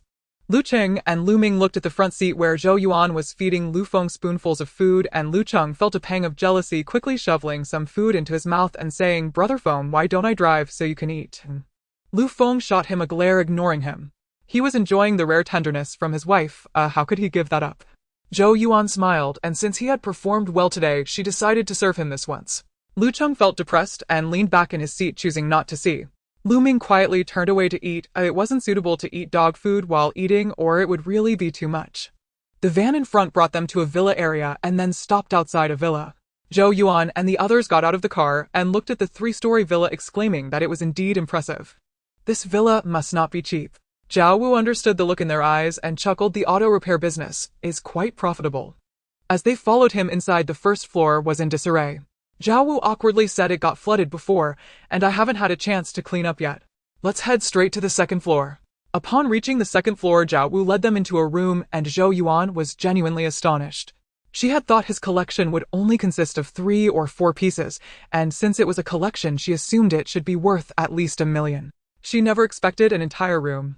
Moreover, from their perspective, the quality seemed quite high. The floor of the room must have been flooded, yet the shelves above were all clean. Either he had moved them during the flood or he had cleaned up properly afterward. Regardless of which, it proved that his claim of being a jade collector was indeed true. Zhao Wu gazed at the room full of jade with some reluctance and sighed. "I had them packed up during the flood. I just set them out again a couple of days ago. I didn't expect the zombies to come back. These items are treasures, but they are also fragile and heavy. I know I won't be able to keep them." Zhou Yuan glanced at Zhao Wu's spirit line, which was a helpless orange with a hint of sad blue, and nodded at Lu Feng. Lu Feng stepped forward and asked Boss Zhao, "How do you want to trade?" Zhao Wu withdrew his gaze and said, "Seriously, I need a car, not necessarily a fancy one, but it must not have been submerged in water and should be suitable for driving now." Finding a car that has not been submerged and is suitable for driving is not easy. This request is quite... However, Zhou Yuan and the others were not short on cars. Previously, they had collected enough vehicles from the car show, including RVs, off-road vehicles, and several jeeps, so giving them one would not be a problem. After Zhao Wu finished speaking, he felt a bit uneasy. He knew that after the flood, nearly 80 to 90% of cars had been submerged. If it were anyone else, he wouldn't dare to make such a request. He looked at the large class vehicle they drove, and having repaired cars for so many years, he was certain it was an original factory new car. Since they could have one, they should have a second one, right? Looking closely at their expressions, his eyes brightened. This seemed promising. Lu Feng thought for a moment and said there is a jade market not far from here in the western suburbs. Do you know about it? Zhao Wu quickly nodded. As a jade collector, how could he not know about that market? However, there were very few good items inside, and he stopped going after a few visits. Seeing Zhou Yuan and the others, they seemed to want to find jade there, so he reminded them the items there are not good. If you were looking for quality jade, you might end up wasting your trip. Zhou Yuan smiled. This boss Zhao was indeed an interesting person. Acknowledging his kindness, she said, "Thank you for the reminder, Boss Zhao. It won't cost us anything anyway, let's try our luck." Zhao Wu thought about it, and then looked at Lu Feng. "Brother Lu, do you want us to trade there?" Lu Feng nodded. "Around 10 o'clock the day after tomorrow, let's meet at that jade market. You pack up the jade and bring it over. I'll drive the car there." "Alright, no problem," Zhao Wu readily agreed. Once they got a car, collecting supplies would be much easier. Zhou Yuan then said, "Boss Zhao, I have my own methods to distinguish the quality of jade. You must not bring us inferior jade to brush us off, otherwise, even if you can deliver the car, we can take it back." "That won't happen." Zhao Wu patted his chest. "Although I'm a businessman, I am definitely a reputable one. No one has ever said I skimp on repairs here. Besides, I can't say much else, but I consider Brother Lu and the sister here as friends. I, Zhao Wu, do not cheat my friends." Regarding this statement, Lu Feng and the others remained non-committal. Before the apocalypse, they might have been touched by such words, but in the apocalypse. However, Zhou Yuan still believed that Zhao Wu was sincere when he said this, but the apocalypse truly tests people's hearts. The future is unpredictable. Zhao Wu noticed that they all looked somewhat skeptical and didn't mind. Given his age, he understood things. Everyone knew that although he could sometimes be irritable, he was a person of great loyalty. Otherwise, these apprentices would not have been willing to stick with him after the flood receded. After discussing the matter, Zhou Yuan and the others planned to leave, and Zhao Wu naturally would not keep them. After all, it was unrealistic to entertain guests now. After experiencing such perilous events today, they did not plan to roam among the zombies again and headed straight home. When they reached the 6th floor, they saw Zhang Weiwei sitting on the stairs, looking drowsy at first. Upon hearing footsteps and seeing them, she suddenly sprang up. "Your back." Zhou Yuan raised an eyebrow. "Were you waiting for us?" Zhang Weiwei nodded and shook her head. "I was waiting for you." She meant to wait for Zhou Yuan, otherwise she would have gone straight to the 35th floor. She had seen Zhou Yuan leave in the morning. Zhou Yuan became interested. "Waiting for me for what?" Zhang Weiwei said, somewhat flustered. "I wanted to ask you, if you go out tomorrow, can you take me with you?" Fearing she might think she was relying on them, she quickly added, "I can kill zombies now. I went out today, but I didn't go far because I had no car. I promise I won't cause you trouble. If I encounter danger, you won't need to save me. Even a part of the supplies I find can be turned in. I just need to keep a little to fill my stomach and not starve to death." Initially, Lu Feng and the others were somewhat skeptical of her words, but when she finished, they couldn't help but regard her with newfound respect. Zhou Yuan smiled lightly. She indeed did not misjudge this girl, and then asked, "So that zombie the other day was killed by you?" Lu Feng and the others did not understand a which zombie. Zhang Weiwei understood and clarified. It was the zombie on the 7th floor that Zhou Yuan had not killed. Her eyes lit up and she immediately nodded. "After you left, they all ran away. I listened to your advice and cut its throat." Zhou Yuan noticed the golden color of Zhang Weiwei's emotions re-emerging and couldn't help but be surprised this seemed off. Why did it feel like a halfway interception? After returning from scavenging the neighborhood, Zhou Yuan sensed that the zombies had disappeared, so she knew Zhang Weiwei had acted. She specifically told her the zombies' weaknesses as a test. If she mustered the courage to kill it, it would indicate she was worth helping. Otherwise, she would never care for her again. She did not know why she was so interested in this girl. Perhaps it stemmed from her desire to play matchmaker for her big brother. Haha. Lu Feng and the others finally understood that the zombie was killed by her. This girl was indeed more courageous than the men in this building. Zhou Yuan looked at Zhang Weiwei's eager gaze and smiled, shaking her head. "I'm not going out tomorrow." Zhang Weiwei's expression dimmed. Was that a rejection? She smiled faintly and said, "Well then. Thank you. If it weren't for your guidance that day, I wouldn't even dare to go out now." Saying this, she slightly bowed to them and prepared to turn away. Zhou Yuan immediately pulled her back and Zhang Weiwei looked at her in surprise as Zhou Yuan cheerfully said, "Why didn't you let me finish speaking?" Zhang Weiwei was somewhat at a loss and Zhou Yuan stopped teasing her. "I won't be going out tomorrow, but my brother will." Zhang Weiwei's eyes widened in confusion. Zhou Yuan grinned. "It's that man from your video the other day. His name is Luli. He'll definitely be going out tomorrow and I'll tell him to call you." Zhang Weiwei blinked. To be honest, she initially wanted to rely on that man a bit. At this time, not finding someone to back her up would eventually lead to her being consumed by others. She was quite aware of her own strengths and weaknesses. A physical strength and combat skills couldn't be improved overnight, which was also a last resort. Although it wasn't her original intention, pleasing one man was far easier than pleasing a crowd of men. Besides, she could tell that those men at least wouldn't force women into anything, she just wanted to give it a try. However, after the man rejected her and indicated he had a woman, she lost hope. She certainly wasn't interested in being a mistress. Later, she realized that she didn't need to find a man, she could also be her own support. But what was going on now? Zhang Weiwei remained in a daze until Zhou Yuan and the others left. Upstairs, Lu Feng frowned at Zhou Yuan and said, Yuan, is it really appropriate to arrange this for your brother? He felt Luli wouldn't listen to her. Zhou Yuan smiled slyly, don't worry, I have my ways. Not listen to her. Hehe. Seeing her confident demeanor, Lu Feng became curious. He had actually wanted to introduce a girlfriend to Luli for a long time, but the nature of his own workplace was such that there were more monks than meat. They couldn't even digest their own resources, let alone introduce more girls. Now that the apocalypse had come, it was even more impossible. Lu Cheng and Lu Ming exchanged glances. There was going to be a good show. As soon as Zhou Yuan got home, she rushed to Lin Cui, dragging her into the room to whisper for a while. Lu Feng understood this was preparing to let their mother intervene. He couldn't help but give Zhou Yuan a thumbs up. When Mom intervened, it was equivalent to two people. Zhou Yuan raised her head, playfully claiming she was quite clever. Sure enough, after dinner, after Luli explained tomorrow's arrangements, saying that he would be going out with Lu Qing, and Lin Cui decisively told him to include Zhang Weiwei from room 601. Luli looked at his mother's commanding tone, then turned to Zhou Yuan, only to find she had vanished, likely into her space. He could only glare at Lu Feng. Lu Feng felt innocent. He had tried to stop it, but it was no use. As for Lu Qing, he had already made up an excuse that he was a bit tired and returned to his room, while Lu Ming had also wised up and followed suit. Actually, Lu Feng wanted to leave too, but he had nowhere to go. Lin Cui had already received Zhou Yuan's instructions and couldn't afford to mess things up. She said unhappily, did you hear that? It's just to take care of the girl. Why do you look so unwilling? The girl herself said she can kill zombies and doesn't need your help when danger arises. Mom, Luli said, feeling a headache. That wasn't his intention. What troubled him was that his siblings were always trying to set him up. What do you mean, Mom? Lin Cui was displeased. I'm telling you, you can't blame a Yuan if she's doing this for your own good. Even though we are in an apocalypse now, being single all the time isn't ideal. Finally, there's someone suitable. She's also helping me, and your dad relieves some worries. Luli couldn't help but roll his eyes.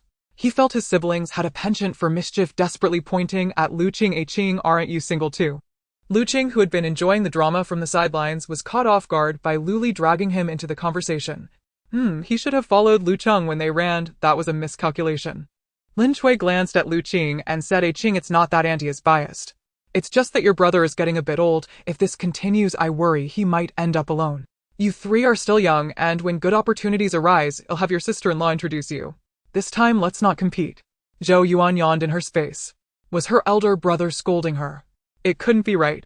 She was just introducing them to get familiar. If they hit it off, wouldn't that be a good thing?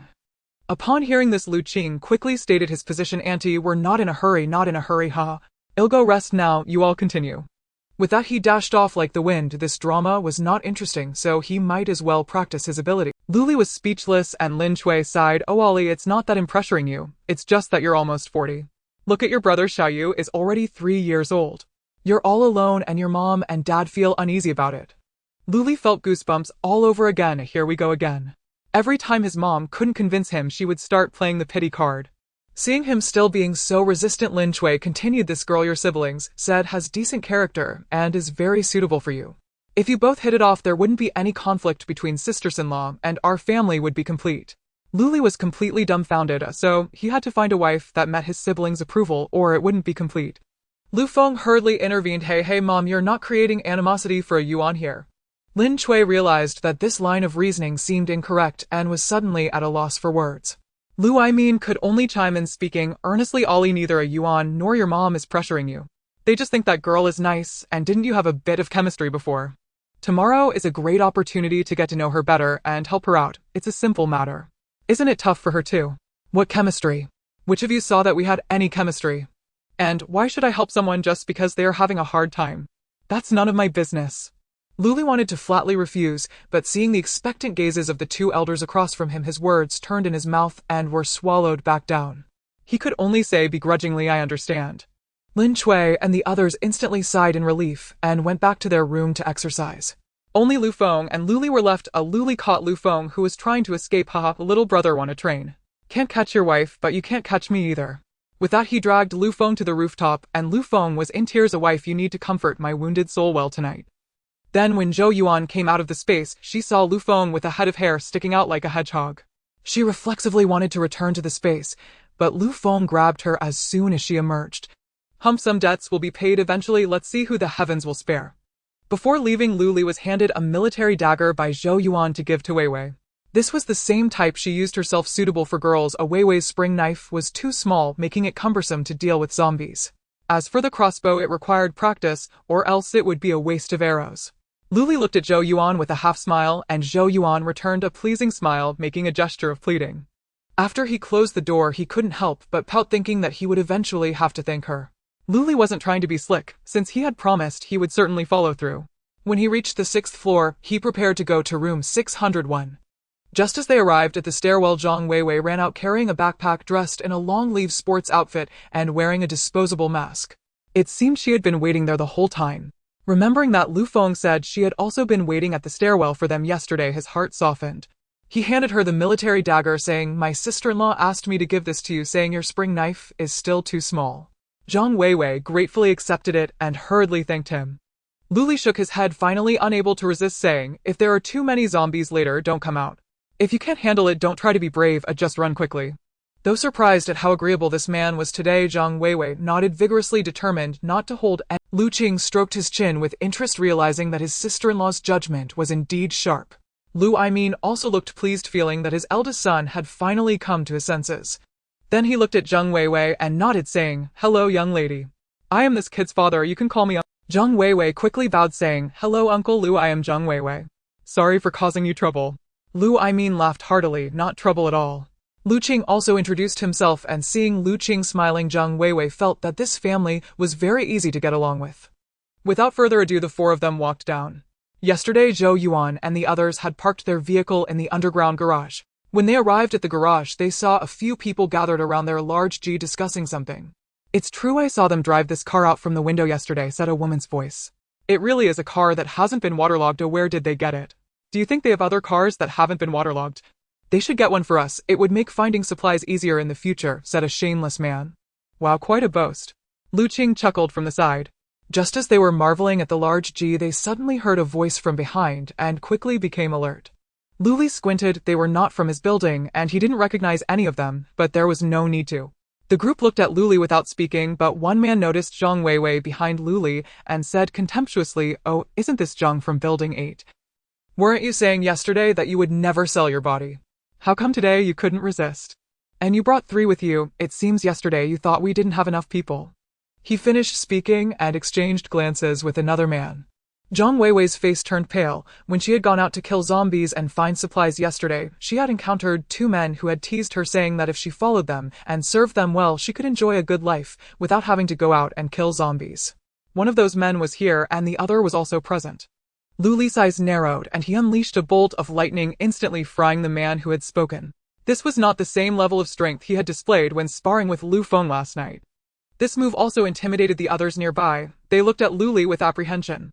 Luli snorted coldly, saying, with the ability to drool over someone else's car and spew such vicious words at a woman, why don't you go out and kill a few more zombies? He turned to lead his group to the car, but one man hurriedly stepped forward, trying to smooth things over. Hey brother, he just talks nonsense. It's a misunderstanding, a misunderstanding. Luli looked at him. Do you have something to say? The man quickly replied, hello, I'm Gao Ning from Building 5. I just wanted to ask where this car came from. Gao Ning. Upon hearing the name, Luli glanced at him. Are you an ability user? Gao Ning was taken aback. He had indeed discovered his abilities that morning, but how did this person know? Still he nodded obediently. Earth. Luli continued to inquire.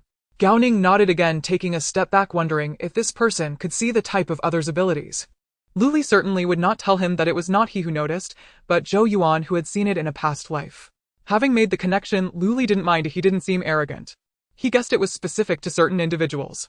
As for the car, he had no issue sharing, saying the car was obtained from an auto show. There are plenty of cars inside, so you can try your luck again. After saying that he started the car, and once the other three were in, pressed the gas and left. Gao Ning and the others were left looking at each other in disbelief, wondering how he had revealed that so easily. Lu Aimin questioned from inside the car, didn't they take all the cars from that auto show? He suddenly remembered that Zheng Weiwei was also in the car, realizing they were not just any family. The secret of his daughter-in-law could not be disclosed, and he fell silent under Lu Li's warning gaze. Lu Qing chimed in saying, all the cars were taken, but what does it have to do with brotherly? He didn't say anything wrong, or a car did come from there. Even if they hadn't been taken, those cars were on the 4th or 5th floor, and they had no way to retrieve them. They completely relied on Zhou Yuan's unique advantage. Lu Aimin nodded in understanding. Indeed, no one knew that all the useful cars had been collected by Zhou Yuan, and they were all unclaimed vehicles, so it was first come first served. Zhang Weiwei listened to their conversation, realizing that Uncle Liu's previous words were not as Lu Qing had described, but she wouldn't ask, it had nothing to do with her. Her only thought now was to find a way to cling to Zhou Yuan's thigh. As for men, there's a saying, if a man can be trusted, even a pig can climb a tree. Lu Li glanced at Zhang Weiwei's expression in the rearview mirror. Seeing that her face showed no change and that she met his gaze without flinching, he felt satisfied. It had to be said that his sister-in-law's judgment of character was quite reliable. He then asked what happened yesterday. Zhang Weiwei realized he was asking her and briefly recounted yesterday's events. After listening, Lu Aimin sighed, this world. It's especially tough for girls. Lu Li and Lu Qing nodded in agreement, all three thinking of Zhou Yuan from their past life, who was only in her 30s, and had 2 children. One could only imagine how difficult it was. Zhang Weiwei naturally had no idea what they were thinking. She understood it was hard, but she also wanted. Zhou Yuan stared at the pile of things in the spatial courtyard, troubled by the sheer variety of items. Today she had a sudden whim to organize everything in the space and make a list so it would be easier to find what she needed later, but found that reality was much harsher than her ideals. Her obsessive-compulsive tendencies kicked in as well. She spent nearly 4 hours just tidying up the storage room. Most of the items in the storage room were food, so she roughly categorized them into cooked food, meats, vegetables, fruits, grains, condiments, snacks, and a section for tobacco and tea. She also discovered that the storage room could automatically categorize items according to her preferences. For instance, when she placed the cooked food made by her mother-in-law on a certain shelf, all the takeout she had previously ordered would also end up on that shelf. This saved her quite a bit of time, as food items occupied about 70% of the storage room.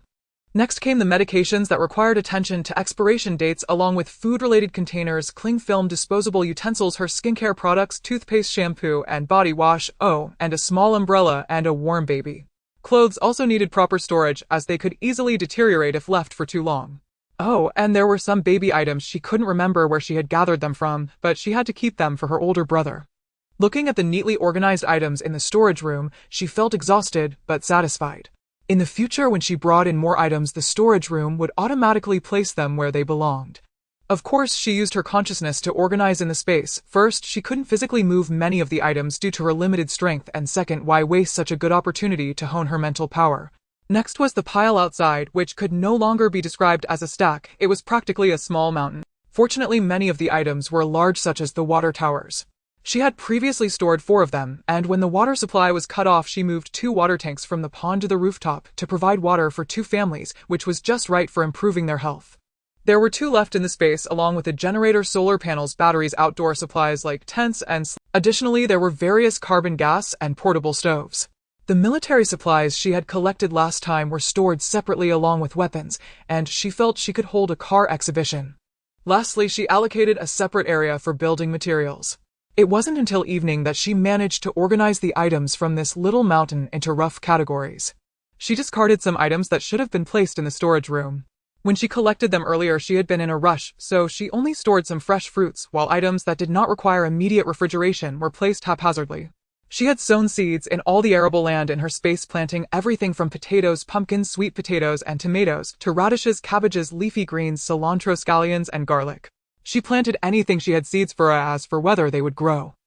Zhou Yuan expressed confidence that this space should be reliable, hadn't she seen that the previous crops had already been harvested.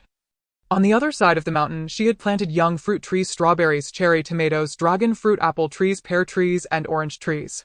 Similarly, the space was responsible for their growth. When she arrived, they were still saplings, and now, she could soon enjoy freshly picked fruits. The breeding area was now diverse, with pigs, cows, sheep, and a pair of rabbits. In 2 months there would be baby rabbits. Additionally, there were free-range poultry, including chickens, ducks, and geese. Given the nutrient-rich water in the space, these poultry laid eggs prolifically, far more than her family could consume. She had just cleared a specific area in the storage room to store the eggs. As for breeding the livestock, she needed to find a few videos to study or have Xiaojin communicate with the animals. Not to mention, could they possibly have a few batches of chicks?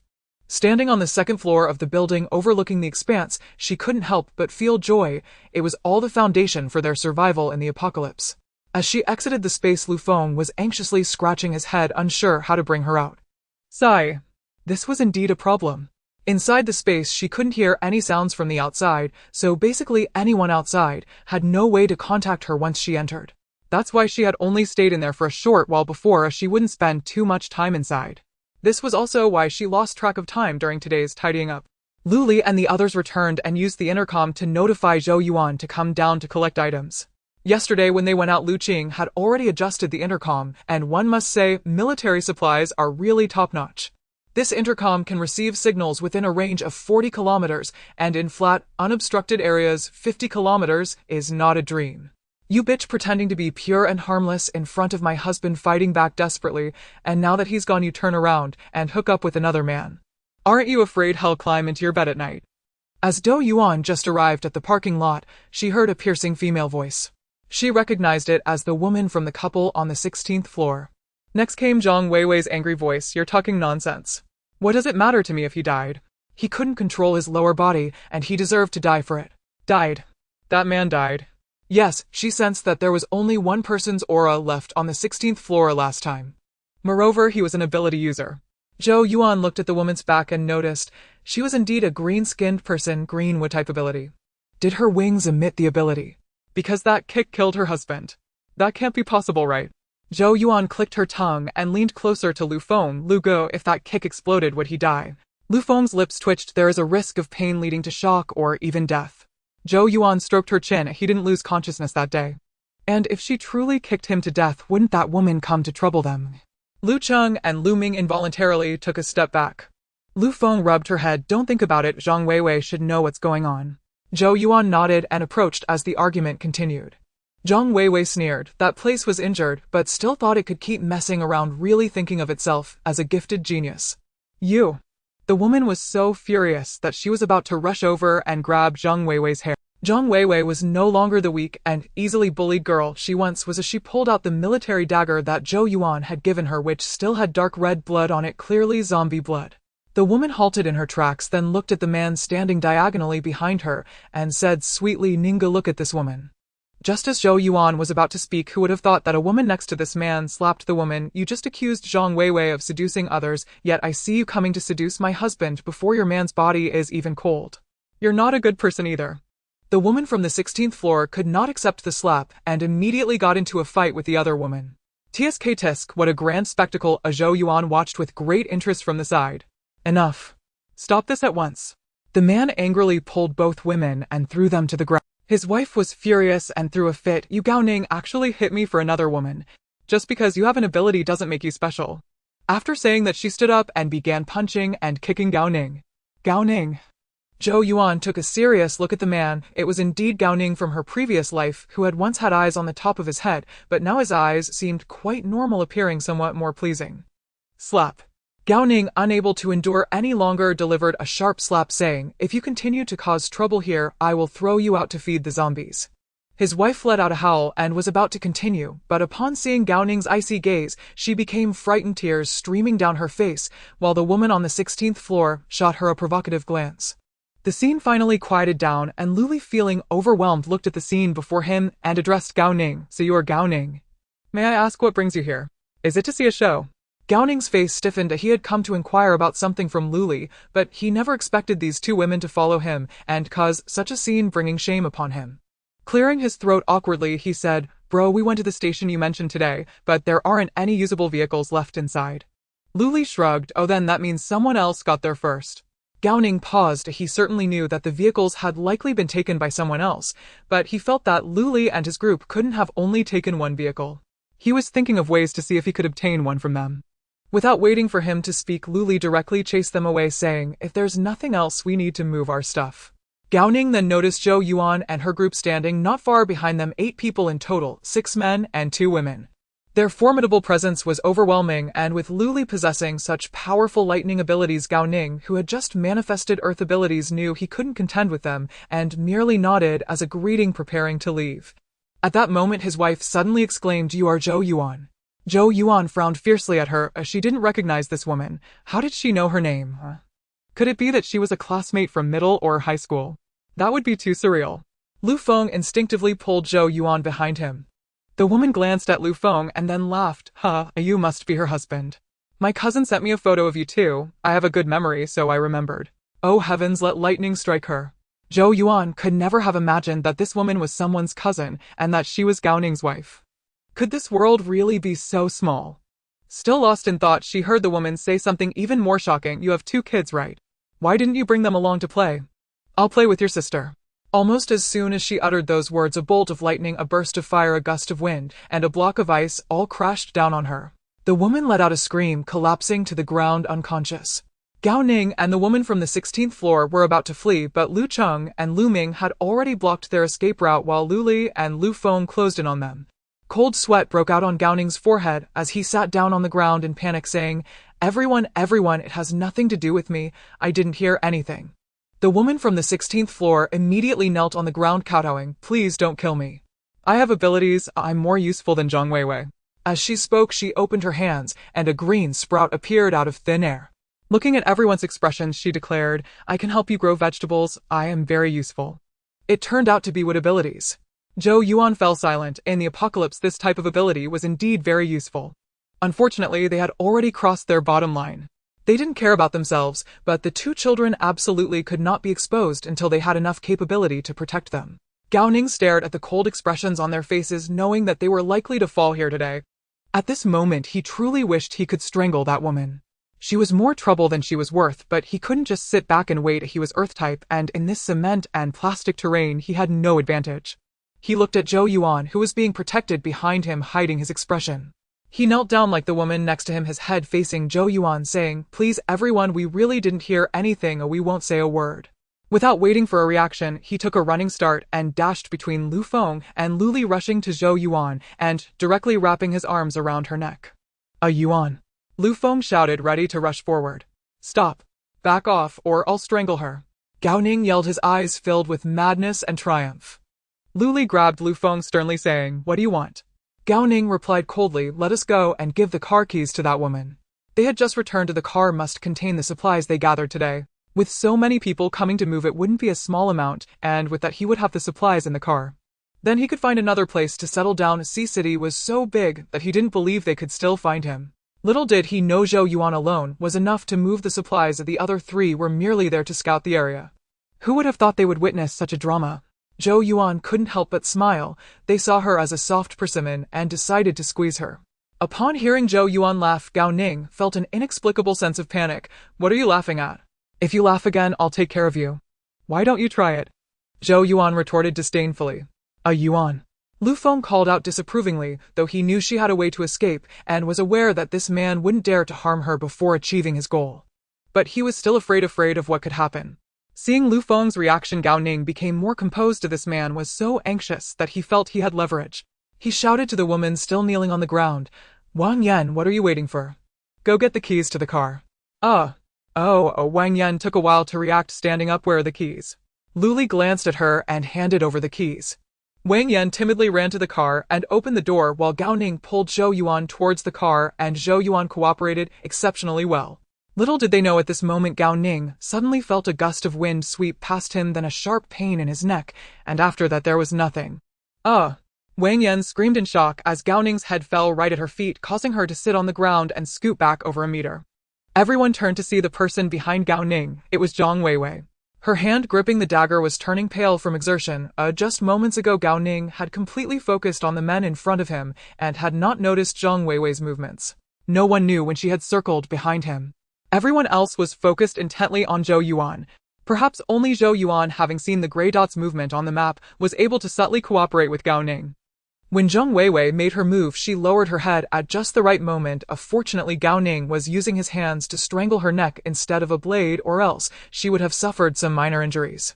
Lu Feng pulled Zhou Yuan over and examined her neck, where 5 distinct finger marks were clearly visible on her delicate fair skin. A glint of rage flashed in his eyes as he kicked at Gao Ning's body. Zhang Weiwei took a deep breath looking at Gao Ning's corpse on the ground, as if she had just realized that she had killed someone. Killing zombies doesn't count, they are no longer human, but this one was indeed a real person, a living, breathing human. She hadn't thought much of it at the time, but now she felt a pang of fear. Zhou Yuan stepped forward and held her slightly trembling hand. Weiwei, thank you for saving me. Zhang Weiwei snapped back to attention and immediately shook her head. No need to thank me. In truth, she knew that without her Zhou Yuan would have been fine, but she felt compelled to do something, not just stand by. Over there, Wang Yan was still howling. Fortunately, this was in an underground garage, and since the cars had been submerged and were basically all totaled, very few people came down, and any scattered zombies had already been cleared out by Zhou Yuan and the others. However, that sound could no longer be heard outside. But it was quite tormenting to their ears. They had no intention of letting her go anyway, so Lu Cheng directly sent a blade of wind over, and that sound came to an abrupt halt, leaving a deep gash on her neck. Lu Cheng shook his head at the mark, sighing, still too weak. Fortunately, she is a delicate woman. If it were someone tougher, I might not have been able to cut through. Zhang Weiwei's pupils constricted, and Luli, seeing this rare opportunity, explained, there are 2 kids at home. We must keep this secret. Zhang Weiwei's eyes widened. I didn't hear anything. I won't say a word. Zhou Yuan and the others burst into laughter while Luli leaned closer to her. Is that so? But I only believe that dead people won't talk nonsense. Zhang Weiwei jumped behind Zhou Yuan, sweetly saying, Sister Yuan, help me. I'm so scared. I clearly heard him say it. How can he blame me for hearing it? Zhang Weiwei was not foolish. When Luli voluntarily revealed this secret, the group had already started to believe her, and they wouldn't kill her. She also understood that this man was just joking with her. Luli and the others, hearing this long-lost voice, were at a loss for words. Who knew she would use it here? Zhou Yuan enjoyed it quite a bit, and no wonder those men couldn't resist when they heard this voice. She couldn't either. She glared at Luli, saying, Big brother, don't scare Weiwei. Luli was utterly speechless, while Lu Feng felt a headache coming on. He hurriedly pulled Zhou Yuan closer, knowing his wife should stay away from Zhang Weiwei. Near Zhu is red, near Zhang Weiwei is trash. After a round of laughter, Luli opened the trunk of the car. Zhou Yuan's eyes widened. Their haul this time was considerable. The 7-seater vehicle with only 4 people had the back seats collapsed, filled with supplies. There was everything, food, necessities, and some medicines, all packaged and relatively well preserved. Luli looked at Zhang Weiwei, saying, You take what you need first. Zhang Weiwei hurriedly waved her hands. No, I'll just follow behind today and pick up the leftovers. You all did the hard work. You take first dibs and just leave whatever is left for me. I only need to fill my belly, it doesn't matter what. What she said was true. They had gone to a remote small supermarket today. Many people must have gone there to stock up when the virus first broke out, only to be bitten by zombies, leaving them all trapped in that supermarket. By the time she entered, Luli and the others had already cleared it out, leaving only a few that seemed deliberately left for her to practice on. The pharmacy they visited afterward was the same situation, so today she was just there to gain experience. Hearing her say this, Zhou Yuan directly grabbed a bag and collected a few boxes of cold medicine and wound dressings, along with instant hot pots and instant noodles. Then there were sanitary napkins, toilet paper, wet wipes, several sets of women's sunscreen, clothing, bras, and panties, and finally, she secretly added about 10 bottles of spring water from her space. Zhang Weiwei looked at the 2 large bags of supplies Zhou Yuan handed over. Everything she could think of and more was included, causing her nose to tingle and tears to fall. In the past few months of the apocalypse, Zhou Yuan was the only one who had given her warmth. Seeing the emotion in Zhang Weiwei's eyes, Zhou Yuan felt heavy in her heart. Having lived a lifetime, she naturally knew how difficult it had been for her, and in this life, she had family and a space. She was already luckier than many. Zhang Weiwei stopped being pretentious. She truly needed these things and softly said, Thank you, Sister Yuan. Zhou Yuan wiped the tears from her face, saying, Don't cry. Things will get better. Zhang Weiwei nodded firmly. Zhou Yuan no longer paid her any mind and reached out, causing the car along with the supplies to vanish from sight. Zhang Weiwei was startled, stammering, Yuan. Sister. Zhou Yuan smiled at space ability. With abilities already emerging, there was no need to hide her own. Zhang Weiwei's eyes lit up. Sister Yuan, you're amazing. But soon her expression dimmed. Unfortunately, she did not have any abilities. Zhou Yuan understood what she was thinking, but there was nothing she could do for now. All she could do was get her some water and later see how to give her a bath.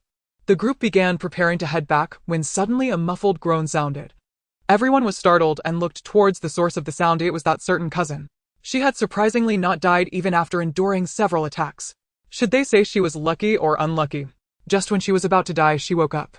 If they had left a moment later, she might have survived. Before the woman even realized what was happening, another ice blade cut across her neck. Lu Qing went over to check and confirmed she was dead. She couldn't be more dead. Lu Cheng ran over to check on Wang Yan, letting out a sigh of relief as she was indeed dead. However, this incident served as a reminder to everyone next time they kill someone they should check again, to make sure they were truly dead, otherwise it would be a hidden danger. Although that woman was just an ordinary person without abilities, one should never underestimate a woman's resentment. It could lead to an unexpected experience. Zhou Yuan looked at the 3 bodies in the parking lot and frowned. Should we burn them? This virus is quite potent. Who knows if it will turn the dead into zombies, and leaving the bodies here will cause them to rot and attract bugs. Lu Feng nodded, stacking the 3 bodies together and setting them ablaze, leaving no trace behind.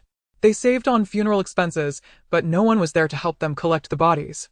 Zhou Yuan recalled what she had just said about attracting bugs and remembered the insect plague they had faced at the base in her previous life. It seemed they needed to prepare.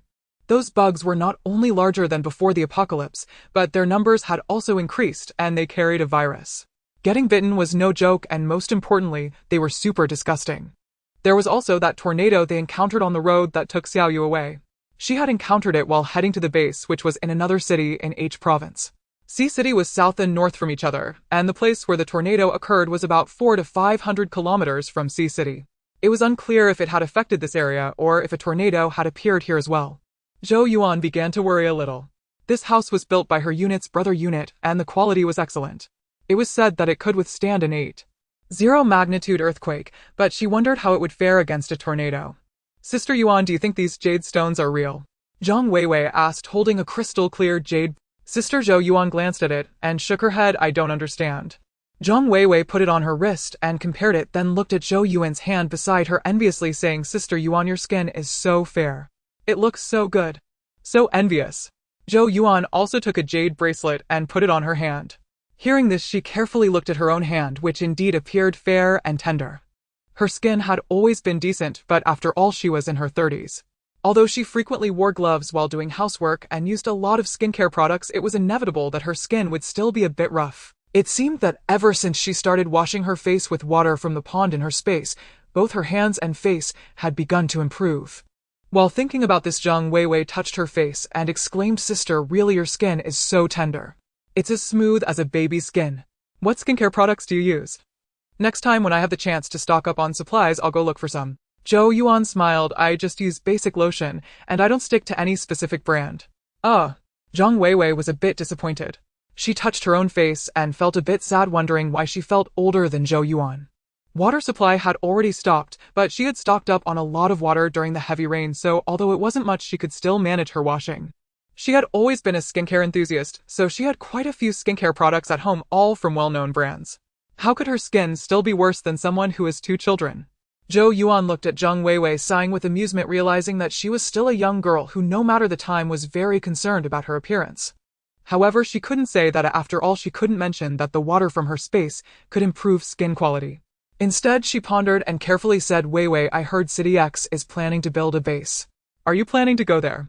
Yesterday, Lu Li and the others had collected supplies, including 2 radios. They fiddled with them and found an official radio station. The station called for everyone to take precautions against the rampant zombie virus and provided methods to kill zombies. It also mentioned the emergence of abilities, but stated the specifics were still under research. Furthermore, it mentioned that they were preparing to establish a base and needed industry elites in various fields. Those interested could sign up at various points and, if approved, would be escorted to the base by the military. Other civilians would have to wait until the base was nearly ready before they could be relocated. Today, they also saw military police dispatched to sweep areas with concentrated zombies using standard firearms, with only a few employing abilities.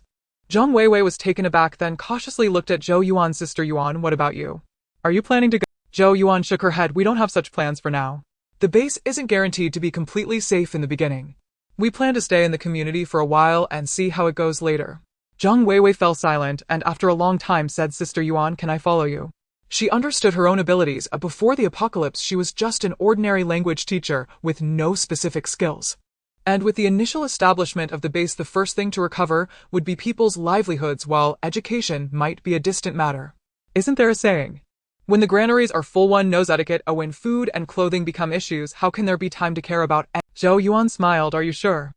The living conditions at the base might not be great, but safety is unquestionable. Moreover, there will be things to do inside.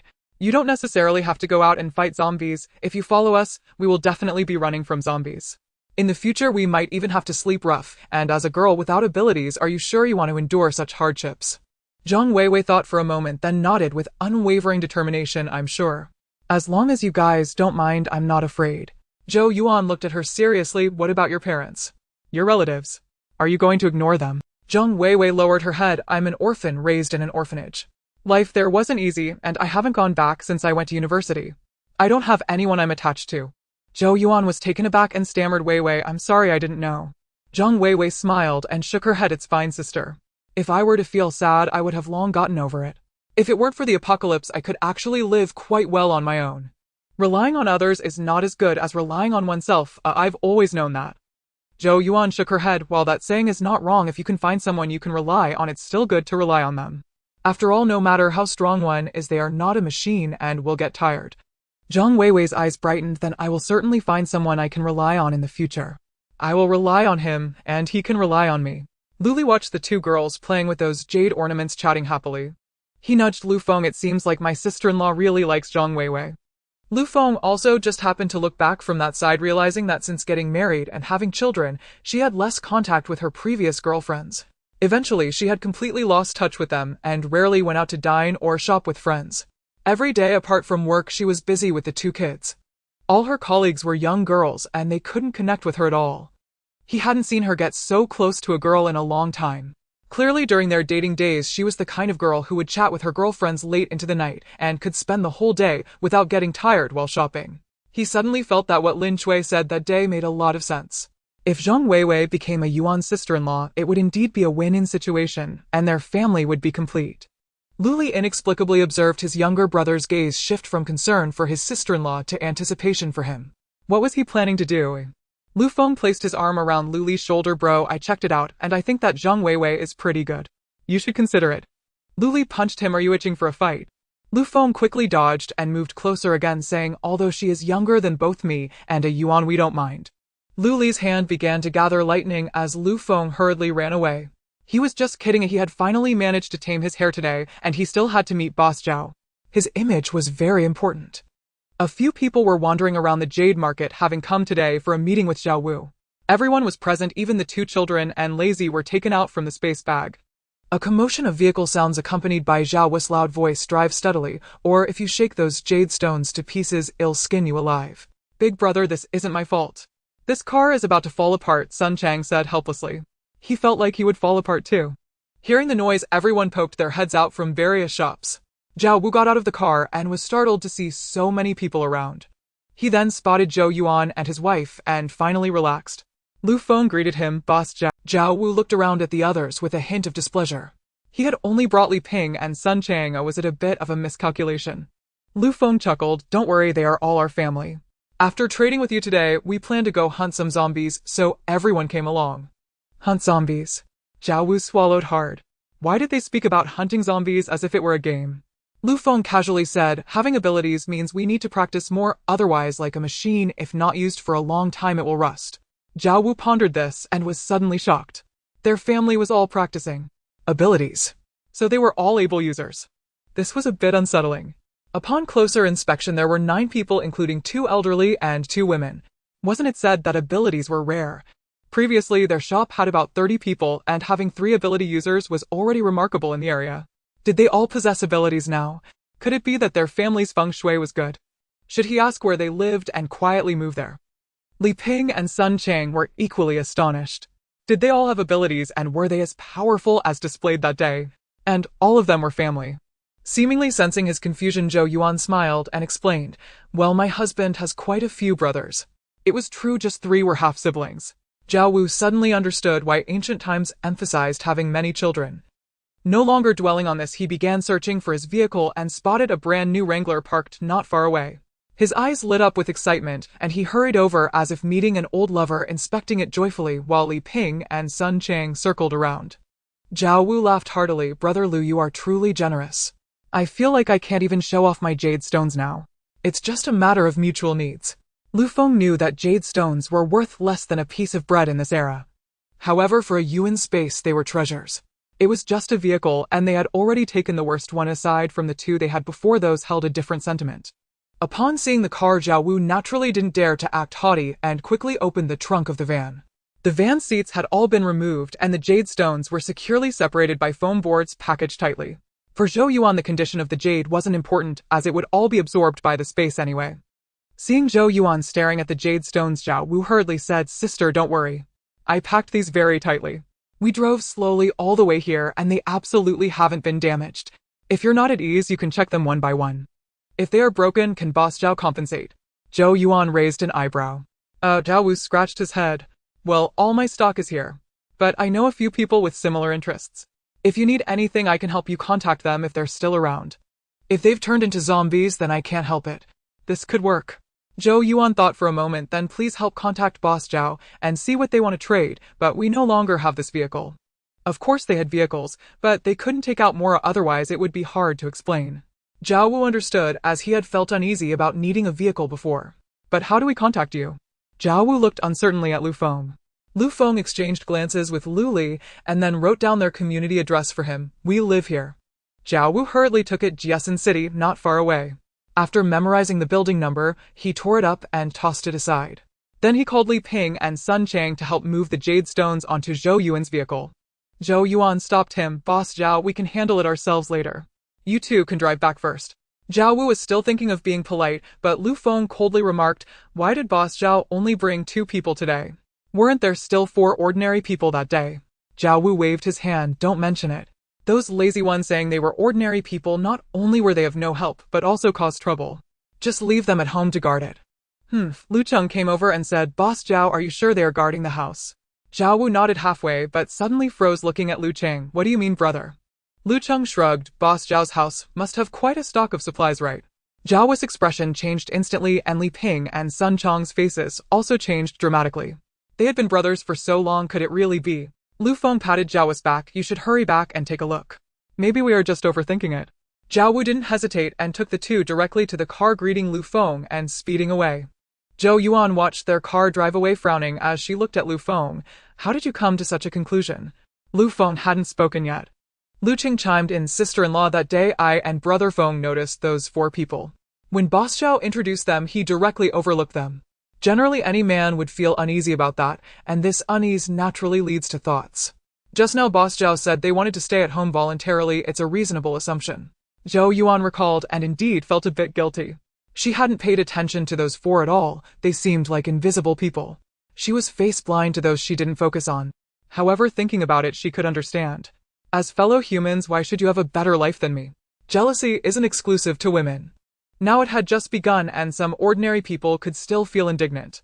But once the advantages of ability users manifested later, the gap between them would grow wider to the point where they wouldn't dare harbor any thoughts. Lu Feng pinched Zhou Yuan's little face. She had a habit of hardly paying attention to people with whom she had little connection. When she used to work in an office, others beside her would be furious, and she wouldn't even know what was happening. Without outsiders around, Zhou Yuan directly stored the jade stones along with their packaging into the space, while she felt that keeping the soon-to-fall-apart van was a waste of her space. There were many people who came out this time. Previously, they had brought Zhao Wu's car over, but now with so many people, a single car couldn't accommodate them, so Zhou Yuan had to bring out another one. Zhang Weiwei asked if all space abilities had such large spaces. The answer was of course negative. When space abilities first manifested, they could be no larger than 20 square meters, just like the previous Yang Jingjing, and some were even smaller. The group planned to wander around the villages surrounding City C. This area was not too desolate nor overly prosperous, making it suitable for them to practice their abilities while dealing with zombies. Among their group, only Weiwei lacked any powers. Indeed, Lin's CUIS abilities were ineffective against zombies, but that did not mean she couldn't kill them. The surrounding areas, being close to City C, which was the capital of H province, were more prosperous than typical villages, resembling a bustling county town. Many construction projects were springing up. They came to a partially built building where a red sign indicated that a certain construction company was in charge. Zhou Yuan saw about 10 to 20 zombies wandering inside the building, prompting the group to excitedly head upstairs. Zhou Yuan was the last to follow, glancing over at another building that had many survivors, while at least 50 to 60 zombies were below their building. She had been puzzled as to why there were so many zombies inside the building while none were outside, realizing that the survivors inside had lured the zombies over. It seemed that their building had also been inhabited by the living before, but had turned into zombies afterward. They charged upstairs as zombies wouldn't climb, so there were only a few wandering on each floor. After clearing the zombies, they began to search everywhere, specifically for cement. Zhou Yuan had previously informed them about the pest disaster, so they felt it necessary to seal off all the openings in the sewers where pests could enter with cement. The cement at the building materials wholesale market they had visited earlier had been completely submerged, making it unusable, so they could only take their chances at construction sites. Surprisingly, they found quite a lot scattered about, 1 pack here, 2 packs there. After finishing one building, they moved on to the next until they had cleared all the buildings on the site, leaving only the one with survivors. They stood below, and the people above noticed them waving frantically. "Are you a rescue team? Please help us. Sister Yuan, should we help them?" Zhang Weiwei frowned. Most of the people among them were young adults who didn't dare come down to kill zombies. She didn't like helping such people. Zhou Yuan looked at the girl beside her, who no longer resembled a delicate girl at all. Indeed, combat experience was a great teacher. She had developed a somewhat murderous aura and still questioned whether to help. Not long ago, she had been among those needing rescue. Luli glanced at the people above. "We've cleared the other buildings. There's no reason to spare this one. It means we are just clearing buildings, not rescuing people." Zhang Weiwei nodded in understanding and without hesitation raised her weapon and walked inside with the others following her. The zombies in this building were gathered on the first floor. Zhou Yuan's mental power could not yet control a large number of zombies, so when there were many zombies, she usually practiced her water abilities. Previously, she had thought her water abilities were rather useless. Her spatial water was abundant and inexhaustible, so having an additional water ability seemed superfluous. However, later she figured out a technique for fighting with water, and only then did she truly appreciate its utility. For instance, she had previously used a crossbow, and the consumption of arrows was quite significant. Later she discovered that she could shape water into arrows and use the crossbow's power to shoot them, which surprisingly yielded unexpected results, even exceeding the lethality of regular arrows. Of course, in the beginning, all she could do was splash zombies with water, leading Lu Cheng to laugh at her for a long time and suggest Lu Cheng assist her. But as she made the water more solid, a shot could now make a zombie's head burst. For instance, she had previously used a crossbow, and the consumption of arrows was quite significant. Later she discovered that she could shape water into arrows. Speaking of their group's abilities, they had all reached level 1. She was unsure of the levels of other abilities elsewhere, but in her previous life, when heading to the base next year, the abilities in her team were still at level 1, while there was one level 2 in the escorting army. With so many level 1 abilities among them now, those 50 to 60 ordinary zombies inside were no match for them. The group reached the level where the ability users were located, but did not stop continuing to go up. They were not here to rescue people, they were here to gather resources. Besides cement, there were many valuable items at the construction site.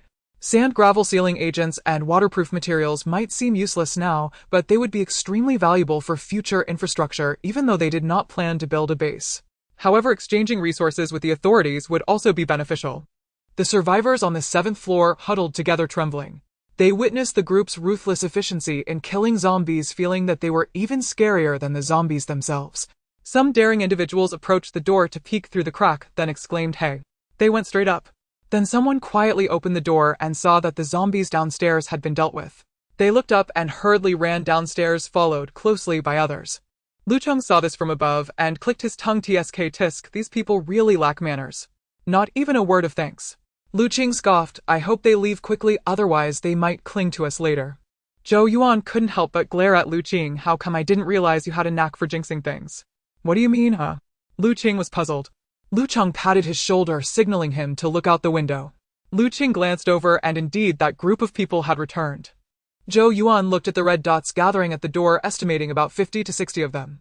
She set up a table and 8 chairs in the middle of the room and brought out some food. It was already noon. After all, eating was paramount. When everyone saw the delicious food, they lost their motivation to work. With such a feast before them, they could let the zombies live a while longer. Everyone washed their hands and started eating. In this situation, they couldn't have overly lavish meals. Everything was packed in boxes with various side dishes. There were dishes made by Lin Chui and takeout ordered by Zhou Yuan. Everyone could take whichever they liked. With so many options, there would surely be something for everyone. As for the 2 kids and lazy, Zhou Yuan had already arranged for them in the space. The others knew this and didn't ask further, but only Zhang Weiwei expressed some concern. "Sister Yuan, what about the 2 kids? What are they eating at home?" Zhou Yuan felt pleased that at this moment she still had the two kids on her mind. Not letting them come out was not to protect herself, but because there were still people below, and those people wouldn't remain obedient down there. Moreover, they had not yet experienced the apocalypse, and Lei's leg hadn't fully healed. Once their powers grew stronger, she would take them out to broaden their horizons. After all, Lazy was a heroic dog with a medal. Could a sheepdog turn into a shepherd dog? She leaned closer to Zhang Weiwei, who widened her eyes in shock. She heard something. The kids were actually in the space. The space can hold living people. Amazing. What kind of fantastical world is this? Zhang Weiwei thought that she would no longer be surprised by anything that happened with Zhou Yuan in the future. She was simply at Pandora's box. Just as Zhang Weiwei sighed, the sounds of zombies below grew louder. Were there more of them? A few people remained unperturbed, continuing to eat, for one must be well fed to have the strength to work right. When a group of survivors covered in dirt and grime rushed to their floor, they saw them whelped, even leisurely picking their teeth. The aroma of the food wafting through the air made everyone's stomachs growl. Some were infuriated. They were being chased by zombies below, yet these people were eating so heartily. Do you have no sense of public morality? We are dying down there, and you can still eat. A woman cried, tears streaming down her face. This woman's husband had just been taken by a zombie and had now become one of them. Zhou Yuan and the others ignored her, discussing whether to return or find another place to have fun. Seeing their blatant disregard, the survivors' eyes turned red with anger, and one rushed forward to flip their... On the table, Lin Chui and Lu Aimin were still eating. They were slow eaters due to their age, having poor digestion and being accustomed to savoring their food. The instant the person charged, Lu Cheng kicked him, sending him flying to the ground beside the group. Immediately, a few people helped him up. A middle-aged man in his 40s stepped forward, pointing at them. Aren't you a rescue team? How can you still hit people? Lu Cheng shook his leg, wondering how his kick compared to his sister-in-law's. Lu Cheng smiled and said, You haven't been out for a long time, have you? What do you mean, huh? The middle-aged man replied, displeased. It means we are not a rescue team. We not only hit people, but also kill. Lu Cheng casually wiped the corner of his mouth, a single word. Luli covered his face, and Lu Cheng kicked him away, looking at the group of survivors. We just passed by here and came to visit. We have no intention of saving anyone. We apologize for the misunderstanding. Just pretend we don't exist. The survivors were left speechless. At that moment, a woman timidly said, Can you give us something to eat? We haven't eaten in a week. Lu Cheng shrugged and glanced at the table. Sorry, we've finished eating. The woman was taken aback, her gaze dropping subtly. She recalled that there were no tables or chairs here. Though she did not know how they had brought food, and they must have hidden something. The food could not have just been finished. It was clear they were unwilling to share. Soon someone voiced her thoughts. You just don't want to give us anything. It was the woman who had earlier complained about them eating amidst death. Oh dear. This sister. Zhang Weiwei interjected. You are truly clever. You figured it out. Men are meant to deal with men. Women naturally understand each other better. This is called teamwork. The woman glared at Zhang Weiwei, her figure clad in black failing to hide her graceful curves. Her fair face showed no signs of suffering. She did not believe she was here on her own merit. What are you bragging about here? Isn't it because you used your body to please these people? Shameless. Zhang Weiwei had seen much of the world and understood the malice directed at women, especially young ones. She retorted, Oh, you noticed that. Saying this, she leaned closer to Zhou Yuan, feigning tears. Sister Yuan, someone said, I used my body to please you. I'm so sad. Does Sister Yuan only like my body? The woman was momentarily speechless. Zhou Yuan was stifling laughter. Lu Feng frowned. Luli was horrified. Others were perplexed. Zhou Yuan quickly caught on and responded, Who said this about our lovely Weiwei? Sister will teach her a lesson. Lu Feng, Luli, Lu Cheng, and Lu Qing collectively slapped their foreheads. The mood had completely shifted. Lin Chui found them amusing, while Lu Aimin, desperate to maintain his dignity, stuffed his mouth with food. Lu Ming was always a step behind, clueless. Zhang Weiwei pretended to cry in Zhou Yuan's embrace, but she was actually laughing uncontrollably. Sister Yuan was so cooperative. They were so in sync. However, she did not enjoy her triumph for long before a rough force pulled her away, revealing Lu Feng glaring at her after embracing Zhou Yuan. He brother-in-law is jealous. Zhang Weiwei shyly touched her nose. On the other side, the survivors fell silent. The middle-aged man finally spoke. Everyone, look, there are a lot of zombies below. If we don't clear them out, we might be trapped here. Haven't you all been trapped here? Lu Cheng laughed lightly. If you want to rely on us to fight your way out, speak nicely. Don't act like we have to help you clear them. The middle-aged man fell silent. Luli noticed that Lin Chui and Lu Aimin had finished eating, so he stepped forward. We will go out shortly. You can follow behind, but we cannot guarantee your safety. Then why should we follow you out? The woman said indignantly.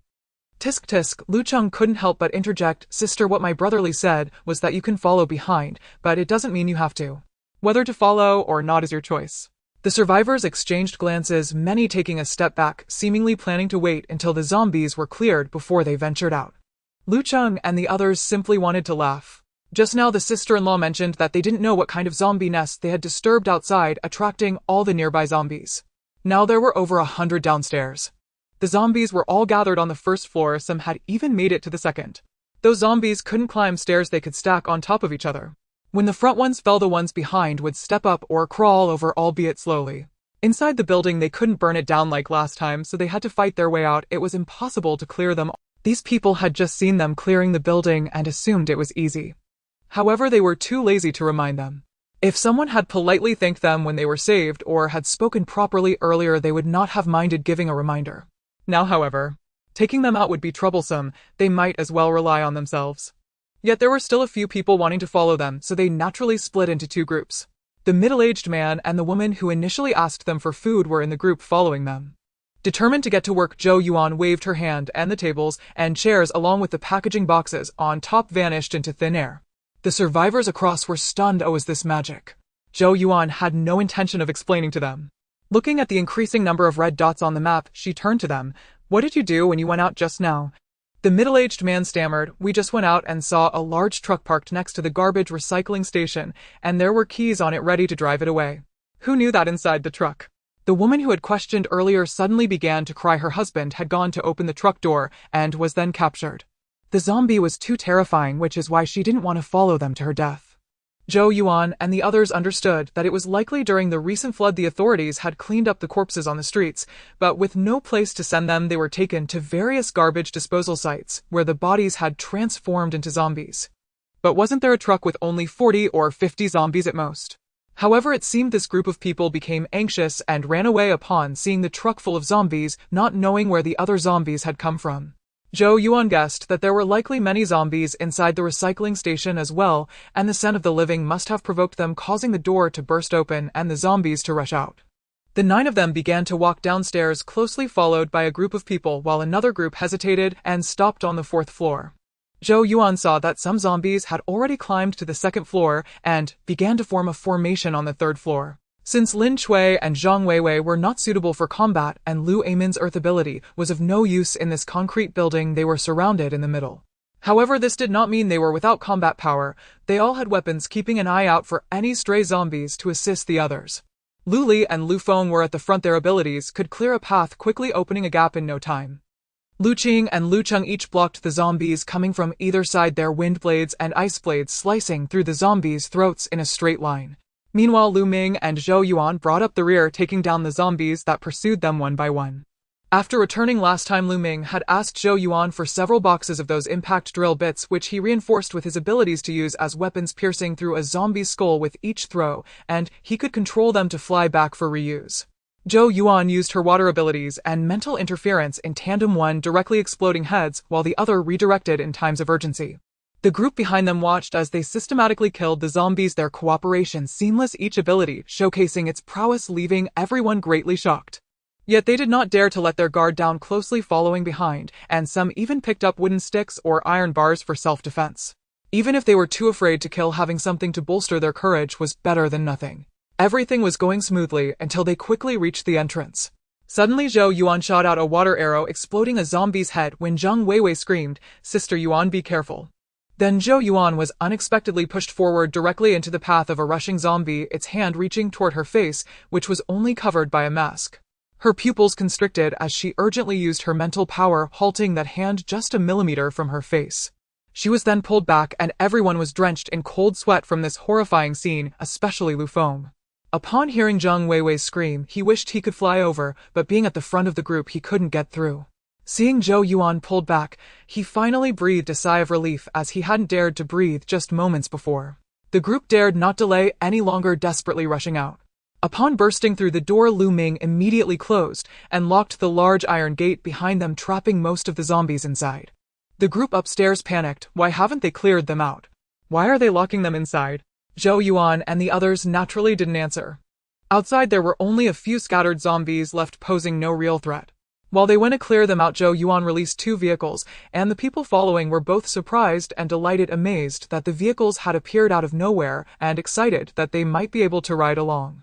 After dealing with the zombies outside, they were about to get in the vehicles when Zhang Weiwei charged straight towards a woman, slapping her hard. It was the woman who had initially asked them for food and was rejected by Lu Qing. "Are you crazy?" the woman screamed angrily, ready to retaliate. Zhang Weiwei didn't care, delivering another slap. "You were the one who pushed Sister Yuan, right?"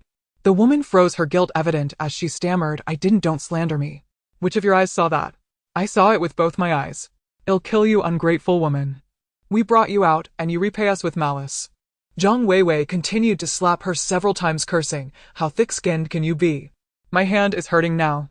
The woman had no power to fight back and soon had her face swollen. Nearby, a young man in his 30s couldn't watch any longer and pulled the woman away, saying, "She's already been beaten up this much, isn't that enough?" "To hell with your enough."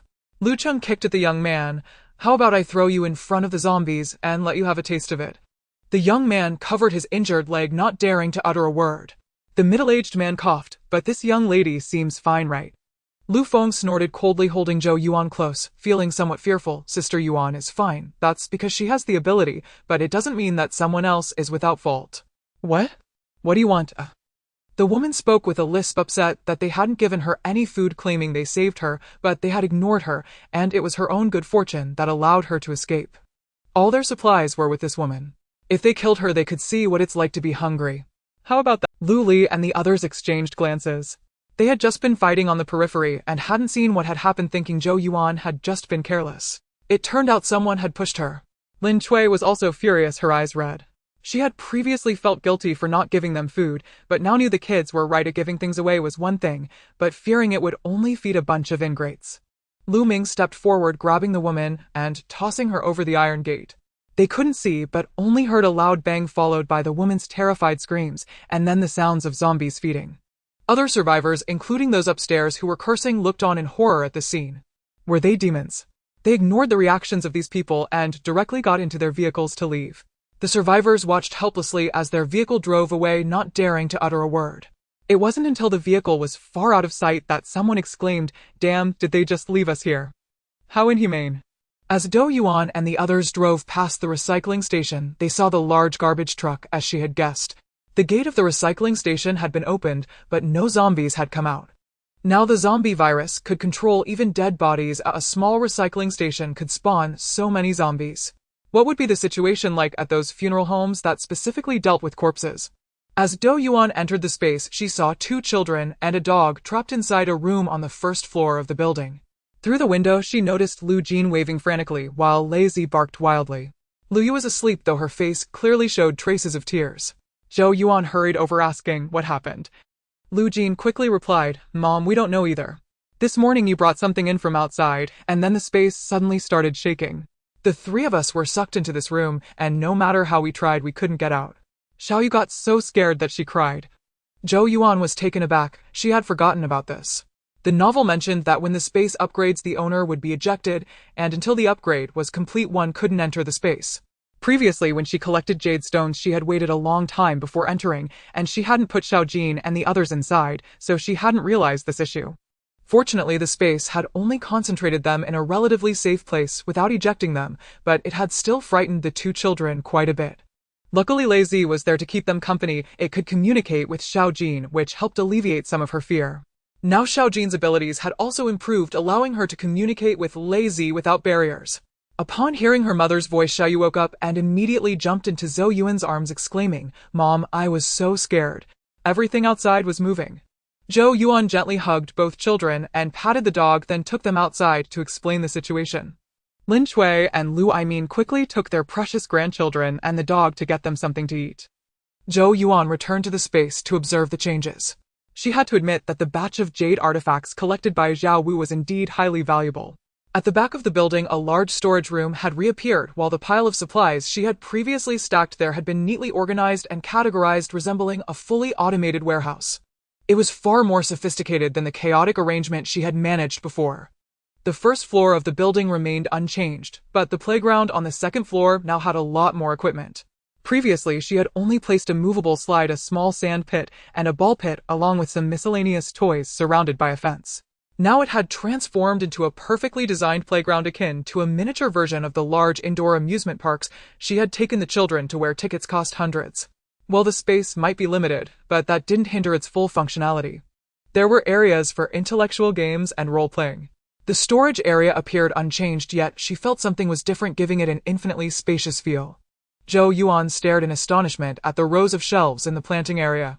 Previously, she had been quite ignorant about planting crops and had barely managed to plant some by watching a few videos and asking Lin Cui and Lu Aimin. However, many crops required supports like cucumbers, green beans, and bitter melons, but she even struggled to distinguish the seeds. When planting, she simply used the same type of seed for one patch, and as for the supports, she claimed ignorance since the space didn't have distinct seasons. The soil seemed to provide nutrients and moisture on its own, needing no additional fertilization or watering. Had letting the chickens roam free helped. Now the space had automatically provided supports for the crops that needed them, and the rice she had planted too densely had been spaced out to the appropriate sowing density. As for the fish pond, she had merely dug a large pit. It was clear that the fish had survived thanks to the... Now the fish pond looked quite decent, with aquatic plants and many fish swimming joyfully inside. Zhou Yuan thought of her two children who loved eating fish and planned to take a few out later to surprise them. Oh, and lazy shouldn't be forgotten. By the way, can dogs eat fish? They should be able to, right? The pond even had a shallow water area clearly designed for the last time when the two children brought Lazy to play in the water. She tried it and found that the water only reached just below her thighs, with sitting spots and handles nearby. Was this for the two children to play in the water? Drinking from the spring increased her energy significantly. Previously, it could restore about 50% of the energy consumed, and now it restored at least 80%. She filled a few cups and brought them back to the house to check the effects. The breeding area was completely renewed, and since the space had an automatic purification function, the breeding area didn't have a strong odor. Before, because of the feeding, the mixed food would create some smells, particularly with the few pigs. Initially, when she had only 2 pigs, she fed them leftover food from the house. However, as she acquired more pigs, totaling 5, there wasn't enough leftover food, so she had to start mixing in pig feed, which had quite an unpleasant smell. As for the cows and sheep, there were now 6 cows and 8 sheep, and they were much easier to care for since there was enough grass for them. Occasionally, she mixed in some other feed, but she wasn't sure what it was. It was just something her in-laws had bought with the feed they brought home. The rabbits. Well, there were still 2, but looking at the mother rabbit's belly, she should have quite a few babies. The rabbits were completely the responsibility of the 2 children. In another month, they would give birth. What would rabbits do when they had babies? Headaches. They should know, right? Should she let Xiaojin communicate with them? As for the chickens, ducks, and geese, initially, they each had a nest, and later, she picked up some more, totaling around 50 to 60. It seemed like one of them was starting to nest again, but Zhou Yuan didn't understand. She was too lazy to manage them. They were completely free range. When she thought of it, she would scatter some rice or something, feeling that there were enough insects and worms in the soil for them to eat. With the space as water, they looked exceptionally healthy. After this upgrade, the breeding area had clearer divisions than before, and their feeding troughs had become automated, with each area having its own storage and water trough. This meant she only needed to periodically place some food and water for them, and the space would automatically distribute the right amount to their respective feeding troughs, with the quantity well controlled. Unlike before, when Zhou Yuan fed them without knowing the right quantity, sometimes they were underfed and cried out in hunger, while other times they were overfed and rolled their eyes. Well, these animals surviving under Zhou Yuan's care was also thanks to the space, otherwise they would have perished long ago. In this mountainous area, the fruit tree seedlings she had planted had grown quite tall. The strawberries were even starting to sprout, though they were all white and green, not yet ripe. This surprised Zhou Yuan greatly. She would soon be able to pick strawberries to eat. Finally, Zhou Yuan walked around the space and seemed to understand something. It seemed that the space could sense her needs. How should she put it? Take the house, for instance. At first, it was beautifully decorated but empty and unarranged. Later, she placed items from her previous apartment inside, installed a water heater, a range hood, and so on. After the upgrade, the house transformed into a luxurious residence with 4 bedrooms, 2 living rooms, and 2 bathrooms, while she had set up a simple amusement park on the 2nd floor, which upgraded into a large amusement park this time.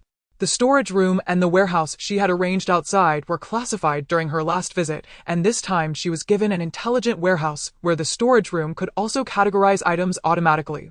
The shallow water area in the pond was clearly created because the 2 children had brought Lazy to play in the water. The planting and breeding areas were also upgraded to meet her urgent needs, such as the previous automatic purification and now automatic feeding. That mountainous area appeared only after she started planting fruit trees nearby. Could it be that this space has some kind of spirit like those mentioned in novels? However, she had owned this space for almost half a year and had never had any being contact her. Zhou Yuan thought for a moment and decided not to dwell on it. After all, the space could sense her needs based on her actions, and when it upgraded it would head in those directions, which was quite considerate. Now she had to think about what her current needs were and how to let the space sense them. First, she gazed at the distant mountains and forests. Surely she couldn't just plant trees everywhere. Could she perhaps bring in some other animals to form an animal army for Xiaojin? Additionally, she wanted her family to be able to enter, but she didn't know how to make that happen. Furthermore, the space was completely oblivious to the outside world, unaware of everything, and people outside couldn't contact those within the space. For instance, if Xiaojin and the others were in the space and she didn't consciously connect with it, she wouldn't sense their calls at all. She didn't even notice when she brought out meals at noon. Could it be that the space had deliberately cut off her consciousness during its upgrade? Perhaps at that time she could have collected items, but even she couldn't enter. She needed to try that next time. This time she had been careless. Her needs seemed to be quite numerous one by one. It appeared she had to gather more spirit stones, or wasn't she supposed to head towards Province X or Province Y? That seemed a bit far. She had to think long term. For now they wouldn't have that plan. Firstly, their abilities were still too low, and there were too many capable people outside. They still needed to develop cautiously. Secondly, that infernal tornado hadn't passed yet. Thirdly, it was already January and the new year was next month. Although not many people were likely to be in the mood for celebrations at this time, Zhou Yuan was particularly looking forward to this new year, feeling that it had been many years since she celebrated with her family. Next, Zhou Yuan brought up the topic of the new year, and everyone unanimously agreed, excitedly going to collect New Year goods. However, for them, they lacked nothing for the new year, or what they needed were couplets. Everyone exchanged glances, and Lu Li and a few others threw in the towel, admitting they couldn't recognize many characters. If they were handed a pen, they couldn't even write the character Lu, let alone with a brush. Lu Feng scratched his nose. While he could elegantly write Lu Feng with a pen, which he had paid to design years ago, other characters were a different story. Zhou Yuan shrugged as she couldn't use a brush either. Zhang Weiwei saw everyone looking at her and quickly waved her hands, saying, "Don't look at me. Although I'm a Chinese teacher, I can't use a brush. As someone who came from an orphanage, I had neither the money nor the time to learn such refined skills." In the end, everyone placed their hopes on Xiaojin, remembering that Zhou Yuan had once sent Lu Jin to learn calligraphy. Lu Jin looked embarrassed. "I only learned hard pen writing."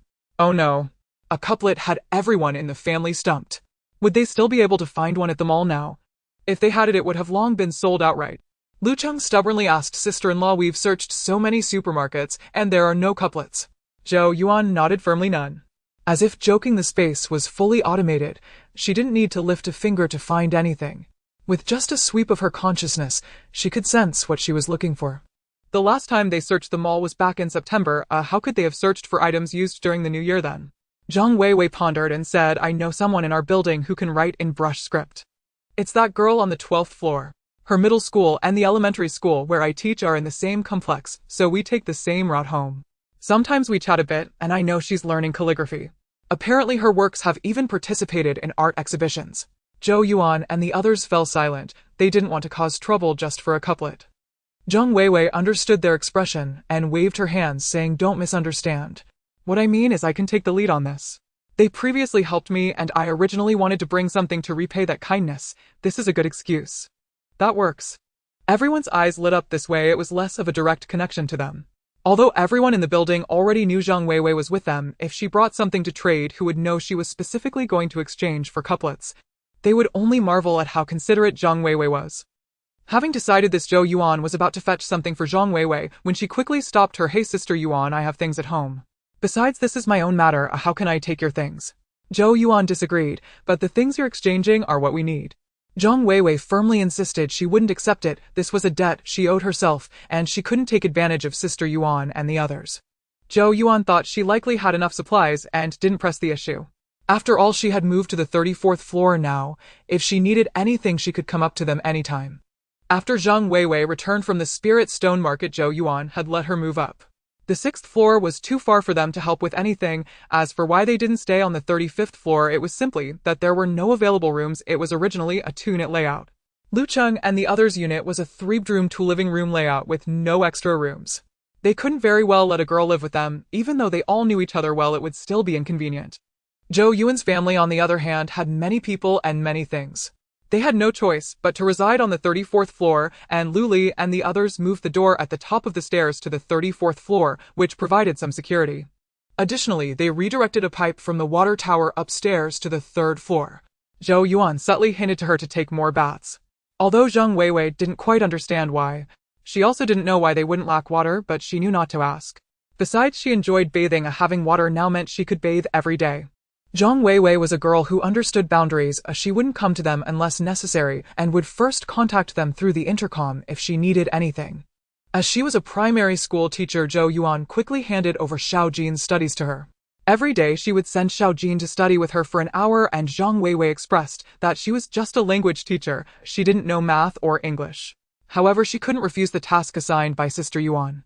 Although she didn't know, Sister Yuan had left many online course videos for her. If she followed them, she could manage. It was an opportunity to showcase her worth. Of course, she couldn't turn it down. Xiao Jin also expressed great fondness for this gentle and beautiful teacher. However, Xiao Yu was a bit unhappy. There was no one to play with him for an hour every day. Fortunately, he still had the dog. But the little rascal was too much to handle. Lazy stated that even as a hero dog, he was struggling. Meanwhile, the space water had fixed his bones and Lin's CUIS abilities had improved. After unblocking his meridians, he was no longer in serious trouble.